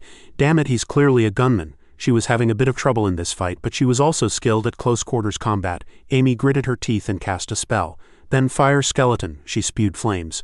Agato Freeman tried to suppress her flames by firing his gun. Is she trying to create distance? The impact of the explosion obscured his vision. When he looked up to find Amy's shadow, countless fireballs which she had created at some unknown moment were ready to attack. Just then she fired at him. How about this? Agato Freeman looked up at the incoming fireballs. His eyes mysteriously transformed into numerous pentagonal shapes, and he dodged each fireball passing through them. At this moment, Agato Freeman easily dodged the fireballs without needing to create clones. This is unbearable, an eye combination. Damn it, one fireball flew right behind him. He quickly reloaded his gun. The moment he aimed, Amy had already vanished. He rationally judged that she was hiding. Amy was already very far away. Damn, he's too strong. If close quarters and long-range combat are both useless, I just need to snipe him. Although this makes me uncomfortable, I can create an aerial path with magic, making the attack so fast that even his eye combination couldn't follow it, causing slight incineration and explosions. Amy was creating magic like an alchemist brewing potions. She was making bombs with explosions and using them to fire bullets. However, she still hesitated. But sound will be a problem. A person using sense-based magical tools can react before even being attacked. So she pinned her hopes on this bullet. The bullet had to be faster than sound to arrive. Before the sound, Amy gritted her teeth and mentally cast a spell. Flame summoning supersonic. The bullet was fired at incredible speed, flying straight towards Agato Freeman's position. A collision occurred with a loud explosion. Amy clenched her fist and rejoiced inwardly. Success, he didn't even have time to react. But she quickly froze. What? The bullet she had painstakingly cast had missed sideways. Found it. Did it miss me? Agato Freeman's figure was faintly visible in that spot. Amy was surprised and wary. He vanished. The explosion detonated right in front of her. Damn it. She calculated in the blink of an eye that she hadn't made a mistake. It should have definitely hit. The only thing that had just changed was magic resistance. His gun must have been imbued with magic resistance. Amy thought it seemed to be a weak resistance around 3. She aimed at him with all her might, however. That small margin of error created an enormous difference, causing not a single one of the bullets she created to hit. At a distance of about 300 meters, the distance between Amy and Agato Freeman grew shorter and shorter. She retreated in despair. If I keep my distance, I can't hit a single shot, and if I get close, I can't win. Her breathing grew heavier and heavier. What should I do? My mental energy is almost depleted. Agato Freeman reminded her. Sniper mode won't work on me. He aimed his gun forward. You should have listened to me earlier. Just then, Amy's red pupils flashed like lightning. Agato Freeman intuitively sensed something. A bullet suddenly flew from behind and hit him. He couldn't understand why he had been hit. Why now? This was Amy's precise plan. It wasn't sniper mode. She smiled victoriously. Have you ever heard of a separation type? If not, fire skeleton belongs to heat magic, flame system activation type, and it's a defensive magic that protects the user. Smoke covered in flames rose like steam, engulfing the entire surroundings. The temperature slowed down the enemy's attack speed, and the pressure alone was sufficiently threatening. Moreover, fire magic has 5 forms. According to ignition theory, heat generates heat, explosions release heat, incineration burns objects, area incineration burns everything in a wide range, and explosions detonate. Amidst the continuously pouring bullets, Amy's power gradually depleted and there was hardly any mental energy left. She cast flame summoning with her last ounce of strength. However, all her bullets had only grazed the opponent's head, and this time it was combined with the mental vibration separation method. If before it was like throwing a stone, this time it was like picking up a stone and hitting him directly. This way, even a less than 3 error due to magic resistance couldn't be avoided. Now she could relax and collapse to the ground. Of course, the range of that attack didn't exceed 100 meters, when luck came her way, and at that very moment he approached, muttering, "I should have given up long ago," because he came closer to finish her off. I succeeded. Her hands trembled with exhaustion. She could collapse at any moment. Agato Freeman's earlier words still echoed in her mind. That guy will die by the captain's hand, but Maya must not be defeated. His words made her uneasy. She dragged her exhausted body forward. I have to find Sheeran. Amy entered the dark forest, and not a single enemy had survived. Only Agato Freeman lay amidst the flames, recalling past memories. Maya, a succulent bunch of grapes was offered. Want some? At 12 years old he wondered, where did you get the fruit? Did you steal it again? Maya calmly replied, of course I stole it. Did you think Dad would buy it for me? The two then ate an entire bunch of grapes. Just being spared a beating was good enough. Maya had nothing, her stepfather never gave her anything. So Maya often stole food to eat, but even those things were taken by her stepfather and she was severely beaten. I often bought gifts for Maya with my allowance, even though I knew they would eventually be taken from her. Maya carefully examined what was in her hand. Where did you buy this? Her voice was annoyed. A poor child like me doesn't need a mirror like this. Freeman shouted. Why not? A girl should have a mirror. Her gaze was still on the mirror. Do I look like a girl? Hey, do you like me? When there was no answer, Maya turned around in surprise and Freeman's face was beet red. She stared blankly for a moment, then said firmly, I don't like you. He burst into tears. It's too cruel. At the same time, he wondered why that man would hit such a beautiful girl like Maya. All the children in our village were raised being beaten by their parents, so I thought that was normal too. But it turned out it wasn't just ordinary parental discipline. By the time I realized it, it was too late. The fire above his head never went out, and he still mumbled that name. Maya deeply regretted the past. I should have protected her. Not long after, Amy arrived in front of the Silver Castle and there was no one at the entrance. She moved quietly, being careful of anything that might suddenly appear, and she was shocked by the sight before her. The ground was drenched in blood, her eyes widened in surprise. There Tess was sobbing with grief. In her arms was Ran, fatally wounded and unconscious. Ran, this event requires going back 30 minutes before Amy's arrival. Tess attacked relentlessly and decisively. Swift attacks grazed Panko's face. His massive arm gripped a large sword. The attacks he unleashed were truly dangerous at her current level. But Tess lightly lifted her foot, quickly putting distance between them. Even after just a brief struggle, Tess was already exhausted. Not only was he strong, but she, maintaining her sword stance firmly, demonstrated precise and highly skillful technique. Panko's overwhelming power was revealed. Was this the true level of the Pharos mercenary group? It was a completely different dimension. With Ran lying unconscious behind her, Tess was in a dilemma. What should we do? Suddenly a sound startled both of them. It was Ran staggering to his feet. That's right. Brush the dust off his body. Is this their power? Tess was immediately overjoyed. Ran, but Panko's face was filled with horror, unable to believe he had risen despite being hit in a vital spot. The two started fighting again. Are you all right? Ran replied. I can hold on. What's important is Tess. He made a dangerous suggestion. You attack, I'll block, she cried out urgently. No, that guy is strong, but he was very stubborn. If I can't hold on, I'd rather die. At these words, Tess was startled. What? He said decisively. We're not fighting to survive, we're fighting to win. His words were persuasive. If both of them only defended, who would attack? They couldn't win that way and both would die. His footsteps were firmer than ever. Have you forgotten Instructor Kwan's teachings? His eyes were filled with resolve. To win, sometimes you might have to sacrifice an arm. Suddenly, Tess realized something. It was as if the lonely yearning deep in her heart had finally found a concrete name. Trust. So she gripped the hilt of her sword tightly. Understood. She took an offensive stance. Don't die. Pan's fierce sword cried out. Don't mock me. A powerful blow struck Tess. If you die, the rest will be much easier. But he quickly realized, what? Tess still had her sword pointed at him, and the girl had no intention of defending. Immediately after, Ran suddenly burst out and knocked his sword away. Panko frantically changed targets. All right, I'll kill you first. The attacks he unleashed were truly heavy. Not only that, but he abandoned his sword and used Dark Shadow Fist technique to attack Ran's weak points. But Ran couldn't counter in time. A sharp sword flew in. Panko, preoccupied with attacking Ran, was momentarily off guard. Tess's sword immediately sliced off his earlobe. Ran seized the opportunity and subdued him from behind. These damn brats, even the seasoned veteran couldn't escape. What kind of strength is this? Ran shouted a signal to Tess. She took a deep breath to gather her momentum. At his urging, she swiftly launched an attack. Bang! Before Panko could even comprehend what was happening, Ran grabbed him by the neck. His feet were also pinned down by Ran. Panko, irritated, cursed his opponent furiously. This damn bastard. Subdued by his opponent, he continued to shout and struggle. "Let me go now," Ran gritted his teeth and said fiercely. He gripped his shoulder tightly, flashing a terrifying and triumphant smile. The so-called schema of the Tao. Ran's two arms hugged Pankoa's body tightly, and at the same time he loudly called out another person's name. Tess here squeezed her eyes shut and frowned deeply. Bang! With that resolute command, a sharp longsword immediately flew from her. Tess aimed the sword tip directly at Pankoa, thinking inwardly, "If it's too shallow, that guy won't fall." A blue flash gleamed in her eyes. "But if it's too deep, I'll pierce Ran." Her hand gripped the trembling sword tightly. "But if I hesitate," from Tess's sword-wielding hand, a fiercer wind than ever before suddenly burst forth. The area suddenly exploded. The ground below shattered. "I'll miss the opportunity Ran created." Tess gained momentum and rushed full speed towards Pankoa, who was restrained by Ran. Her eyes gleamed sharply. The sword tip moved incredibly fast, and he could only stare blankly in terror as the sword headed straight for his face. The sword's approach was reflected in his eyes, and as expected, the sharp blade pierced his body. Pan's eyes were now only a hazy white, and blood gushed furiously from his mouth. While the droplets of blood spewed by her opponent floated in the air, Tess, unconcerned, frowned and put all her strength into it. Immediately after, she decisively pulled out her sword, and blood gushed furiously from the wound like a fountain, turning the surrounding space into a sea of blood. "Believe in yourself. I am the one Ran believed in. Who are these mere children?" The scene shifted to a dark and gloomy space. The majestic army's flag fluttered in the wind, and a man stood with a sword, seemingly the leader of these soldiers, shouting loudly, "In the name of the Iron Kingdom, annihilate all hostile nation leaders." "I suspected that guy from the start," he said. "He's the one who betrayed us." This man, whose green emerald earring gleamed, slowly opened his mouth. "Please accept me as family." He climbed onto a glass and declared loudly and confidently from atop the table, "I, Han, Senator of the Iron Kingdom, declare myself to be family with the Pharos mercenary group." Amidst the cheers of countless people, Han laughed joyfully. "This raid on the council will be the foundation for the prosperity of the Iron Kingdom," the surrounding people shouted loudly. "Hooray!" One day before, at the Pharos mercenary group's base before the Iron Kingdom raid.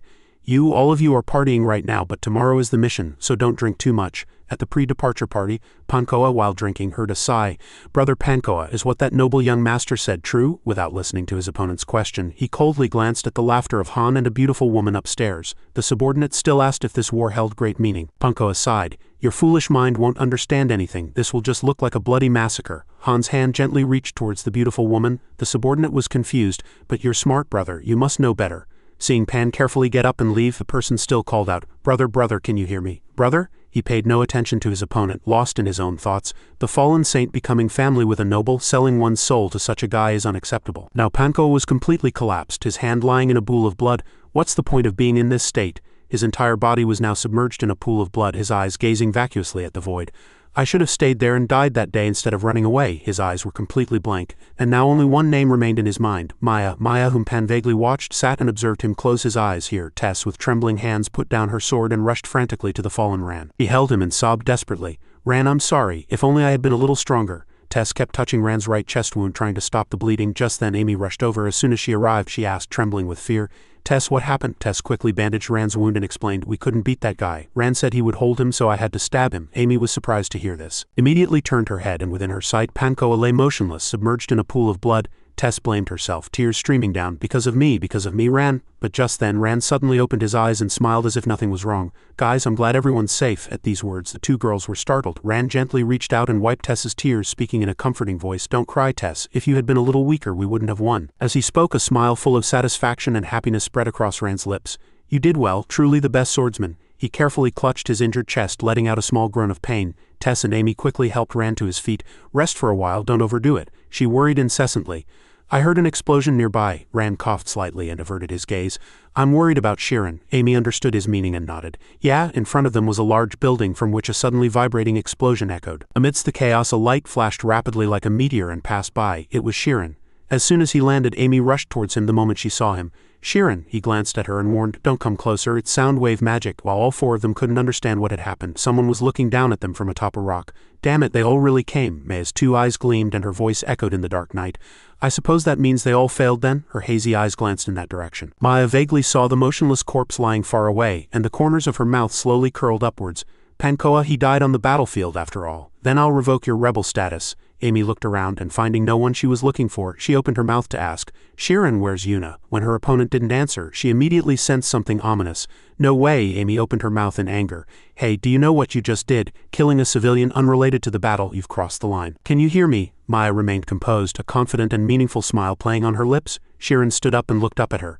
You said I abandoned my friends for a twisted sense of justice, didn't you? Do you still think so now? I believed my friends would surely win and return, and my friends fought believing in me. You're wrong. She smiled slightly, the corners of her mouth lifting. Perhaps, but in the dark space someone barefoot slowly emerged, bathed in faint moonlight. This person clutched their chest with one hand, their face expressionless. Still advancing. When she slightly opened the door, Sheeran was looking inside from outside. Both he and Amy were startled. Yuna, the child, was still alive. Yuna opened the window and rubbed her eyes. Sheeran couldn't believe what he saw. Maya slightly covered her face and her expression was truly eerie. Sheeran, if you are truly a righteous person, will you forgive your sister? The scene shifted to someone holding and examining a ring. This mission is really strange. Will we really be all right? Agato Freeman spoke up, seeing her continuously focusing on the ring.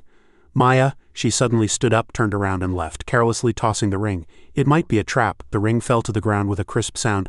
The problem is there's no turning back. Han is an old client like he raised us.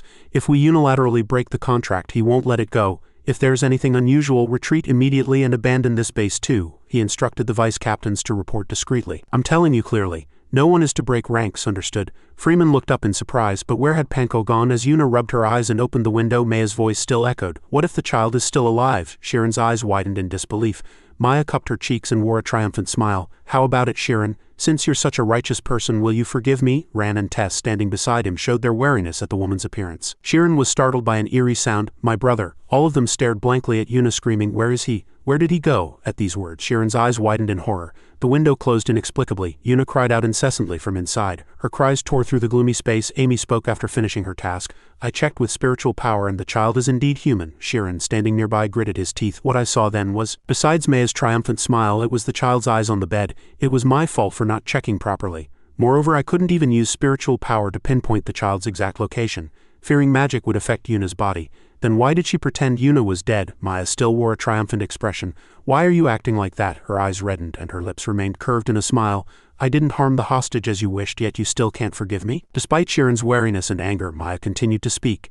If you feel that way, she slowly extended her slender hand. Not only that, Maya relaxed her body and spoke confidently as if challenging him. Then just kill me. Hearing this, Sheeran, as if pushed to his limits, felt the wounds in his heart burst open again, his pupils shining but his eyes empty. Staring at the woman before him, Sheeran's mind felt like it was about to explode. Who are you really? As he turned his gaze to the ceiling, a still ceiling fan came into view. Maya, how were your parents? The opponent replied. They used to be mercenaries. Truly trash. Whenever they drank, they would beat me to death. As Sheeran sat with Maya, she continued, I didn't even dare to resist. One day, feeling truly on the verge of death, I said this. Holding a glass of water, Maya just smiled helplessly. Just kill me. As those words echoed in his mind now, Sheeran thought of them as an incantation she had uttered in her childhood. To stop her stepfather's abuse. Why is she using that dreadful incantation on me? Is she trying to say that I'm tormenting her, just like they did? The three standing behind still showed their wariness. They all seemed ready to fight. Had the Maya who gave me answers a few days ago vanished, or had she never existed in the first place? At this, Sheeran glanced at his opponent and spoke in a low voice. I apologize, I had no ill intentions. If I receive forgiveness from Yuna and her family, I will stop too. Hearing this, she sighed in displeasure. Truly foolish. Maya no longer relaxed, raised her hand and sent a sharp gaze. It's the truth. All your answers are exactly as I predicted. As if under a spell, his body was instantly enveloped in dazzling golden light. I knew it would come to this. If she insists on fighting to the end. As Sheeran was making his plans, he was suddenly startled. Amidst a violent turn of events, the entire space violently exploded and dirt and stones continuously flew. This meant his body was also thrown far away. Sheeran was thrown and landed painfully. Tess, next to him, cried out worriedly. Sheeran, she said in disbelief. Didn't you feel something strange about Sheeran's movements just now? Amy nodded, but a moment later her face was filled with horror. No, it's not just that, Amy. Seeing the opponent's bewildered expression, widened her eyes and said Sheeran was using teleportation magic. But at that very moment, Sheeran's spiritual realm was disrupted by her spiritual realm. He struggled to his feet, gasping for breath amidst the hazy dust. Sheeran also felt something was wrong. Something's wrong. Amy's voice trembled with fear. No way, Sheeran, has your teleportation magic been sealed? He slowly raised his hand to examine it, questioning the reason inwardly. Sheeran cried out furiously, Why isn't it activating? Suddenly, a blue light flashed in his eyes. Without stopping there, Maya once again shook the space with magic. A fierce wind raged violently, sweeping away everything nearby. Sheeran, without a moment's hesitation, quickly clenched his fist and slammed it hard on the ground, unleashing a powerful magical beam. This force rapidly exploded over a wider area, shaking the ground after that. He seized the momentum and charged towards Maya. Good, I can use other spells. With one hand, Sheeran cast spells, which continuously accumulated and attacked. However, Maya just wore a triumphant smile. Oh, how should I counterattack you? Before she could execute her technique, Rand's power flew with comet-like fury. Amidst the chaos, a bare, white, slender leg was seen rushing by. It was a faint figure, no, Maya's spirit. In the blink of an eye she was standing behind Shirin. Her hand gently touched him. You have too much anyway, so it'll be fine. And Shirin now stood frozen in place. Meanwhile, Maya's spirit continued to exert power in front of his chest. I can't let even a little be taken, can I? Shirin felt something strange, and sweat streamed down his cheeks, returning to reality. As the comet-like power of light approached at flying speed, almost reaching Maya's body, she subtly revealed a triumphant smile. And as it was about to touch her, the power suddenly faded away without a reason. Tess stared blankly at this sight. What? The photon magic vanished. Amy, standing nearby, was equally surprised. You grew up in a good environment with good adoptive parents, studied at a prestigious school, and possessed exceptional magic. Maya slightly bowed her head. Your world must have been truly beautiful, as if you were the protagonist of everything. Right, but you're a naive young master with ambitions to change the world. She raised her hand and cast countless magic orbs from behind her back, smiling wickedly. Will you still think that after everything has been taken away? Amy immediately screamed upon seeing that ultimate skill. As soon as she warned Shirin to get down, soon giant rain-like fragments of light poured down. They continuously shattered rocks and violently scattered the surrounding dust. Due to this sudden attack, Ran and Tess desperately fled to find a safe place. Maya laughed gleefully. Isn't my magic truly magnificent? Amy lay prone on the ground, shielding herself from the intense explosion with two large rocks. She looked up at Shirin's motionless form and called out loudly, Shirin, but only his silence answered Amy. Watching the void being destroyed step by step, Maya still spoke in a low voice. You must have wondered too how I learned advanced magic, she concluded with a sentence that startled Shirin. I stole them, since I had nothing of my own from childhood. But don't be too disheartened, Shirin. It's just a few spells, isn't it? He just stared blankly, utterly disappointed.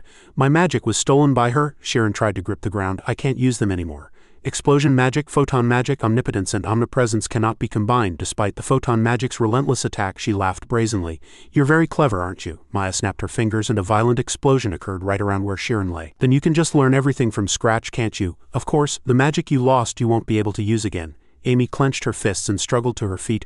Just a few spells, she gritted her teeth, utterly enraged. The magic Shirin had learned was his very life, Shirin's body lying motionless on the ground. The way he desperately, diligently learned magic, that was everything to Shirin. Everything he had endured, training hard, striving to gain the desired magical power, suffering almost to death to acquire magic. All the moments Shirin tried to control and achieve what he aimed for. In each of those moments he had to endure physical and mental suffering. My magic is the sweet fruit of years of thought and pain, born at the boundary between life and death. Tess, standing nearby, cried out. I can't take this anymore. It is the magic of desperate hardship that I discovered alone, and now she says it's not only easily taken but can never be used again. Could I have been just a naive, arrogant fool? As he was lost in despair, about to give up everything, a scream brought him back to his senses. Shirin, Amy, who was opposite him, spoke desperately. Snap out of it, don't give up. This is an exception. Remember what we learned about exceptions in class? Shirin stared blankly for a few seconds. An exception? He was completely disoriented and had no idea what it was. What was it? What was it again? But now it was too late to remember. Shirin's hands seemed to move as if in water. No, I have to focus. I'll remember it. In class that day, Shirin sat quietly listening to the lecture. On the blackboard, the teacher had just put down the chalk. This lesson will be a special lecture. The teacher now immediately introduced the lesson. Today we will learn about something called exceptions. From above, CNA reminded them, don't think of me as your teacher. On the blackboard the words exception ability were written. She smiled, looking down at the students. What do you think? Then she stared at Shirin. What do you think? Murmurs were heard inside. The teacher is still the teacher. Shirin stood in a corner looking around. In front were two friends. One was still asleep, creating illusions. A friend next to him worriedly reminded him, class has started. From the back of the classroom he looked up with a confused face. I've heard this lecture before. From above, CNA seriously drew a circle, explaining that people often fail to recognize negation. Above the blackboard the words exception ability, omniscience and omnipotence were written. Sienna added, the more you're told not to think about something, the more strongly you think about it. She stood at the front of the classroom looking down at the students. Especially if it's true that I am your teacher, that belief will become a fixed idea and negation will be almost impossible. Everyone focused on the magic blackboard. As you can see, it activates when what you perceive as truth, omniscience and omnipotence, which is the manifestation of omniscience, are combined. Suddenly, Sienna completely erased omniscience in the center of the circle. But at this moment, Shirin's eyes widened in understanding. She added a new phrase to the omnipotent circle. What if someone believes a lie 100? Sienna calmly walked to the back of the classroom. And what if such a mage combines false omniscience and omnipotence? She stood in front of a student and clapped her hands. Shall I give you an example? Her face held a threatening aura and her pupils glowed eerily. From now on, anyone who thinks I am their teacher will die. The student was so scared they sweated, and everyone next to them screamed, "Really, teacher?" Sienna, hearing this, also crossed her arms and denied it. "Nonsense," the student stammered. "That's not a sufficiently robust logic to be used as omniscience," she smiled and explained. "Of course it's not rational. Even exception ability is still magic." Hearing this, the entire class breathed a sigh of relief. Sienna turned around again and headed towards the podium. "To kill one person, one cannot violate the law of equivalent exchange, so a high price must be paid," she added. "And it can only be activated if the opponent, not the caster, completely believes in the false omniscience." A student with broom-like hair, hearing this, whispered, "Then there's no chance of believing that false premise." The girl next to her suspiciously asked, "A mage wouldn't believe such abnormal logic, would they?" Sienna's voice still echoed. Shirin stood quietly in a corner of the memory room. "Therefore an exception user creates bindings and rules to disrupt your cognitive defense system," she emphasized. "You will not perceive being caught." At this, Shirin was startled. From atop the podium, she calmly pointed her index finger. "I will give you a demonstration. Rule 1, she said to the students in the classroom. "The students here cannot think I am not their teacher." They spoke with interest. "That's right, you are our teacher." Sienna raised another finger. "Rule 2, Sienna asserted. "Anyone who thinks I am their teacher must like me." Those below blushed. "Rule 3, anyone who likes me must obey my commands." Hearing this, all the students sat silently as if dead, her gaze sharpened. Rule 4, her hand rested behind her back as she circled the classroom. "Anyone who obeys me must take their own life in front of me." Finally, Sienna smiled, asking the students for their opinion. "What do you think? Was that demonstration a bit extreme? But starting with such clear and small rules, bigger rules can be easily accepted, right?" she added, and everyone was aghast. Furthermore, to eliminate all doubt, an exception user can use their omnipotence to probe and disrupt the opponent's omniscience. They are truly masters who possess omniscience and omnipotence according to their will. After speaking, Sienna turned back to the blackboard. "Of course, not everyone becomes an exception user. Sometimes it happens to those who suffer from severe psychological trauma." She recalled a mythical story about a woman who took men's lives. "The example of the exception we just introduced is an adaptation of a real person's rules, although the details cannot be revealed. She held a very high position and took countless lives." Shirin stared blankly around as if unable to understand. "That's impossible." "Then what about the law of equivalent exchange?" Suddenly, a student raised a hand looking puzzled. "Teacher, how can someone kill people and ignore the law of equivalent exchange?" Hearing this, Sienna also folded her arms and looked down as expected. Shirin asked a sharp question. "A sharp question. Ordinary mages manifest theories at the cost of mental energy, but exception users cannot do that." On the blackboard, the rules she had presented appeared. To balance the scales of the law of equivalent exchange, exception users place a price on the other side of the scale. After that, Sienna waved her hand again and wrote something. "The one who used this exception ability paid the following price to kill one person." All the students listened in horror, looking at each other. It was a terrifying, self-destructive price, equivalent to a life. Sienna's eyes, filled with astonishment, gazed at the blackboard. It was an extremely terrifying, self-destructive price. Recalling her previous death, Shirin muttered, "The price to pay, the price to pay." Suddenly, Shirin's mind cleared. "I understand." His body moved rapidly through a dark tunnel, falling continuously downwards. If Maya was an exception user, then Shirin's mental images of Maya were within her rules from the start. In the images of their interactions, Shirin found something, and everything began. His hand reached down into an image from his memory. It must have been around this time. The images overlapped. Rule 1, no one who hears my story can hate me. His gaze was somewhat confused, and memories between the two constantly resurfaced. Rule 2, no one who cannot hate me can kill me, even if told to. Rule 3, Maya's colossal image. I can steal and take away the magic of those who cannot kill me. He was horrified by what he discovered, and the price was the ability to take away the opponent's magic. Rule 1, no one who hears my story can hate me. Rule 2, no one who does not hate me can kill me even if told to. Rule 3, I can steal the magic of those who cannot kill me. The price for this was to completely leave herself defenseless before an enemy who hated her. Previously, Maya had stood on a rock with outstretched arms, urging him, "Kill me." Shirin thought inwardly, if I had attacked Maya then. She had smiled harmlessly under the moonlight, and Maya would probably have died on the spot. Shirin recalled the memory of Yuna opening the window, still half asleep. He was horrified by it. So she had shown herself alive then to make the attacker hesitate to strike a defenseless person. Now he understood everything. So that's how it was. Outside, Maya was still watching the smoke disappear, and the ground before her was devastated and destroyed. Amy lay motionless on the ground. Ran and Tess were no exception. Maya, on the opposite side, still watched them warily, reaching out her hand. He muttered in the dust, "Now I understand." Maya, on the other side, also sensed movement. "What kind of person is she?" Amy raised her head, looking up worriedly. Shirin, Ran, and Tess were also there. Shirin rose from the dust, his face filled with intense resolve, and shouted, "I need to destroy her way of thinking." On the opposite side, she still smiled, looking at him with interest. Knowing the secret of an exception user doesn't help at all. She reminded him, "You've lost all your power, haven't you?" He heard those words and clutched his chest. Blood continuously poured from his mouth, and he coughed severely. Amy, hiding behind a rock, watched him and reminded him, She can't just take away magic that easily. If she could take it away that easily, it should be just as easy to get it back. That's the law of equivalent exchange, she asserted with determination. There must be some limitation. But Sheeran interrupted her. She'll tell me. Maya on the opposite side also smiled calmly. The moonlight illuminated her body. If you want to get your magic back, you'll have to catch me. Hearing this, Amy couldn't help but feel frustrated. What? Sheeran wiped the blood from his mouth. She said angrily, that sister is really making things difficult. Maya lost interest and no longer looked amused. Amy turned back, flustered. Indeed, contact was one of the common limitations used by many exception ability users. Her gaze calmly fixed on them. Sheeran wondered, but is that really true? He muttered. Anyway, Ran and Tess over there were still standing with trembling hands holding their weapons. Hope was what made this world better. Maya's hand extended, creating an orb of energy. Even if it was just false hope, Sheeran over there was still standing with no intention of dodging. Her gaze suddenly shifted in a certain direction. An attack from the side made her also turn to dodge. Amy gasped, reaching out her hand and attacking with all her might. Ran and Tess also ran forward and attacked. Maya looked at them excited. That's right, we should resist more, shouldn't we? Her hands crossed into an X shape, and in her palms were two glowing energy orbs. Both Ran and Tess were pushed back. Tess's face was injured and covered in blood. Ran blocked with his sword and shouted at him. Sheeran! Her eyes were filled with madness as she laughed loudly at him. But Sheeran, unfazed, quickly leapt up and attacked. The other two were repelled, and Sheeran rushed forward with his weapon. Maya looked at him, puzzled. An ordinary person would have run away by now. Why do you keep chasing us? His face was filled with resolute determination as he shouted. Because I already know. He thought about the myth of the strong woman who had killed many lives, and the price she had given for this magic. Tears streamed continuously from his eyes, filled with pain and sorrow. How immense was the suffering hidden within. Hearing this, Maya just smiled and praised him. You are truly an interesting person. In the dark night, a body lay on the cold ground. Freeman still gasped for breath, muttering, Maya must never be defeated. Never. Years ago, laughter echoed in the forest, and Maya stood on a rock with her hands on her hips, wearing a red scarf and an excited expression. Below, people shouted Maya's name. Maya won again today. Maya is the best. Maya was a home for people who had lost their homes to war. Education was a luxury for us. Below, people looked up at her with worshipful eyes.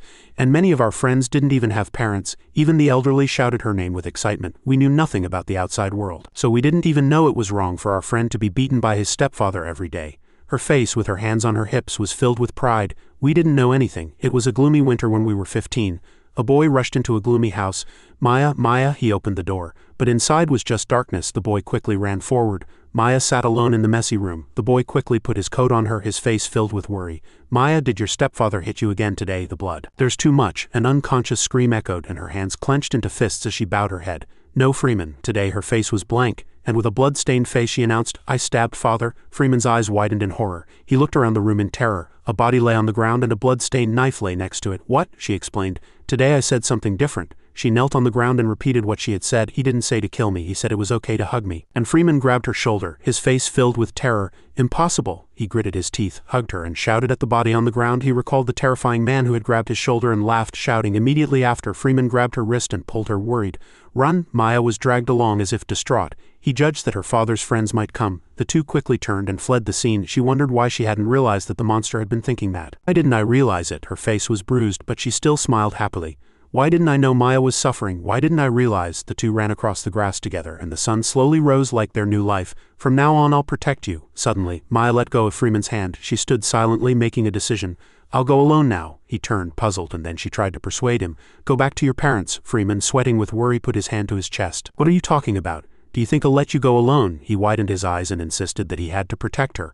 But Maya still spoke calmly.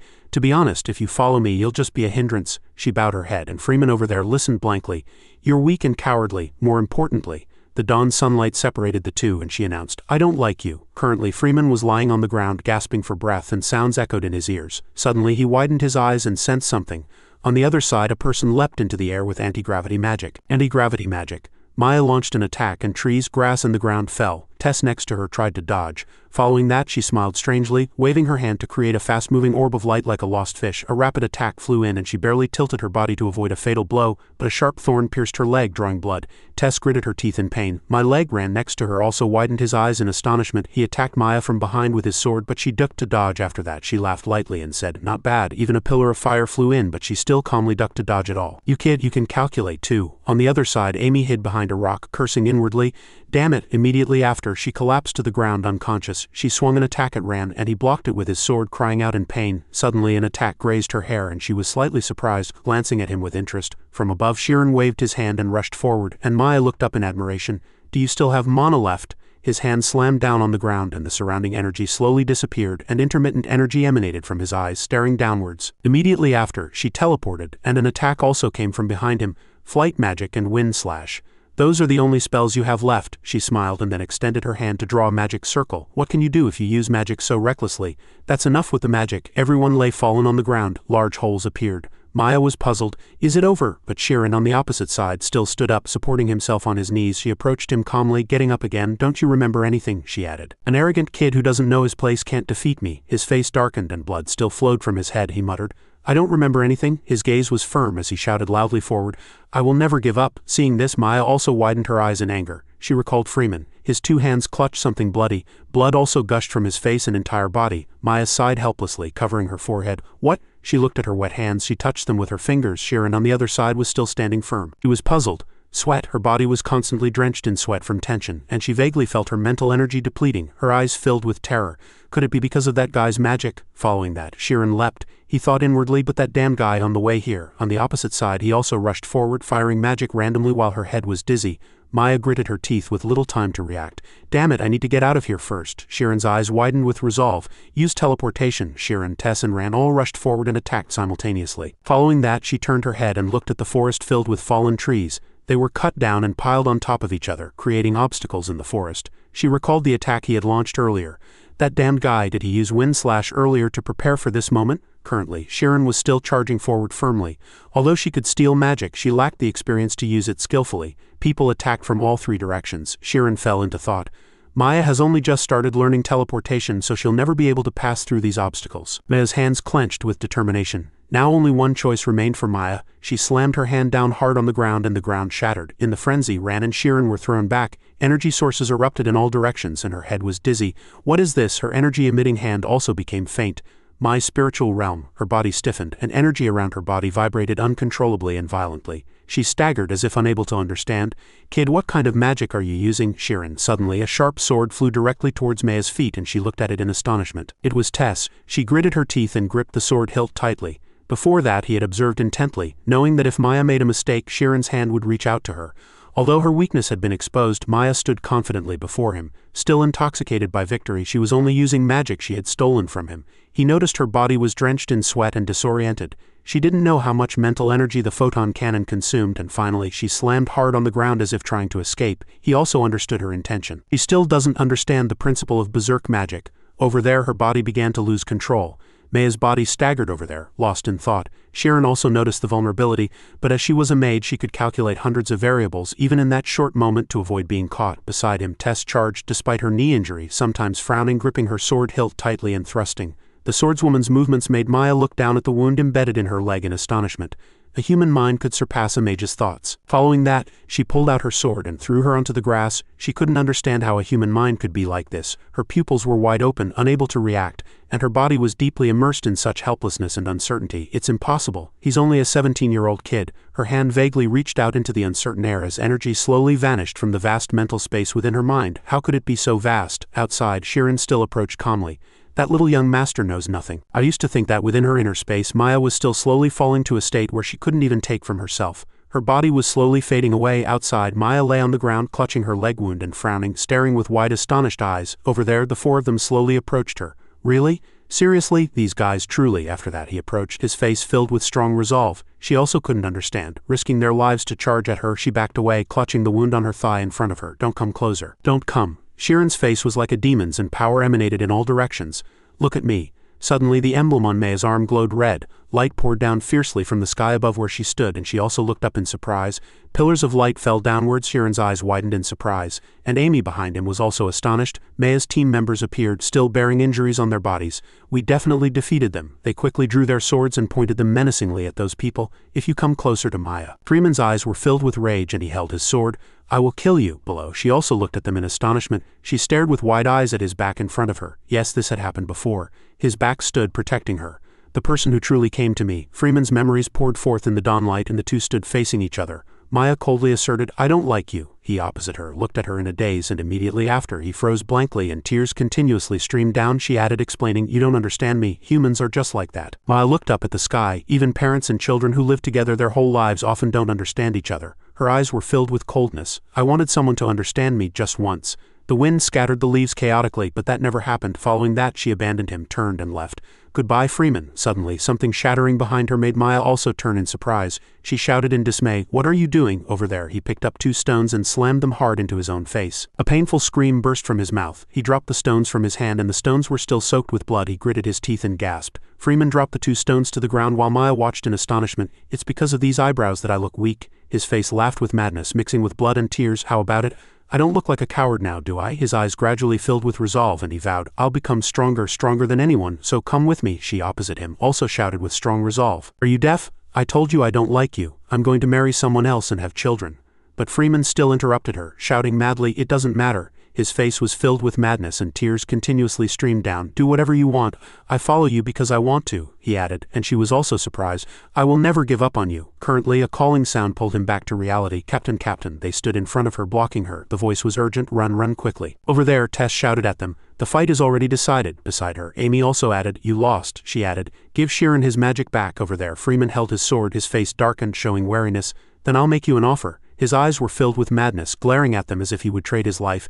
"If you don't touch Maya and retreat from here, I'll let you live," Amy said, as if unable to understand. "What's that?" Behind him, Sheeran had already stepped forward, removed his clothes, and his eyes were filled with strong resolve. Rand commanded in a resolute voice, "From now on, anyone who blocks my path I will cut down." Rand was surprised, and the 2 behind him also looked on, unable to understand. "What?" Amy shouted, surprised by his actions. "Wait, even if those guys don't have guns, they are masters of magic." Tess approached this way, pointing to herself and suggesting, "I'll do it." Rand no longer has the strength to fight. Sheeran stopped her. "No." Immediately after, he stepped forward and his back was filled with intense power. "This is a mission only my knight can perform." Below, Rand also nodded in understanding. "Understood." Beside them, Tess called out in dismay, "Ran?" His footsteps advanced calmly. "If it is my master's command." Beside him, he held his sword and said confidently, "I will follow you even to the ends of hell." The 2 of them thus advanced and confronted those people. Freeman, still filled with rage, shouted, "These damned bastards, let's go all the way. This is the fate you chose." Those people quickly charged forward. Sheeran and Rand stopped and watched those people charging towards them. Tess and Amy behind them merely stood there, looking worried. "Trust him. Sheeran won't let Rand die." Over there, Tess also brandished her sword, looking at the charging people with murderous eyes. Blood burst from the wounds on his body, but he still swung his sword madly, letting out a resolute scream. And immediately after, his eyes widened in surprise. Seeing those people's bodies slowly slowing down, he looked at them suspiciously. "What? Those guys are slowing down?" Beside him, Sheeran still advanced calmly, and energy emanated in all directions. Sheeran stood calmly and used ultraviolet photon magic. In the sublight speed realm, those people's bodies were slowed down by a decelerating technique. He advanced calmly. Behind him, Amy and Tess also watched in surprise. Maya also sat blankly on the ground. She stared blankly as he approached. Sheeran's face was filled with strong resolve and he clenched his fist, looking at her. "Now I will move forward." His eyes burned. Rand cut them all down. The slowed down people fell into a panic upon hearing those words. They gritted their teeth and tried to resist the magic but could do nothing. System note: deceleration is a type of acceleration magic belonging to light magic, photon series. It is magic that creates a field of force where the flow of time slows down. It is said that those who reach the sublight speed realm can distort time within their own spiritual realm. The degree of deceleration depends on the depth of the user's insight. On the other side, Rand was still surprised to hear Sheeran call his name. Rand saw another person staring blankly at him. Above them, he swung his sword. His face was filled with killing intent and his voice echoed like a death sentence. His eyes were somewhat astonished and he fell into thought. "Just cut them down?" His eyes gazed at the bodies slowly rushing towards him, and their faces were filled with terror. He fell into thought. "I really hate this feeling. It's like cutting down someone who's tied up." But anyway, this was his master's command. Following that, Rand swung his sword towards the neck of the first person, and they also fell into a panic. This sword was merely a tool to execute that will. Suddenly, that person's body glowed with golden light. Immediately after, their bodies also shot up like lightning. Rand looked up in surprise. Others also began to glow, and their bodies slowly moved. Freeman looked back in surprise. Behind them, Maya stood up and looked at them. She pressed the control panel in her hand and said softly, "That's enough." She recalled the people sacrificed in the past. She reached out her hand but couldn't save them. Maya's eyes contained sadness and acceptance. "Don't die because of me." Tess and Amy stood beside them, their eyes wide open in surprise. Those people moved quickly. Light shot up into the air in front of them. Those people left. Rand immediately pointed his sword at Sheeran, protecting him. Immediately after, he quickly punched Maya. As the fist landed, her face also contorted. Her body flew backwards and she fell. Freeman's painful scream burst out. "No!" He swung his hand, trying to break Maya's bracelet on the ground. "No!" Over there, Tess also approached, pointing her sword at his neck and warning, "Don't move. If you resist, I'll cut you down." Behind her, Amy also rushed over, looking worried. Sheeran replied. "Not yet." His eyes gleamed, looking down suspiciously. His magic had not yet returned to him. She worried. "Impossible. Wasn't the condition contact?" Beside her, Tess denied it. No, she looked down. He's lying on the ground. Contact is a valid condition. Freeman's tears streamed down and his hands trembled. He gritted his teeth and cried like a child. It's over. Everything is over. Sheeran in front also understood. There was still one more condition, wasn't there? From above he looked down with rage. The price for this magic. Maya's body lay fallen on the ground. Immediately after, she stood up, looked at the four people and explained, "That's right, if the person who stole the magic is touched by the opponent, I have to say these words." She smiled. "Can you hug me?" The three looked back but couldn't understand. Sheeran silently looked down. Maya emphasized, "You understand, don't you?" In her memory, a blood-stained sword lay on the ground and a mad hand reached out. She held a knife behind her back, calmly looking at the man reaching out to her, his face still bearing a cruel smile. Currently, she also squinted her eyes and smiled like that, whispering, "What does that mean?" Over there, Freeman was still crying in helplessness. His pupils gleamed, still calm. Behind her, an invisible hand embraced Maya's body. "This is my law of the jungle, the final price to pay." A scene of her childhood self embracing her adult self from behind. She completely accepted her failure and the end of this story. Tessa's eyes widened in confusion. "Amy, what does hug mean? It's not what I'm thinking, is it?" Amy was flustered. He hesitated. "Otherwise Sheeran won't be able to get his magic back, will he?" Over there, Rand's face was also flustered. An enraged hand grabbed her neck and lifted her. Amy approached closely and screamed in rage, "Stop talking nonsense, give Sheeran his magic back." But Maya explained calmly, and she was also flustered. If this were a lie, the law of the jungle wouldn't have worked in the first place. As she spoke, she tilted her head and looked back at Sheeran. "I'm sorry, Sheeran." Her eyes were complex and despairing. "You searched the whole world to save me. A person who had fallen into the vortex of the past, but now I can do nothing." An invisible hand was choking Maya's neck, and the noose she herself had created long ago was now tightening. Her hands slowly began to tremble. "If I shamelessly ask for one more thing, could you kill me?" she asserted. "If you do that, the magic will return." Amy's eyes widened in surprise.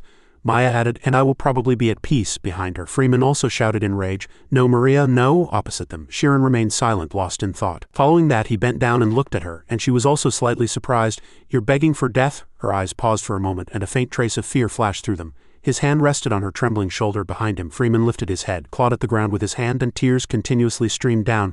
Maya on this side. Tess also looked at Amy worriedly. Amy was flustered, and with tear-filled eyes she said no eventually. In fluster and helplessness it flowed down her jaw. Sheeran's hand gently stroked Maya's nape. She was still staring blankly with wide eyes. "Then I won't let you rest in peace either. I vaguely knew this day would come. Yes, I mocked and insulted him like that." Sheeran's hand was still gently placed on her head. "Then how can I gain anyone else's sympathy?" But suddenly, as he came closer, she also froze. Her face touched the warm embrace of her younger brother. "This is," after that, he hugged her and comforted her. "These aren't the rules you made, big sister." Sheeran whispered, his lips parting as he looked back. "I hugged you, big sister." Hearing this, Maya gritted her teeth in anger. She yelled into Sheeran's ear, "Damn it, are you mocking me? You understand nothing. Just kill me, kill me." But Sheeran cut her off, and she was startled when he asked, "You want me to kill you?" His face was devoid of expression. "You were the one who taught me how to change the world, big sister," Sheeran reminded her, sounding disappointed. Hearing this, Maya's eyes widened. "But now you're saying you want to run away from that world?" Through his voice, she recalled her past with the people who had cared for her and her teammates, the people she had called family, the people she had saved, and before that, the people who had stood in front of her to protect her and those who had risked their lives to save her. Sheeran's embrace tightened and the sunlight gradually shone on them. Maria froze in his arms. "I saw it all, big sister. The countless people who started their lives anew because of you." Behind them, Ran and Tess watched, moved in silence. "I can't even count how many people you've saved." On the other side, Freeman, hearing this, stood blankly, unable to stop his tears. "But now, after coming all this way, you're saying you despair of your fate and want to die?" Behind him, Amy also moved, choked up. Sheeran retorted, "Then what about me?" In his helplessness, he shouted, trying to awaken her from despair. "You were the one who told me that living in this world isn't so bad." On the opposite side, Maria's tears also fell in surprise. Sheeran emphasized, "So please, live." As the sunlight from above shone on their embrace, Maria finally realized, bewildered, the image of a tiny newborn crying wrapped in a blanket at the doorstep. People say that life begins in the embrace of parents when a person is born. A rough-looking man held the baby upside down, frowning. "What is this, a useless girl?" The frail child desperately reached out, but even that was something God had not given her. Maya sat at the edge of the house, her thin body filled with sadness, things others naturally receive from birth. A burly man's body struck her forcefully with his fist. She had never had them. She gripped the hilt of her knife tightly with her hand and looked up ahead. Yes, the scene changed, and a blood-stained knife lay scattered on the floor. There are no gods in this world. A strong wind scattered the leaves. There is nothing in this world, only a cold place. In the vast windy plains, the shadows of two children faced each other, filled with countless variables. She stared blankly at the boy in front of her and smiled brightly. "And now, because we are family." Her eyes were tired, drooping as she looked at that fool. "I thought I had never had a family." She recalled the children playing in her memories. "If I could embrace children who suffered misfortune like me, perhaps they could start new lives." She mingled with the crowd, lost in thought with the boy. "And perhaps this world will allow someone like me to exist." That's what she thought. A torn flag fluttered tattered in the flames. The shadows of people madly wailing over corpses were pitiful, but there was no salvation. The corpses silently gave off gas. Maya silently bent down and hugged herself. The only salvation given to me is death. Her eyes unconsciously looked upwards and her hazy gaze suddenly widened in surprise. Countless golden pillars flickered and rained down, and a warm golden hand appeared. She silently watched it touch her cheek, gently embracing her. In the end, it really did exist. Suddenly, in the dark night, that hand disappeared, one person in this world. Shiren's body softly glowed, gently embracing Maria. You can embrace me. That warm embrace was what she had yearned for a very, very long time. Like a dead mother's embrace, Rand's and Tessa's breathing continued to echo. Freeman stared blankly upwards, tears streaming down. Maria's childhood appearance faintly emerged. She burst into tears, embracing him and pouring out all her grievances. The two held each other until she calmed down. The sunlight shone on them, ending everything. Everything was shattered into ruins. Amy watched silently from the window, arms crossed. She quietly kept her gaze fixed next to her. Freeman's nagging echoed. Even if he did nothing, he still explained, pointing in a direction. For the past 10 years, I've tried every method to heal Mrs. Maya's mental trauma. But an exception ability user's trauma can only be healed under special circumstances. Freeman's brows furrowed, and he was certain of the sublimation of emotion. Freeman continued to provide information. However, among exception ability users, less than one statistically have experienced it. Even those who have experienced it don't understand the underlying principles. The two watched Shiren and Maya standing side by side, and everyone called it by one name. In front of the windy sea, the two let go of everything and created magic anew. Amy watched this and worried inwardly. I've never imagined such an ending. She looked around at the injured people in the camp, silently observing their wounds. Yesterday, the people who tried to kill her now treated them like saviors, including Ran, who was comfortably asleep in his blanket. Amy's gaze sharply swept across them once. She recalled Shiren's frantic appearance and was bewildered. You were the one who told me that this world is still worth living in, big sister. Amy recalled the last moment the two embraced. When Shiren embraced the girl, she felt that faint emotion once again.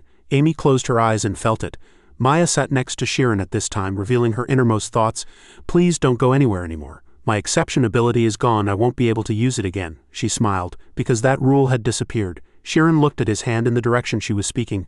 My magic has automatically returned to its original owner. Maya raised her head and looked up. Thank you. Her gaze darkened for a moment and she bowed her head to him who had not given up on her. Shiren gently reminded her from the side. If this world is a place where people like you, big sister, must die, he replied calmly under the sunlight, I will fight against that fate. Maya smiled and understood. All right, I feel the same way. I thought it was impossible to create a warm world. She looked blankly at Shiren, who was staring at the sea. But the ideal I had yearned for so long was the person sitting right beside me. A child who uses infinite magic yet can sacrifice without hesitation for others. Shiren's figure softly rushed and hugged her tightly. You embraced me even though you were hurt yourself. Her eyes sharpened, and she swore to herself. He saved me. The waves still crashed against the beach rocks. If you tell me to live, she sighed inwardly and mumbled, I have no choice but to live. Shiren turned his head, curious. She extended her hand unreservedly and explained, Then shall I teach you other magic? I'm an exception ability user, so I can't learn ordinary magic. Maya winked, and his voice coldly interrupted. Perhaps another exception ability or something similar will emerge. Promise me. His gaze was firm, tinged with a little anger. You won't create another exception ability that destroys yourself again. Maya hastily waved her hand, affirming, All right, don't be angry now. Her gaze softened. Okay, Maya then went on to tease excitedly. Hearing this, Shiren flinched blankly. Shall we create magic that makes people's hair enchanting? Freeman suddenly appeared and glared. Then how about magic that makes men enchanting without eyebrows? The two turned in surprise. They were startled. She continued to ask, maddened with irritation. Hey, can't you see we're busy? Amy reminded loudly. Let's go eat. The restaurant was filled with aromas and bustling with people. The soldiers enjoyed their meal, eating ravenously. Maya stood before the table, looking at the people, and began, I'm sorry for getting you involved in this. You just came to visit. Tell me anything you need today, and I'll do my best to help you. Tess and Rand basically continued eating without interest. If you need tools or equipment, I'll give you everything. It's delicious. This tourist area is still Pankoa's property, and all of Pankoa's assets are mine. Shiren and Amy raised their heads simultaneously. We're going to the Kogu ruins. The Kogu ruins? That won't be fun. The room fell silent amidst the conversation, and people enjoyed their meal happily. The room of glory and sacrifice. Maria was surprised, wondering what kind of secret the ruins held and for what purpose they existed.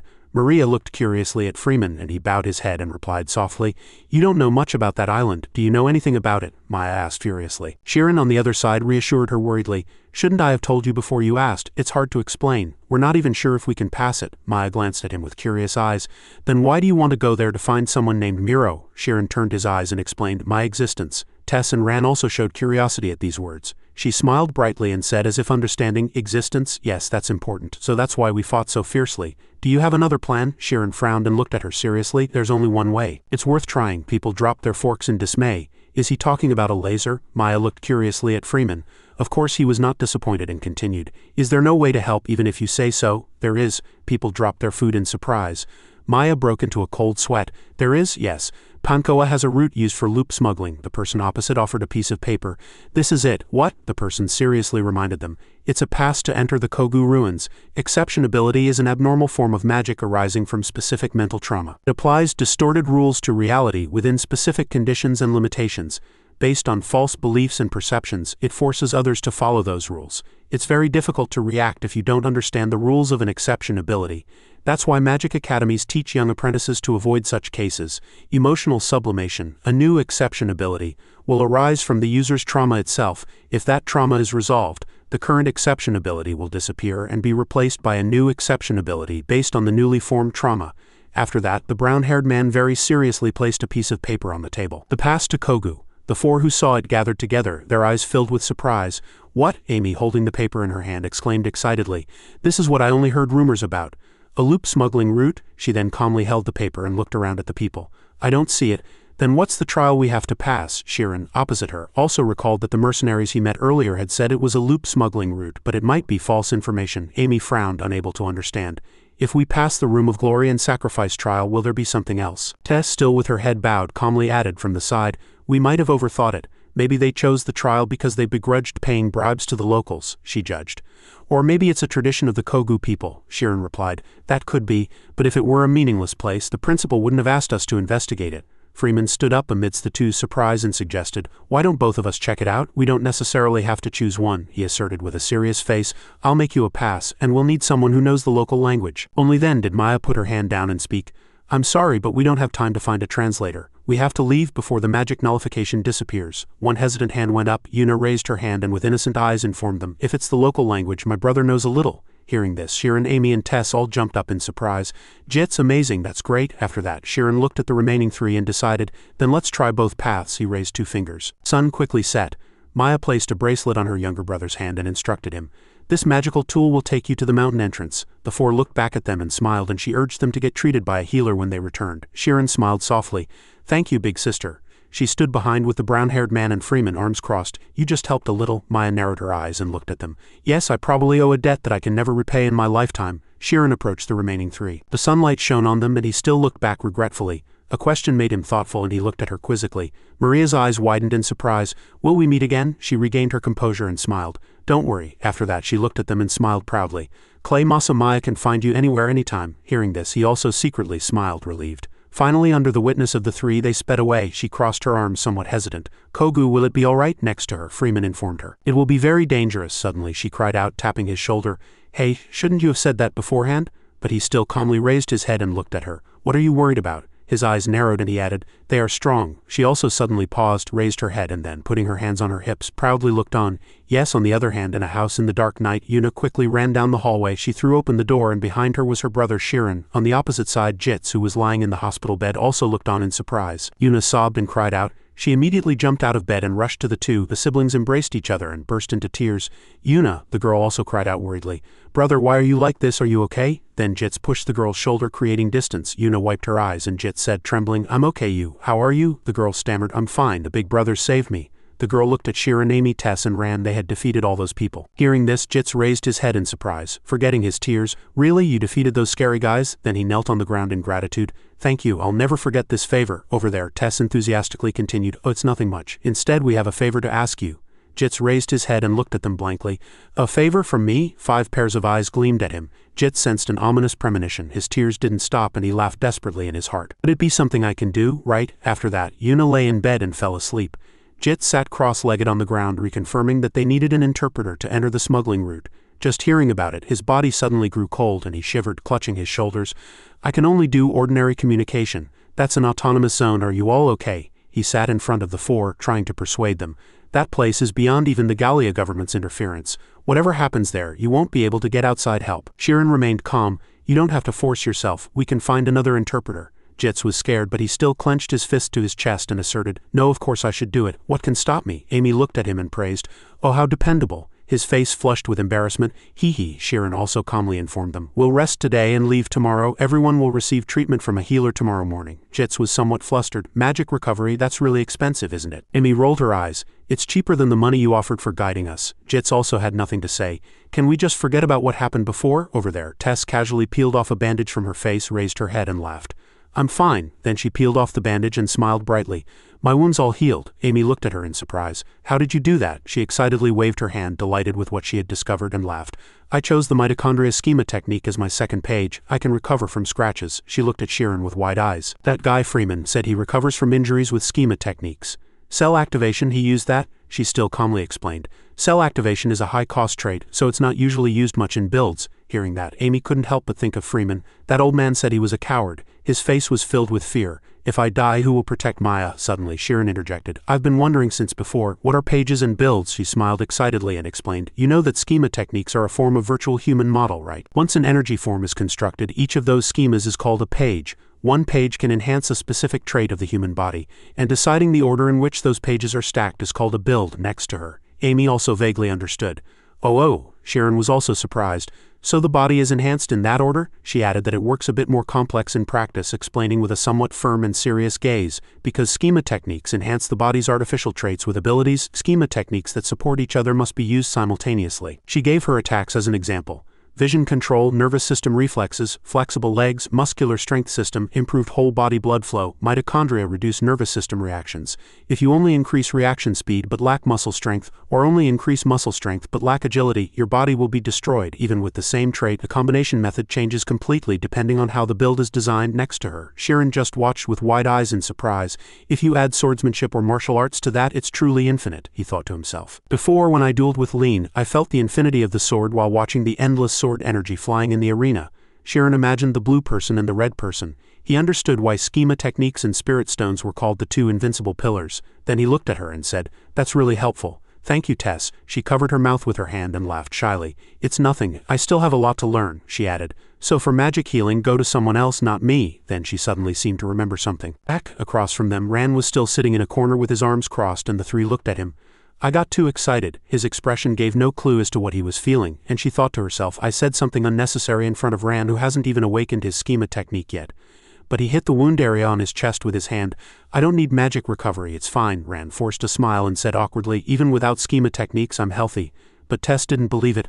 Lies, it must hurt. Her eyes blurred slightly and she recalled, but I saw it myself. How he struggled to attack that guy Pan. Ran's tenacity and determination when fighting Panko were stronger than any schema technique. His face was still full of confidence. With his hand on his chest, she fell into thought, suggesting magic recovery to him might hurt Ran's pride. Overhears, Sheeran asserted decisively, and she was also surprised. Ran, you also get treated tomorrow, but he turned his head away.